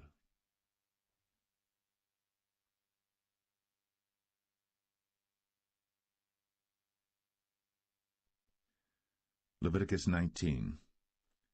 And the Lord spake unto Moses, saying, Speak unto all the congregation of the children of Israel, and say unto them, Ye shall be holy, for I, the Lord your God, am holy. Ye shall fear every man his mother, and his father, and keep my Sabbaths. I am the Lord your God. Turn ye not unto idols, nor make to yourselves molten gods. I am the Lord your God. And if ye offer a sacrifice of peace offerings unto the Lord, ye shall offer it at your own will. It shall be eaten the same day ye offer it, and on the morrow. And if aught remain until the third day, it shall be burnt in the fire. And if it be eaten at all on the third day, it is abominable, it shall not be accepted. Therefore every one that eateth it shall bear his iniquity, because he hath profaned the hallowed thing of the Lord, and that so shall be cut off from among his people. And when ye reap the harvest of your land, thou shalt not wholly reap the corners of thy field, neither shalt thou gather the gleanings of thy harvest. And thou shalt not glean thy vineyard, neither shalt thou gather every grape of thy vineyard. Thou shalt leave them for the poor and stranger, I am the Lord your God. Ye shall not steal, neither deal falsely, neither lie one to another. And ye shall not swear by my name falsely, neither shalt thou profane the name of thy God. I am the Lord. Thou shalt not defraud thy neighbor, neither rob him. The wages of him that is hired shall not abide with thee all night until the morning. Thou shalt not curse the deaf, nor put a stumbling block before the blind, but shalt fear thy God. I am the Lord. Ye shall do no unrighteousness in judgment. Thou shalt not respect the person of the poor, nor honor the person of the mighty, but in righteousness shalt thou judge thy neighbor. Thou shalt not go up and down as a talebearer among thy people, neither shalt thou stand against the blood of thy neighbor. I am the Lord. Thou shalt not hate thy brother in thine heart. Thou shalt in any wise rebuke thy neighbor, and not suffer sin upon him. Thou shalt not avenge, nor bear any grudge against the children of thy people, but thou shalt love thy neighbor as thyself. I am the Lord. Ye shall keep my statutes. Thou shalt not let thy cattle gender with a diverse kind. Thou shalt not sow thy field with mingled seed, neither shall a garment mingled of linen and woolen come upon thee. And whosoever lieth carnally with a woman that is a bondmaid, betrothed to an husband, and not at all redeemed, nor freedom given her, she shall be scourged. They shall not be put to death, because she was not free. And he shall bring his trespass offering unto the Lord, unto the door of the tabernacle of the congregation, even a ram for a trespass offering. And the priest shall make an atonement for him with the ram of the trespass offering before the Lord for his sin which he hath done, and the sin which he hath done shall be forgiven him. And when ye shall come into the land, and shall have planted all manner of trees for food, then ye shall count the fruit thereof as uncircumcised. 3 years shall it be as uncircumcised unto you. It shall not be eaten of. But in the 4th year all the fruit thereof shall be holy, to praise the Lord withal. And in the 5th year shall ye eat of the fruit thereof, that it may yield unto you the increase thereof. I am the Lord your God. Ye shall not eat anything with the blood, neither shall ye use enchantment, nor observe times. Ye shall not round the corners of your heads, neither shalt thou mar the corners of thy beard. Ye shall not make any cuttings in your flesh for the dead, nor print any marks upon you. I am the Lord. Do not prostitute thy daughter to cause her to be a whore, lest the land fall to whoredom, and the land become full of wickedness. Ye shall keep my Sabbaths, and reverence my sanctuary. I am the Lord. Regard not them that have familiar spirits, neither seek after wizards, to be defiled by them. I am the Lord your God. Thou shalt rise up before the hoary head, and honor the face of the old man, and fear thy God. I am the Lord. And if a stranger sojourn with thee in your land, ye shall not vex him. But the stranger that dwelleth with you shall be unto you as one born among you, and thou shalt love him as thyself. For ye were strangers in the land of Egypt. I am the Lord your God. Ye shall do no unrighteousness in judgment, and meet yard in weight or in measure. Just balances, just weights, a just ephah, and a just hin shall ye have. I am the Lord your God, which brought you out of the land of Egypt. Therefore shall ye observe all my statutes, and all my judgments, and do them. I am the Lord.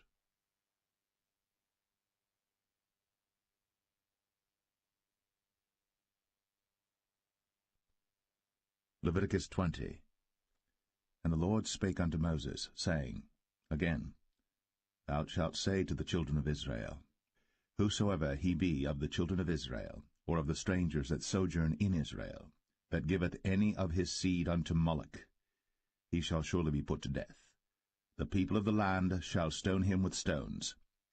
And I will set my face against that man, and will cut him off from among his people, because he hath given of his seed unto Moloch, to defile my sanctuary, and to profane my holy name. And if the people of the land do any ways hide their eyes from the man, when he giveth of his seed unto Moloch, and kill him not, then I will set my face against that man, and against his family, and will cut him off, and all that go a-whoring after him, to commit whoredom with Moloch from among their people. And the soul that turneth after such as have familiar spirits, and after wizards, to go a-whoring after them, I will even set my face against that soul, and will cut him off from among his people. Sanctify yourselves, therefore, and be ye holy, for I am the Lord your God. And ye shall keep my statutes, and do them. I am the Lord which sanctify you. For every one that curseth his father or his mother shall be surely put to death. He hath cursed his father or his mother, his blood shall be upon him. And the man that committeth adultery with another man's wife, even he that committeth adultery with his neighbour's wife, the adulterer and the adulteress, shall surely be put to death. And the man that lieth with his father's wife hath uncovered his father's nakedness. Both of them shall surely be put to death. Their blood shall be upon them. And if a man lie with his daughter-in-law, both of them shall surely be put to death. They have wrought confusion. Their blood shall be upon them. If a man also lie with mankind, as he lieth with a woman, both of them have committed an abomination. They shall surely be put to death. Their blood shall be upon them. And if a man take a wife and her mother, it is wickedness. They shall be burnt with fire, both he and they, that there be no wickedness among you. And if a man lie with a beast, he shall surely be put to death, and ye shall slay the beast. And if a woman approach unto any beast, and lie down thereto, thou shalt kill the woman and the beast. They shall surely be put to death. Their blood shall be upon them. And if a man shall take his sister, his father's daughter, or his mother's daughter, and see her nakedness, and she see his nakedness, it is a wicked thing, when they shall be cut off in the sight of their people. He hath uncovered his sister's nakedness, he shall bear his iniquity. And if a man shall lie with a woman having her sickness, and shall uncover her nakedness, he hath discovered her fountain, and she hath uncovered the fountain of her blood, and both of them shall be cut off from among their people. And thou shalt not uncover the nakedness of thy mother's sister, nor of thy father's sister, for he uncovereth his near kin, they shall bear their iniquity. And if a man shall lie with his uncle's wife, he hath uncovered his uncle's nakedness, they shall bear their sin, they shall die childless. And if a man shall take his brother's wife, it is an unclean thing. He hath uncovered his brother's nakedness, they shall be childless. Ye shall therefore keep all my statutes and all my judgments, and do them, that the land, whither I bring you to dwell therein, spew you not out. And ye shall not walk in the manners of the nation, which I cast out before you. For they committed all these things, and therefore I abhorred them. But I have said unto you, Ye shall inherit their land, and I will give it unto you to possess it, a land that floweth with milk and honey. I am the Lord your God, which have separated you from other people. Ye shall therefore put difference between clean beasts and unclean, and between unclean fowls and clean. And ye shall not make your souls abominable by beast, or by fowl, or by any manner of living thing that creepeth on the ground, which I have separated from you as unclean. And ye shall be holy unto me, for I the Lord am holy, and have severed you from other people, that ye should be mine. A man also, or woman that hath a familiar spirit, or that is a wizard, shall surely be put to death. They shall stone them with stones, their blood shall be upon them.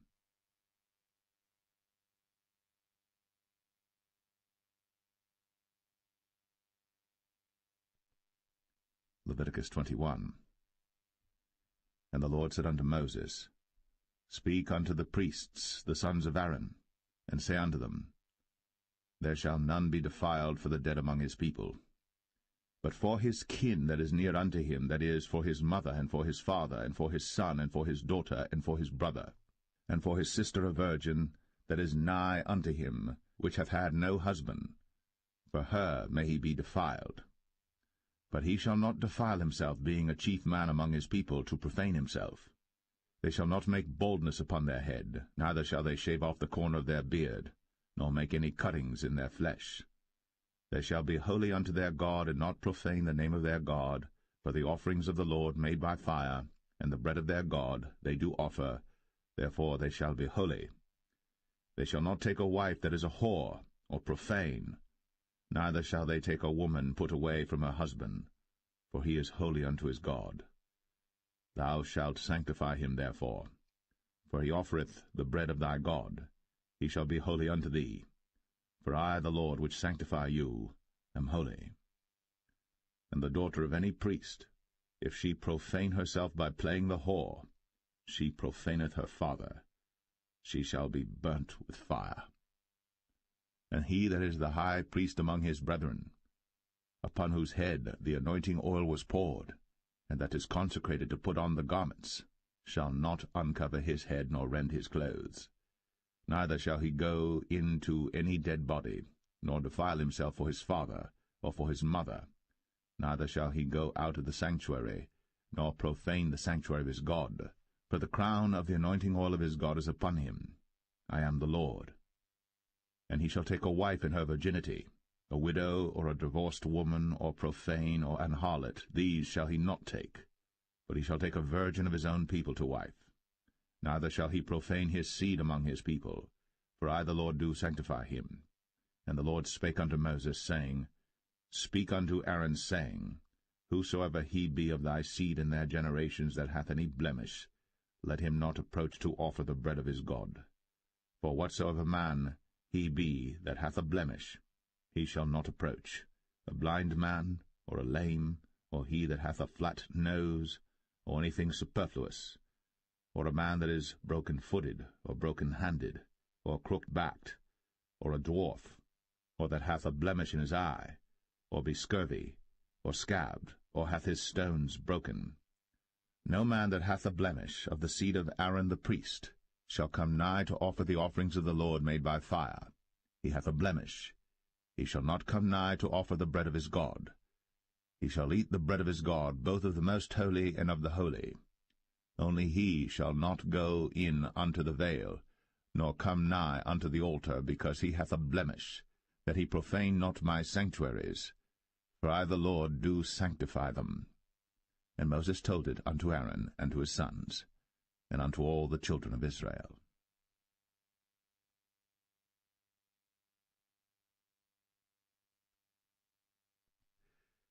Leviticus 22. And the Lord spake unto Moses, saying, Speak unto Aaron and to his sons, that they separate themselves from the holy things of the children of Israel, and that they profane not my holy name in those things which they hallow unto me. I am the Lord. Say unto them, Whosoever he be of all your seed among your generations, that goeth unto the holy things, which the children of Israel hallow unto the Lord, having his uncleanness upon him, that soul shall be cut off from my presence. I am the Lord. What man soever of the seed of Aaron is a leper, or hath a running issue, he shall not eat of the holy things until he be clean. And whoso toucheth anything that is unclean by the dead, or a man whose seed goeth from him, or whosoever toucheth any creeping thing, whereby he may be made unclean, or a man of whom he may take uncleanness, whatsoever uncleanness he hath, the soul which hath touched any such shall be unclean until even, and shall not eat of the holy things, unless he wash his flesh with water. And when the sun is down, he shall be clean, and shall afterward eat of the holy things, because it is his food. That which dieth of itself, or is torn with beasts, he shall not eat to defile himself therewith. I am the Lord. They shall therefore keep mine ordinance, lest they bear sin for it, and die therefore, if they profane it. I the Lord do sanctify them. There shall no stranger eat of the holy thing. A sojourner of the priest, or an hired servant, shall not eat of the holy thing. But if the priest buy any soul with his money, he shall eat of it. And he that is born in his house, they shall eat of his meat. If the priest's daughter also be married unto a stranger, she may not eat of an offering of the holy things. But if the priest's daughter be a widow or divorced, and have no child, and is returned unto her father's house, as in her youth, she shall eat of her father's meat. But there shall no stranger eat thereof. And if a man eat of the holy thing unwittingly, then he shall put the 5th part thereof unto it, and shall give it unto the priest with the holy thing. And they shall not profane the holy things of the children of Israel, which they offer unto the Lord, or suffer them to bear the iniquity of trespass, when they eat their holy things, for I the Lord do sanctify them. And the Lord spake unto Moses, saying, Speak unto Aaron, and to his sons, and unto all the children of Israel, and say unto them, Whatsoever he be of the house of Israel, or of the strangers in Israel, that will offer his oblation for all his vows, and for all his freewill offerings, which they will offer unto the Lord for a burnt offering, ye shall offer at your own will a male without blemish, of the beeves, of the sheep, or of the goats.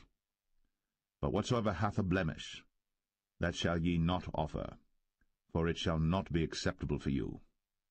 And whosoever offereth a sacrifice of peace offerings unto the Lord to accomplish his vow, or a freewill offering in beeves or sheep, it shall be perfect to be accepted.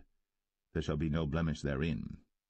Blind, or broken, or maimed, or having a wen, or scurvy, or scabbed, ye shall not offer these unto the Lord, nor make an offering by fire of them upon the altar unto the Lord, either a bullock, or a lamb that hath anything superfluous or lacking in his parts, that mayest thou offer for a freewill offering, but for a vow it shall not be accepted.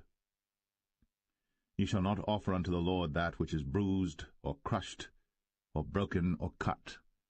Neither shall ye make any offering thereof in your land. Neither from a stranger's hand shall ye offer the bread of your God of any of these, because their corruption is in them, and blemishes be in them. They shall not be accepted for you. And the Lord spake unto Moses, saying, When a bullock or a sheep or a goat is brought forth, then it shall be 7 days under the dam, and from the 8th day and thenceforth it shall be accepted for an offering made by fire unto the Lord. And whether it be cow or ewe, ye shall not kill it and her young both in 1 day.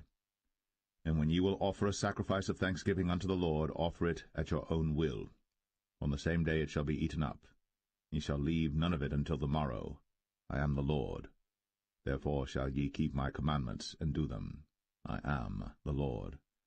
Neither shall ye profane my holy name, but I will be hallowed among the children of Israel. I am the Lord which hallow you, that brought you out of the land of Egypt, to be your God. I am the Lord.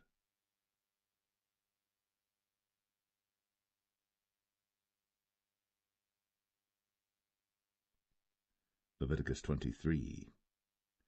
And the Lord spake unto Moses, saying, Speak unto the children of Israel, and say unto them, Concerning the feasts of the Lord, which ye shall proclaim to be holy convocations, even these are my feasts.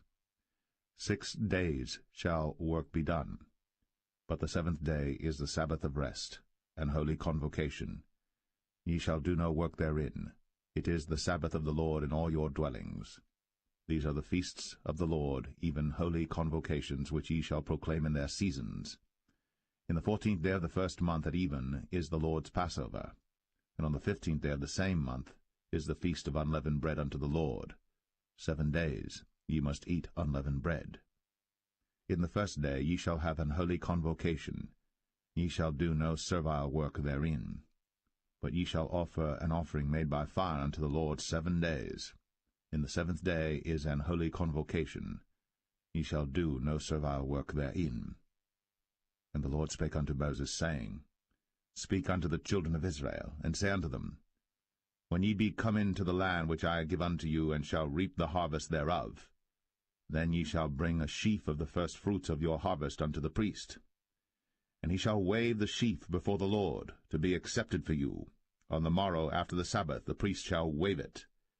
And ye shall offer that day, when ye wave the sheaf, an he-lamb without blemish of the first year for a burnt offering unto the Lord. And the meat offering thereof shall be 2/10 deals of fine flour mingled with oil, an offering made by fire unto the Lord for a sweet savour. And the drink offering thereof shall be of wine, the 4th part of an hin. And ye shall eat neither bread, nor parched corn, nor green ears, until the selfsame day that ye have brought an offering unto your God.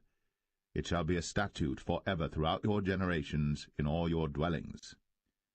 And ye shall count unto you from the morrow after the Sabbath, from the day that ye brought the sheaf of the wave offering, 7 Sabbaths shall be complete. Even unto the morrow, after the 7th Sabbath, shall ye number 50 days. And ye shall offer a new meat offering unto the Lord. Ye shall bring out of your habitations 2 wave loaves of 2/10 deals. They shall be of fine flour. They shall be baked with leaven. They are the first fruits unto the Lord. And ye shall offer with the bread 7 lambs without a blemish of the first year, and 1 young bullock, and 2 rams. They shall be for a burnt offering unto the Lord, with their meat offering, and their drink offerings, even an offering made by fire of sweet savour unto the Lord. Then ye shall sacrifice 1 kid of the goats for a sin offering, and 2 lambs of the first year for a sacrifice of peace offerings. And the priest shall wave them with the bread of the first fruits for a wave offering before the Lord. With the 2 lambs they shall be holy to the Lord for the priests. And ye shall proclaim on the selfsame day that it may be an holy convocation unto you. Ye shall do no servile work therein. It shall be a statute for ever in all your dwellings throughout your generations. And when ye reap the harvest of your land, thou shalt not make clean riddance of the corners of thy field when thou reapest, neither shalt thou gather any gleanings of thy harvest. Thou shalt leave them unto the poor, and to the stranger. I am the Lord your God. And the Lord spake unto Moses, saying, Speak unto the children of Israel, saying, In the 7th month, in the 1st day of the month, shall ye have a Sabbath, a memorial of blowing of trumpets, and holy convocation. Ye shall do no servile work therein, but ye shall offer an offering made by fire unto the Lord. And the Lord spake unto Moses, saying, Also on the 10th day of this 7th month there shall be a day of atonement. It shall be an holy convocation unto you. And ye shall afflict your souls, and offer an offering made by fire unto the Lord. And ye shall do no work in that same day. For it is a day of atonement, to make an atonement for you before the Lord your God. For whatsoever soul it be that shall not be afflicted in that same day, he shall be cut off from among his people. And whatsoever soul it be that doeth any work in that same day, the same soul will I destroy from among his people. He shall do no manner of work. It shall be a statute for ever throughout your generations in all your dwellings. It shall be unto you a Sabbath of rest, and ye shall afflict your souls. In the 9th day of the month at even, from even unto even shall ye celebrate your Sabbath. And the Lord spake unto Moses, saying, Speak unto the children of Israel, saying, The 15th day of this 7th month shall be the feast of tabernacles for 7 days unto the Lord. On the 1st day shall be an holy convocation. Ye shall do no servile work therein. 7 days ye shall offer an offering made by fire unto the Lord. On the 8th day shall be an holy convocation unto you. And ye shall offer an offering made by fire unto the Lord. It is a solemn assembly. And ye shall do no servile work therein. These are the feasts of the Lord, which ye shall proclaim to be holy convocations, to offer an offering made by fire unto the Lord, a burnt offering, and a meat offering, a sacrifice, and drink offerings, everything upon his day. Beside the Sabbaths of the Lord, and beside your gifts, and beside all your vows, and beside all your free will offerings which ye give unto the Lord, also in the 15th day of the 7th month, when ye have gathered in the fruit of the land, ye shall keep a feast unto the Lord 7 days. On the 1st day shall be a Sabbath, and on the 8th day shall be a Sabbath. And ye shall take you on the 1st day the boughs of goodly trees, branches of palm trees, and the boughs of thick trees, and willows of the brook.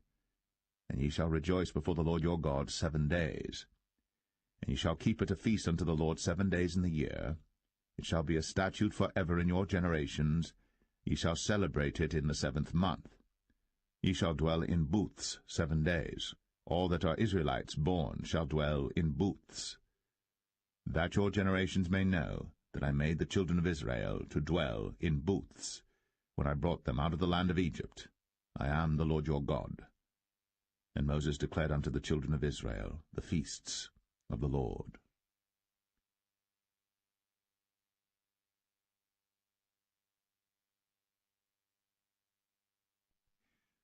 Leviticus 24. And the Lord spake unto Moses, saying, Command the children of Israel, that they bring unto thee pure oil olive beaten for the light, to cause the lamps to burn continually. Without the veil of the testimony in the tabernacle of the congregation shall Aaron order it from the evening unto the morning before the Lord continually. It shall be a statute for ever in your generations. He shall order the lamps upon the pure candlestick before the Lord continually. And thou shalt take fine flour, and bake 12 cakes thereof. 2 tenth deals shall be in 1 cake. And thou shalt set them in 2 rows, 6 in a row, upon the pure table before the Lord. And thou shalt put pure frankincense upon each row, that it may be on the bread for a memorial, even an offering made by fire unto the Lord. Every Sabbath he shall set it in order before the Lord continually, being taken from the children of Israel by an everlasting covenant. And it shall be Aaron's and his sons, and they shall eat it in the holy place. For it is most holy unto him of the offerings of the Lord made by fire, by a perpetual statute. And the son of an Israelitish woman, whose father was an Egyptian, went out among the children of Israel. And this son of the Israelitish woman and a man of Israel strove together in the camp. And the Israelitish woman's son blasphemed the name of the Lord, and cursed. And they brought him unto Moses. And his mother's name was Shilemeth, the daughter of Dibri of the tribe of Dan. And they put him in ward, that the mind of the Lord might be shown them. And the Lord spake unto Moses, saying, Bring forth him that hath cursed without the camp, and let all that heard him lay their hands upon his head, and let all the congregation stone him. And thou shalt speak unto the children of Israel, saying, Whosoever curseth his God shall bear his sin. And he that blasphemeth the name of the Lord, he shall surely be put to death. And all the congregation shall certainly stone him, as well the stranger, as he that is born in the land, when he blasphemeth the name of the Lord, shall be put to death. And he that killeth any man shall surely be put to death. And he that killeth a beast shall make it good, beast for beast. And if a man cause a blemish in his neighbor, as he hath done, so shall it be done to him. Breach for breach, eye for eye, tooth for tooth. As he hath caused a blemish in a man, so shall it be done to him again. And he that killeth a beast, he shall restore it. And he that killeth a man, he shall be put to death. Ye shall have one manner of law, as well for the stranger as for one of your own country, for I am the Lord your God. And Moses spake to the children of Israel, that they should bring forth him that had cursed out of the camp, and stone him with stones. And the children of Israel did as the Lord commanded Moses.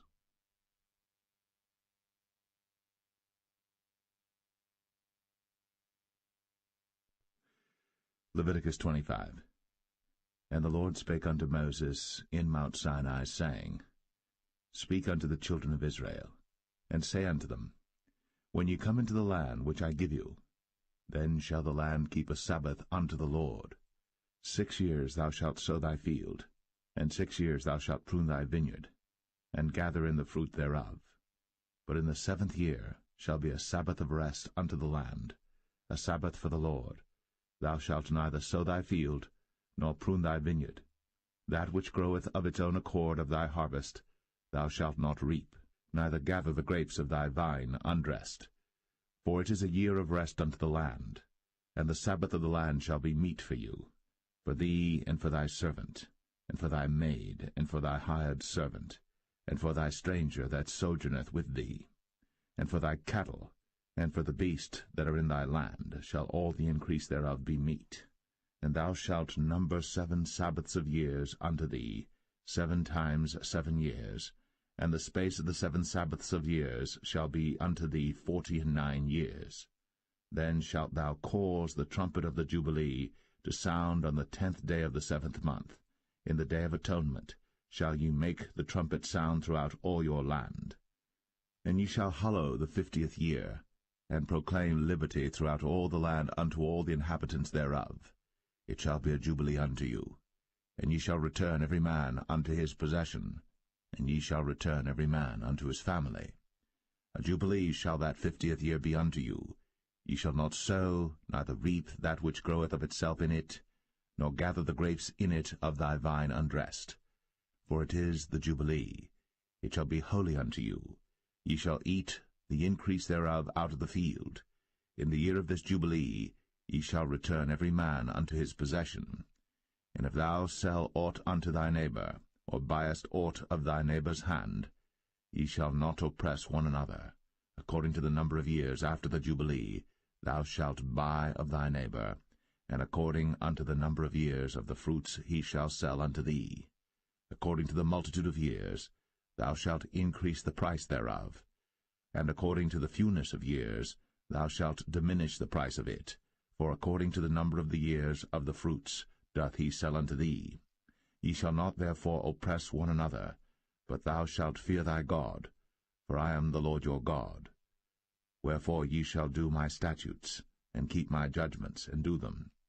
And ye shall dwell in the land in safety, and the land shall yield her fruit, and ye shall eat your fill, and dwell therein in safety. And if ye shall say, What shall we eat the 7th year?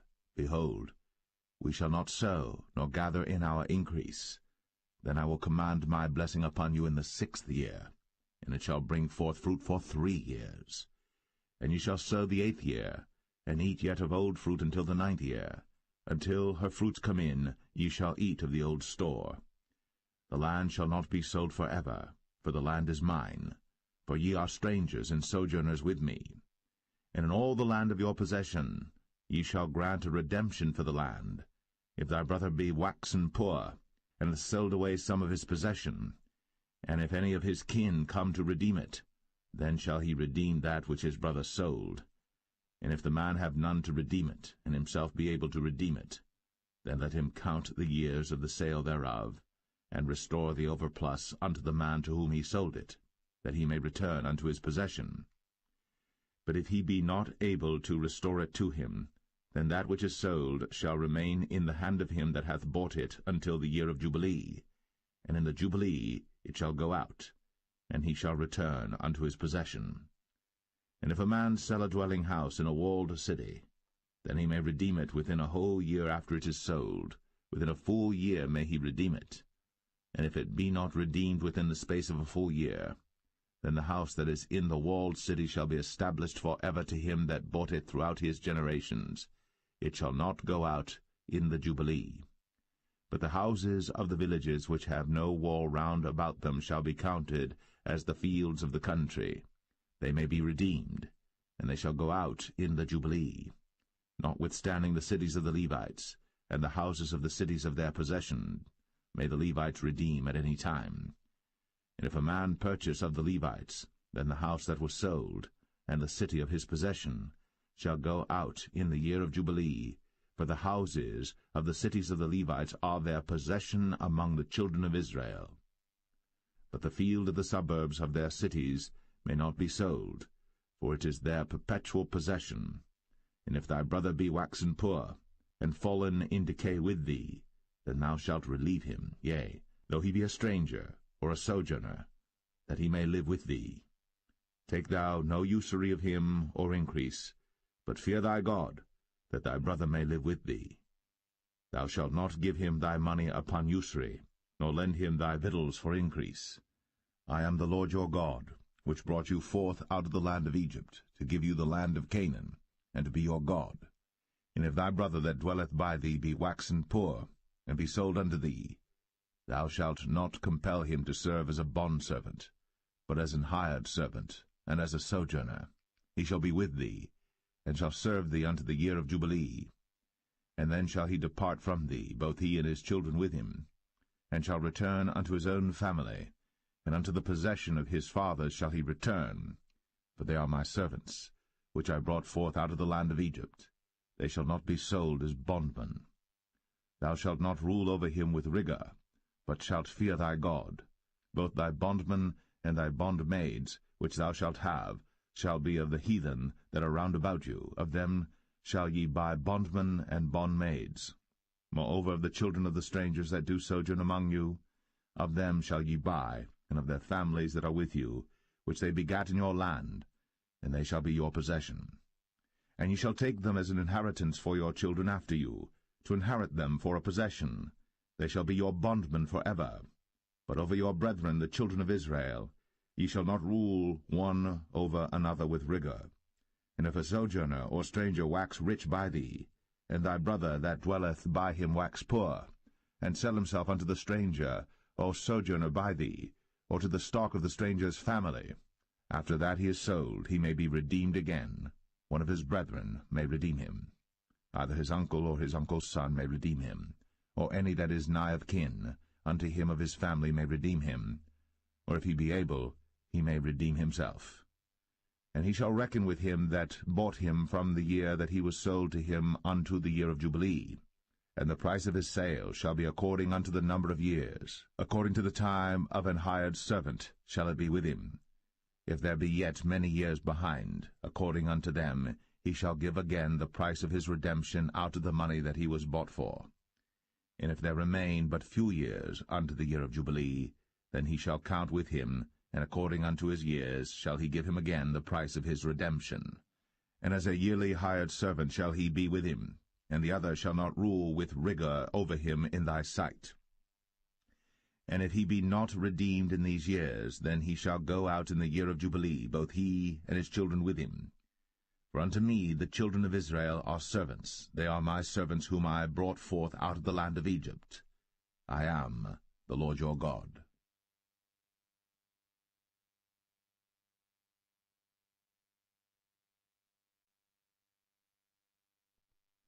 Leviticus 26. Ye shall make you no idols nor graven image, neither rear you up a standing image, neither shall ye set up any image of stone in your land, to bow down unto it, for I am the Lord your God. Ye shall keep my Sabbaths, and reverence my sanctuary. I am the Lord. If ye walk in my statutes, and keep my commandments, and do them, then I will give you rain in due season, and the land shall yield her increase, and the trees of the field shall yield their fruit. And your threshing shall reach unto the vintage, and the vintage shall reach unto the sowing time. And ye shall eat your bread to the full, and dwell in your land safely. And I will give peace in the land, and ye shall lie down, and none shall make you afraid. And I will rid evil beasts out of the land, neither shall the sword go through your land. And ye shall chase your enemies, and they shall fall before you by the sword. And 5 of you shall chase 100, and 100 of you shall put 10,000 to flight, and your enemies shall fall before you by the sword. For I will have respect unto you, and make you fruitful, and multiply you, and establish my covenant with you. And ye shall eat old store, and bring forth the old because of the new. And I will set my tabernacle among you, and my soul shall not abhor you. And I will walk among you, and will be your God, and ye shall be my people. I am the Lord your God, which brought you forth out of the land of Egypt, that ye should not be their bondmen. And I have broken the bands of your yoke, and made you go upright. But if ye will not hearken unto me, and will not do all these commandments, and if ye shall despise my statutes, or if your soul abhor my judgments, so that ye will not do all my commandments, but that ye break my covenant, I also will do this unto you. I will even appoint over you terror, consumption, and the burning ague, that shall consume the eyes, and cause sorrow of heart. And ye shall sow your seed in vain, for your enemies shall eat it. And I will set my face against you, and ye shall be slain before your enemies. They that hate you shall reign over you, and ye shall flee when none pursueth you. And if ye will not yet for all this hearken unto me, then I will punish you 7 times more for your sins. And I will break the pride of your power, and I will make your heaven as iron, and your earth as brass, and your strength shall be spent in vain. For your land shall not yield her increase, neither shall the trees of the land yield their fruits. And if ye walk contrary unto me, and will not hearken unto me, I will bring 7 times more plagues upon you according to your sins. I will also send wild beasts among you, which shall rob you of your children, and destroy your cattle, and make you few in number, and your highways shall be desolate. And if ye will not be reformed by me by these things, but will walk contrary unto me, then will I also walk contrary unto you, and will punish you yet 7 times for your sins. And I will bring a sword upon you, that shall avenge the quarrel of my covenant. And when ye are gathered together within your cities, I will send the pestilence among you, and ye shall be delivered into the hand of the enemy. And when I have broken the staff of your bread, 10 women shall bake your bread in one oven, and they shall deliver you your bread again by weight, and ye shall eat and not be satisfied. And if ye will not for all this hearken unto me, but walk contrary unto me, then I will walk contrary unto you also in fury, and I, even I, will chastise you 7 times for your sins. And ye shall eat the flesh of your sons, and the flesh of your daughters shall ye eat.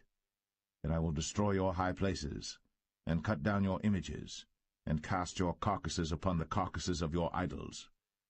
And my soul shall abhor you. And I will make your cities waste, and bring your sanctuaries unto desolation, and I will not smell the savour of your sweet odours. And I will bring the land into desolation, and your enemies which dwell therein shall be astonished at it. And I will scatter you among the heathen, and will draw out a sword after you, and your land shall be desolate, and your cities waste. Then shall the land enjoy her Sabbaths, as long as it lieth desolate, and ye be in your enemy's land. Even then shall the land rest, and enjoy her Sabbaths. As long as it lieth desolate it shall rest, because it did not rest in your Sabbaths, when ye dwelt upon it.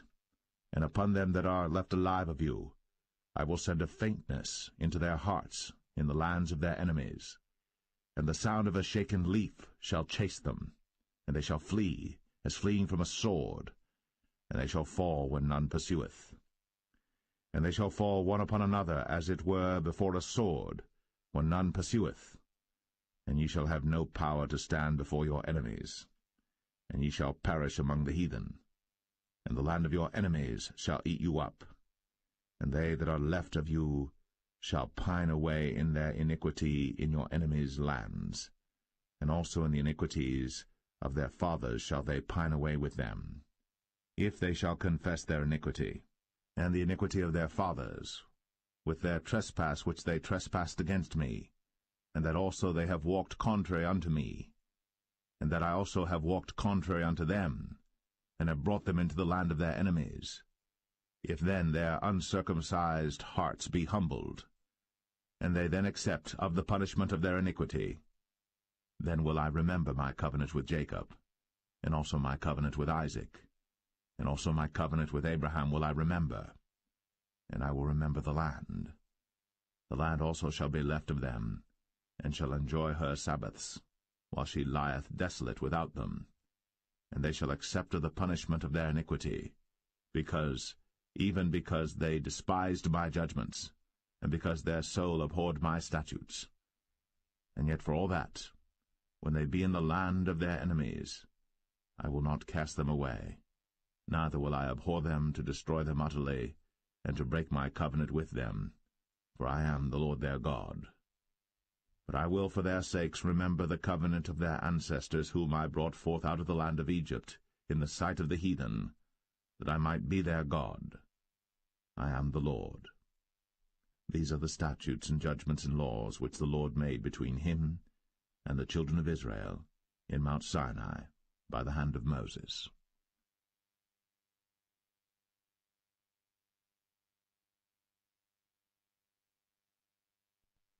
Leviticus 27. And the Lord spake unto Moses, saying, Speak unto the children of Israel, and say unto them, When a man shall make a singular vow, the person shall be for the Lord by thy estimation. And thy estimation shall be of the male from 20 years old even unto 60 years old. Even thy estimation shall be 50 shekels of silver after the shekel of the sanctuary. And if it be a female, then thy estimation shall be 30 shekels. And if it be from 5 years old even unto 20 years old, then thy estimation shall be of the male 20 shekels, and for the female 10 shekels. And if it be from a month old even unto 5 years old, then thy estimation shall be of the male 5 shekels of silver, and for the female thy estimation shall be 3 shekels of silver. And if it be from 60 years old and above, if it be a male, then thy estimation shall be 15 shekels, and for the female 10 shekels. But if he be poorer than thy estimation, then he shall present himself before the priest, and the priest shall value him, according to his ability that vowed shall the priest value him. And if it be a beast, whereof men bring an offering unto the Lord, all that any man giveth of such unto the Lord shall be holy. He shall not alter it, nor change it, a good for a bad, or a bad for a good. And if he shall at all change beast for beast, then it, and the exchange thereof, shall be holy. And if it be any unclean beast, of which they do not offer a sacrifice unto the Lord, then he shall present the beast before the priest. And the priest shall value it, whether it be good or bad, as thou valuest it, who art the priest, so shall it be. But if he will at all redeem it, then he shall add a 5th part thereof unto thy estimation. And when a man shall sanctify his house to be holy unto the Lord, then the priest shall estimate it, whether it be good or bad, as the priest shall estimate it, so shall it stand. And if he that sanctified it will redeem his house, then he shall add the 5th part of the money of thy estimation unto it, and it shall be his. And if a man shall sanctify unto the Lord some part of a field of his possession, then thy estimation shall be according to the seed thereof, an homer of barley seed shall be valued at 50 shekels of silver. If he sanctify his field from the year of Jubilee according to thy estimation, it shall stand. But if he sanctify his field after the Jubilee, then the priest shall reckon unto him the money according to the years that remain, even unto the year of the Jubilee, and it shall be abated from thy estimation. And if he that sanctified the field will in any wise redeem it, then he shall add the 5th part of the money of thy estimation unto it, and it shall be assured to him. And if he will not redeem the field, or if he have sold the field to another man, it shall not be redeemed any more. But the field, when it goeth out in the Jubilee, shall be holy unto the Lord, as a field devoted. The possession thereof shall be the priest's. And if a man sanctify unto the Lord a field which he hath bought, which is not of the fields of his possession, then the priest shall reckon unto him the worth of thy estimation, even unto the year of the Jubilee, and he shall give thine estimation in that day as a holy thing unto the Lord. In the year of the Jubilee the field shall return unto him of whom it was bought, even to him to whom the possession of the land did belong. And all thy estimation shall be according to the shekel of the sanctuary. 20 gerahs shall be the shekel. Only the firstling of the beasts, which should be the Lord's firstling, no man shall sanctify it, whether it be ox or sheep, it is the Lord's. And if it be of an unclean beast, then he shall redeem it according to thine estimation, and shall add a 5th part of it thereto. Or if it be not redeemed, then it shall be sold according to thy estimation. Notwithstanding no devoted thing, that a man shall devote unto the Lord of all that he hath, both of man and beast, and of the field of his possession, shall be sold or redeemed. Every devoted thing is most holy unto the Lord. None devoted, which shall be devoted of men, shall be redeemed, but shall surely be put to death. And all the tithe of the land, whether of the seed of the land or of the fruit of the tree, is the Lord's. It is holy unto the Lord. And if a man will at all redeem aught of his tithes, he shall add thereto the 5th part thereof.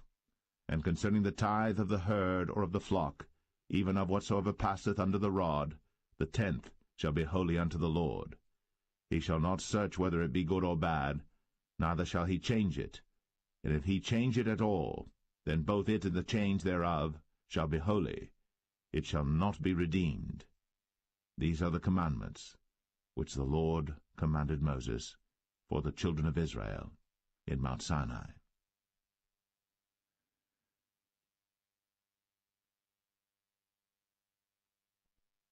The Book of Numbers, chapter 1. And the Lord spake unto Moses in the wilderness of Sinai, in the tabernacle of the congregation, on the 1st day of the 2nd month, in the 2nd year after they were come out of the land of Egypt, saying, Take ye the sum of all the congregation of the children of Israel, after their families, by the house of their fathers, with the number of their names, every male by their polls. From 20 years old and upward, all that are able to go forth to war in Israel, thou and Aaron shall number them by their armies. And with you there shall be a man of every tribe, every one head of the house of his fathers. And these are the names of the men that shall stand with you. Of the tribe of Reuben, Elizur the son of Shadur; of Simeon, Shelumiel the son of Zurishaddai; of Judah, Nahshon the son of Amminadab; of Issachar, Nethanel the son of Zuar; of Zebulun, Eliab the son of Helon; of the children of Joseph; of Ephraim, Elishama the son of Ammihud; of Manasseh, Gamaliel the son of Pedazur; of Benjamin, Abidan the son of Gideoni; of Dan, Ahiezer the son of Ammishaddai; of Asher, Pagiel the son of Ochran; of Gad, Eliasaph the son of Duel; of Naphtali, Ahira the son of Enan. These were the renowned of the congregation, princes of the tribes of their fathers, heads of thousands in Israel. And Moses and Aaron took these men, which are expressed by their names, and they assembled all the congregation together on the 1st day of the 2nd month, and they declared their pedigrees after their families, by the house of their fathers, according to the number of the names, from 20 years old and upward, by their polls. As the Lord commanded Moses, so he numbered them in the wilderness of Sinai. And the children of Reuben, Israel's eldest son, by their generations, after their families, by the house of their fathers, according to the number of the names, by their polls, every male from 20 years old and upward, all that were able to go forth to war. Those that were numbered of them, even of the tribe of Reuben, were 46,500. Of the children of Simeon by their generations, after their families, by the house of their fathers, those that were numbered of them, according to the number of the names, by their polls, every male from 20 years old and upward, all that were able to go forth to war.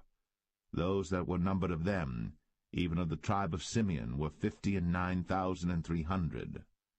Of the children of Gad, by their generations, after their families, by the house of their fathers, according to the number of the names, from 20 years old and upward, all that were able to go forth to war. Those that were numbered of them, even of the tribe of Gad, were 45,650. Of the children of Judah, by their generations, after their families, by the house of their fathers, according to the number of the names, from 20 years old and upward, all that were able to go forth to war. Those that were numbered of them, even of the tribe of Judah, were 314,600.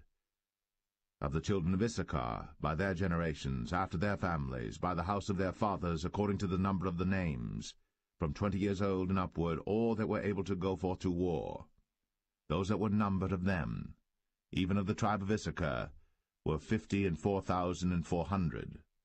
Of the children of Zebulun, by their generations, after their families, by the house of their fathers, according to the number of the names, from 20 years old and upward, all that were able to go forth to war, those that were numbered of them, even of the tribe of Zebulun, were 57,400. Of the children of Joseph, namely of the children of Ephraim, by their generations, after their families, by the house of their fathers, according to the number of the names, from 20 years old and upward, all that were able to go forth to war. Those that were numbered of them, even of the tribe of Ephraim, were 40,500. Of the children of Manasseh, by their generations, after their families, by the house of their fathers, according to the number of the names, from 20 years old and upward, all that were able to go forth to war. Those that were numbered of them, even of the tribe of Manasseh, were 32,200. Of the children of Benjamin, by their generations, after their families, by the house of their fathers, according to the number of the names, from 20 years old and upward, all that were able to go forth to war, those that were numbered of them, even of the tribe of Benjamin, were 35,400. Of the children of Dan, by their generations, after their families, by the house of their fathers, according to the number of the names, from 20 years old and upward, all that were able to go forth to war, those that were numbered of them, even of the tribe of Dan, were 62,700. Of the children of Asher, by their generations, after their families, by the house of their fathers, according to the number of the names, from 20 years old and upward, all that were able to go forth to war, those that were numbered of them, even of the tribe of Asher, were 41,500. Of the children of Naphtali, throughout their generations, after their families, by the house of their fathers, according to the number of the names, from 20 years old and upward, all that were able to go forth to war, those that were numbered of them, even of the tribe of Naphtali, were 53,400. These are those that were numbered, which Moses and Aaron numbered. And the princes of Israel, being 12 men, each one was for the house of his fathers. So were all those that were numbered of the children of Israel, by the house of their fathers, from 20 years old and upward, all that were able to go forth to war in Israel. Even all they that were numbered were 600,000 and 3,550. But the Levites after the tribe of their fathers were not numbered among them. For the Lord had spoken unto Moses, saying, Only thou shalt not number the tribe of Levi, neither take the sum of them among the children of Israel. But thou shalt appoint the Levites over the tabernacle of testimony, and over all the vessels thereof, and over all things that belong to it. They shall bear the tabernacle, and all the vessels thereof, and they shall minister unto it, and shall encamp round about the tabernacle. And when the tabernacle setteth forward, the Levites shall take it down. And when the tabernacle is to be pitched, the Levites shall set it up, and the stranger that cometh nigh shall be put to death. And the children of Israel shall pitch their tents, every man by his own camp, and every man by his own standard throughout their hosts. But the Levites shall pitch round about the tabernacle of testimony, that there be no wrath upon the congregation of the children of Israel. And the Levites shall keep the charge of the tabernacle of testimony. And the children of Israel did, according to all that the Lord commanded Moses. So did they.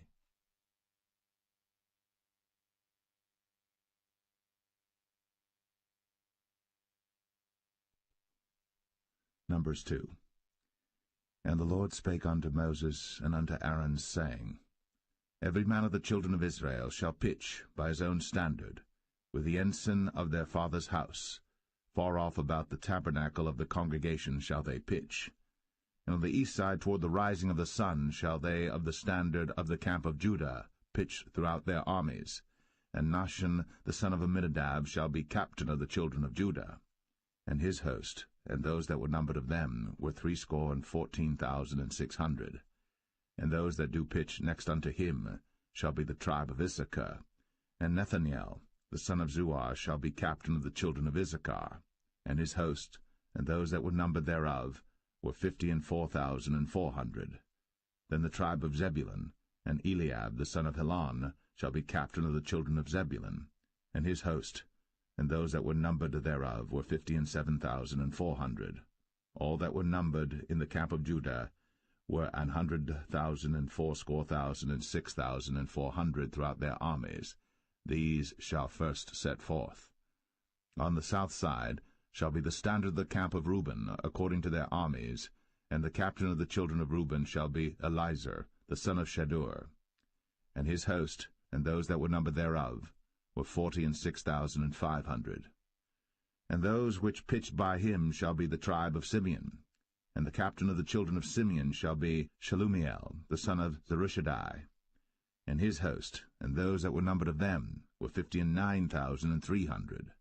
Then the tribe of Gad, and the captain of the sons of Gad shall be Eliasaph, the son of Ruel. And his host, and those that were numbered of them, were 45,650. All that were numbered in the camp of Reuben were 150,000 and 1,450 throughout their armies, and they shall set forth in the second rank. Then the tabernacle of the congregation shall set forward with the camp of the Levites in the midst of the camp, as they encamp, so shall they set forward, every man in his place by their standards. On the west side shall be the standard of the camp of Ephraim, according to their armies, and the captain of the sons of Ephraim shall be Elishama, the son of Ammihud, and his host, and those that were numbered of them were 40,500. And by him shall be the tribe of Manasseh, and the captain of the children of Manasseh shall be Gamaliel, the son of Pedazur, and his host, and those that were numbered of them were 32,200. Then the tribe of Benjamin, and the captain of the sons of Benjamin shall be Abidan, the son of Gideoni, and his host, and those that were numbered of them were 35,400. All that were numbered of the camp of Ephraim were 100,000 and 8,000 and 100 throughout their armies, and they shall go forward in the third rank. The standard of the camp of Dan shall be on the north side by their armies, and the captain of the children of Dan shall be Ahiezer, the son of Ammishaddai, and his host, and those that were numbered of them were 62,700. And those that encamp by him shall be the tribe of Asher, and the captain of the children of Asher shall be Pagiel, the son of Ochran, and his host, and those that were numbered of them were 41,500. Then the tribe of Naphtali, and the captain of the children of Naphtali shall be Ahira, the son of Enan, and his host, and those that were numbered of them were 53,400. All they that were numbered in the camp of Dan were 100,050 and 7,600. They shall go hindmost with their standards. These are those which were numbered of the children of Israel, by the house of their fathers. All those that were numbered of the camps throughout their hosts were 600,000 and 3,550. But the Levites were not numbered among the children of Israel, as the Lord commanded Moses. And the children of Israel did according to all that the Lord commanded Moses. So they pitched by their standards, and so they set forward, every one after their families, according to the house of their fathers.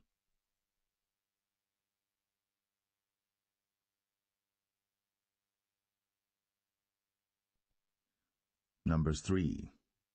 These also are the generations of Aaron and Moses in the day that the Lord spake with Moses in Mount Sinai. And these are the names of the sons of Aaron: Nadab the firstborn, and Abihu, Eleazar, and Ithamar. These are the names of the sons of Aaron, the priests which were anointed, whom he consecrated to minister in the priest's office. And Nadab and Abihu died before the Lord, when they offered strange fire before the Lord in the wilderness of Sinai, and they had no children. And Eleazar and Ithamar ministered in the priest's office in the sight of Aaron their father. And the Lord spake unto Moses, saying, Bring the tribe of Levi near, and present them before Aaron the priest, that they may minister unto him. And they shall keep his charge, and the charge of the whole congregation before the tabernacle of the congregation, to do the service of the tabernacle. And they shall keep all the instruments of the tabernacle of the congregation, and the charge of the children of Israel, to do the service of the tabernacle. And thou shalt give the Levites unto Aaron, and to his sons. They are wholly given unto him out of the children of Israel. And thou shalt appoint Aaron and his sons, and they shall wait on their priest's office, and the stranger that cometh nigh shall be put to death. And the Lord spake unto Moses, saying, And I, behold, I have taken the Levites from among the children of Israel, instead of all the firstborn that openeth the matrix among the children of Israel. Therefore the Levites shall be mine. Because all the firstborn are mine, for on the day that I smote all the firstborn in the land of Egypt, I hallowed unto me all the firstborn in Israel, both man and beast. Mine shall they be. I am the Lord. And the Lord spake unto Moses in the wilderness of Sinai, saying, Number the children of Levi after the house of their fathers by their families. Every male from a month old and upward shalt thou number them. And Moses numbered them according to the word of the Lord, as he was commanded.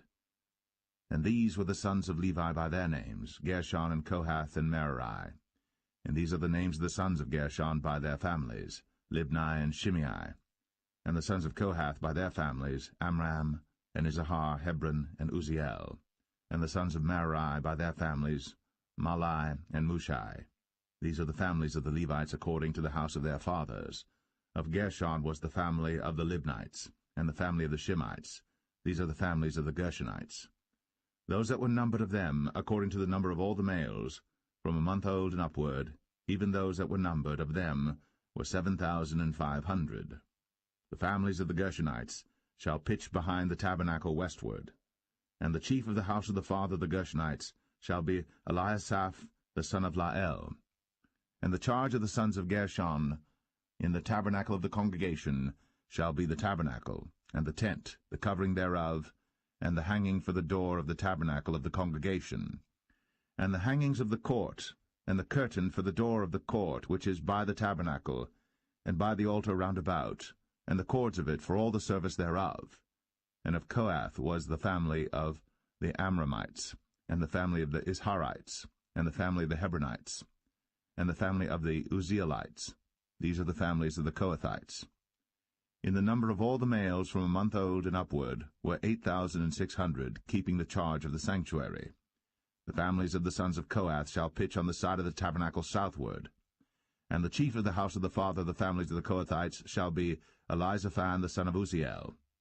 And their charge shall be the ark, and the table, and the candlestick, and the altars, and the vessels of the sanctuary wherewith they minister, and the hanging, and all the service thereof.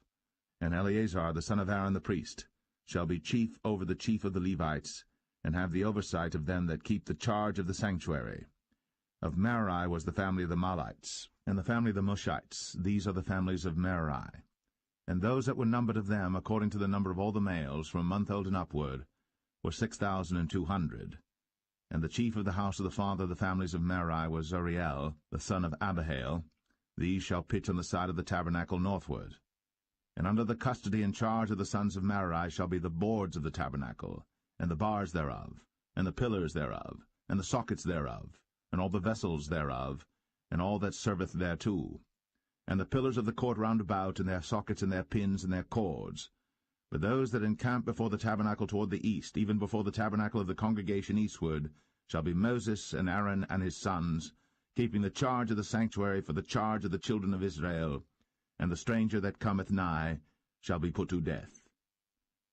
All that were numbered of the Levites, which Moses and Aaron numbered at the commandment of the Lord, throughout their families, all the males from a month old and upward, were 22,000.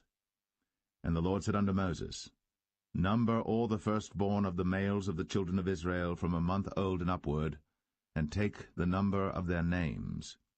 And thou shalt take the Levites for me, I am the Lord, instead of all the firstborn among the children of Israel, and the cattle of the Levites instead of all the firstlings among the cattle of the children of Israel. And Moses numbered, as the Lord commanded him, all the firstborn among the children of Israel, and all the firstborn males by the number of names, from a month old and upward, of those that were numbered of them, were 22,213.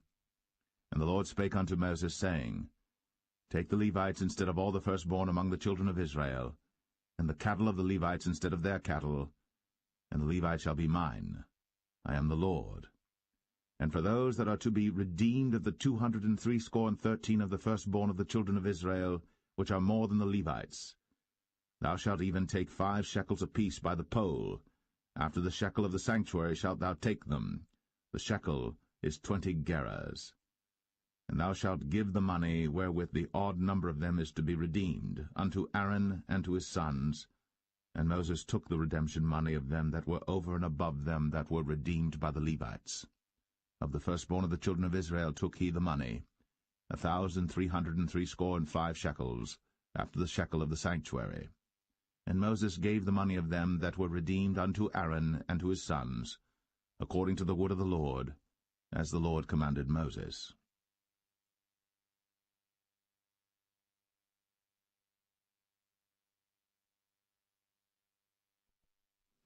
Numbers 4.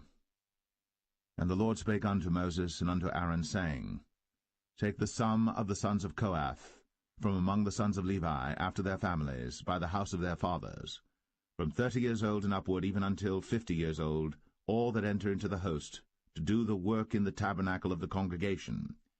This shall be the service of the sons of Kohath, in the tabernacle of the congregation, about the most holy things. And when the camp setteth forward, Aaron shall come, and his sons, and they shall take down the covering veil, and cover the ark of the testimony with it, and shall put thereon the covering of badgers' skins, and shall spread over it a cloth wholly of blue, and shall put in the staves thereof. And upon the table of showbread they shall spread a cloth of blue, and put thereon the dishes, and the spoons, and the bowls, and covers to cover withal, and the continual bread shall be thereon. And they shall spread upon them a cloth of scarlet, and cover the same with the covering of badgers' skins, and shall put in the staves thereof.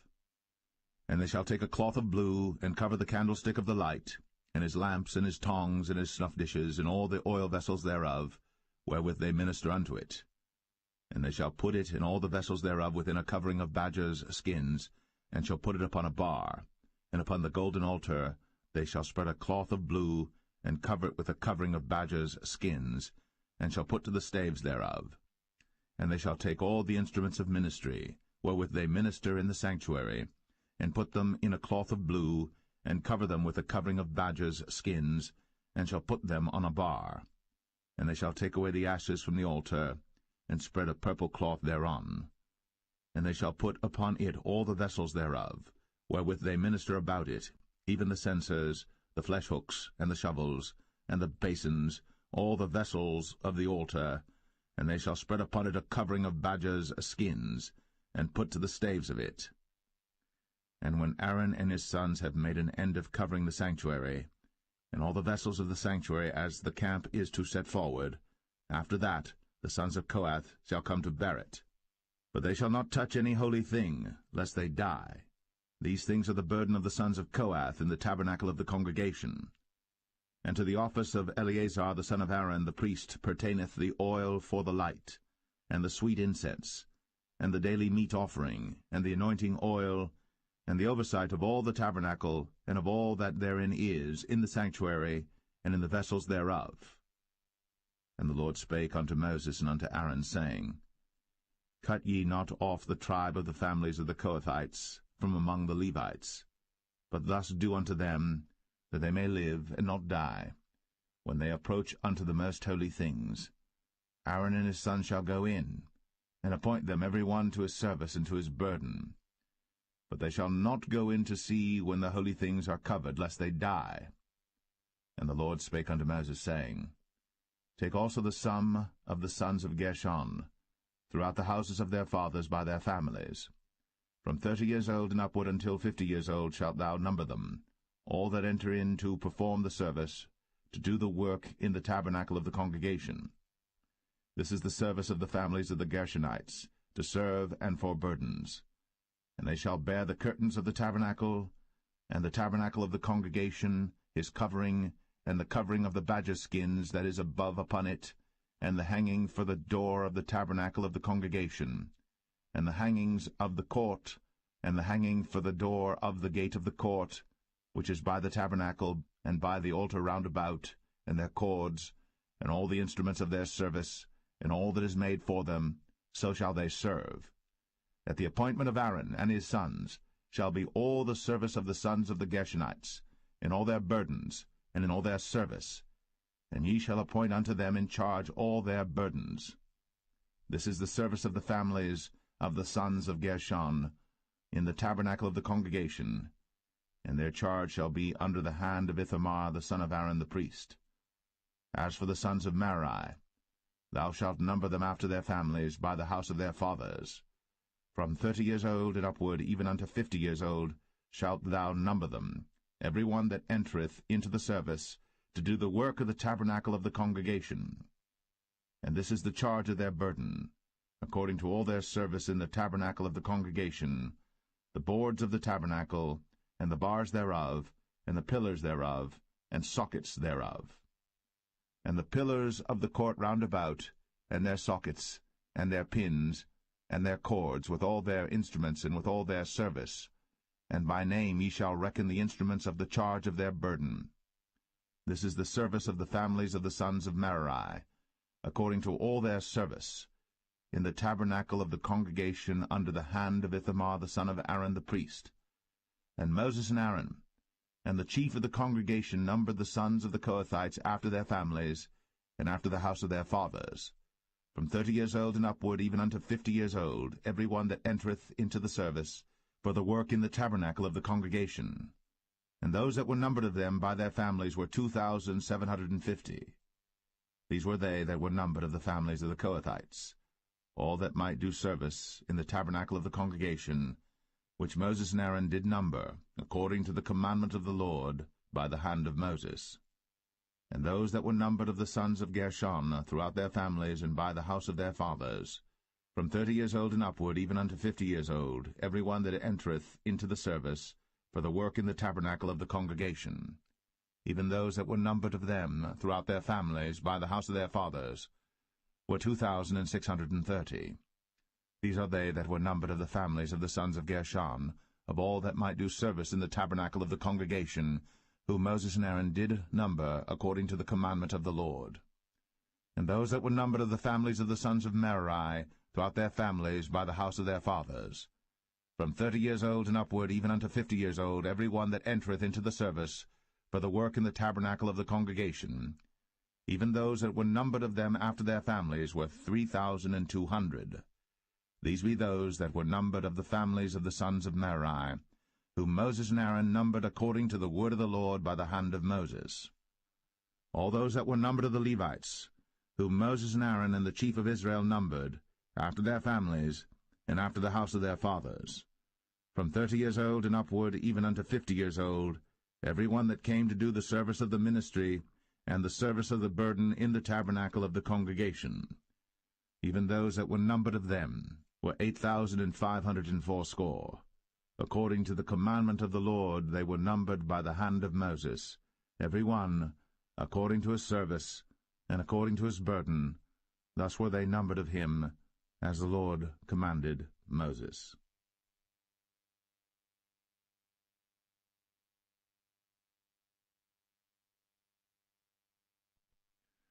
Numbers 5.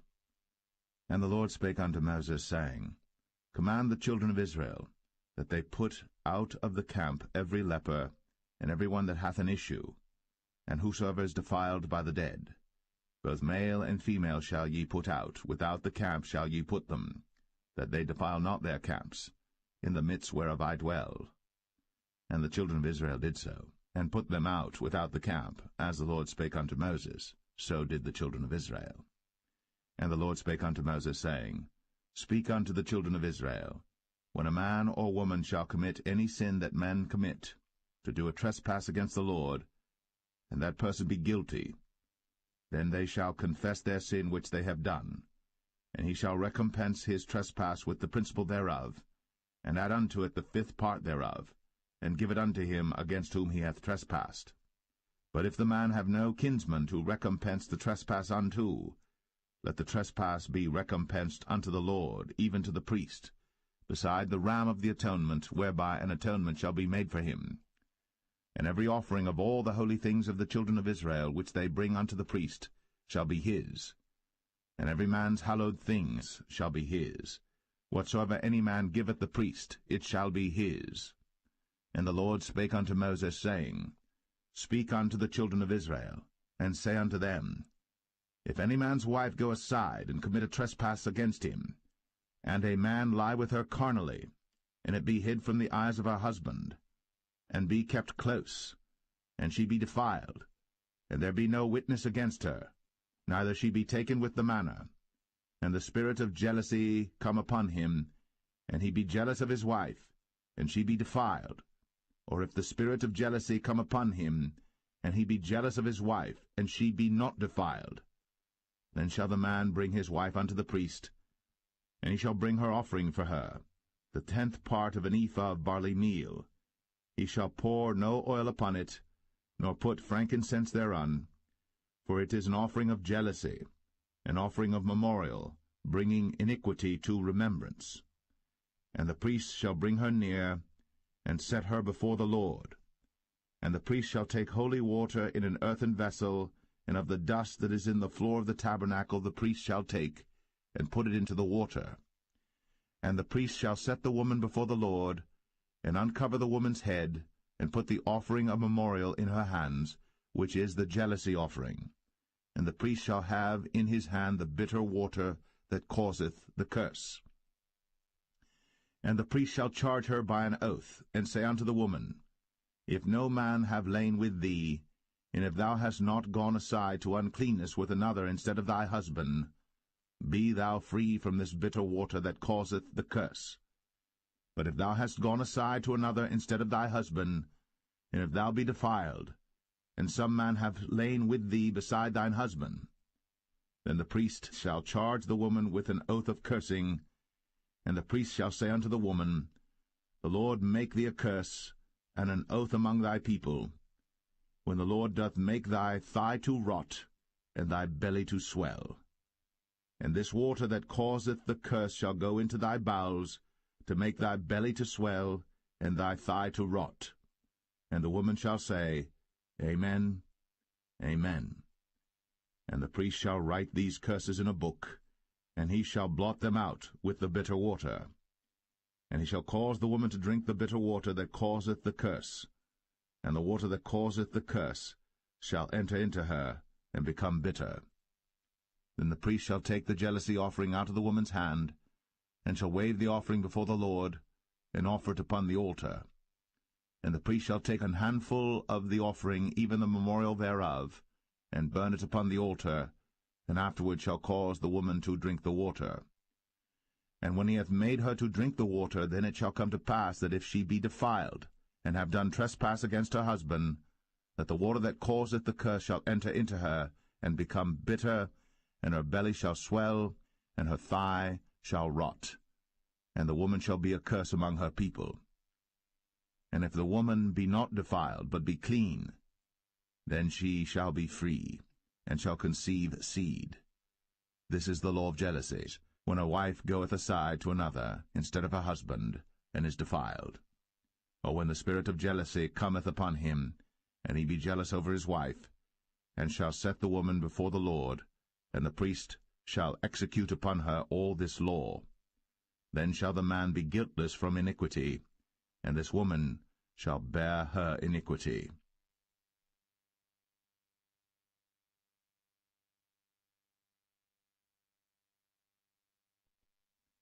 Number 6.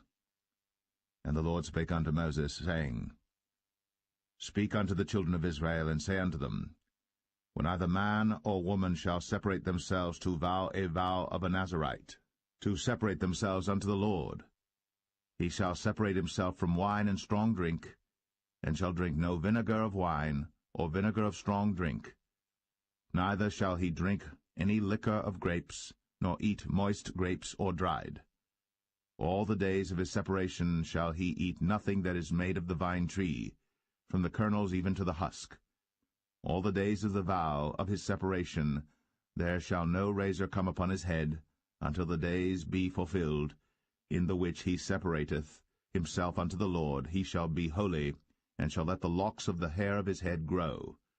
All the days that he separateth himself unto the Lord, he shall come at no dead body.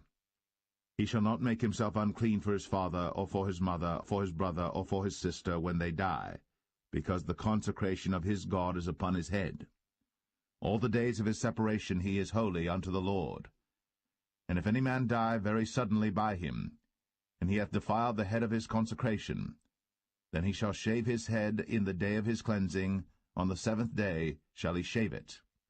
And on the 8th day he shall bring 2 turtles, or 2 young pigeons, to the priest, to the door of the tabernacle of the congregation, and the priest shall offer the one for a sin offering, and the other for a burnt offering, and make an atonement for him, for that he sinned by the dead, and shall hallow his head that same day. And he shall consecrate unto the Lord the days of his separation, and shall bring a lamb of the first year for a trespass offering, but the days that were before shall be lost, because his separation was defiled. And this is the law of the Nazarite. When the days of his separation are fulfilled, he shall be brought unto the door of the tabernacle of the congregation, and he shall offer his offering unto the Lord, one he-lamb of the first year without blemish for a burnt offering, and one ewe-lamb of the first year without blemish for a sin offering, and one ram without blemish for peace offerings, and a basket of unleavened bread, cakes of fine flour mingled with oil, and wafers of unleavened bread anointed with oil, and their meat offering, and their drink offerings. And the priest shall bring them before the Lord, and shall offer his sin offering and his burnt offering. And he shall offer the ram for a sacrifice of peace offerings unto the Lord, with the basket of unleavened bread. The priest shall offer also his meat offering and his drink offering. And the Nazarite shall shave the head of his separation at the door of the tabernacle of the congregation, and shall take the hair of the head of his separation, and put it in the fire which is under the sacrifice of the peace offerings. And the priest shall take the sodden shoulder of the ram, and one unleavened cake out of the basket, and one unleavened wafer, and shall put them upon the hands of the Nazarite, after the hair of his separation is shaven. And the priest shall wave them for a wave offering before the Lord. This is holy for the priest, with the wave breast and heave shoulder. And after that the Nazarite may drink wine.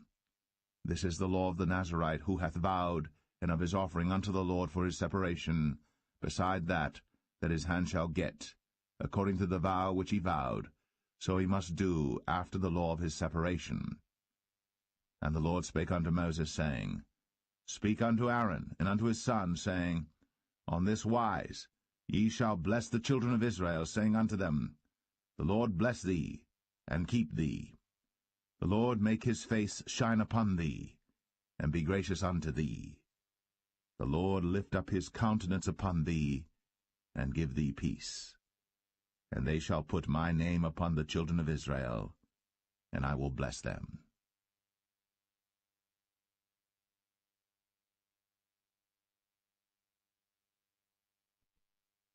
Number 7. And it came to pass on the day that Moses had fully set up the tabernacle, and had anointed it, and sanctified it, and all the instruments thereof, both the altar and all the vessels thereof, and had anointed them and sanctified them, that the princes of Israel, heads of the house of their fathers, who were the princes of the tribes, and were over them that were numbered, offered. And they brought their offering before the Lord, 6 covered wagons, and 12 oxen, a wagon for 2 of the princes, and for each one an ox. And they brought them before the tabernacle. And the Lord spake unto Moses, saying, Take it of them, that they may be to do the service of the tabernacle of the congregation, and thou shalt give them unto the Levites, to every man according to his service. And Moses took the wagons and the oxen, and gave them unto the Levites. 2 wagons and 4 oxen he gave unto the sons of Gershon, according to their service. And 4 wagons and 8 oxen he gave unto the sons of Merari, according unto their service, under the hand of Ithamar the son of Aaron the priest. But unto the sons of Kohath he gave none, because the service of the sanctuary belonging unto them was that they should bear upon their shoulders. And the princes offered for dedicating of the altar in the day that it was anointed, even the princes offered their offering before the altar. And the Lord said unto Moses, They shall offer their offering, each prince on his day, for the dedicating of the altar. And he that offered his offering the first day was Nahshon the son of Amminadab, of the tribe of Judah. And his offering was 1 silver charger, the weight thereof was 130 shekels, 1 silver bowl of 70 shekels after the shekel of the sanctuary. Both of them were full of fine flour, mingled with oil, for a meat offering. 1 spoon of 10 shekels of gold, full of incense. 1 young bullock, 1 ram, 1 lamb of the first year, for a burnt offering. 1 kid of the goats for a sin offering, and for a sacrifice of peace offerings. 2 oxen, 5 rams, 5 he-goats, 5 lambs of the first year. This was the offering of Nahshon the son of Amminadab. On the 2nd day, Nathanael the son of Zuar, prince of Issachar, did offer. He offered for his offering 1 silver charger, the weight whereof was 130 shekels, 1 silver bowl of 70 shekels after the shekel of the sanctuary, both of them full of fine flour, mingled with oil, for a meat offering. 1 spoon of gold of 10 shekels, full of incense. 1 young bullock, 1 ram, 1 lamb of the first year, for a burnt offering. 1 kid of the goats for a sin offering, and for a sacrifice of peace offerings 2 oxen, 5 rams, 5 he-goats, 5 lambs of the first year. This was the offering of Nathaniel, the son of Zuar. On the third day Eliab, the son of Helon, prince of the children of Zebulun, did offer.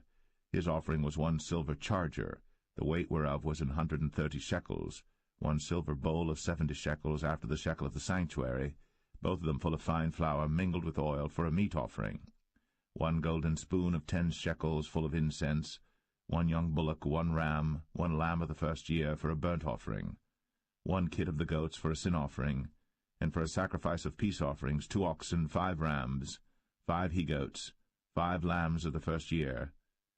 This was the offering of Eliab, the son of Helon. On the fourth day Eleazar, the son of Shadur, prince of the children of Reuben, did offer. His offering was 1 silver charger of the weight of 130 shekels, 1 silver bowl of 70 shekels after the shekel of the sanctuary, both of them full of fine flour mingled with oil for a meat offering, 1 golden spoon of 10 shekels full of incense, 1 young bullock, 1 ram, 1 lamb of the first year for a burnt offering, 1 kid of the goats for a sin offering, and for a sacrifice of peace offerings 2 oxen, 5 rams, 5 he-goats, 5 lambs of the first year. This was the offering of Elizur, the son of Shadur. On the fifth day Shelumiel, the son of Zerushadai, prince of the children of Simeon, did offer. His offering was 1 silver charger, the weight whereof was 130 shekels, 1 silver bowl of 70 shekels after the shekel of the sanctuary, both of them full of fine flour mingled with oil for a meat offering, 1 golden spoon of 10 shekels full of incense, 1 young bullock, 1 ram, 1 lamb of the first year for a burnt offering, 1 kid of the goats for a sin offering, and for a sacrifice of peace offerings 2 oxen, 5 rams, 5 he-goats, 5 lambs of the first year. This was the offering of Shelumiel, the son of Zerushadai. On the sixth day Eliasaph, the son of Deuel, prince of the children of Gad, offered. His offering was 1 silver charger of the weight of 130 shekels, a silver bowl of 70 shekels after the shekel of the sanctuary, both of them full of fine flour mingled with oil for a meat offering, 1 golden spoon of 10 shekels full of incense, 1 young bullock, 1 ram, 1 lamb of the first year for a burnt offering, 1 kid of the goats for a sin offering, and for a sacrifice of peace offerings 2 oxen, 5 rams, 5 he-goats, 5 lambs of the first year. This was the offering of Eliasaph, the son of Deuel. On the seventh day Elishama, the son of Ammihud, prince of the children of Ephraim, offered. His offering was 1 silver charger, the weight whereof was 130 shekels, 1 silver bowl of 70 shekels after the shekel of the sanctuary, both of them full of fine flour mingled with oil for a meat offering, 1 golden spoon of 10 shekels full of incense, 1 young bullock, 1 ram, 1 lamb of the first year for a burnt offering, 1 kid of the goats for a sin offering, and for a sacrifice of peace offerings 2 oxen, 5 rams, 5 he-goats, 5 lambs of the first year. This was the offering of Elishama, the son of Ammihud. On the eighth day offered Gamaliel, the son of Pedahzur, prince of the children of Manasseh. His offering was 1 silver charger of the weight of 130 shekels, 1 silver bowl of 70 shekels after the shekel of the sanctuary, both of them full of fine flour, mingled with oil for a meat offering, 1 golden spoon of 10 shekels full of incense, 1 young bullock, 1 ram, 1 lamb of the first year for a burnt offering, 1 kid of the goats for a sin offering, and for a sacrifice of peace offerings 2 oxen, 5 rams, 5 he-goats, 5 lambs of the first year. This was the offering of Gamaliel, the son of Pedahzur. On the ninth day Abidan, the son of Gideoni, prince of the children of Benjamin, offered. His offering was 1 silver charger, the weight whereof was 130 shekels, 1 silver bowl of 70 shekels after the shekel of the sanctuary, both of them full of fine flour mingled with oil for a meat offering, 1 golden spoon of 10 shekels full of incense, 1 young bullock, 1 ram, 1 lamb of the first year for a burnt offering, 1 kid of the goats for a sin offering, and for a sacrifice of peace offerings 2 oxen, 5 rams, 5 he-goats, 5 lambs of the first year. This was the offering of Abidan, the son of Gideoni. On the 10th day Ahiezer, the son of Ammishaddai, prince of the children of Dan, offered. His offering was 1 silver charger, the weight whereof was 130 shekels, 1 silver bowl of 70 shekels after the shekel of the sanctuary, both of them full of fine flour mingled with oil for a meat offering, 1 golden spoon of 10 shekels full of incense, 1 young bullock, 1 ram, 1 lamb of the first year for a burnt offering, 1 kid of the goats for a sin offering, and for a sacrifice of peace offerings 2 oxen, 5 rams, 5 he-goats, 5 lambs of the first year. This was the offering of Ahiezer the son of Ammishaddai. On the 11th day, Pagiel the son of Ochran, prince of the children of Asher, offered. His offering was 1 silver charger, the weight whereof was 130 shekels, 1 silver bowl of 70 shekels after the shekel of the sanctuary, both of them full of fine flour mingled with oil for a meat offering, 1 golden spoon of 10 shekels full of incense, 1 young bullock, 1 ram, 1 lamb of the first year for a burnt offering, 1 kid of the goats for a sin offering, and for a sacrifice of peace offerings 2 oxen, 5 rams, 5 he-goats, 5 lambs of the first year. This was the offering of Pagiel the son of Ochran. On the 12th day, Ahira the son of Anan, prince of the children of Naphtali, offered. His offering was 1 silver charger, the weight whereof was 130 shekels, 1 silver bowl of 70 shekels after the shekel of the sanctuary, both of them full of fine flour mingled with oil for a meat offering, 1 golden spoon of 10 shekels full of incense, 1 young bullock, 1 ram, 1 lamb of the first year for a burnt offering, 1 kid of the goats for a sin offering, and for a sacrifice of peace offerings 2 oxen, 5 rams, 5 he-goats, 5 lambs of the first year. This was the offering of Ahira the son of Anan.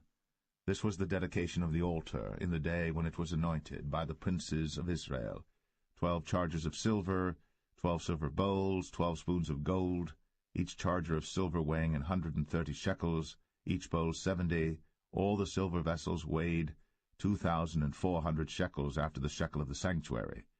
The golden spoons were 12, full of incense, weighing 10 shekels apiece, after the shekel of the sanctuary. All the gold of the spoons was 120 shekels. All the oxen for the burnt offering were 12 bullocks, the rams 12, the lambs of the first year 12, with their meat offering, and the kids of the goats for sin offering 12. And all the oxen for the sacrifice of the peace offerings were 20 and 4 bullocks, the rams 60, the he-goats 60, the lambs of the first year 60. This was the dedication of the altar. After that it was anointed. And when Moses was gone into the tabernacle of the congregation to speak with him, then he heard the voice of one speaking unto him from off the mercy seat, that was upon the ark of testimony, from between the 2 cherubims, and he spake unto him.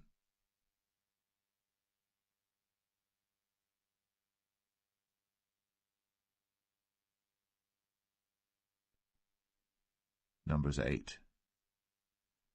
And the Lord spake unto Moses, saying, Speak unto Aaron, and say unto him, When thou lightest the lamps, the 7 lamps shall give light over against the candlestick. And Aaron did so. He lighted the lamps thereof over against the candlestick, as the Lord commanded Moses. And this work of the candlestick was of beaten gold, unto the shaft thereof, unto the flowers thereof was beaten work, according unto the pattern which the Lord had shown Moses. So he made the candlestick. And the Lord spake unto Moses, saying, Take the Levites from among the children of Israel, and cleanse them. And thus shalt thou do unto them to cleanse them. Sprinkle water of purifying upon them, and let them shave all their flesh, and let them wash their clothes, and so make themselves clean. Then let them take a young bullock with his meat offering, even fine flour mingled with oil, and another young bullock shalt thou take for a sin offering.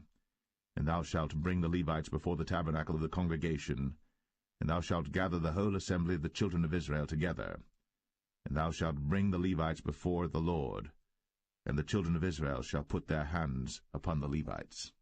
And Aaron shall offer the Levites before the Lord for an offering of the children of Israel, that they may execute the service of the Lord.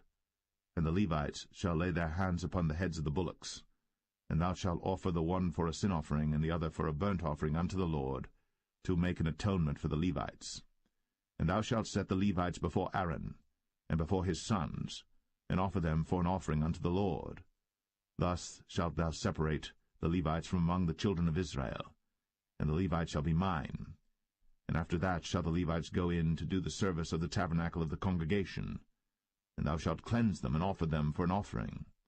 For they are wholly given unto me from among the children of Israel, instead of such as open every womb, even instead of the firstborn of all the children of Israel, have I taken them unto me. For all the firstborn of the children of Israel are mine, both man and beast. On the day that I smote every firstborn in the land of Egypt, I sanctified them for myself. And I have taken the Levites for all the firstborn of the children of Israel.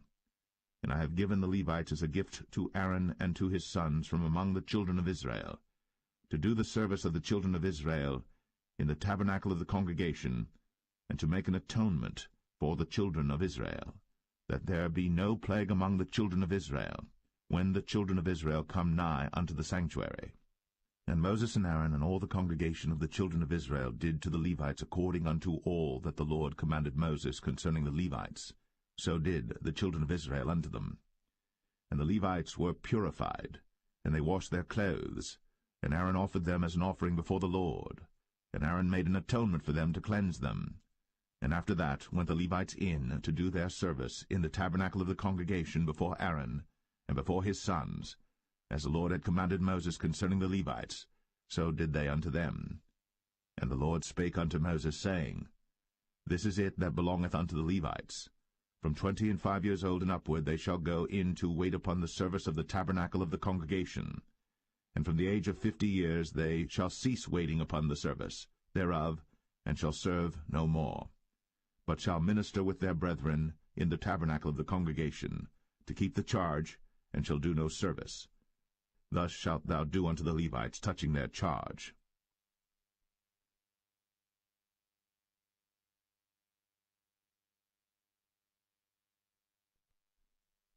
Numbers 9. And the Lord spake unto Moses in the wilderness of Sinai, in the 1st month of the 2nd year, after they were come out of the land of Egypt, saying, Let the children of Israel also keep the Passover at his appointed season. In the 14th day of this month, at even, ye shall keep it in his appointed season, according to all the rites of it, and according to all the ceremonies thereof shall ye keep it. And Moses spake unto the children of Israel, that they should keep the Passover. And they kept the Passover on the 14th day of the 1st month at even in the wilderness of Sinai, according to all that the Lord commanded Moses, so did the children of Israel. And there were certain men who were defiled by the dead body of a man, that they could not keep the Passover on that day. And they came before Moses and before Aaron on that day. And those men said unto him, We are defiled by the dead body of a man. Wherefore are we kept back, that we may not offer an offering of the Lord in his appointed season among the children of Israel? And Moses said unto them, Stand still, and I will hear what the Lord will command concerning you. And the Lord spake unto Moses, saying, Speak unto the children of Israel, saying, If any man of you or of your posterity shall be unclean by reason of a dead body, or be in a journey afar off, yet he shall keep the Passover unto the Lord. The 14th day of the 2nd month at even they shall keep it, and eat it with unleavened bread and bitter herbs.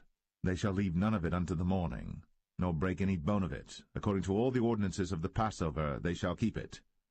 But the man that is clean, and is not in a journey, and forbeareth to keep the Passover, even the same soul shall be cut off from among his people, because he brought not the offering of the Lord in his appointed season. That man shall bear his sin. And if a stranger shall sojourn among you, and will keep the Passover unto the Lord, according to the ordinance of the Passover, and according to the manner thereof, so shall he do. Ye shall have one ordinance, both for the stranger and for him that was born in the land. And on the day that the tabernacle was reared up, the cloud covered the tabernacle, namely, the tent of the testimony. And at even there was upon the tabernacle as it were the appearance of fire until the morning. So it was always. The cloud covered it by day, and the appearance of fire by night. And when the cloud was taken up from the tabernacle, then after that the children of Israel journeyed. In the place where the cloud abode, there the children of Israel pitched their tents. At the commandment of the Lord the children of Israel journeyed, and at the commandment of the Lord they pitched. As long as the cloud abode upon the tabernacle, they rested in their tents. And when the cloud tarried long upon the tabernacle many days, then the children of Israel kept the charge of the Lord, and journeyed not. And so it was, when the cloud was a few days upon the tabernacle, according to the commandment of the Lord, they abode in their tents, and according to the commandment of the Lord they journeyed. And so it was, when the cloud abode from even unto the morning, and that the cloud was taken up in the morning, then they journeyed. Whether it was by day or by night that the cloud was taken up, they journeyed. or whether it were 2 days, or a month, or a year, that the cloud tarried upon the tabernacle, remaining thereon, the children of Israel abode in their tents, and journeyed not. But when it was taken up, they journeyed. At the commandment of the Lord they rested in the tents, and at the commandment of the Lord they journeyed. They kept the charge of the Lord, at the commandment of the Lord, and by the hand of Moses.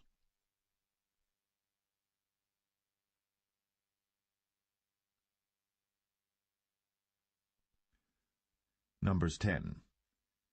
And the Lord spake unto Moses, saying, Make thee 2 trumpets of silver. Of a whole piece shalt thou make them, that thou mayest use them for the calling of the assembly, and for the journeying of the camps. And when they shall blow with them, all the assembly shall assemble themselves to thee at the door of the tabernacle of the congregation. And if they blow but with 1 trumpet, then the princes, which are heads of the thousands of Israel, shall gather themselves unto thee. When ye blow an alarm, then the camps that lie on the east parts shall go forward. When ye blow an alarm the 2nd time, then the camps that lie on the south side shall take their journey. They shall blow an alarm for their journeys. But when the congregation is to be gathered together, ye shall blow, but ye shall not sound an alarm. And the sons of Aaron the priests shall blow with the trumpets, and they shall be to you for an ordinance for ever throughout your generations. And if ye go to war in your land against the enemy that oppresseth you, then ye shall blow an alarm with the trumpets, and ye shall be remembered before the Lord your God, and ye shall be saved from your enemies. Also in the day of your gladness, and in your solemn days, in the beginnings of your months, ye shall blow with the trumpets over your burnt offerings, and over the sacrifices of your peace offerings, that they may be to you for a memorial before your God. I am the Lord your God.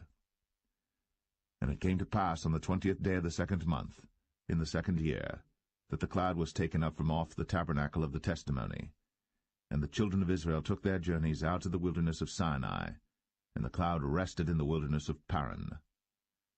And they first took their journey according to the commandment of the Lord by the hand of Moses. In the first place went the standard of the camp of the children of Judah according to their armies, and over his host was Nahshon the son of Amminadab. And over the host of the tribe of the children of Issachar was Nethaniel the son of Zuar.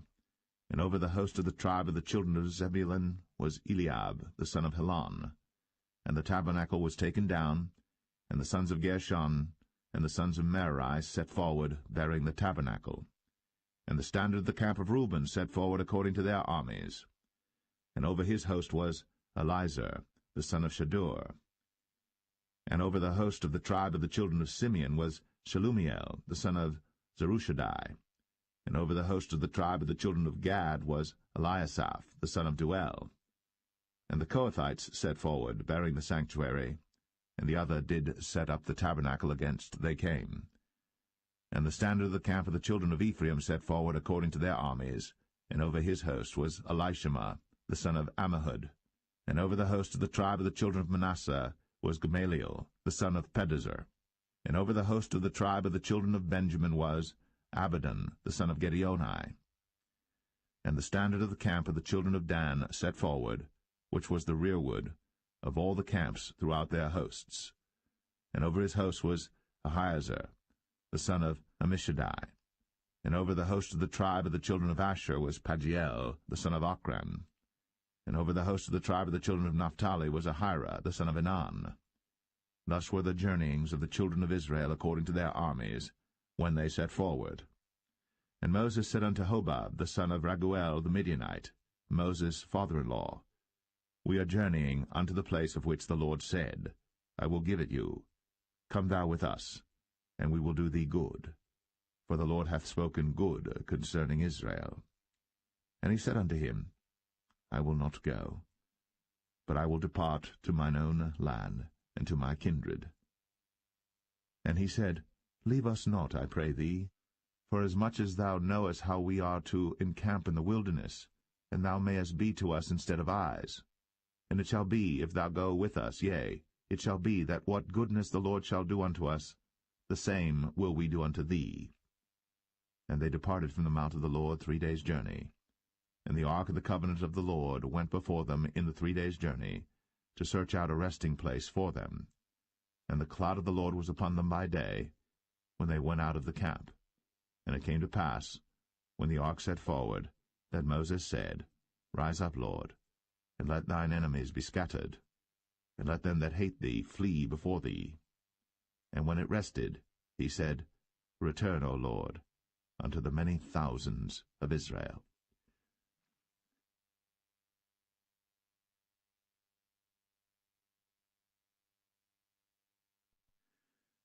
Numbers 11. And when the people complained, it displeased the Lord. And the Lord heard it, and his anger was kindled. And the fire of the Lord burnt among them, and consumed them that were in the uttermost parts of the camp. And the people cried unto Moses. And when Moses prayed unto the Lord, the fire was quenched. And he called the name of the place Taberah, because the fire of the Lord burnt among them. And the mixed multitude that was among them fell a-lusting. And the children of Israel also wept again, and said, Who shall give us flesh to eat? We remember the fish which we did eat in Egypt freely, the cucumbers, and the melons, and the leeks, and the onions, and the garlic. But now our soul is dried away.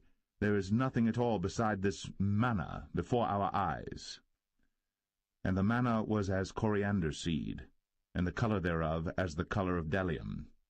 And the people went about, and gathered it, and ground it in mills, or beat it in a mortar, and baked it in pans, and made cakes of it. And the taste of it was as the taste of fresh oil. And when the dew fell upon the camp in the night, the manna fell upon it. Then Moses heard the people weep throughout their families, every man in the door of his tent. And the anger of the Lord was kindled greatly. Moses also was displeased. And Moses said unto the Lord, Wherefore hast thou afflicted thy servant? And wherefore have I not found favor in thy sight, that thou layest the burden of all this people upon me? Have I conceived all this people? Have I begotten them, that thou shouldst say unto me, Carry them in thy bosom, as a nursing father beareth the sucking child, unto the land which thou swarest unto their fathers? Whence should I have flesh to give unto all this people? For they weep unto me, saying, Give us flesh, that we may eat. I am not able to bear all this people alone, because it is too heavy for me. And if thou deal thus with me, kill me, I pray thee, out of hand, if I have found favor in thy sight, and let me not see my wretchedness. And the Lord said unto Moses, Gather unto me 70 men of the elders of Israel, whom thou knowest to be the elders of the people, and officers over them, and bring them unto the tabernacle of the congregation, that they may stand there with thee. And I will come down and talk with thee there. And I will take of the Spirit which is upon thee, and will put it upon them, and they shall bear the burden of the people with thee, that thou bear it not thyself alone. And say thou unto the people, Sanctify yourselves against tomorrow, and ye shall eat flesh. For ye have wept in the ears of the Lord, saying, Who shall give us flesh to eat? For it was well with us in Egypt. Therefore the Lord will give you flesh, and ye shall eat. Ye shall not eat 1 day, nor 2 days, nor 5 days, neither 10 days, nor 20 days, but even a whole month, until it come out at your nostrils, and it be loathsome unto you, because that ye have despised the Lord which is among you, and have wept before him, saying, Why came we forth out of Egypt? And Moses said, The people among whom I am are 600,000 footmen, and thou hast said, I will give them flesh, that they may eat a whole month. Shall the flocks and the herds be slain for them to suffice them? Or shall all the fish of the sea be gathered together for them to suffice them? And the Lord said unto Moses, Is the Lord's hand waxed short? Thou shalt see now whether my word shall come to pass unto thee or not.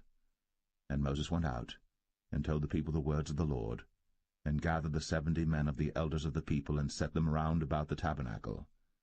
And the Lord came down in a cloud, and spake unto him, and took of the Spirit that was upon him, and gave it unto the 70 elders.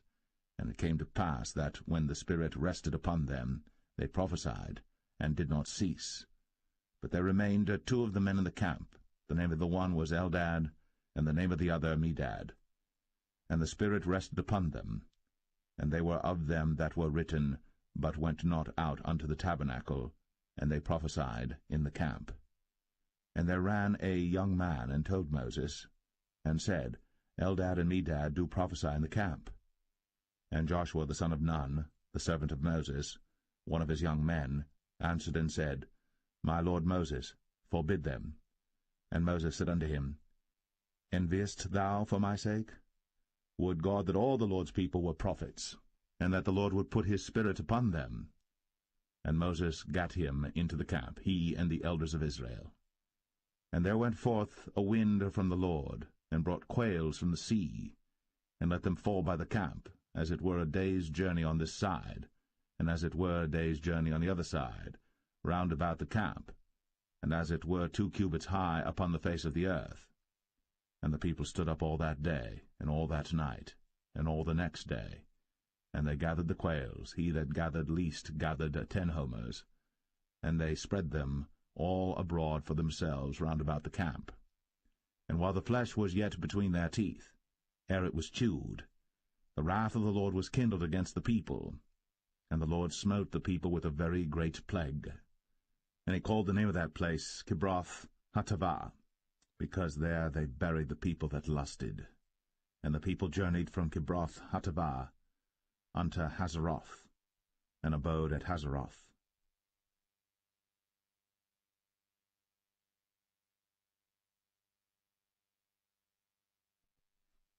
Numbers 12.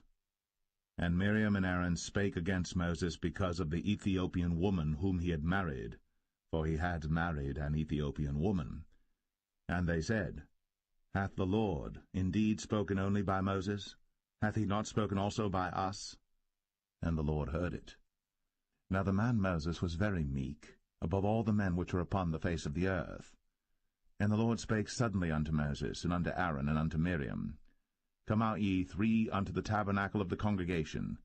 And they 3 came out. And the Lord came down in the pillar of the cloud, and stood in the door of the tabernacle, and called Aaron and Miriam. And they both came forth. And he said, Hear now my words. If there be a prophet among you, I the Lord will make myself known unto him in a vision, and will speak unto him in a dream. My servant Moses is not so, who is faithful in all mine house. With him will I speak mouth to mouth, even apparently, and not in dark speeches. And the similitude of the Lord shall he behold. Wherefore then were ye not afraid to speak against my servant Moses? And the anger of the Lord was kindled against them, and he departed. And the cloud departed from off the tabernacle, and behold, Miriam became leprous, white as snow. And Aaron looked upon Miriam, and behold, she was leprous. And Aaron said unto Moses, Alas, my lord, I beseech thee, lay not the sin upon us, wherein we have done foolishly, and wherein we have sinned. Let her not be as one dead, of whom the flesh is half consumed, when he cometh out of his mother's womb. And Moses cried unto the Lord, saying, Heal her now, O God, I beseech thee. And the Lord said unto Moses, If her father had but spit in her face, should she not be ashamed 7 days? Let her be shut out from the camp 7 days, and after that let her be received in again. And Miriam was shut out from the camp 7 days. And the people journeyed not till Miriam was brought in again. And afterward the people removed from Hazeroth, and pitched in the wilderness of Paran.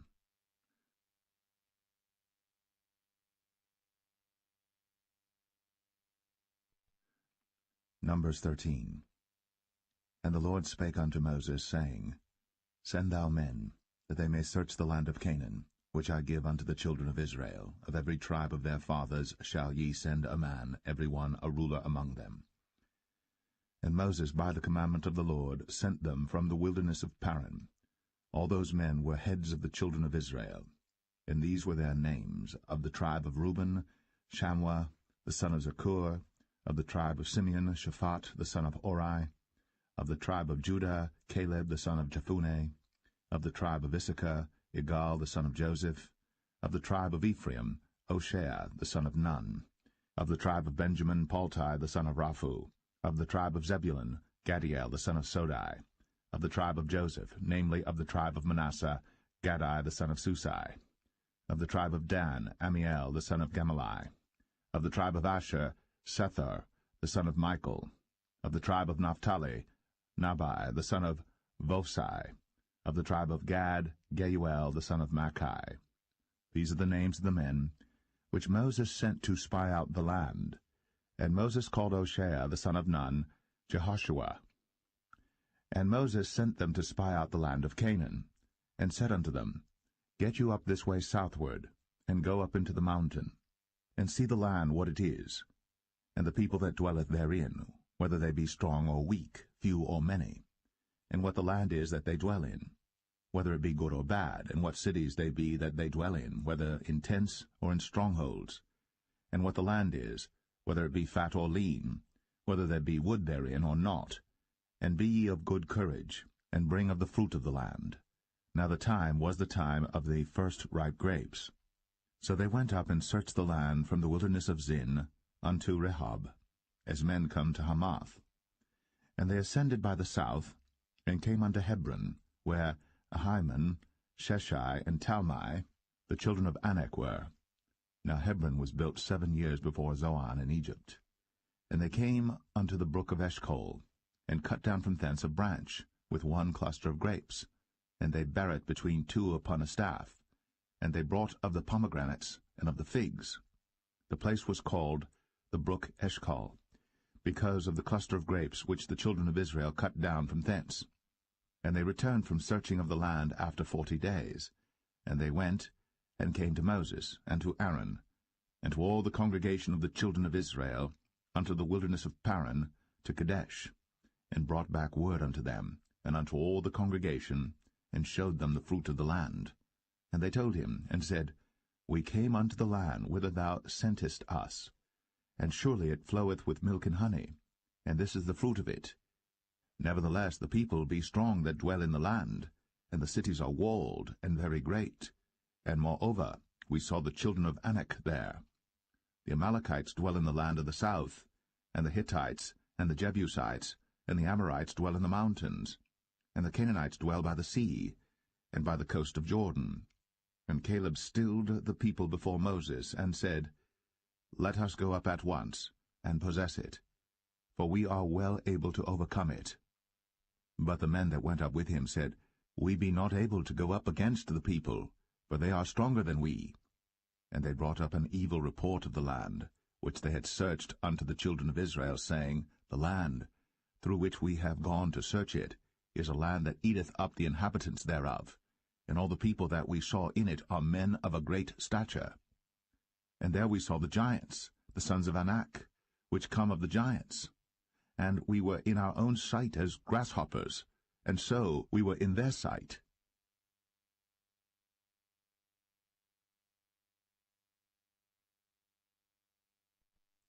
Numbers 14.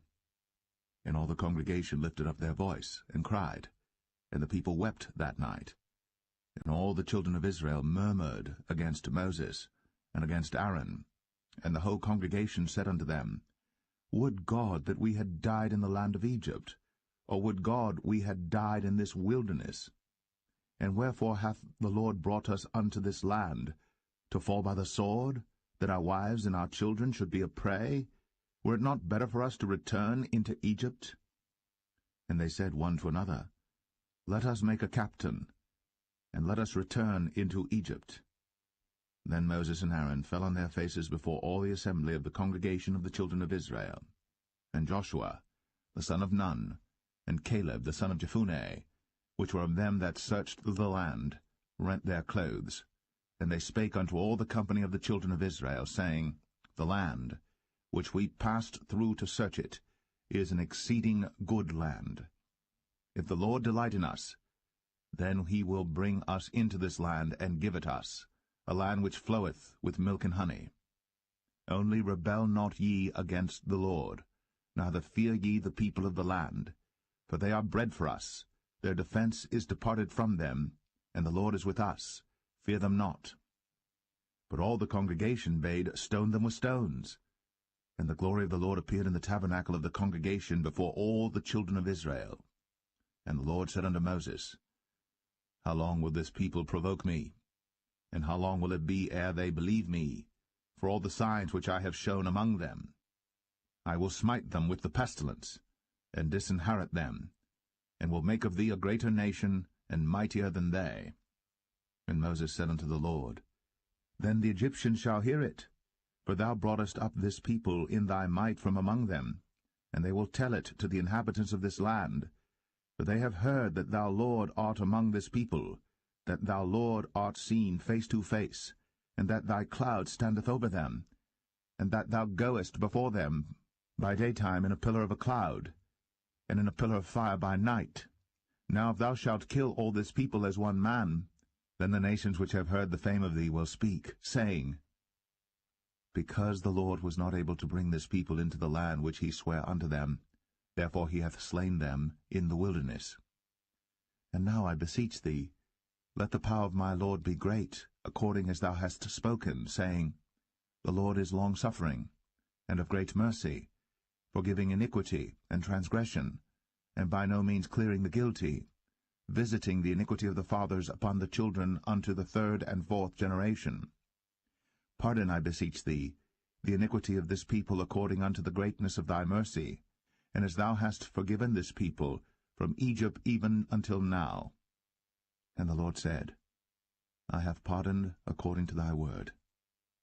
But as truly as I live, all the earth shall be filled with the glory of the Lord, because all those men which have seen my glory and my miracles, which I did in Egypt and in the wilderness, and have tempted me now these 10 times, and have not hearkened to my voice, surely they shall not see the land which I sware unto their fathers, neither shall any of them that provoked me see it. But my servant Caleb, because he had another spirit with him, and hath followed me fully, him will I bring into the land whereinto he went, and his seed shall possess it. Now the Amalekites and the Canaanites dwelt in the valley. Tomorrow turn you, and get you into the wilderness by the way of the Red Sea. And the Lord spake unto Moses and unto Aaron, saying, How long shall I bear with this evil congregation, which murmur against me? I have heard the murmurings of the children of Israel, which they murmur against me. Say unto them, As truly as I live, saith the Lord, as ye have spoken in mine ears, so will I do to you. Your carcasses shall fall in this wilderness, and all that were numbered of you according to your whole number, from 20 years old and upward, which have murmured against me. Doubtless ye shall not come into the land, concerning which I swear to make you dwell therein, save Caleb the son of Jephunneh, and Joshua the son of Nun.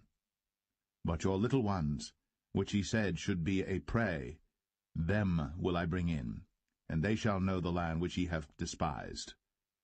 But as for you, your carcasses, they shall fall in this wilderness, and your children shall wander in the wilderness 40 years, and bear your whoredoms until your carcasses be wasted in the wilderness.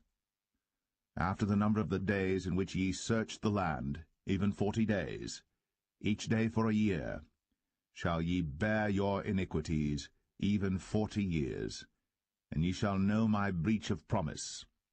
I the Lord have said, I will surely do it unto all this evil congregation that are gathered together against me.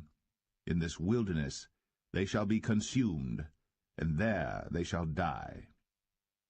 And the men which Moses sent to search the land, who returned, and made all the congregation to murmur against him by bringing up a slander upon the land, even those men that did bring up the evil report upon the land, died by the plague before the Lord. But Joshua the son of Nun, and Caleb the son of Jephunneh, which were of the men that went to search the land, lived still. And Moses told these sayings unto all the children of Israel, and the people mourned greatly. And they rose up early in the morning, and gat them up into the top of the mountain, saying, Lo, we be here, and will go up unto the place which the Lord hath promised, for we have sinned. And Moses said, Wherefore now do ye transgress the commandment of the Lord? But it shall not prosper. Go not up, for the Lord is not among you, that ye be not smitten before your enemies. For the Amalekites and the Canaanites are there before you, and ye shall fall by the sword, because ye are turned away from the Lord. Therefore the Lord will not be with you.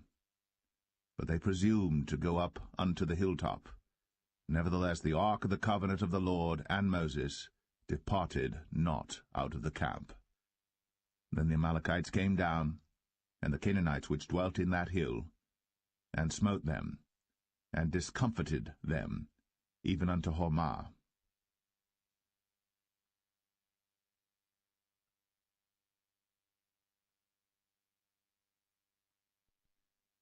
Numbers 15.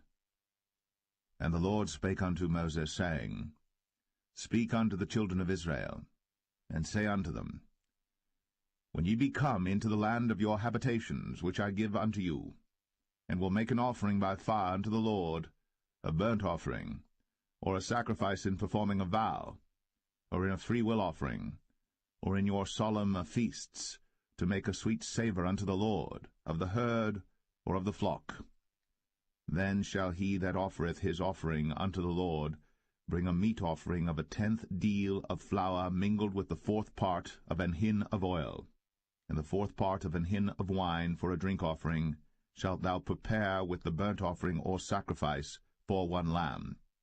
Or for a ram thou shalt prepare for a meat offering 2/10 deals of flour mingled with the 3rd part of an hin of oil.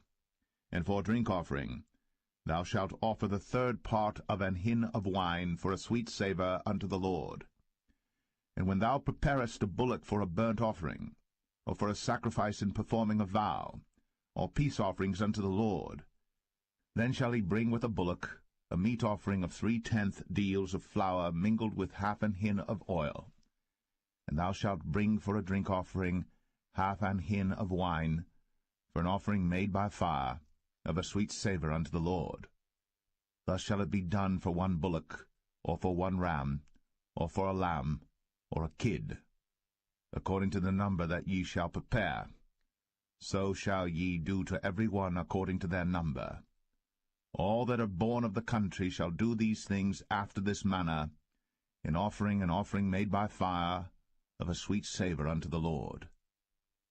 And if a stranger sojourn with you, or whosoever be among you in your generations, and will offer an offering made by fire, of a sweet savour unto the Lord, as ye do, so he shall do. 1 ordinance shall be both for you of the congregation, and also for the stranger that sojourneth with you, an ordinance for ever in your generations, as ye are, so shall the stranger be before the Lord. 1 law and 1 manner shall be for you, and for the stranger that sojourneth with you. And the Lord spake unto Moses, saying, Speak unto the children of Israel, and say unto them, When ye come into the land whither I bring you, then it shall be that when ye eat of the bread of the land, ye shall offer up an heave offering unto the Lord. Ye shall offer up a cake of the first of your dough for an heave offering. As ye do the heave offering of the threshing floor, so shall ye heave it. Of the first of your dough ye shall give unto the Lord an heave offering in your generations. And if ye have erred, and not observed all these commandments which the Lord hath spoken unto Moses, even all that the Lord hath commanded you by the hand of Moses, from the day that the Lord commanded Moses, and henceforward among your generations, then it shall be, if aught be committed by ignorance without the knowledge of the congregation, that all the congregation shall offer 1 young bullock for a burnt offering, for a sweet savour unto the Lord, with his meat offering and his drink offering, according to the manner, and 1 kid of the goats for a sin offering. And the priest shall make an atonement for all the congregation of the children of Israel, and shall be forgiven them, for it is ignorance. And they shall bring their offering, a sacrifice made by fire unto the Lord, and their sin offering before the Lord, for their ignorance. And it shall be forgiven all the congregation of the children of Israel, and the stranger that sojourneth among them, seeing all the people were in ignorance. And if any soul sin through ignorance, then he shall bring a she-goat of the first year for sin offering, and the priest shall make an atonement for the soul that sinneth ignorantly. when he sinneth by ignorance before the Lord, to make an atonement for him, and it shall be forgiven him.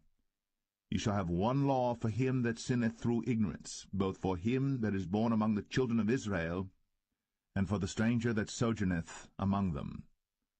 But the soul that doeth aught presumptuously, whether he be born in the land or a stranger, the same reproacheth the Lord, and that soul shall be cut off from among his people, because he hath despised the word of the Lord, and hath broken his commandment. That soul shall utterly be cut off. His iniquity shall be upon him. And while the children of Israel were in the wilderness, they found a man that gathered sticks upon the Sabbath day. And they that found him gathering sticks brought him unto Moses and Aaron, and unto all the congregation. And they put him in ward, because it was not declared what should be done to him. And the Lord said unto Moses, The man shall be surely put to death. All the congregation shall stone him with stones without the camp.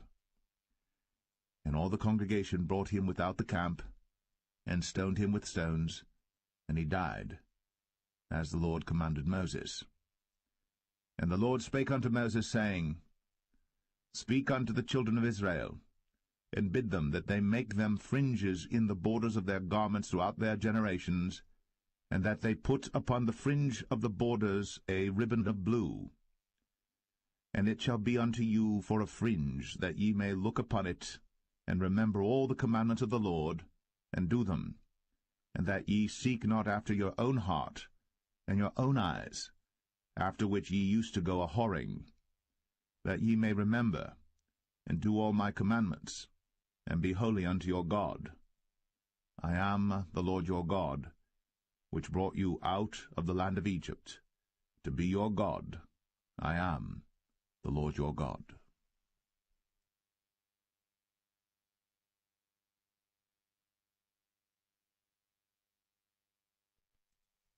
Numbers 16. Now Korah the son of Izhar, the son of Kohath, the son of Levi, and Dathan and Abiram, the sons of Eliab, and On, the son of Paulett, sons of Reuben, took men. And they rose up before Moses with certain of the children of Israel, 250 princes of the assembly, famous in the congregation, men of renown. And they gathered themselves together against Moses and against Aaron, and said unto them, Ye take too much upon you, seeing all the congregation are holy, every one of them, and the Lord is among them. Wherefore then lift ye up yourselves above the congregation of the Lord. And when Moses heard it, he fell upon his face. And he spake unto Korah and unto all his company, saying, Even tomorrow the Lord will show who are his, and who is holy, and will cause him to come near unto him. Even him whom he hath chosen will he cause to come near unto him. This do, take your censers, Korah, and all his company, and put fire therein, and put incense in them before the Lord tomorrow. And it shall be, that the man whom the Lord doth choose, he shall be holy. Ye take too much upon you, ye sons of Levi.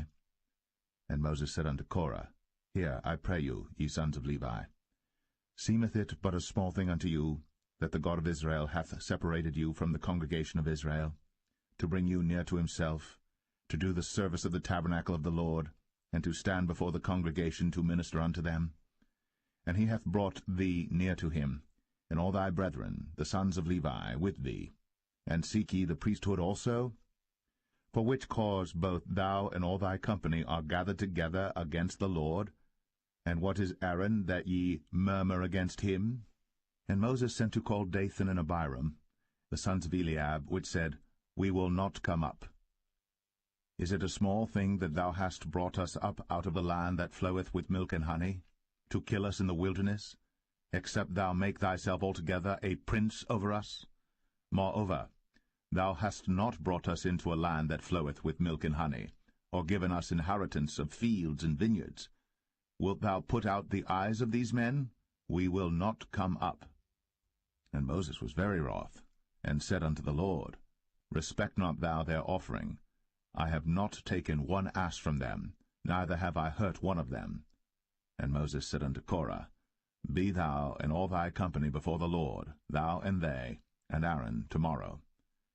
And take every man his censer, and put incense in them, and bring ye before the Lord every man his censer, 250 censers, thou also, and Aaron, each of you, his censer. And they took every man his censer, and put fire in them, and laid incense thereon, and stood in the door of the tabernacle of the congregation with Moses and Aaron. And Korah gathered all the congregation against them unto the door of the tabernacle of the congregation. And the glory of the Lord appeared unto all the congregation. And the Lord spake unto Moses and unto Aaron, saying, Separate yourselves from among this congregation, that I may consume them in a moment. And they fell upon their faces, and said, O God, the God of the spirits of all flesh, shall one man sin, and wilt thou be wroth with all the congregation? And the Lord spake unto Moses, saying, Speak unto the congregation, saying, Get you up from about the tabernacle of Korah, Dathan, and Abiram. And Moses rose up, and went unto Dathan and Abiram, and the elders of Israel followed him.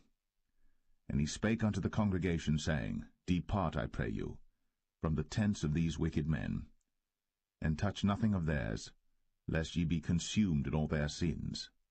So they gat up from the tabernacle of Korah, Dathan and Abiram, on every side. And Dathan and Abiram came out, and stood in the door of their tents, and their wives and their sons, and their little children. And Moses said, Hereby ye shall know that the Lord hath sent me to do all these works, for I have not done them of mine own mind. If these men die the common death of all men, or if they be visited after the visitation of all men, then the Lord hath not sent me. But if the Lord make a new thing, and the earth open her mouth, and swallow them up with all that appertain unto them, and they go down quick into the pit, then ye shall understand that these men have provoked the Lord. And it came to pass, as he had made an end of speaking all these words, that the ground clave asunder that was under them, and the earth opened her mouth, and swallowed them up, and their houses, and all the men that appertained unto Korah, and all their goods. They and all that appertained to them went down alive into the pit, and the earth closed upon them, and they perished from among the congregation. And all Israel that were round about them fled at the cry of them, for they said, Lest the earth swallow us up also. And there came out a fire from the Lord, and consumed the 250 men that offered incense. And the Lord spake unto Moses, saying, Speak unto Eleazar, the son of Aaron the priest, that he take up the censers out of the burning, and scatter thou the fire yonder, for they are hallowed. The censers of these sinners against their own souls, let them make them broad plates for a covering of the altar, for they offered them before the Lord. Therefore they are hallowed, and they shall be a sign unto the children of Israel. And Eleazar the priest took the brazen censers wherewith they that were burnt had offered, and they were made broad plates for a covering of the altar, to be a memorial unto the children of Israel, that no stranger which is not of the seed of Aaron come near to offer incense before the Lord, that he be not as Korah, and as his company, as the Lord said to him by the hand of Moses. But on the morrow all the congregation of the children of Israel murmured against Moses, and against Aaron, saying, Ye have killed the people of the Lord. And it came to pass, when the congregation was gathered against Moses and against Aaron, that they looked toward the tabernacle of the congregation, and behold, the cloud covered it, and the glory of the Lord appeared. And Moses and Aaron came before the tabernacle of the congregation. And the Lord spake unto Moses, saying, Get you up from among this congregation, that I may consume them as in a moment. And they fell upon their faces. And Moses said unto Aaron, Take a censer, and put fire therein from off the altar, and put on incense, and go quickly unto the congregation, and make an atonement for them, for there is wrath gone out from the Lord, the plague is begun. And Aaron took as Moses commanded, and ran into the midst of the congregation, and behold, the plague was begun among the people. And he put on incense, and made an atonement for the people. And he stood between the dead and the living, and the plague was stayed. Now they that died in the plague were 14,700, beside them that died about the matter of Korah. And Aaron returned unto Moses, unto the door of the tabernacle of the congregation, and the plague was stayed.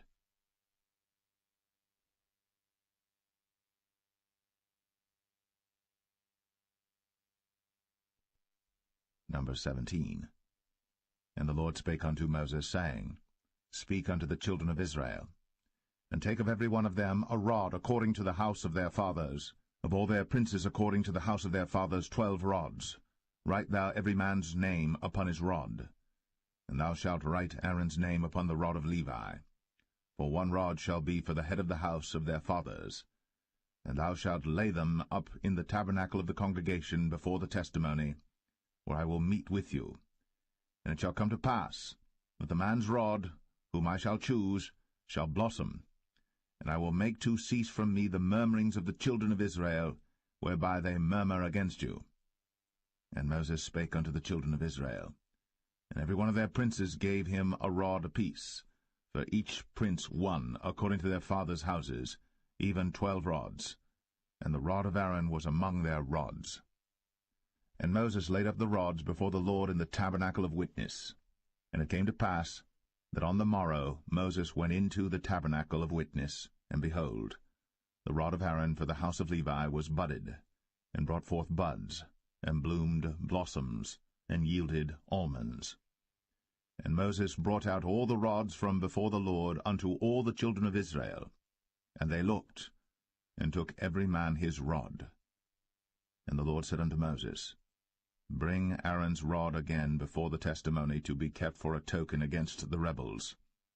And thou shalt quite take away their murmurings from me, that they die not. And Moses did so. As the Lord commanded him, so did he. And the children of Israel spake unto Moses, saying, Behold, we die, we perish, we all perish. Whosoever cometh anything near unto the tabernacle of the Lord shall die. Shall we be consumed with dying?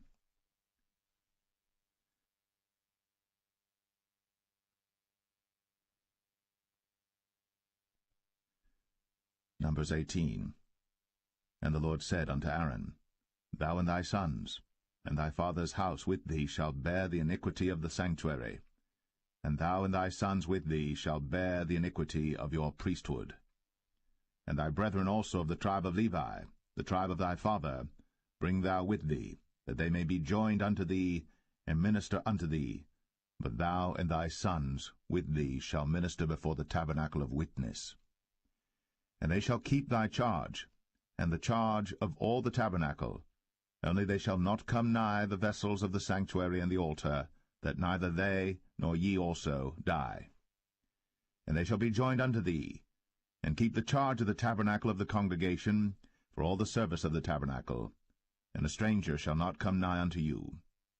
And ye shall keep the charge of the sanctuary, and the charge of the altar, that there be no wrath any more upon the children of Israel. And I, behold, I have taken your brethren the Levites from among the children of Israel. To you they are given as a gift for the Lord, to do the service of the tabernacle of the congregation. Therefore thou, and thy sons with thee, shall keep your priest's office for everything of the altar, and within the veil, and ye shall serve. I have given your priest's office unto you as a service of gift, and the stranger that cometh nigh shall be put to death. And the Lord spake unto Aaron, Behold, I also have given thee the charge of mine heave offerings of all the hallowed things of the children of Israel. Unto thee have I given them by reason of the anointing, and to thy sons by an ordinance for ever. This shall be thine of the most holy things, reserved from the fire, every oblation of theirs, every meat offering of theirs, and every sin offering of theirs, and every trespass offering of theirs, which they shall render unto me, shall be most holy for thee, and for thy sons. In the most holy place shalt thou eat it, every male shall eat it. It shall be holy unto thee. And this is thine, the heave offering of their gift, with all the wave offerings of the children of Israel. I have given them unto thee, and to thy sons and to thy daughters with thee, by a statute for ever. Every one that is clean in thy house shall eat of it. All the best of the oil, all the best of the wine, and of the wheat, The firstfruits of them which they shall offer unto the Lord, them have I given thee. And whatsoever is first ripe in the land, which they shall bring unto the Lord, shall be thine. Every one that is clean in thine house shall eat of it. Everything devoted in Israel shall be thine. Everything that openeth the matrix in all flesh, which they bring unto the Lord, whether it be of men or beasts, shall be thine. Nevertheless, the firstborn of man shalt thou surely redeem, and the firstling of unclean beasts shalt thou redeem. And those that are to be redeemed from a month old shalt thou redeem, according to thine estimation, for the money of 5 shekels, after the shekel of the sanctuary, which is 20 gerahs. But the firstling of a cow, or the firstling of a sheep, or the firstling of a goat, thou shalt not redeem. They are holy. Thou shalt sprinkle their blood upon the altar, and shalt burn their fat for an offering made by fire, for a sweet savour unto the Lord. And the flesh of them shall be thine, as the wave breast and as the right shoulder are thine. All the heave offerings of the holy things which the children of Israel offer unto the Lord have I given thee, and thy sons and thy daughters with thee, by a statute for ever. It is a covenant of salt for ever before the Lord unto thee, and to thy seed with thee. And the Lord spake unto Aaron, Thou shalt have no inheritance in their land, neither shalt thou have any part among them. I am thy part, and thine inheritance among the children of Israel. And behold, I have given the children of Levi all the 10th in Israel for an inheritance, for their service which they serve, even the service of the tabernacle of the congregation. Neither must the children of Israel henceforth come nigh the tabernacle of the congregation, lest they bear sin and die. But the Levites shall do the service of the tabernacle of the congregation, and they shall bear their iniquity. It shall be a statute for ever throughout your generations, that among the children of Israel they have no inheritance. But the tithes of the children of Israel, which they offer as an heave offering unto the Lord, I have given to the Levites to inherit. Therefore I have said unto them, Among the children of Israel they shall have no inheritance. And the Lord spake unto Moses, saying, Thus speak unto the Levites, and say unto them, When ye take of the children of Israel the tithes which I have given you from them for your inheritance, then ye shall offer up an heave offering of it for the Lord, even a 10th part of the tithe. And this your heave offering shall be reckoned unto you, as though it were the corn of the threshing floor, and as the fullness of the winepress. Thus ye also shall offer an heave offering unto the Lord of all your tithes, which ye receive of the children of Israel, and ye shall give thereof of the Lord's heave offering to Aaron the priest. Out of all your gifts ye shall offer every heave offering of the Lord, of all the best thereof, even the hallowed part thereof out of it. Therefore thou shalt say unto them, When ye have heaved the best thereof from it, then it shall be counted unto the Levites as the increase of the threshing floor, and as the increase of the winepress. And ye shall eat it in every place, ye and your households. For it is your reward for your service in the tabernacle of the congregation, and ye shall bear no sin by reason of it, when ye have heaved from it the best of it, neither shall ye pollute the holy things of the children of Israel, lest ye die.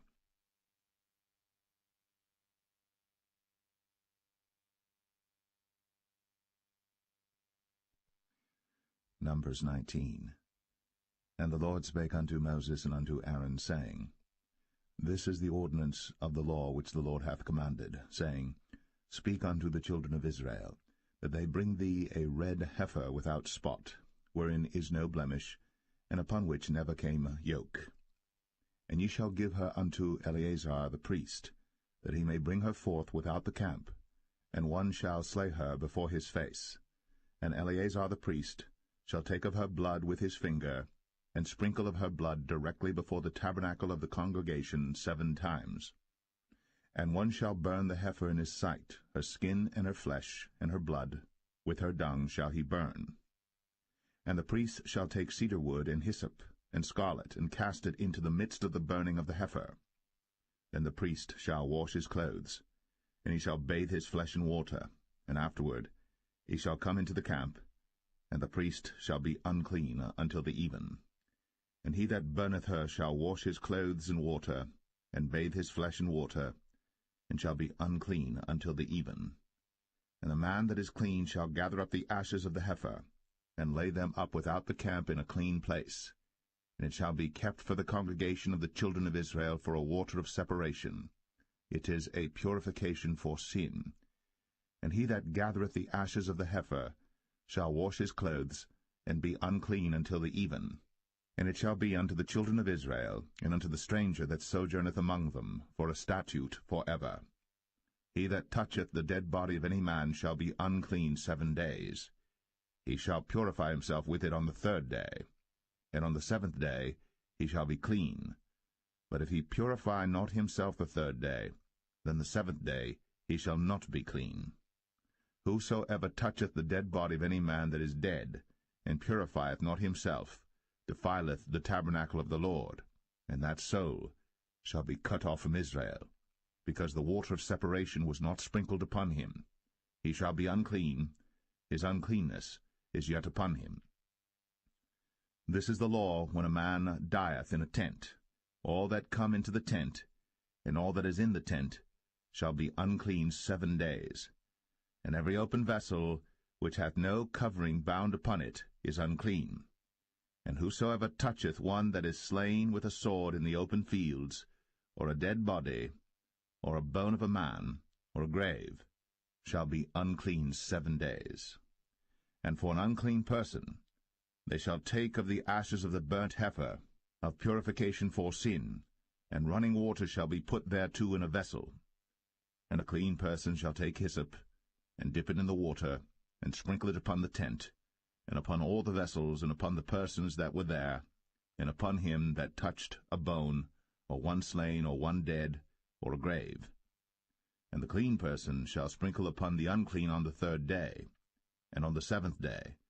And on the 7th day he shall purify himself, and wash his clothes, and bathe himself in water, and shall be clean at even. But the man that shall be unclean, and shall not purify himself, that soul shall be cut off from among the congregation, because he hath defiled the sanctuary of the Lord. The water of separation hath not been sprinkled upon him. He is unclean. And it shall be a perpetual statute unto them, that he that sprinkleth the water of separation shall wash his clothes, and he that toucheth the water of separation shall be unclean until even.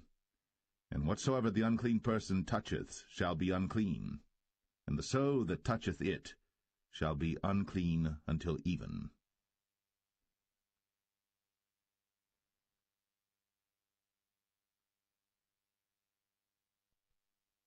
Numbers 20.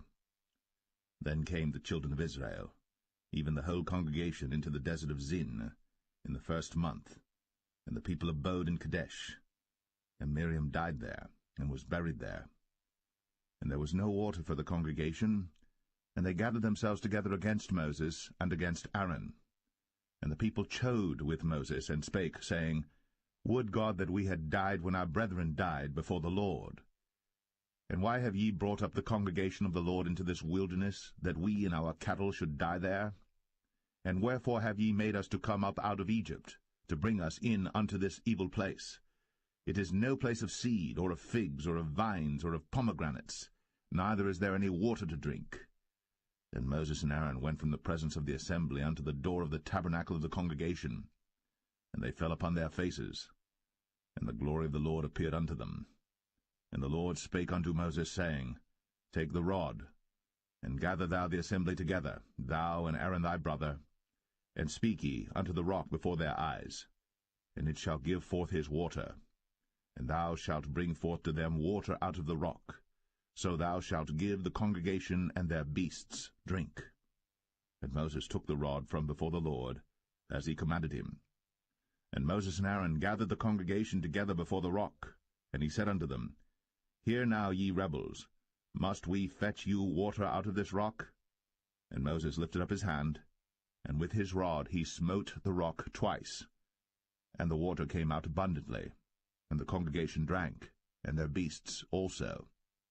And the Lord spake unto Moses and Aaron, Because ye believed me not, to sanctify me in the eyes of the children of Israel, therefore ye shall not bring this congregation into the land which I have given them. This is the water of Meribah, because the children of Israel strove with the Lord, and he was sanctified in them. And Moses sent messengers from Kadesh unto the king of Edom. Thus saith thy brother Israel, Thou knowest all the travail that hath befallen us, how our fathers went down into Egypt, and we have dwelt in Egypt a long time, and the Egyptians vexed us and our fathers. And when we cried unto the Lord, he heard our voice, and sent an angel, and hath brought us forth out of Egypt. And behold, we are in Kadesh, a city in the uttermost of thy border. Let us pass, I pray thee, through thy country. We will not pass through the fields, or through the vineyards, neither will we drink of the water of the wells. We will go by the king's highway. We will not turn to the right hand, nor to the left, until we have passed thy borders. And Edom said unto him, Thou shalt not pass by me, lest I come out against thee with the sword. And the children of Israel said unto him, We will go by the highway, and if I and my cattle drink of thy water, then I will pay for it. I will only, without doing anything else, go through on my feet. And he said, Thou shalt not go through. And Edom came out against him with much people, and with a strong hand. Thus Edom refused to give Israel passage through his border. Wherefore Israel turned away from him. And the children of Israel, even the whole congregation, journeyed from Kadesh, and came unto Mount Or. And the Lord spake unto Moses and Aaron in Mount Or, by the coast of the land of Edom, saying, Aaron shall be gathered unto his people, for he shall not enter into the land which I have given unto the children of Israel, because ye rebelled against my word at the water of Meribah. Take Aaron and Eleazar his son, and bring them up unto Mount Or, and strip Aaron of his garments, and put them upon Eleazar his son, and Aaron shall be gathered unto his people, and shall die there. And Moses did as the Lord commanded, and they went up into Mount Or, in the sight of all the congregation. And Moses stripped Aaron of his garments, and put them upon Eleazar his son, and Aaron died there, in the top of the mount. And Moses and Eleazar came down from the mount. And when all the congregation saw that Aaron was dead, they mourned for Aaron 30 days, even all the house of Israel.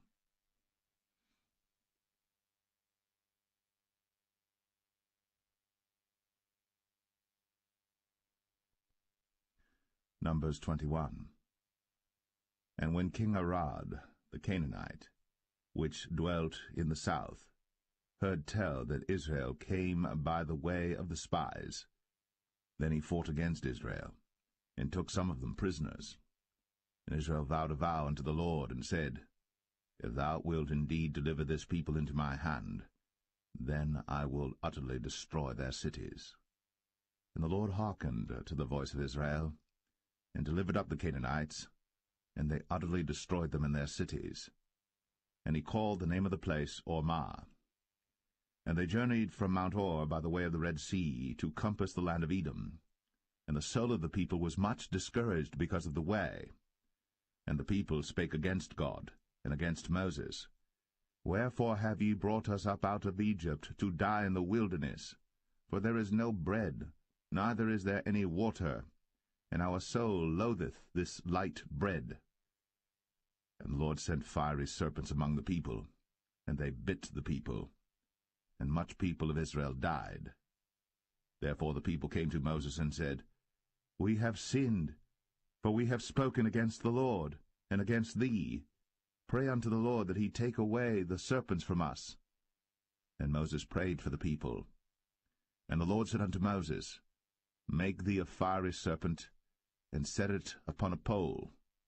And it shall come to pass, that every one that is bitten, when he looketh upon it, shall live.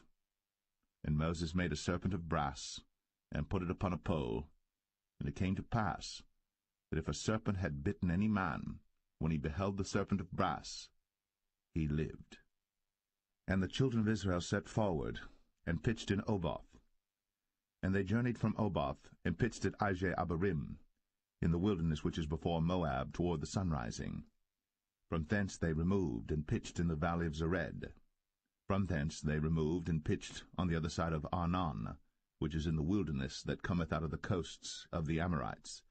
For Arnon is the border of Moab, between Moab and the Amorites.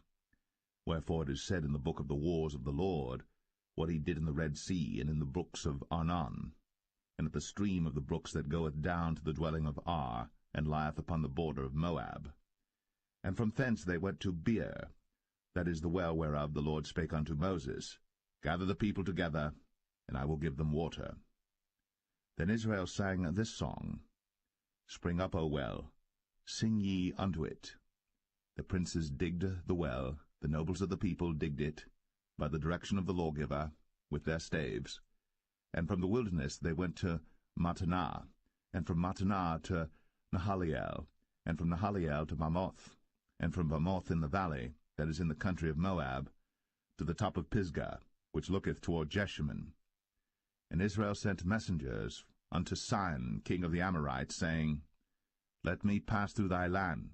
We will not turn into the fields or into the vineyards, we will not drink of the waters of the well, but we will go along by the king's highway until we be past thy borders. And Sihon would not suffer Israel to pass through his border. But Sihon gathered all his people together, and went out against Israel into the wilderness. And he came to Jahaz, and fought against Israel. And Israel smote him with the edge of the sword, and possessed his land from Arnon unto Jabbok, even unto the children of Ammon. For the border of the children of Ammon was strong. And Israel took all these cities, and Israel dwelt in all the cities of the Amorites, in Heshbon, in all the villages thereof. For Heshbon was the city of Sihon the king of the Amorites, who had fought against the former king of Moab, and taken all his land out of his hand, even unto Arnon. Wherefore they that speak in Proverbs say, Come into Heshbon, let the city of Sihon be built and prepared. For there is a fire gone out of Heshbon, a flame from the city of Sihon. It hath consumed Ar of Moab, and the lords of the high places of Arnon. Woe to thee, Moab! Thou art undone, O people of Chemosh! He hath given his sons that escaped, and his daughters, into captivity unto Sihon king of the Amorites. We have shot at them. Heshbon is perished even unto Dibon, and we have laid them waste even unto Nephah, which reacheth unto Medeba. Thus Israel dwelt in the land of the Amorites. And Moses sent to spy out Jazer, and they took the villages thereof, and drove out the Amorites that were there. And they turned, and went up by the way of Bashan, and Og the king of Bashan went out against them, he and all his people, to the battle at Edrei. And the Lord said unto Moses, Fear him not, for I have delivered him into thy hand, and all his people and his land. And thou shalt do to him as thou didst unto Sihon king of the Amorites, which dwelt at Heshbon. So they smote him, and his sons, and all his people, until there was none left him alive, and they possessed his land.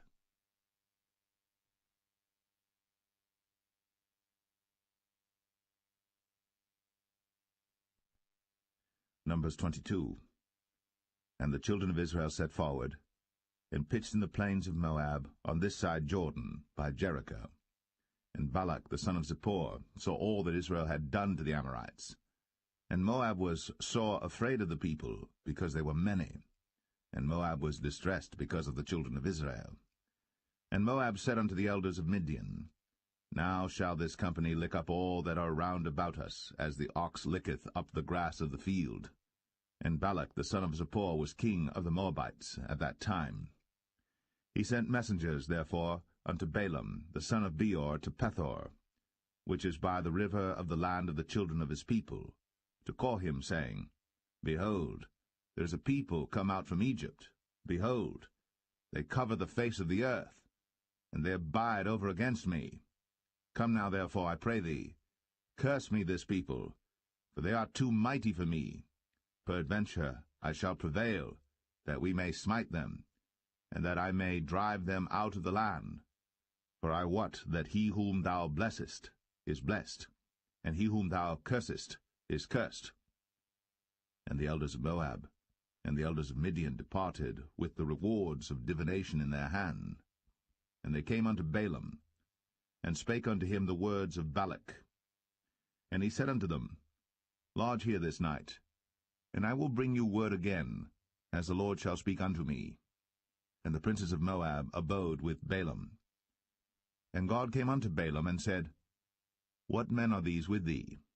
And Balaam said unto God, Balak the son of Zippor, king of Moab, hath sent unto me, saying, Behold, there is a people come out of Egypt, which covereth the face of the earth. Come now, curse me them.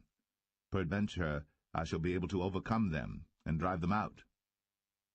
And God said unto Balaam, Thou shalt not go with them. Thou shalt not curse the people, for they are blessed. And Balaam rose up in the morning, and said unto the princes of Balak, Get you into your land, for the Lord refuseth to give me leave to go with you. And the princes of Moab rose up, and they went unto Balak, and said, Balaam refuseth to come with us. And Balak sent yet again princes, more and more honorable than they. And they came to Balaam, and said to him, Thus saith Balak the son of Zippor, Let nothing, I pray thee, hinder thee from coming unto me. For I will promote thee unto very great honor, and I will do whatsoever thou sayest unto me. Come therefore, I pray thee, curse me this people. And Balaam answered and said unto the servants of Balak, If Balak would give me his house full of silver and gold, I cannot go beyond the word of the Lord my God, to do less or more. Now therefore I pray you, tarry ye also here this night, that I may know what the Lord will say unto me more. And God came unto Balaam at night, and said unto him, If the men come to call thee, rise up and go with them. But yet the word which I shall say unto thee, that shalt thou do. And Balaam rose up in the morning, and saddled his ass, and went with the princes of Moab. And God's anger was kindled because he went. And the angel of the Lord stood in the way for an adversary against him. Now he was riding upon his ass, and his 2 servants were with him. And the ass saw the angel of the Lord standing in the way, and his sword drawn in his hand. And the ass turned aside out of the way, and went into the field. And Balaam smote the ass, to turn her into the way. But the angel of the Lord stood in a path of the vineyards, a wall being on this side, and a wall on that side. And when the ass saw the angel of the Lord, she thrust herself unto the wall, and crushed Balaam's foot against the wall. And he smote her again. And the angel of the Lord went further, and stood in a narrow place, where was no way to turn either to the right hand or to the left. And when the ass saw the angel of the Lord, she fell down under Balaam, and Balaam's anger was kindled, and he smote the ass with a staff. And the Lord opened the mouth of the ass, and she said unto Balaam, What have I done unto thee, that thou hast smitten me these 3 times? And Balaam said unto the ass, Because thou hast mocked me. I would there were a sword in mine hand, for now would I kill thee. And the ass said unto Balaam, Am not I thine ass, upon which thou hast ridden ever since I was thine unto this day? Was I ever wont to do so unto thee? And he said, Nay. Then the Lord opened the eyes of Balaam, and he saw the angel of the Lord standing in the way, and his sword drawn in his hand. And he bowed down his head, and fell flat on his face. And the angel of the Lord said unto him, Wherefore hast thou smitten thine ass these 3 times? Behold, I went out to withstand thee, because thy way is perverse before me. And the ass saw me, and turned from me these 3 times. Unless she had turned from me, surely now also I had slain thee, and saved her alive. And Balaam said unto the angel of the Lord, I have sinned, for I knew not that thou stoodest in the way against me. Now therefore, if it displease thee, I will get me back again. And the angel of the Lord said unto Balaam, Go with the men, but only the word that I shall speak unto thee, that thou shalt speak. So Balaam went with the princes of Balak. And when Balak heard that Balaam was come, he went out to meet him unto a city of Moab, which is in the border of Arnon, which is in the utmost coast. And Balak said unto Balaam, Did I not earnestly send unto thee to call thee? Wherefore camest thou not unto me? Am I not able indeed to promote thee to honour? And Balaam said unto Balak, Lo, I am come unto thee. Have I now any power at all to say anything? The word that God putteth in my mouth, that shall I speak. And Balaam went with Balak, and they came unto Kirjath-Uzoth. And Balak offered oxen and sheep, and sent to Balaam, and to the princes that were with him. And it came to pass on the morrow that Balak took Balaam, and brought him up into the high places of Baal, that thence he might see the utmost part of the people.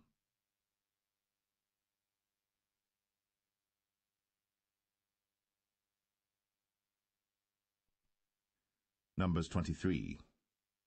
And Balaam said unto Balak, Build me here 7 altars, and prepare me here 7 oxen and 7 rams. And Balak did as Balaam had spoken. And Balak and Balaam offered on every altar a bullock and a ram.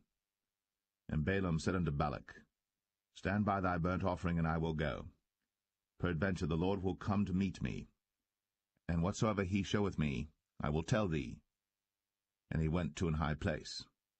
And God met Balaam, and he said unto him, I have prepared 7 altars, and I have offered upon every altar a bullock and a ram. And the Lord put a word in Balaam's mouth, and said, Return unto Balak, and thus thou shalt speak. And he returned unto him, and lo, he stood by his burnt sacrifice, he and all the princes of Moab. And he took up his parable, and said, Balak the king of Moab hath brought me from Aram out of the mountains of the east, saying, Come, curse me, Jacob, and come, defy Israel. How shall I curse whom God hath not cursed? Or how shall I defy whom the Lord hath not defied? For from the top of the rocks I see him, and from the hills I behold him. Lo, the people shall dwell alone, and shall not be reckoned among the nations. Who can count the dust of Jacob, and the number of the 4th part of Israel? Let me die the death of the righteous, and let my last end be like his. And Balak said unto Balaam, What hast thou done unto me? I took thee to curse mine enemies, and behold, thou hast blessed them altogether. And he answered and said, Must I not take heed to speak that which the Lord hath put in my mouth? And Balak said unto him, Come, I pray thee, with me unto another place, from whence thou mayest see them. Thou shalt see but the utmost part of them, and shalt not see them all. And curse me them from thence. And he brought him into the field of Zophim, to the top of Pisgah, and built 7 altars, and offered a bullock and a ram on every altar. And he said unto Balak, Stand here by thy burnt offering, while I meet the Lord yonder. And the Lord met Balaam, and put a word in his mouth, and said, Go again unto Balak, and say thus. And when he came to him, behold, he stood by his burnt offering, and the princes of Moab with him. And Balak said unto him, What hath the Lord spoken? And he took up his parable, and said, Rise up, Balak, and hear. Hearken unto me, thou son of Zippor. God is not a man, that he should lie, neither the Son of Man, that he should repent. Hath he said, and shall he not do it? Or hath he spoken, and shall he not make it good? Behold, I have received commandment to bless, and he hath blessed, and I cannot reverse it. He hath not beheld iniquity in Jacob, neither hath he seen perverseness in Israel. The Lord his God is with him, and the shout of a king is among them. God brought them out of Egypt. He hath, as it were, the strength of an unicorn. Surely there is no enchantment against Jacob, neither is there any divination against Israel. According to this time it shall be said of Jacob and of Israel, What hath God wrought? Behold, the people shall rise up as a great lion, and lift up himself as a young lion. He shall not lie down until he eat of the prey, and drink the blood of the slain. And Balak said unto Balaam, Neither curse them at all, nor bless them at all. But Balaam answered and said unto Balak, Told not I thee, saying, All that the Lord speaketh, that I must do? And Balak said unto Balaam, Come, I pray thee, I will bring thee unto another place. Peradventure it will please God that thou mayest curse me them from thence. And Balak brought Balaam unto the top of Peor, that looketh toward Jeshimon. Then Balaam said unto Balak, Build me here 7 altars, and prepare me here 7 bullocks and 7 rams. And Balak did as Balaam had said, and offered a bullock and a ram on every altar.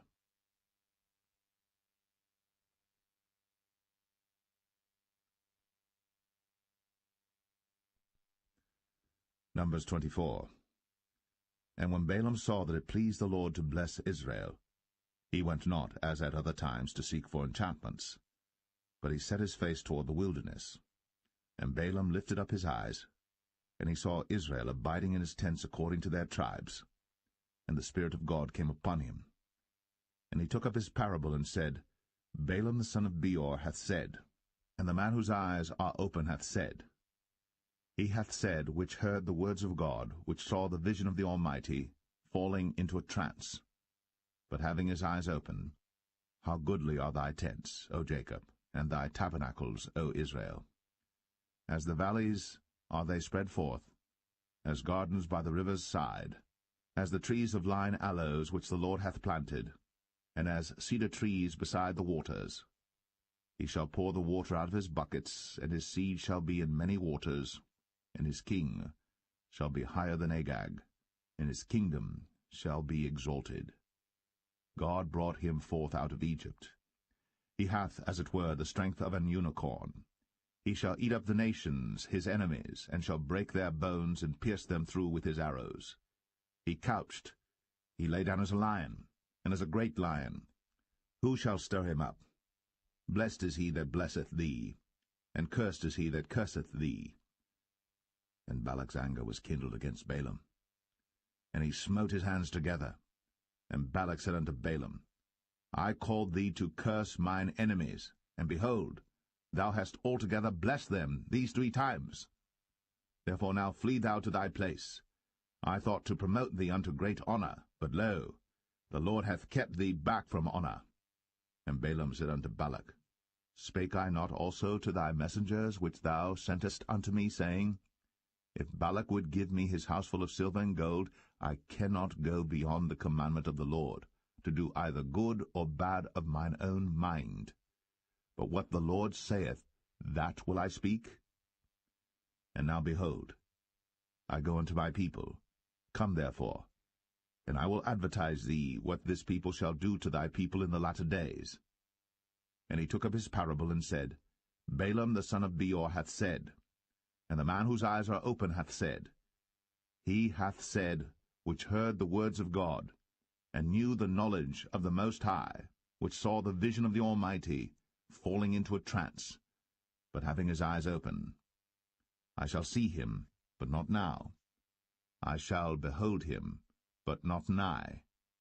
There shall come a star out of Jacob, and a scepter shall rise out of Israel, and shall smite the corners of Moab, and destroy all the children of Sheth. And Edom shall be a possession, Sire also shall be a possession for his enemies. And Israel shall do valiantly. Out of Jacob shall come he that shall have dominion, and shall destroy him that remaineth of the city. And when he looked on Amalek, he took up his parable, and said, Amalek was the first of the nations, but his latter end shall be that he perish for ever. And he looked on the Kenites, and took up his parable, and said, Strong is thy dwelling place, and thou puttest thy nest in a rock. Nevertheless, the Kenites shall be wasted, until Ashur shall carry thee away captive. And he took up his parable, and said, Alas, who shall live when God doeth this? And ships shall come from the coast of Chittim, and shall afflict Ashur, and shall afflict Eber, and he also shall perish for ever. And Balaam rose up, and went, and returned to his place, and Balak also went his way.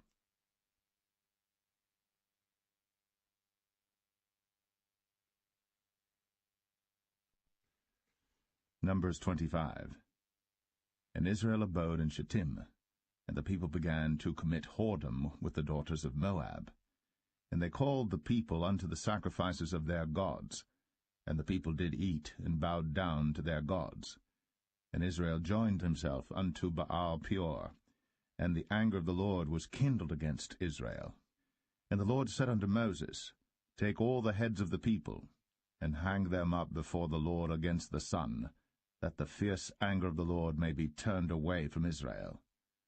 And Moses said unto the judges of Israel, Slay ye every one his men that were joined unto Baal Peor. And behold, one of the children of Israel came and brought unto his brethren a Midianitish woman in the sight of Moses, and in the sight of all the congregation of the children of Israel, who were weeping before the door of the tabernacle of the congregation. And when Phinehas the son of Eleazar the son of Aaron the priest saw it, he rose up from among the congregation, and took a javelin in his hand, and he went after the man of Israel into the tent, and thrust both of them through, the man of Israel, and the woman through her belly. So the plague was stayed from the children of Israel. And those that died in the plague were 24,000. And the Lord spake unto Moses, saying, Phinehas the son of Eleazar, the son of Aaron the priest, hath turned my wrath away from the children of Israel, while he was zealous for my sake among them, that I consumed not the children of Israel in my jealousy. Wherefore say, Behold, I give unto him my covenant of peace, and he shall have it, and his seed after him, even the covenant of an everlasting priesthood, because he was zealous for his God, and made an atonement for the children of Israel. Now the name of the Israelite that was slain, even that was slain with the Midianitish woman, was Zimri, the son of Salu, a prince of a chief house among the Simeonites. And the name of the Midianitish woman that was slain was Cosbi, the daughter of Zur. He was head over a people, and of a chief house in Midian. And the Lord spake unto Moses, saying, Vex the Midianites, and smite them, for they vex you with their wiles, wherewith they have beguiled you in the matter of Peor, and in the matter of Cosbi, the daughter of a prince of Midian, their sister, which was slain in the day of the plague, for Peor's sake.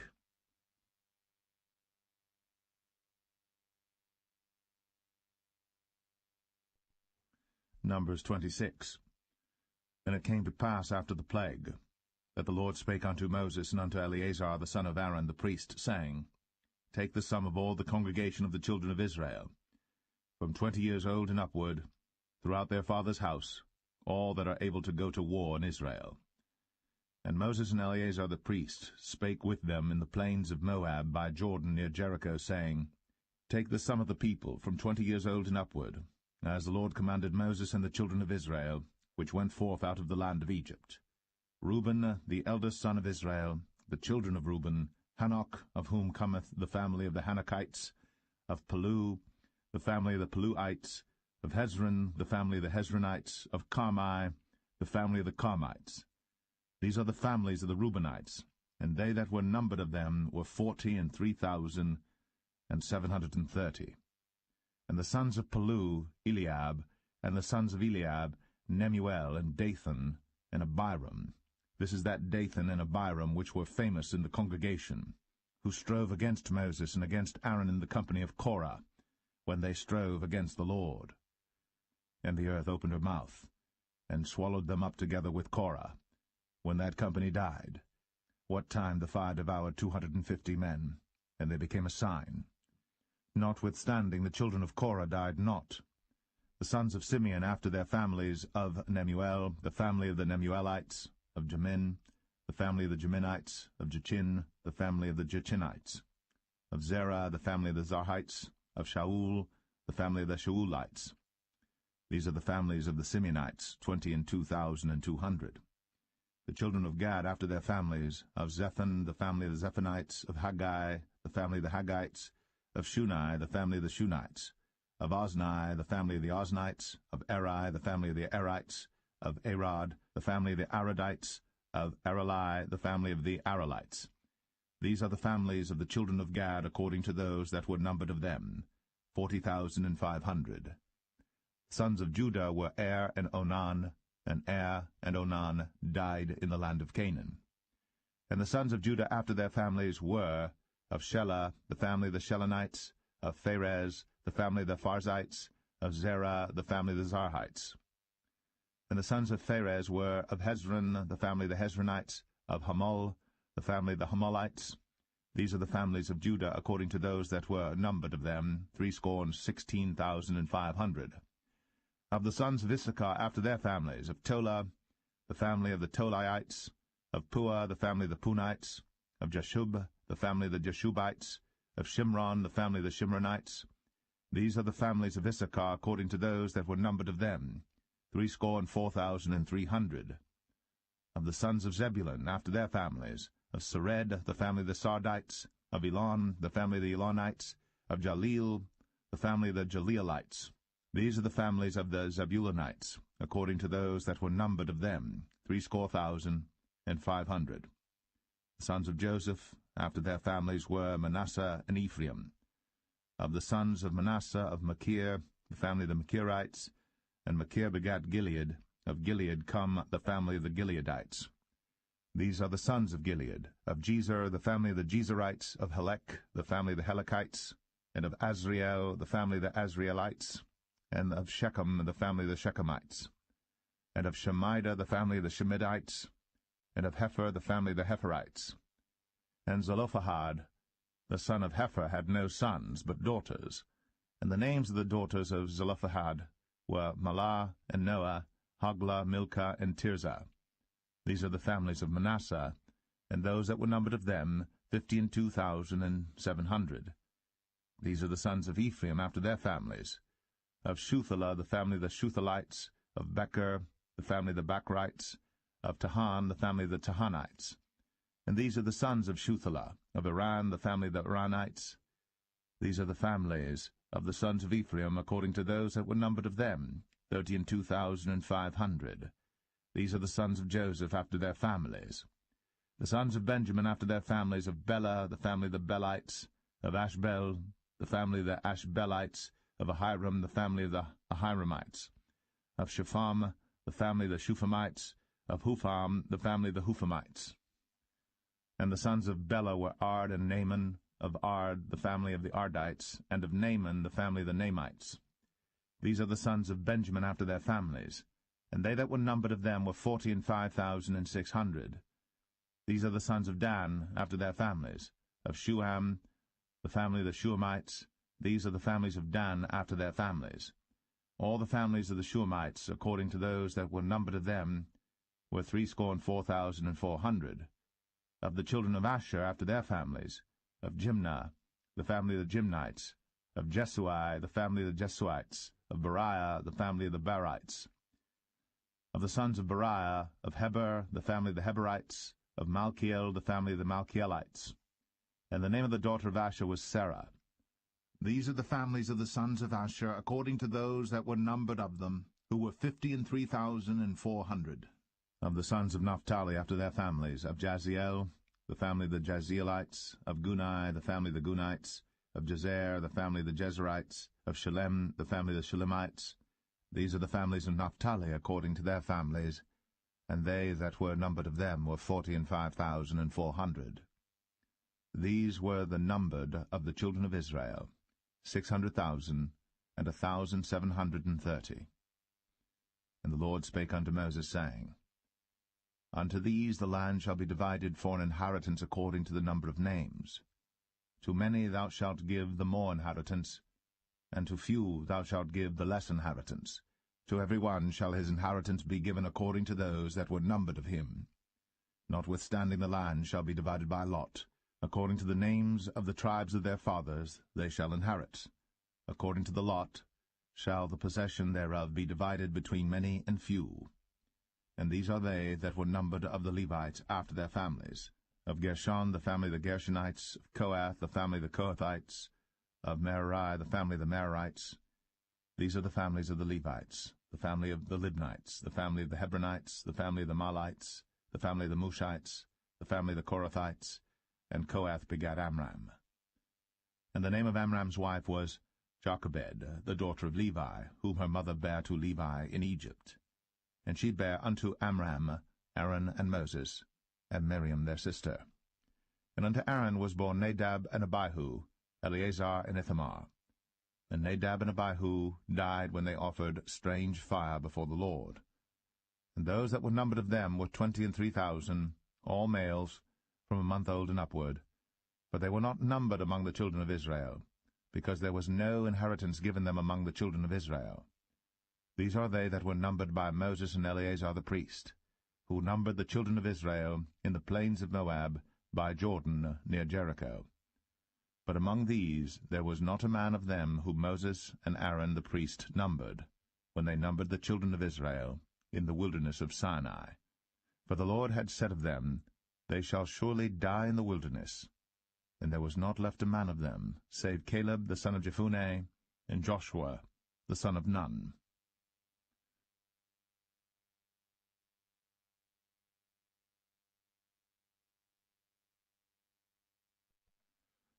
Numbers 27.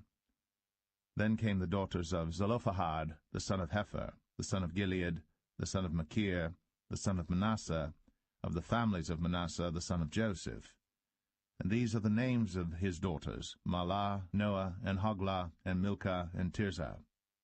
And they stood before Moses, and before Eleazar the priest, and before the princes and all the congregation, by the door of the tabernacle of the congregation, saying, Our father died in the wilderness, and he was not in the company of them that gathered themselves together against the Lord in the company of Korah, but died in his own sin, and had no sons. Why should the name of our father be done away from among his family, because he hath no son? Give unto us therefore possession among the brethren of our father. And Moses brought their cause before the Lord. And the Lord spake unto Moses, saying, The daughters of Zelophehad speak right. Thou shalt surely give them a possession of an inheritance among their father's brethren, and thou shalt cause the inheritance of their father to pass unto them.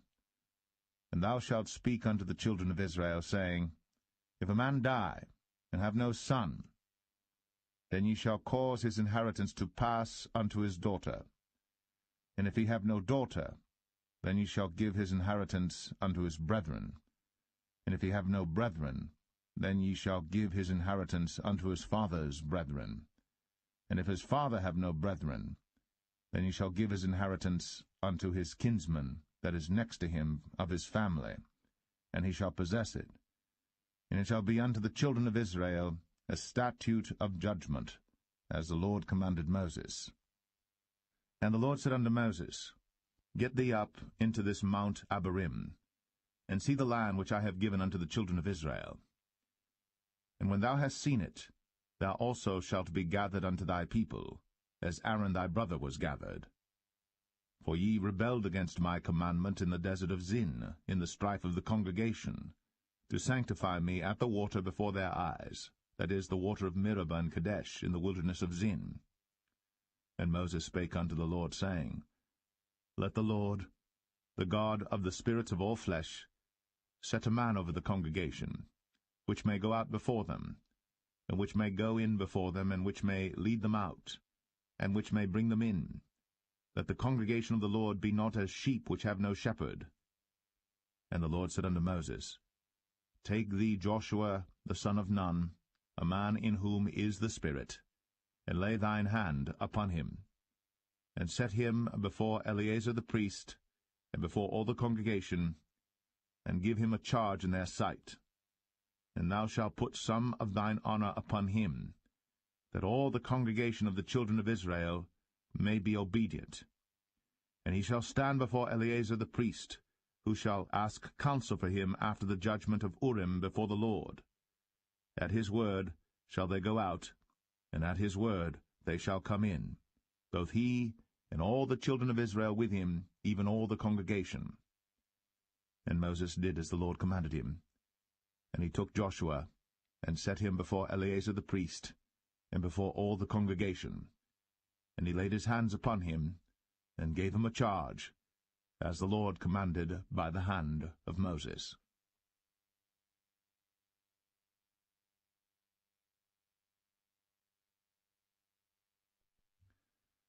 Numbers 28. And the Lord spake unto Moses, saying, Command the children of Israel, and say unto them, My offering, and my bread for my sacrifices made by fire for a sweet savour unto me, shall ye observe to offer unto me in their due season. And thou shalt say unto them, This is the offering made by fire, which ye shall offer unto the Lord, 2 lambs of the first year without spot day by day, for a continual burnt offering. The 1 lamb shalt thou offer in the morning, and the other lamb shalt thou offer at even, and a 10th part of an ephah of flour for a meat offering mingled with the 4th part of an hin of beaten oil.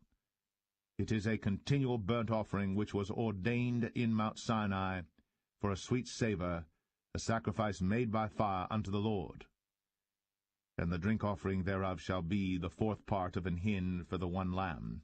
In the holy place shalt thou cause the strong wine to be poured unto the Lord for a drink offering. And the other lamb shalt thou offer at even, as the meat offering of the morning, and as the drink offering thereof. Thou shalt offer it, a sacrifice made by fire, of a sweet savour unto the Lord. And on the Sabbath day 2 lambs of the first year without spot, and 2/10 deals of flour for a meat offering mingled with oil, and the drink offering thereof.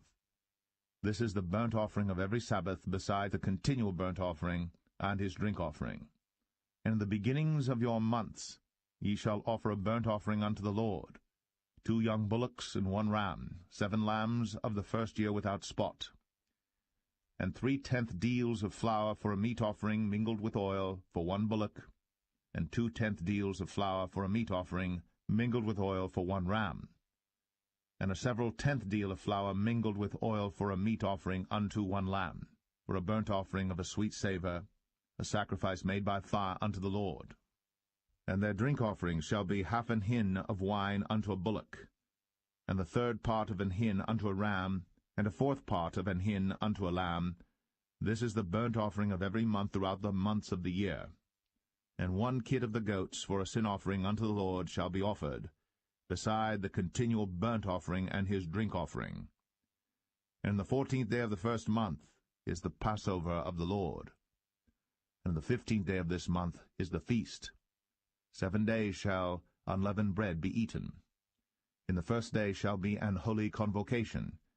Ye shall do no manner of servile work therein.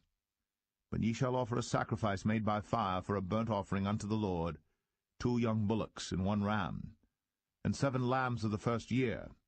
They shall be unto you without blemish. And their meat offering shall be of flour mingled with oil. 3/10 deals shall ye offer for a bullock, and 2/10 deals for a ram. A several 10th deal shalt thou offer for every lamb, throughout the 7 lambs, and 1 goat for a sin offering, to make an atonement for you. Ye shall offer these beside the burnt offering in the morning, which is for a continual burnt offering. After this manner ye shall offer daily throughout the 7 days the meat of the sacrifice made by fire, of a sweet savour unto the Lord. It shall be offered beside the continual burnt offering, and his drink offering. And on the 7th day ye shall have an holy convocation. Ye shall do no servile work. Also in the day of the firstfruits, when ye bring a new meat offering unto the Lord, after your weeks be out, ye shall have an holy convocation. Ye shall do no servile work.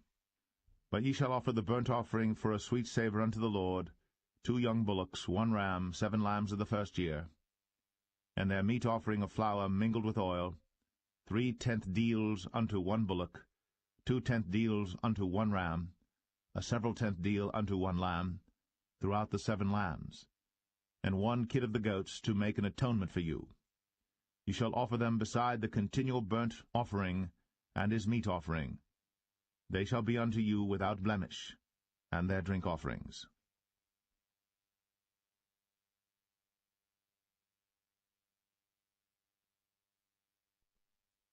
Numbers 29. And in the 7th month, on the 1st day of the month, ye shall have an holy convocation.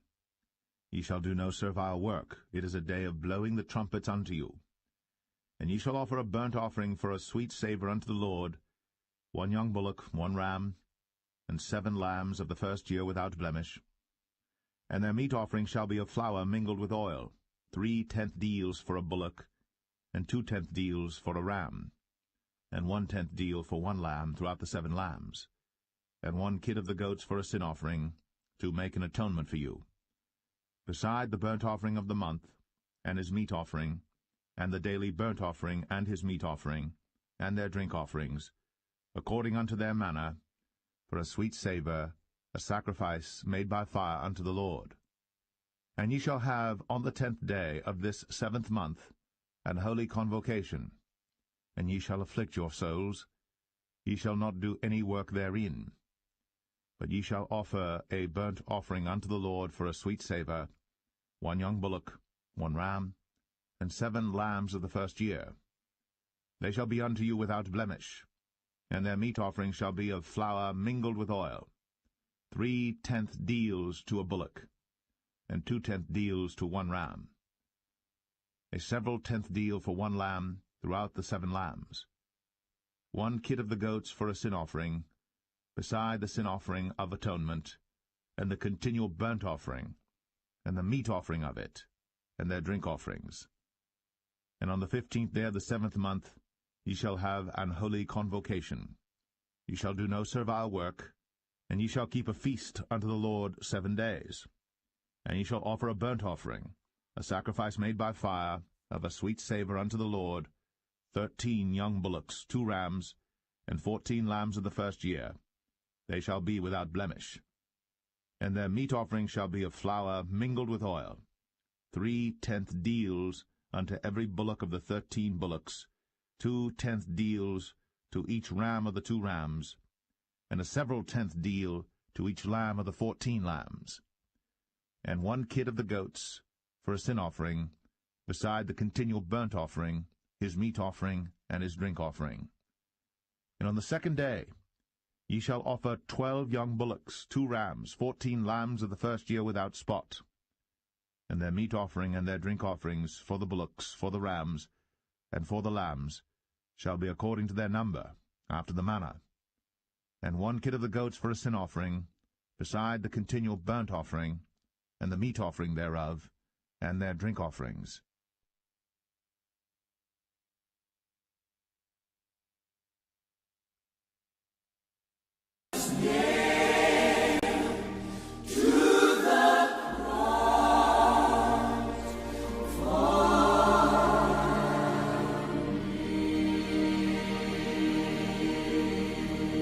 What a wonderful, wonderful Savior. Oh, yes, yes, yes. Who would die on the cross for me,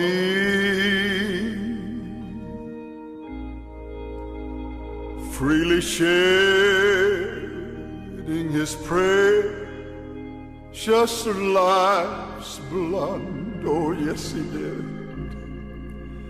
Oh, that the sinner might be made free.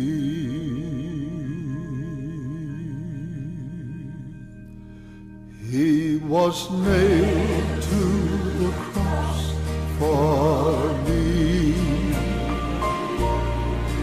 He was nailed to the cross for me. On that cross, crucified for me. Oh, he died. He was nailed to the cross for me. You know, he was wounded for our transgressions. Yes, he was. And he carried that day our sorrows. He carried our sorrows too. Yes, he did. You know, he's the healer. Thank God he is. For every sickness. This he came to this world to do. Praise God, yes, yes, he did. So he gave his life for others. Oh, praise God, yes. In redeeming this old world from sin. Thank God. And he's gone, oh, to prepare, a mansion. Praise God, yes he is. That at last we may enter in. Oh, thank the Lord. He was nailed to the cross for me. He was nailed to the cross for me. On the cross, crucified for me. Yes, he died. He was nailed to the cross for me. He was nailed to the cross for me. He was nailed to that cross for me. On the cross, crucified for me, he died. He was nailed to the cross for me. On that cross, crucified for me, he died. He was nailed to the cross for me. Thank you, Jesus. Thank you, Jesus. I will ever thank you, Lord, that you was nailed to that cross for me.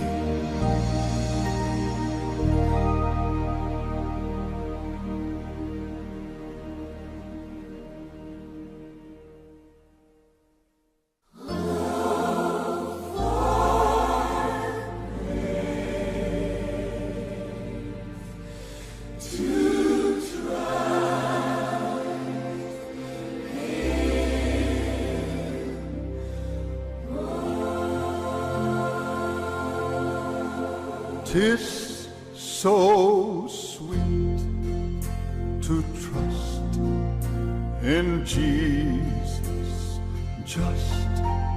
just to take him at his word, just to rest upon his promise.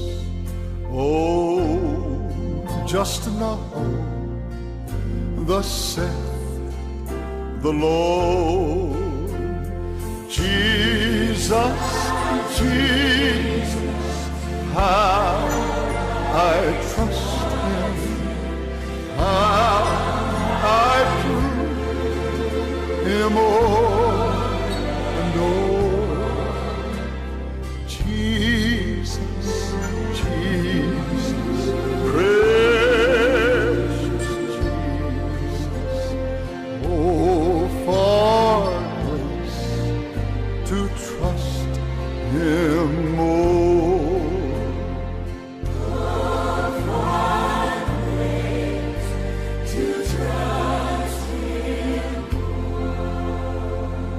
I'm so glad that I learned to trust thee,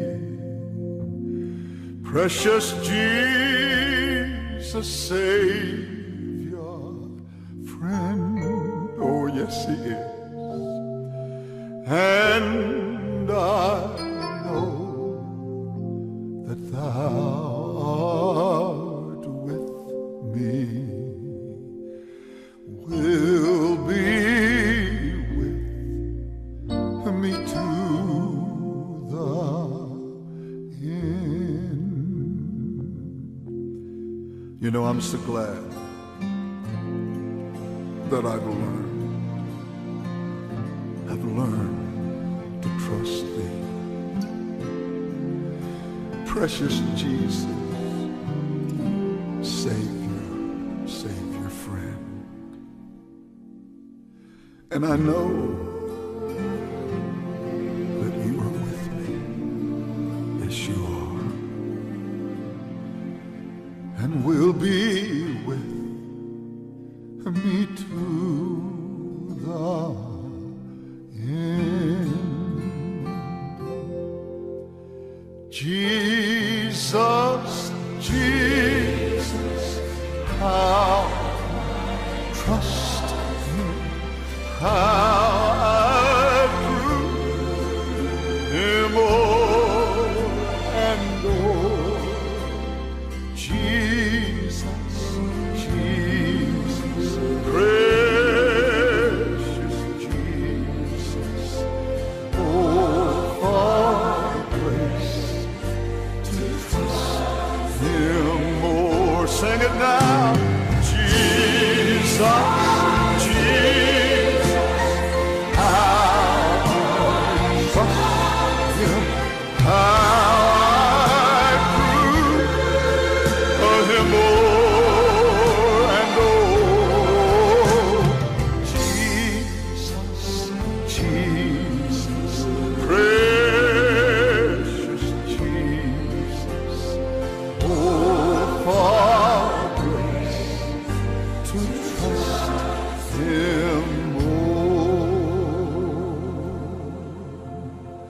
Oh, for grace, oh yes, Lord, yes, Master, to when you need us.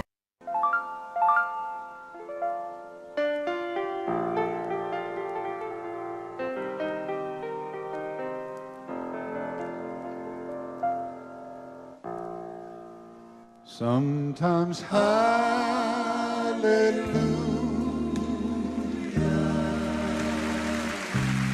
sometimes praise the Lord, sometimes gently singing, hearts in one accord. Oh, let us lift our voices, yes, Jesus. Look toward the sky and start to sing. Let us now return thy love, dear Lord. Just let our voices start to ring. Let us feel his presence. Let the sound of praises fill the air. Let us sing the song of Jesus' love to people everywhere. Sometimes hallelujah,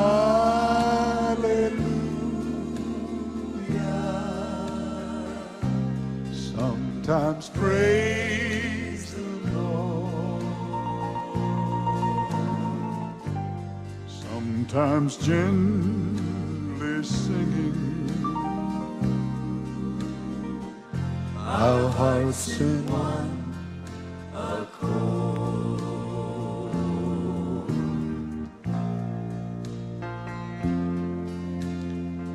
Let our joy be unconfined. Let us sing with freedom unrestrained. Let us take this feeling that we're feeling right now outside these walls. Let it ring. Let thy spirit overflow. Lord, we are filled from head to toe. I love you, Father, Son, and the Holy Ghost. I want the whole wide world to know. Sometimes hallelujah, Jesus, Jesus, Jesus, praise the Lord. Sometimes gently singing, our hearts in one accord. Sometimes hallelujah, Sometimes hallelujah, sometimes praise the Lord, sometimes praise the Lord. sometimes gently singing, Gently singing, our hearts in one accord. our hearts in one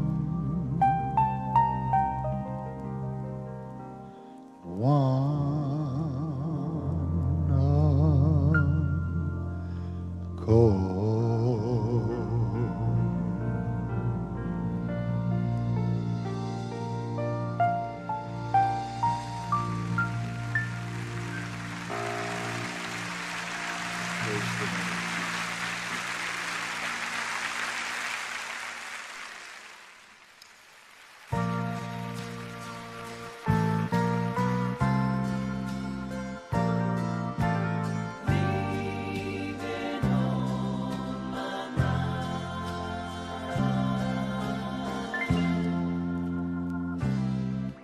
This old house I'm living in is needing so much repair. The windows and the shutters keep letting in cold, cold air. I say to myself, I've got to fix it.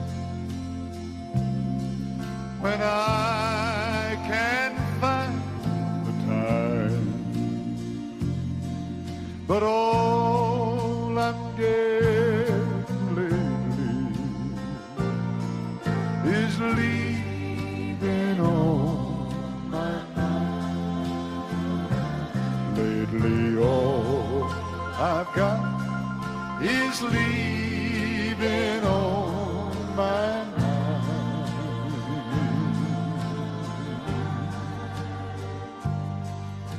See, that's all I'm thinking about. Most of the time.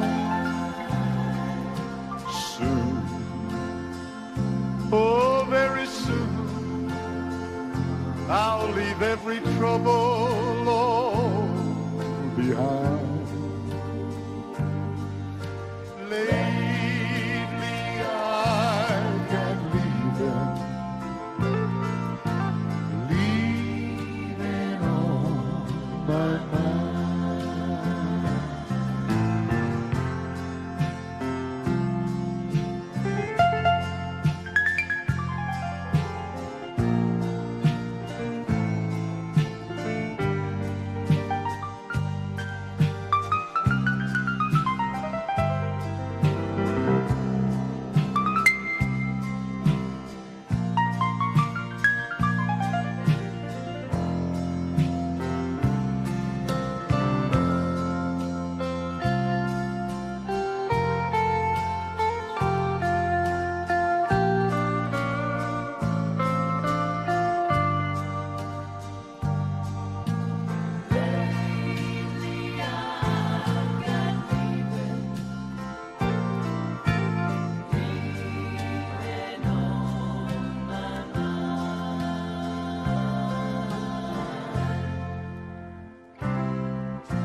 guess that I ought to be out looking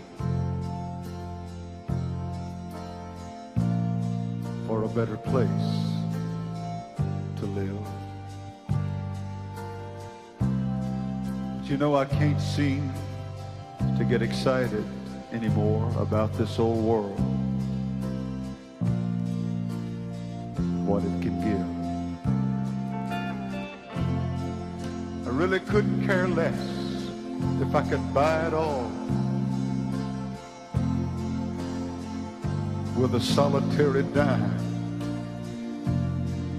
For what good would a world do me with leaving on my mind? Lately all I've got is leaving on my mind. Yes, I have, Lord, yes, I have. Seems that's all I'm thinking about most of the time. Soon, oh, so very soon, I'll leave my troubles all behind. Lately I've got leaving on my mind.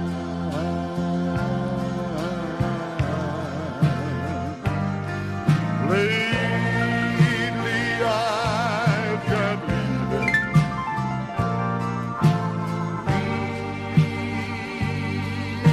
on my mind.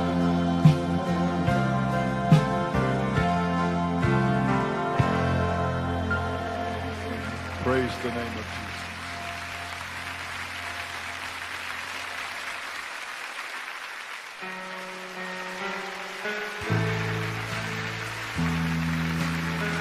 That's right.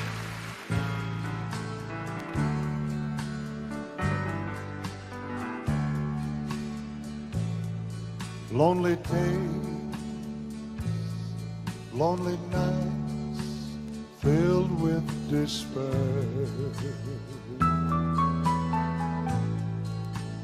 cause me to long for someone, oh Lord, to care.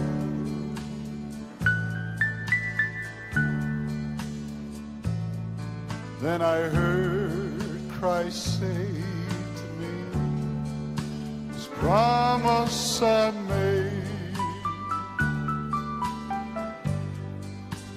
lo, I am with you now and forever, be not afraid.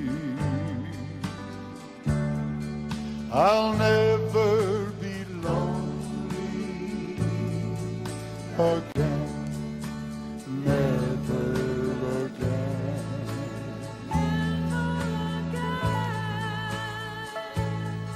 For I've opened my heart's door to Him.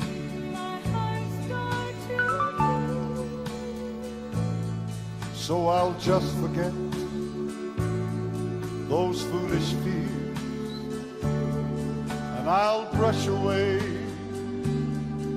all my tears, never be lonely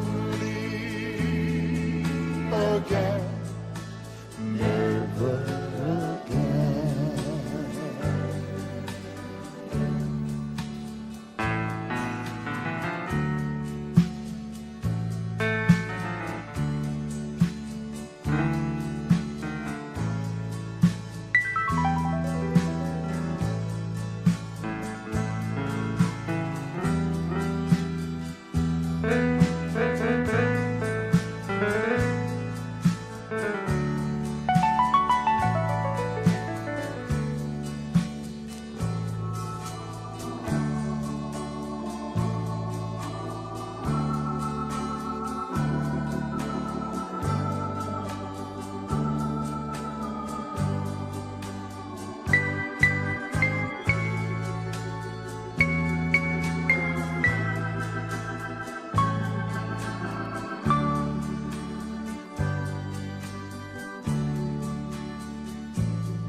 If you're longing for a friend, loving and true, then turn to Jesus. He waits for you.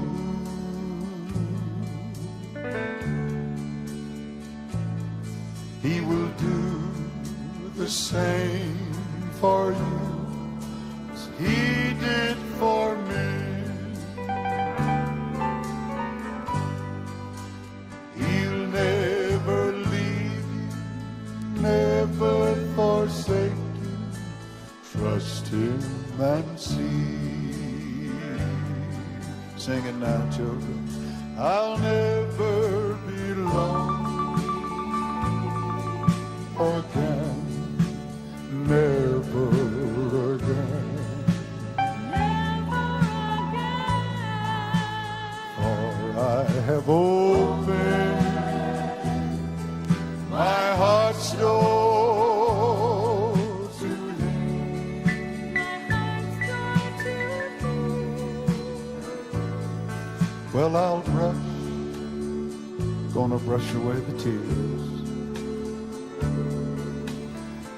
and I'll just stop and I'll forget my foolish fears. Never be lonely again, never again. Never be lonely again. Never be lonely again. Never be lonely again. Never again.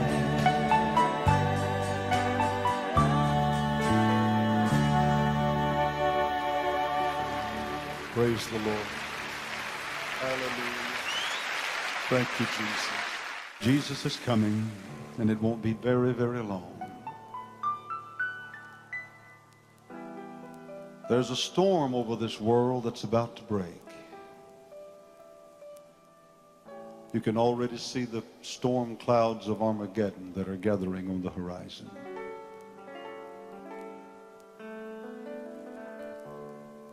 Come into the ark.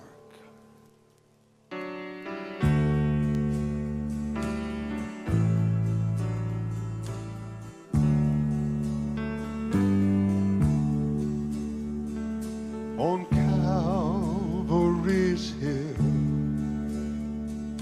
an ark has been built, costing the blood of God's Son.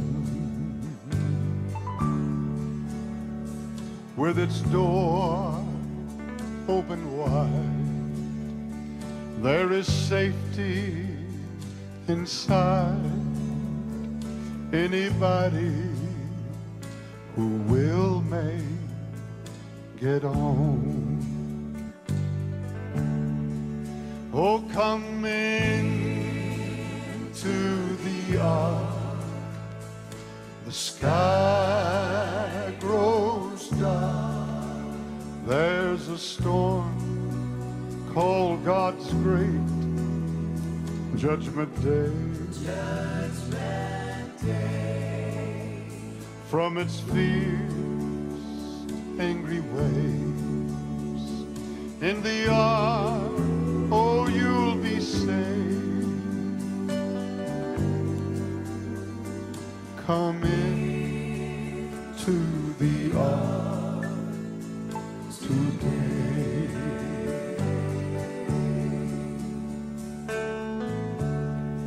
Untold thousands have heard,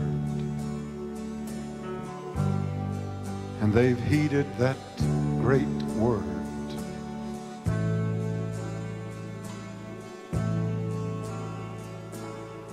They've walked up that ramp called God's grace. From the darkness of night into blessed new light. into the Savior's embrace. Soon to one and soon to all will go that last and final call. Then the door of God's mercy shall close. Opportunity will never come again. How soon 'twill be, only God knows. Come into the ark, the sky grows dark. There's a call, God's great judgment day. From its fierce, angry way, in the ark you'll be saved. Come into the ark today. Come into the ark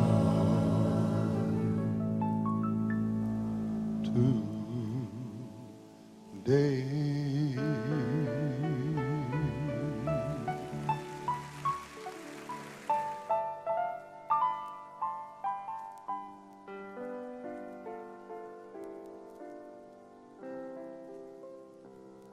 Oh, the sea of life, sometimes it's raging.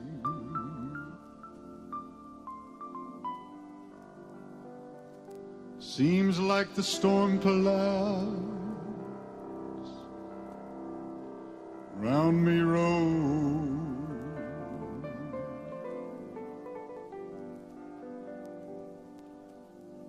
Oh, I'm tossed about, sometimes so much turmoil. It's growing so very, very cold.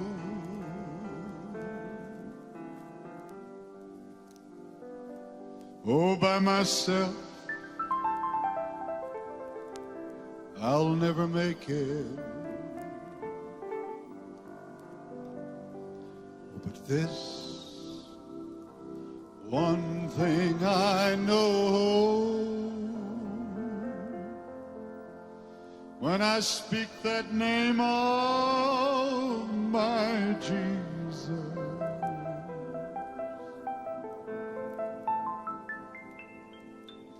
every storm cloud,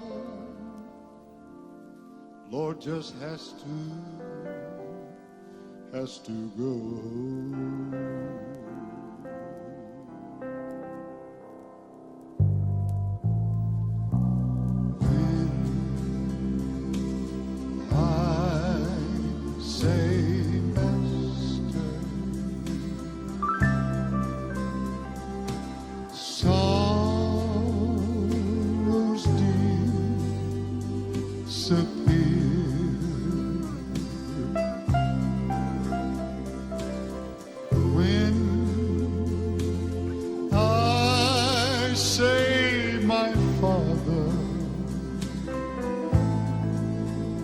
Somehow he drives away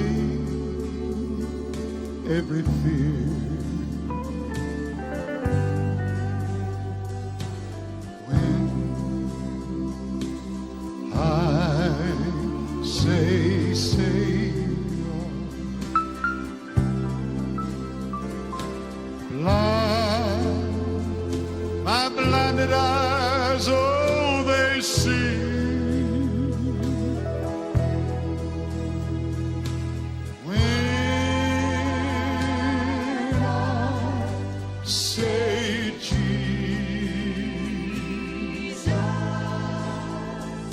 He speaks sweet peace to me.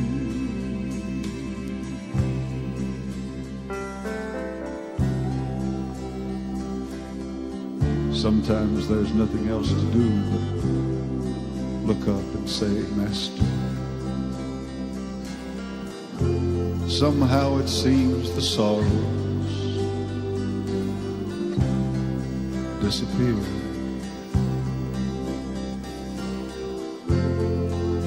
When I say, Heavenly Father, He somehow comes down and puts His arms around me and drives away the fears.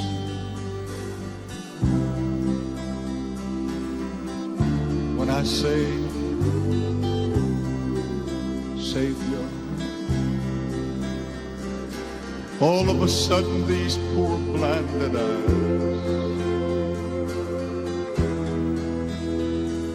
they see. When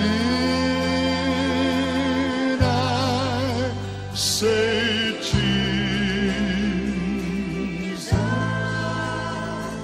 He speaks sweet peace to me. He speaks sweet peace to me.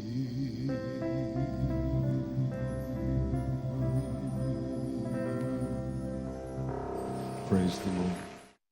There's a whole lot of people going home.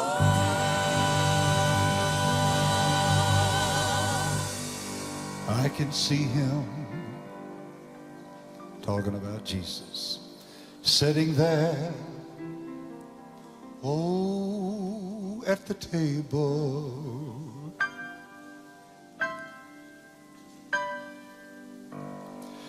Well, He's almost ready to say, come.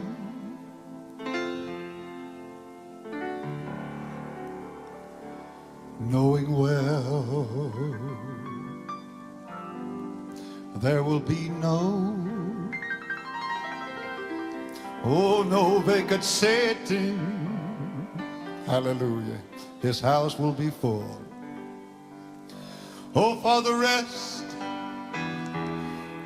of the families coming on home.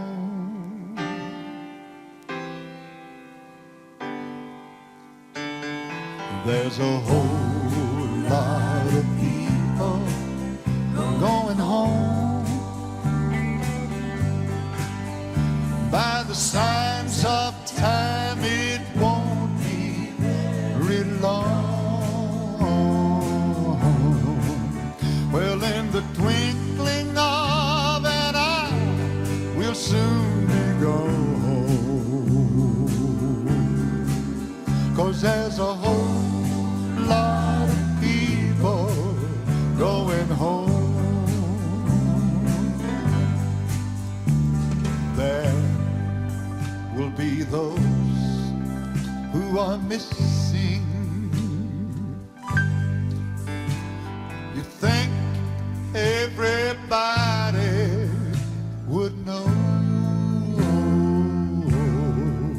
but they'll still be too busy going nowhere. Yes, they will. But they'll surely miss us when we're gone. Well, there's a whole lot of people going home. By the signs of time, it won't be very long. Well,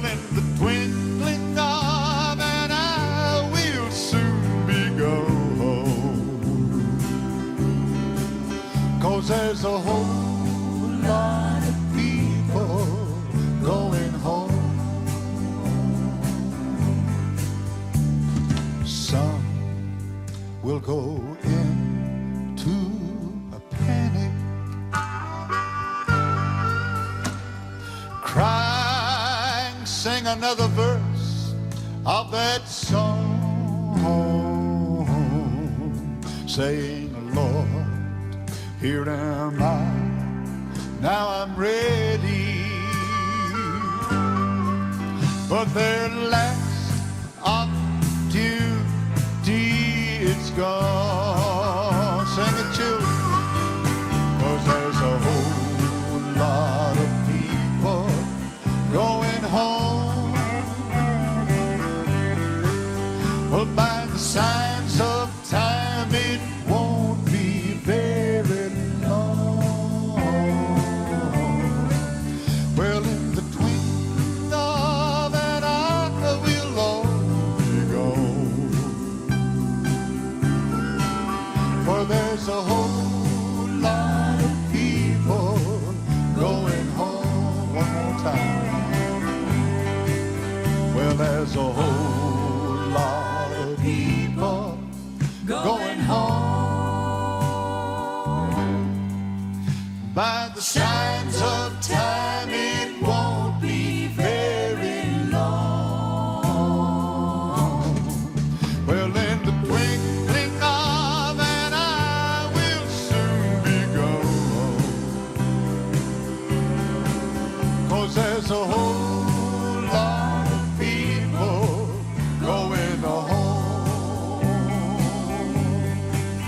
'Cause there's a whole lot of people going home.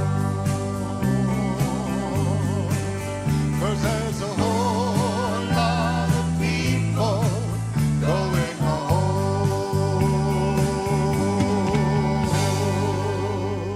Well, there's a